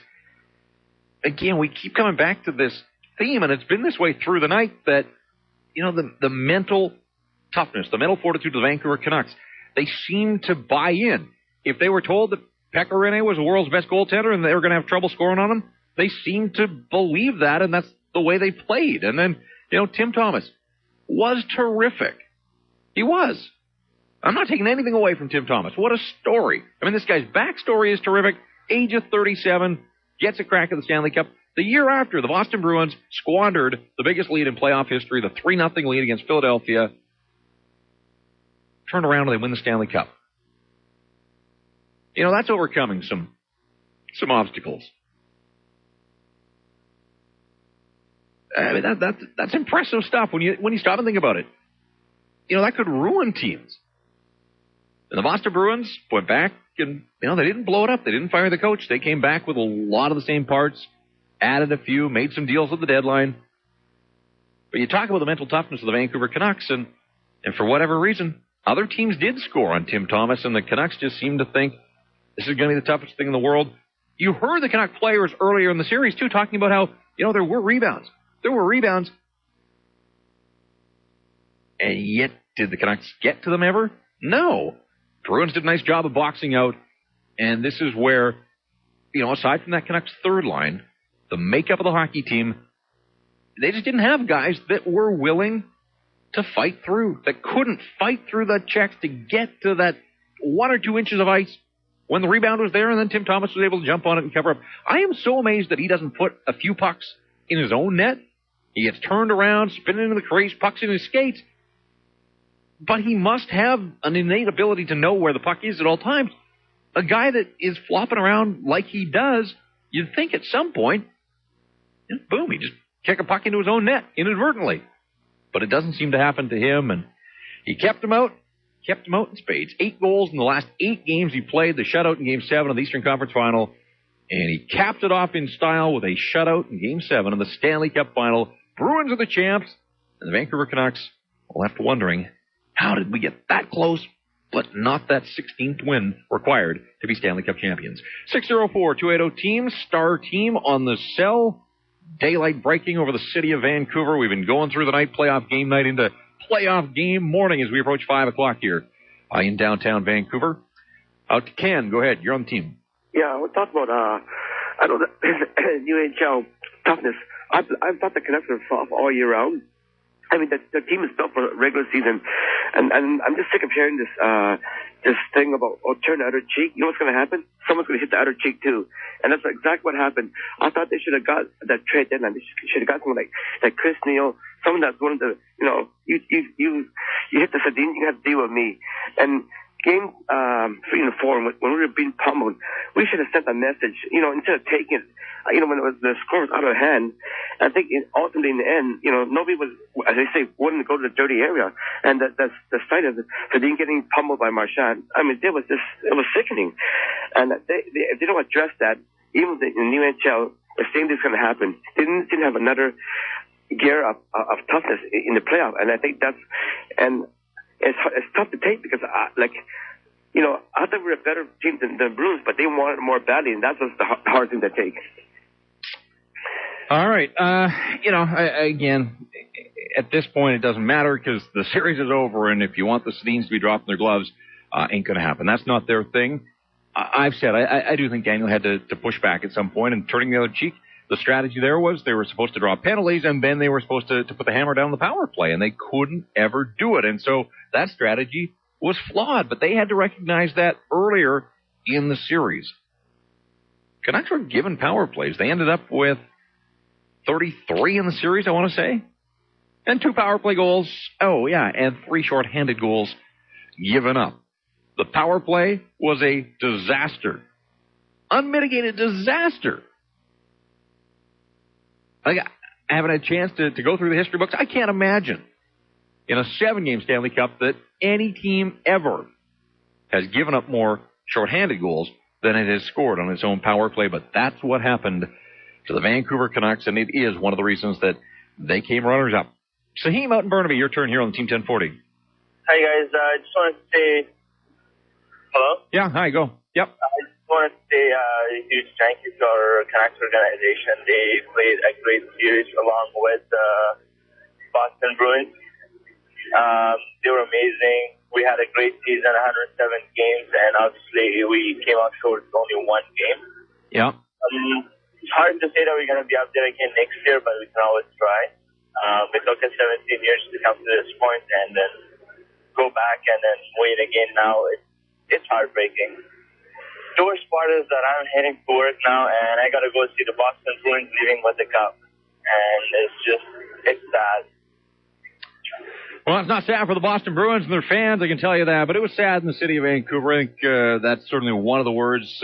Sickening is another. When you saw what happened, you watched the TV accounts. Rob Brown, who was in the middle of it, you talk about, I had the easy job. I sat in a radio studio and talked hockey for much of the night, but Rob Brown was out there on the front line, CTV News, and I see a tweet from him this morning as it comes in 5 o'clock, just before 5 o'clock here in Vancouver. Says that there are people seriously injured and at least one death. We'd speculated on that, heard some rumblings, had received some emails and some tweets to us here at the radio station overnight that there was indeed a fatality in the middle of all this. We don't know which incident, so we're not going to speculate at this point. We'll wait for official word from the Vancouver Police Department or the authorities later on in the day. But we'll take Rob Brown at his word. He was out there in the middle of it, putting himself out there in harm's way at time. I mean, he was close when it was out of hand. And, you know, at times, especially with a TV camera there, you don't know. In some ways, the TV camera adding fuel to the fire. Had somebody earlier say that, you're trying to blame it on the media for televising it as if we didn't show it, that somehow these guys would just go quietly because they weren't getting the attention. That's not the way it works. Television has a job to do, and that is to show you and report on what's going on in your city. And I think TV did a nice job of that. Again, didn't get the full effect of television as we were live on the radio here, but certainly watching the pictures without the sound. And you saw what was going on the helicopter shots over the city of Vancouver. It was squirrely for a long, long time. But as the sun comes up and day breaks here in Vancouver, we're led to believe that the chaos is done, that order has been restored.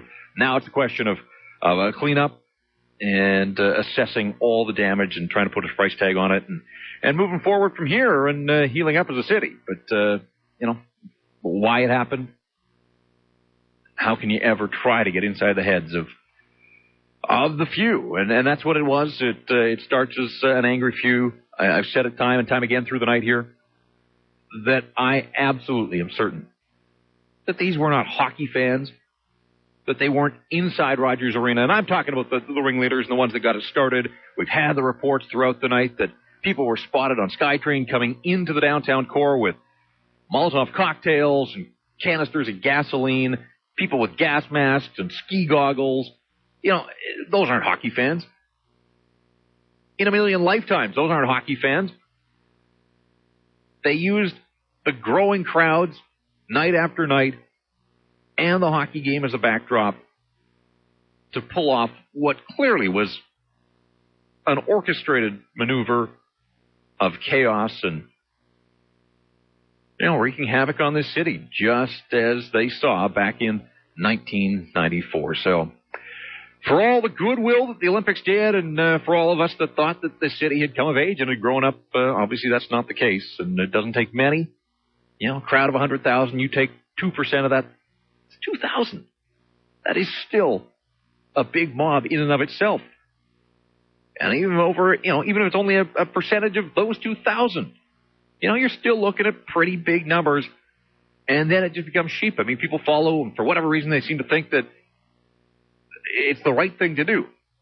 How they can think that is beyond me. Primarily young guys, looked like 18 to 25, not a surprise there. What was a surprise to me was how many females I kept seeing in the television pictures, not just standing by, but active and getting involved in the people that were jumping on and burning the police cars. Again, in the social media era, social media age, so many of them will have been caught on tape, on film, in pictures, and those pictures are going to be plastered everywhere, and you have to hope that as things spread virally, that you can put some names to some of the faces and help the Vancouver police again. VPD is asking if you have anything that you think might be evidence in all of what went on late last night and into the early morning hours. Email it. It's as simple as taking the pictures that you have. Email them. robbery@vpd.ca. There you go. So do your part. Certainly that's all we can ask of you. We had urged you in the hours leading up to game number 7 to celebrate responsibly, win or lose. I guess there wouldn't have been much celebrating, but act responsibly. That did not go according to plan. We didn't really have a plan when we set out on this journey so many hours ago, but kind of had a feeling with the night that unfolded that we would still be here and on the air, and here we are. Approaching 5 o'clock. Scotty and Ray expected to be here in studio, take control at 6 o'clock. So we'll push on with one final hour to go. Playoff game night. We've done it each and every night throughout the playoffs. Been a wild ride. 25 games for the Vancouver Canucks, and we broke them all down and discussed them night in, night out. Terrific response from you on the phone boards, on the emails. All right, we've rounded the clubhouse turn. We're heading for home. Final hour of playoff game night into playoff game morning, Thursday morning, just after 5 o'clock. 5:03 here in Vancouver. Jeff Patterson with you. Team 1040 Studios. The sun is coming up. The sun will shine on the city of Vancouver, but it won't look the same as it did last night. No, the city was torched in the aftermath of Game 7, although, again, I think you have to draw the distinction here. Two separate events. The riot was started by people using the hockey game as a backdrop and the fact that there were 100,000 people in the streets of Vancouver, but I am willing to bet all that I have that the ringleaders weren't at the hockey game. They weren't Canuck fans. I think you have to draw that distinction. Were there some Canuck fans reveling and all that? Absolutely. There were a lot of people downtown in Vancouver Canuck jersey. You saw that night after night after night throughout the playoffs. But just because somebody's wearing a Canuck jersey, does that make them a Canuck fan? Was this all part of the ruse that these people wanted to blend in? We've received all kinds of notes through the night. We've been doing this since 10 o'clock last night. All kinds of emails coming in, people saying that trucks and cars were planted there, and that they had knowledge that, this was all a setup, and it was all orchestrated. And again, we urge you, if you truly believe that you have that kind of knowledge, do your part. The cops are asking for anybody that thinks that they have anything that would qualify as evidence. Email it. robbery@vpd.ca. Lots you want through. You have throughout the night. It's been a terrific run here. A night that I won't soon forget. Let's get back to the phone boards. Guy who looks like Ray Ferraro just rolled into the studio. Let's get to the phones. Sorry, Martin, go ahead. You're on the Team 1040. Yeah, good morning. I've been working graveyards. Thanks for taking the call. I'd like to start with building a team for the NHL. I think Gillis did a great job and it proved itself out throughout the year, winning the President's Cup. I think the problems for the Canucks started with Malholtra's injury. It seemed to me that Kessler had to take the load there and perhaps was a bit overworked. Then, of course, Samuelson went out, Hamhuis went out, Rome went out. That changed the whole makeup of the team. Right, but that's playoff hockey, right? I mean, yep. Teams wear other teams down, and give the Boston Bruins credit. They just kept coming at the Vancouver Canucks, and we said, the Bruins left a mark on the Vancouver Canucks. The only Canuck, I think, that left a true mark on the Bruins was Aaron Rome with his hit on Nathan Horton, and I just thought the Bruins looked like they were picking up steam. They could sense that the tide was turning. I think they thought they played pretty well in those first two games in Vancouver, didn't have anything to show for it, went back home and took their frustrations out on the Vancouver Canucks, and it was on. Those first two wins should have meant something. Statistically, that teams that get up 2-0 in the Stanley Cup basically never give that lead away, but Vancouver Canucks did, so. Well, I would agree with you. Coming out of the West is probably more difficult than coming out of the East, and coming against the Bruins, I personally didn't think the Canucks would get past San Jose being such a big team. The only thing that really bothered me was some of the phantom calls. A lot of the Canucks got called for catching. Yep. And I didn't appreciate that, having watched and played the game for 40 years. As far as Luongo is concerned, excellent goaltender. I hope he learns to focus a little bit better. And let's hope for next year, another good run and little tweak to the team and see what happens. Well, they'll take their chances again. Contractually, the guys that they've got, all of their top 6 forwards, top 7 forwards, when you include Malhotra, nobody knows, when Mason Raymond would be available, how the rehab's going to go. He's got a long summer ahead of him. That's a serious injury. And Michael Samuelson, at the age of 35, coming back off surgery. What does he have left in him? So there are some question marks just on the injury front, but their top 7 forwards are under contract, so, barring some significant change, they're going to look up front a lot like they did this year, which was fine in the regular season, but didn't get it done come playoff time. And you look at it, a guy like Mason Raymond, not necessarily built for the long haul in playoff hockey. He's got the speed, uses it at times, but not effectively enough. And at some point, it's not enough that you're out there and you're fast. At some point, you got to score.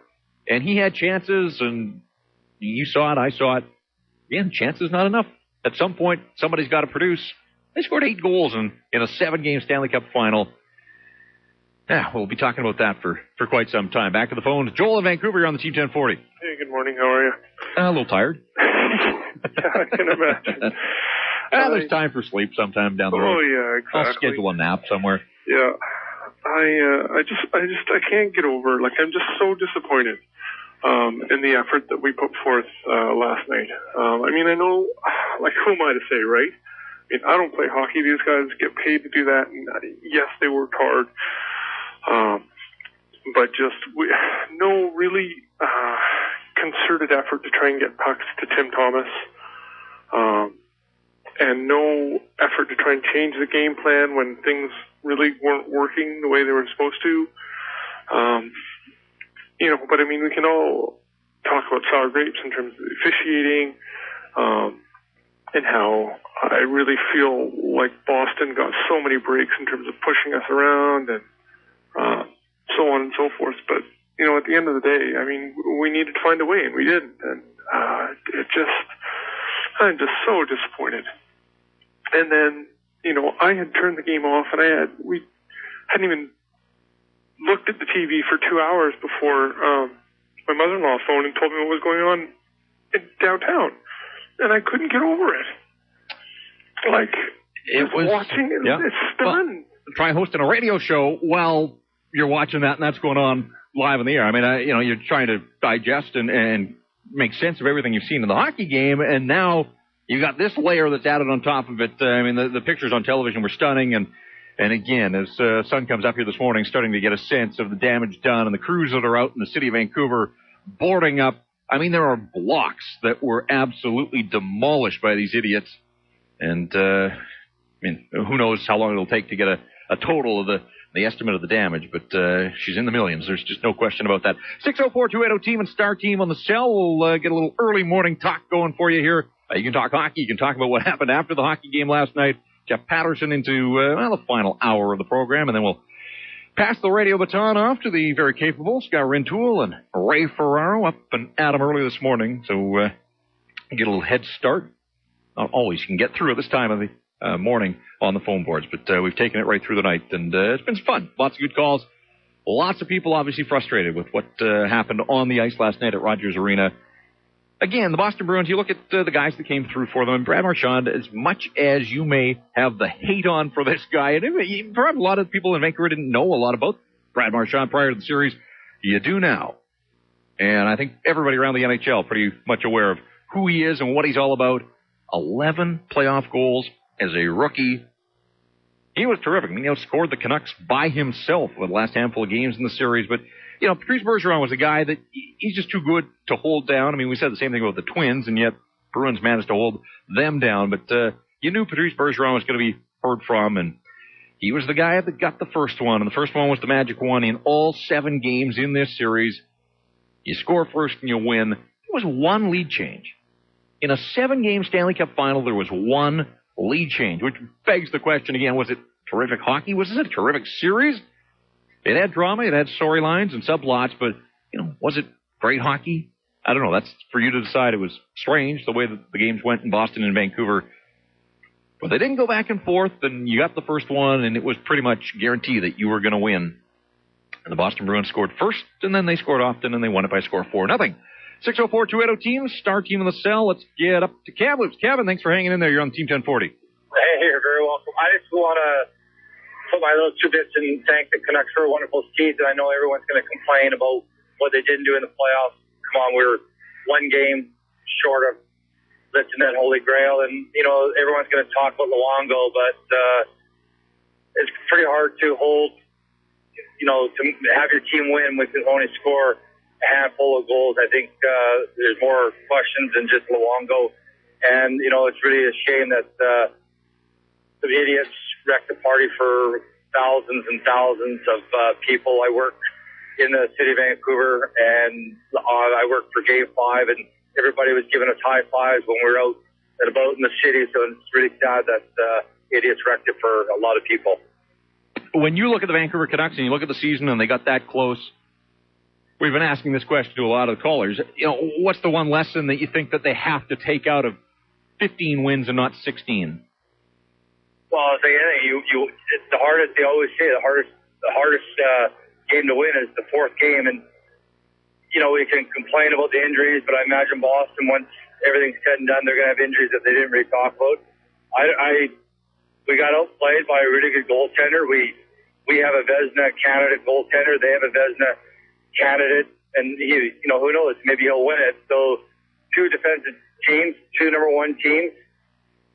It's we're close, and I don't think there's anything to hang our heads on. I think it was a great season, and I think if you would ask everybody on this radio station in September if the Canucks were to get to the conference final, I think everybody would take that now, because we were Stanley Cup and we're always waiting for living the dream of '94. That we're still living that dream, and like most Canuck fans, a lot of Canuck fans have sore ankles because they jump on or off the bandwagon. True fans are there on the tough times and the good times.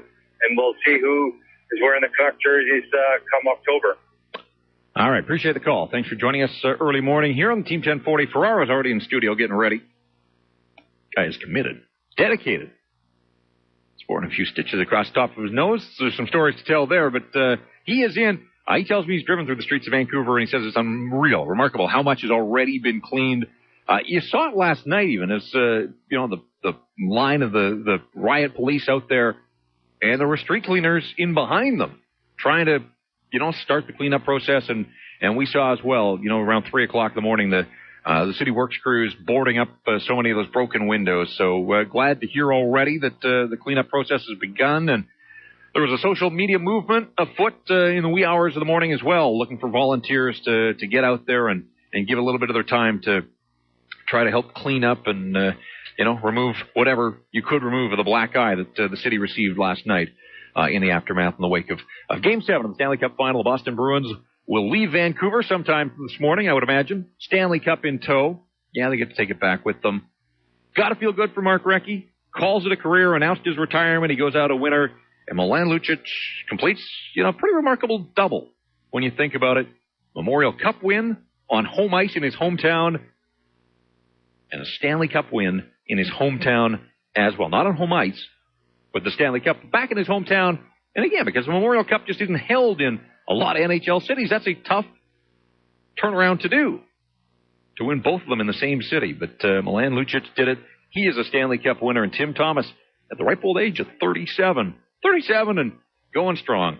What a story. See how long he keeps that beard. He had the good playoff beard going. He can shave that off. But he gets his name etched on the Conn Smythe, more importantly for him, on the Stanley Cup. 604-280-TEAM, star team on the cell. If you want to join us here, playoff game night. Ferraro and Rintoul take over at 6 o'clock. We will gladly allow that to happen. It has been fun. It's been an experience. It's been a long night. And we'll get it to 6 o'clock. But I don't know that we'll get any further than that. So, our Game 7 here on the radio coming to an end. Up to Kelowna, Dan. What's going on? Hey, how you doing, Jeff? Yeah, I'm all right. Yeah, well, a little tired, I think.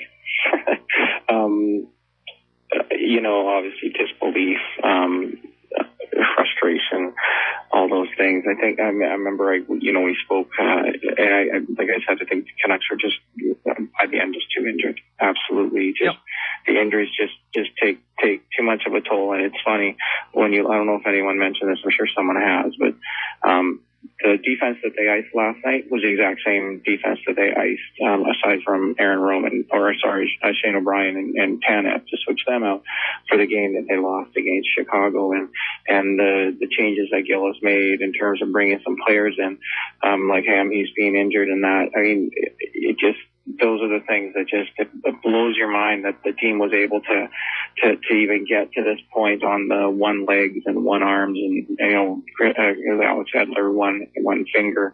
I'm going to stop you there for a second. Yeah. But I think to that point, I come back to, they were 3-6 in games where they had a chance to eliminate an opponent. 3-6. They had 9 games, and they only completed the deal in 3 of them. They played so many needless games.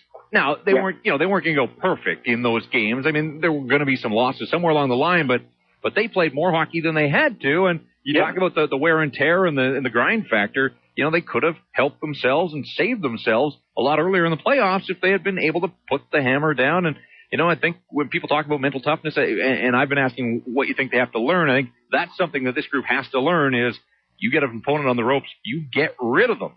And they did. Yeah, I agree with that, but I also think that more importantly, I think when you're missing some top 6 players, and you have to ask other players to step up into those roles, the makeup of the team is, here's the good thing, and it just blows me away how people were so upset in that. The good thing is it's not like this is a one and done team. They still have a good year window. I think as was mentioned way at the beginning of the year, that Mike Gillis maybe accelerated his plan a little bit in terms of the team being a contender, and now he has to reevaluate who he does and does not want to bring in, that sort of thing. The biggest thing is I'm not even worried about the Sedins too much. I think there's injuries that they haven't talked about yet, that we're going to hear about too. It's hard to fight through injuries, and it's not excuses, just that's a reality. Yep. Anyone who's tried to do their job, if you're a ditch digger and you've got a bad back, right, you're not going to be as effective at your job as you normally would be. But the one player I think that deserves the scrutiny and is going to have to really be reevaluated is Roberto, just simply because we had talked, he had to let in some goals. You just simply cannot let in if you want to win, and how that's going to go down is going to shape a lot of the team next year for sure. All right, appreciate the call and all your calls throughout the season. Heard from you a number of times up in Kelowna. Thanks for your support. We'll open that line if you want to jump on board. Love to hear from you in the remaining half hour or so that we've got here on playoff game night that's morphed into playoff morning, and then the True Morning Show. Ferraro and Rintoul here already, and they'll take over at 6 o'clock. But the phone lines are open, and I want to hear from you and get the discussion fired up again. When you look back, Game 7, we can talk about the game itself, the series, the season as a whole. Was it a success for the Vancouver Canucks getting that close and falling just short? Franchise record for wins and points and another Art Ross trophy and maybe a Hart. Who knows? We'll find out a week from now. The award's handed out in Las Vegas, middle of June. The draft is at the end of next week and free agency the week beyond that. So it's the off season, but things coming quickly. That's what happens when you play this deep into the month of June and the Stanley Cup final. Again, phone numbers, if you want to get through, 604-280-TEAM, star team of the cell. Was the season a success? You've had a night, kind of, to sleep on things. How do you reflect on the Vancouver Canucks coming this close, but not getting over the hump? And 40 years and counting, 17 since they were last in this boat. I mentioned this yesterday when I was hosting one of the shows. I got a 7-year-old daughter. If it's going to be another 17 years before the Vancouver Canucks are in a Stanley Cup final, and you hope that it's not. But if it is, she'll be 24. I could be a grandfather. I'm not ready to be a grandfather. She could have kids, she could have family of her own. Yeah, a lot can happen in 17 years. Like a city could grow up and learn a lesson or two. At least the idiots that came downtown and started this all. It's cleanup day for the city of Vancouver.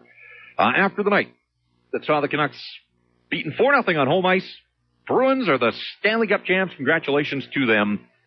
Canucks put up a fight, but in the end just didn't have enough.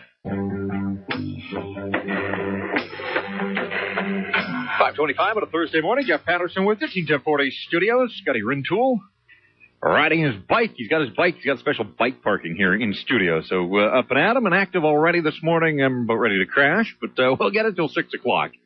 And then we'll bid you farewell and maybe get a little nap in somewhere along the line. Oh, no, we got some energy. We'll be all right. We'll get this thing to the top of the clock with your help. So bring it on the phone board, 604-280-TEAM and star team on the cell. Let's get out to Burnaby. Dave, you're on Team 1040. Hi, Jeff. Hi there. Just trying to sift through the ashes of this playoff run, looking for something positive out of them for next season. I think the best thing that happened going forward was that Boston exposed the Canucks to a man regarding who and what they are. This is, I think, a great measuring stick for Mike Gillis.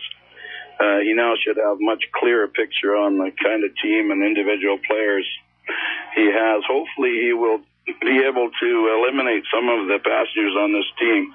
I think too much emphasis has been placed on the speed element, not enough on puck skills around the net, size, toughness, and heart to win. Raymond and Tambellini can skate like the wind north and south, but very little size, toughness, or finishing skills around the net. What do you think? Yeah, and I think you add to that, you look what's coming down the pipeline. Cody Hodgson, again, just nobody seems to know what he is, where he slots in, what his top end is, this prize prospect for so many years. But, guys go to their grave with potential. Like at some point you have to realize the potential and make it in the NHL, and he hasn't yet.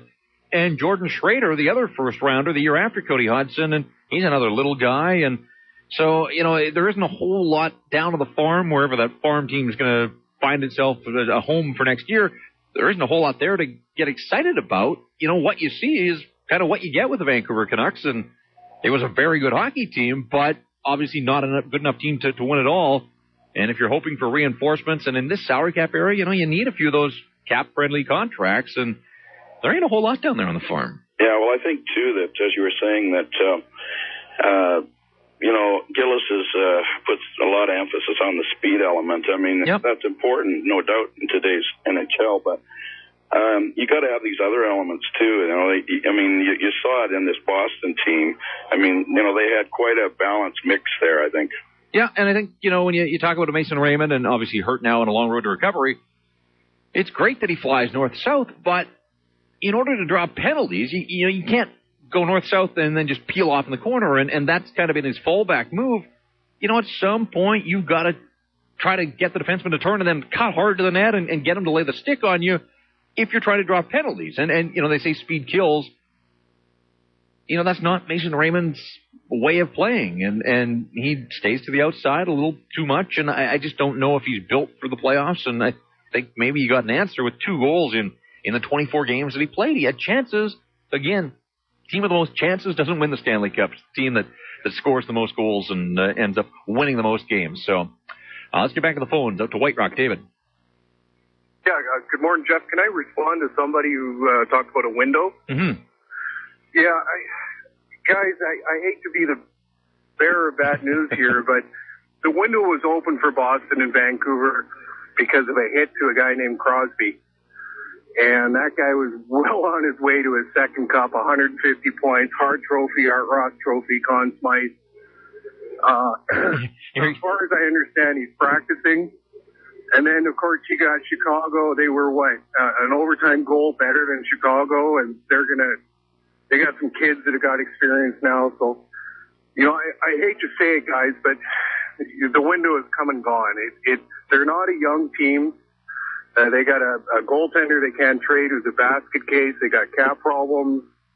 The history shows that unless you got a Crosby or Gretzky, teams that fail in the Stanley Cup, they don't make it back, Jeff. And it's sad, but the rebuilding process has to begin, and it begins with that Norris Trophy winner or Hart Trophy winner that can play at a high level and skate, right? Skate. Not be a punching bag, but skate. Well, the Canucks thought they had a lot of guys that could skate, and in the end, maybe that was their downfall. They didn't have guys that could skate. No, Jeff, your Hart Trophy winner has got to skate, and I'm sorry, but Henrik and Daniel, it's the same.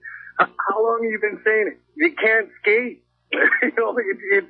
You can't get blood from a stone.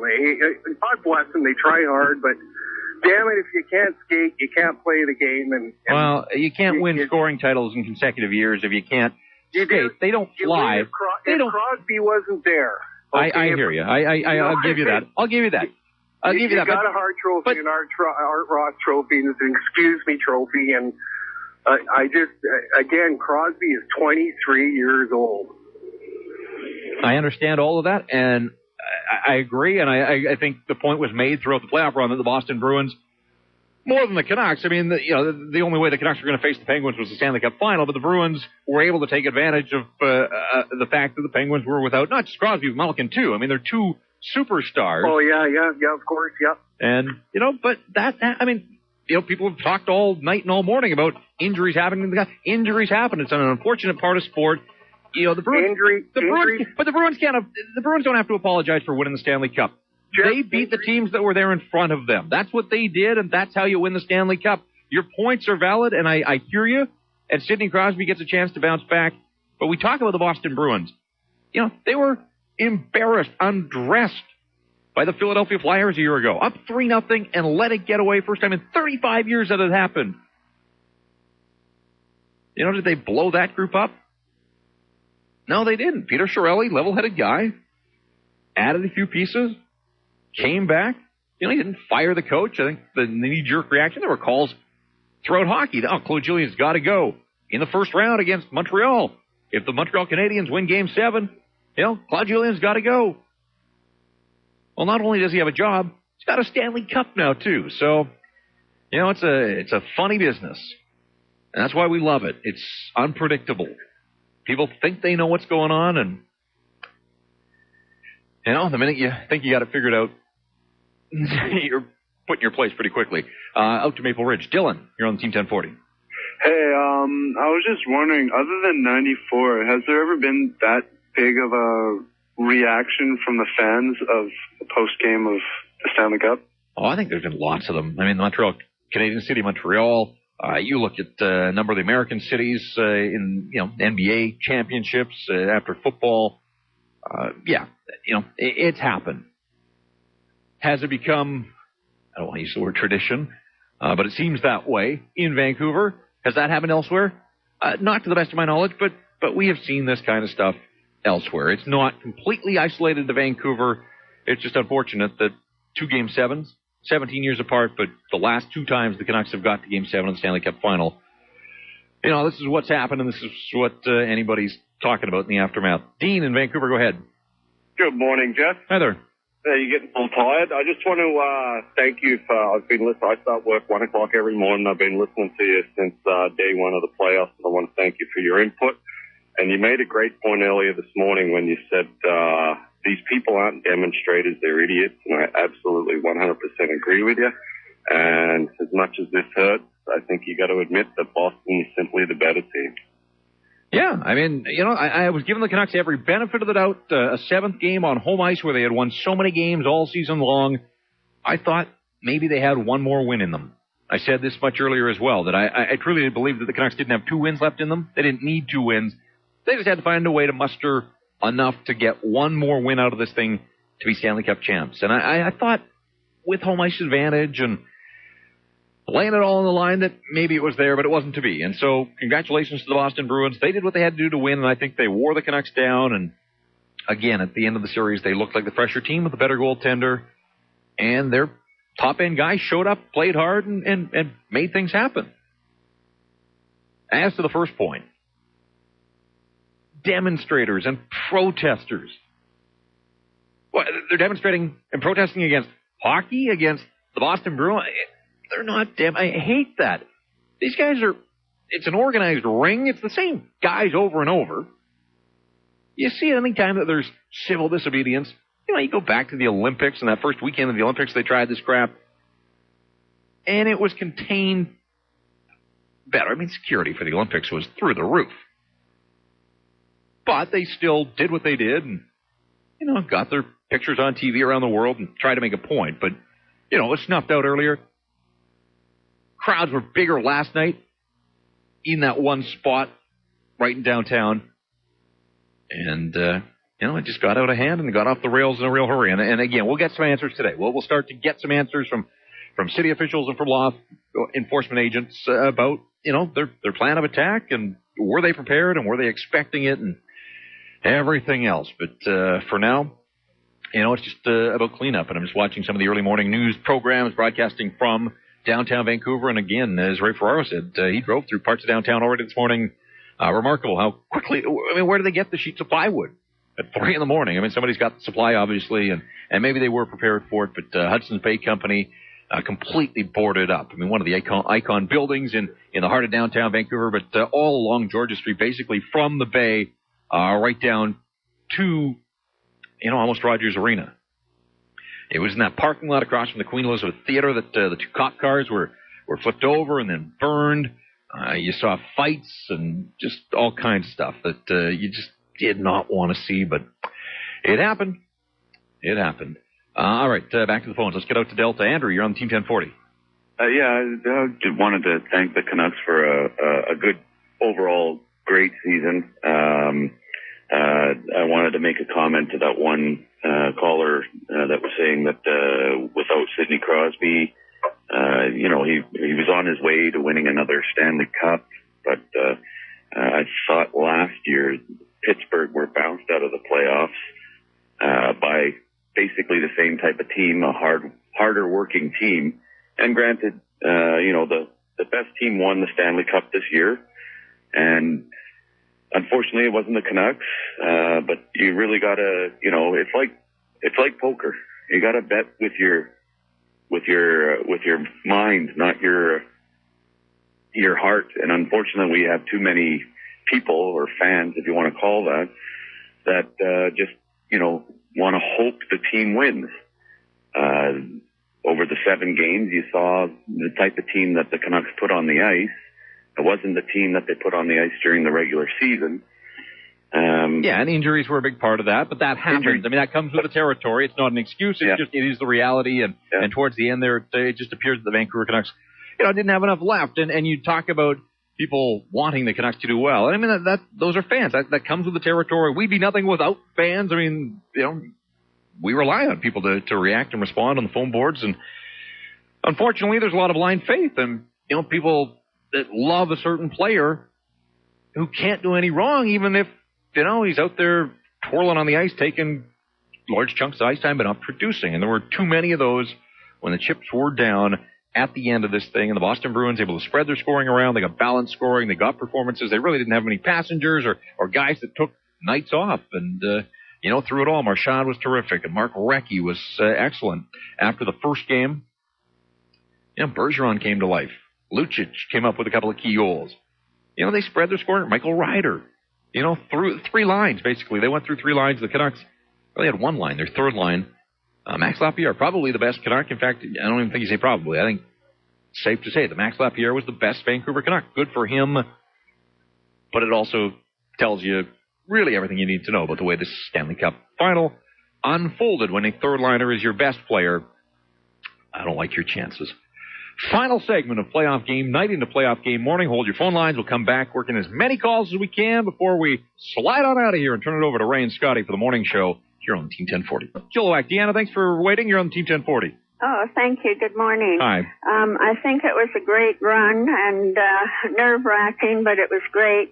But I think the NHL has to look at their refereeing and all the violence. I know in Game 3 and 4, it was a disgrace to hockey when it's your playoffs and that kind of hockey is going on. And I just feel, how can the Boston Bruins be that proud of winning when they played so dirty? I know we do our things too, but they were just extra dirty.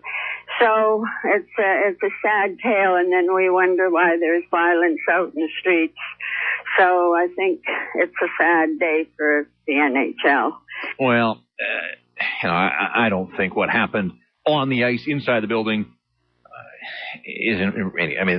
I've said before, I don't think the people, the ringleaders, the guys, the perpetrators that started the whole thing are hockey fans. I just don't get that feeling. I think these guys are professionals at what they do, and they were intent on on wreaking havoc in Vancouver, and, win or lose. I'm pretty sure that this was going to happen, and, the outcome just didn't matter to them. They saw the hockey game and the swelling crowds downtown as a backdrop to do their thing, and away they went, and, here we are.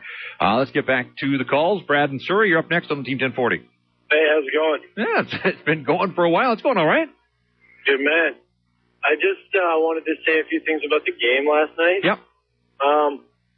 Vancouver had an incredible run.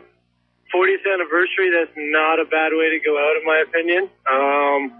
They lost to, in my opinion, a better team in the final, a more experienced Stanley Cup team. I mean, Recky's won a cup. Chara's been there. Seidenberg's been there. These guys have been to the finals. They've lost. Some have lost, some have won, but they've all been there. Who won Vancouver's been to the cup? Rafi Torres, and he lost. And Samuelson, who didn't play.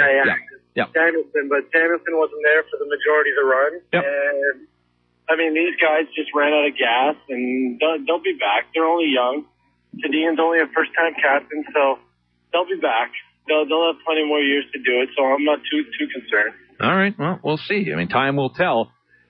I think you asked a guy like Trevor Linden if he thought he'd be back, and I'm sure in his heart he did. And it's not easy to get there. It's certainly not easy to win, so you can't take your opportunities for granted. You got to make the most of them when they're there, and for a guy like Rafi Torres, flat out sucks. Gets to Game 7 twice, and twice comes out on the short end of the score. So it's got to sting. It probably stings more the second time, because you think, it didn't happen first time around.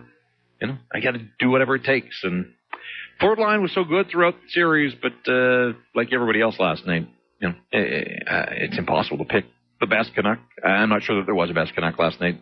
Bruins were full value for the win and the series win as well. Boston Bruins are Stanley Cup champions. David and Burnaby are on Team 1040. Yeah, morning, Jeff. Hi there. How you doing? I'm good. Just a couple of points, and then I'll hang up and listen to what you got to say. Just a few things. I think that into the successful season, you bet you go to a Stanley Cup final game 7, you lose at home. I think there's a lot to hang your head up high about. Having said that, too, you got to look at two things, and whether we want to believe it or not, I think playoff hockey is different than regular season. And maybe the team's built a little bit more for the regular season, where there's a little bit more freedom, a little bit more movement. When you take a look at how the refereeing changed during the playoffs, I don't think I've seen that many unsportsmanlike diving calls before in a playoff series. When the intimidation factor can become quite as apparent as it was in the final round, maybe they did expose something on the Vancouver Canucks, and maybe they are more of a team that is built for regular season. Maybe there needs to be just a little bit more of a grit element put in there. When you think of the last couple of Stanley Cup winners, what is one of the things that they've had? They've had a lot of grit. I mean, unfortunately for Chicago,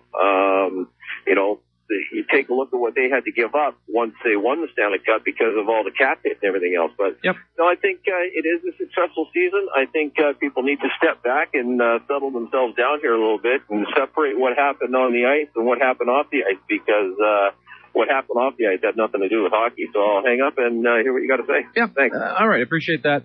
Yeah, I mean, I look at, it's all there now, and we can reflect on it and try to figure out, where the Canucks came up just short. And, to me, power play, I know I've repeated myself, but that's what I'm going to take away from this series. Power play that should have been so much better, and it wasn't. But a record of 3-6 when they had teams on the ropes. The fewer games you have to play to get to the ultimate destination, the less wear and tear, less chance of injury. 3-6 when they had our opponents in a position to be KO'd. I think you have to become better, more mentally strong, maybe a more mature team. And so when you look at lessons they can take forward out of this whole thing, I think that's one of them. Also the road. They won 4 of their last 10 games on the road. You saw what happened to them in Boston. You saw what happened to them in Chicago in games 4 and 6, I guess it was. Although 6 was overtime, it was there for the taking. San Jose, they split their games. They won all 3 in Nashville. But after the Nashville series, they won 1 of their final 5 road games. Now, the Boston Bruins struggled on the road as well. It became a homers series. It wasn't a homers playoff by any stretch of the imagination. The Stanley Cup final was a homer series up until the final game, the game that mattered most. Canucks played all season to get home ice advantage, and then they just kind of barfed it up. You know, they were really never in. I mean, they were for the first 15 minutes, but once the Bruins got that opener, you kind of got a sense of where things were headed last night, and then they made it 2-0. And in my opinion, it was done at 2. For good measure, they got the shorthanded goal at 3 and sealed it away with the empty netter. 4-0 is your final score, but, you know, how could the Canucks be so good on the road down the stretch in all those buildings where teams were fighting for playoff spots in their playoff lives? Like, they were desperate. They had lots to play for. You know, you can say, oh, they're, you know, regular season games, but those were desperate teams. You know, that was crunch time for a lot of teams, and the Canucks were terrific on the road. And then they got to the playoffs, and they couldn't get it done, and, you know, got blown out in Boston all 3 times. Again, leadership and the leadership group and making adjustments. You know, you lose 8-1 on the road. That's no good. But the beauty of pro sports is you get an opportunity to come right back and make amends. And they came back and made more of a mess. You know, 8-1 followed up by a 4-0 shutout loss.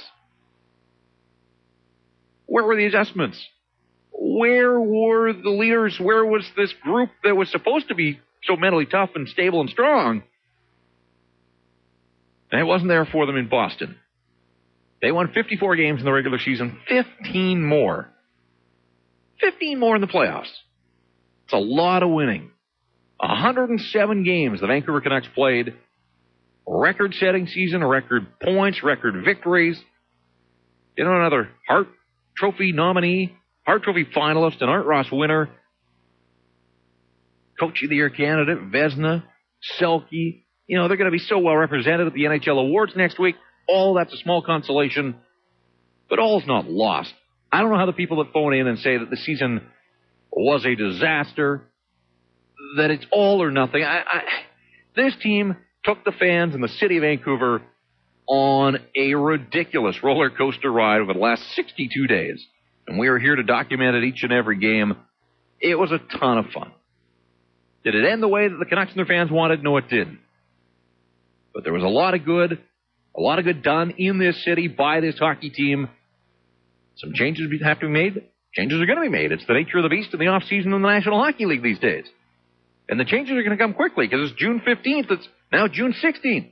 Draft next week. Free agency is 2 weeks away. You know, you're going to get a sense of the direction of the Vancouver Canucks next year and beyond 2 weeks from now when that free agent window opens, and we'll see how active the Vancouver Canucks plan to be. What do they do with Kevin Bieksa? What do they do with Christian Ehrhoff? You know, guys that they brought in the trade deadline. Max Lapierre.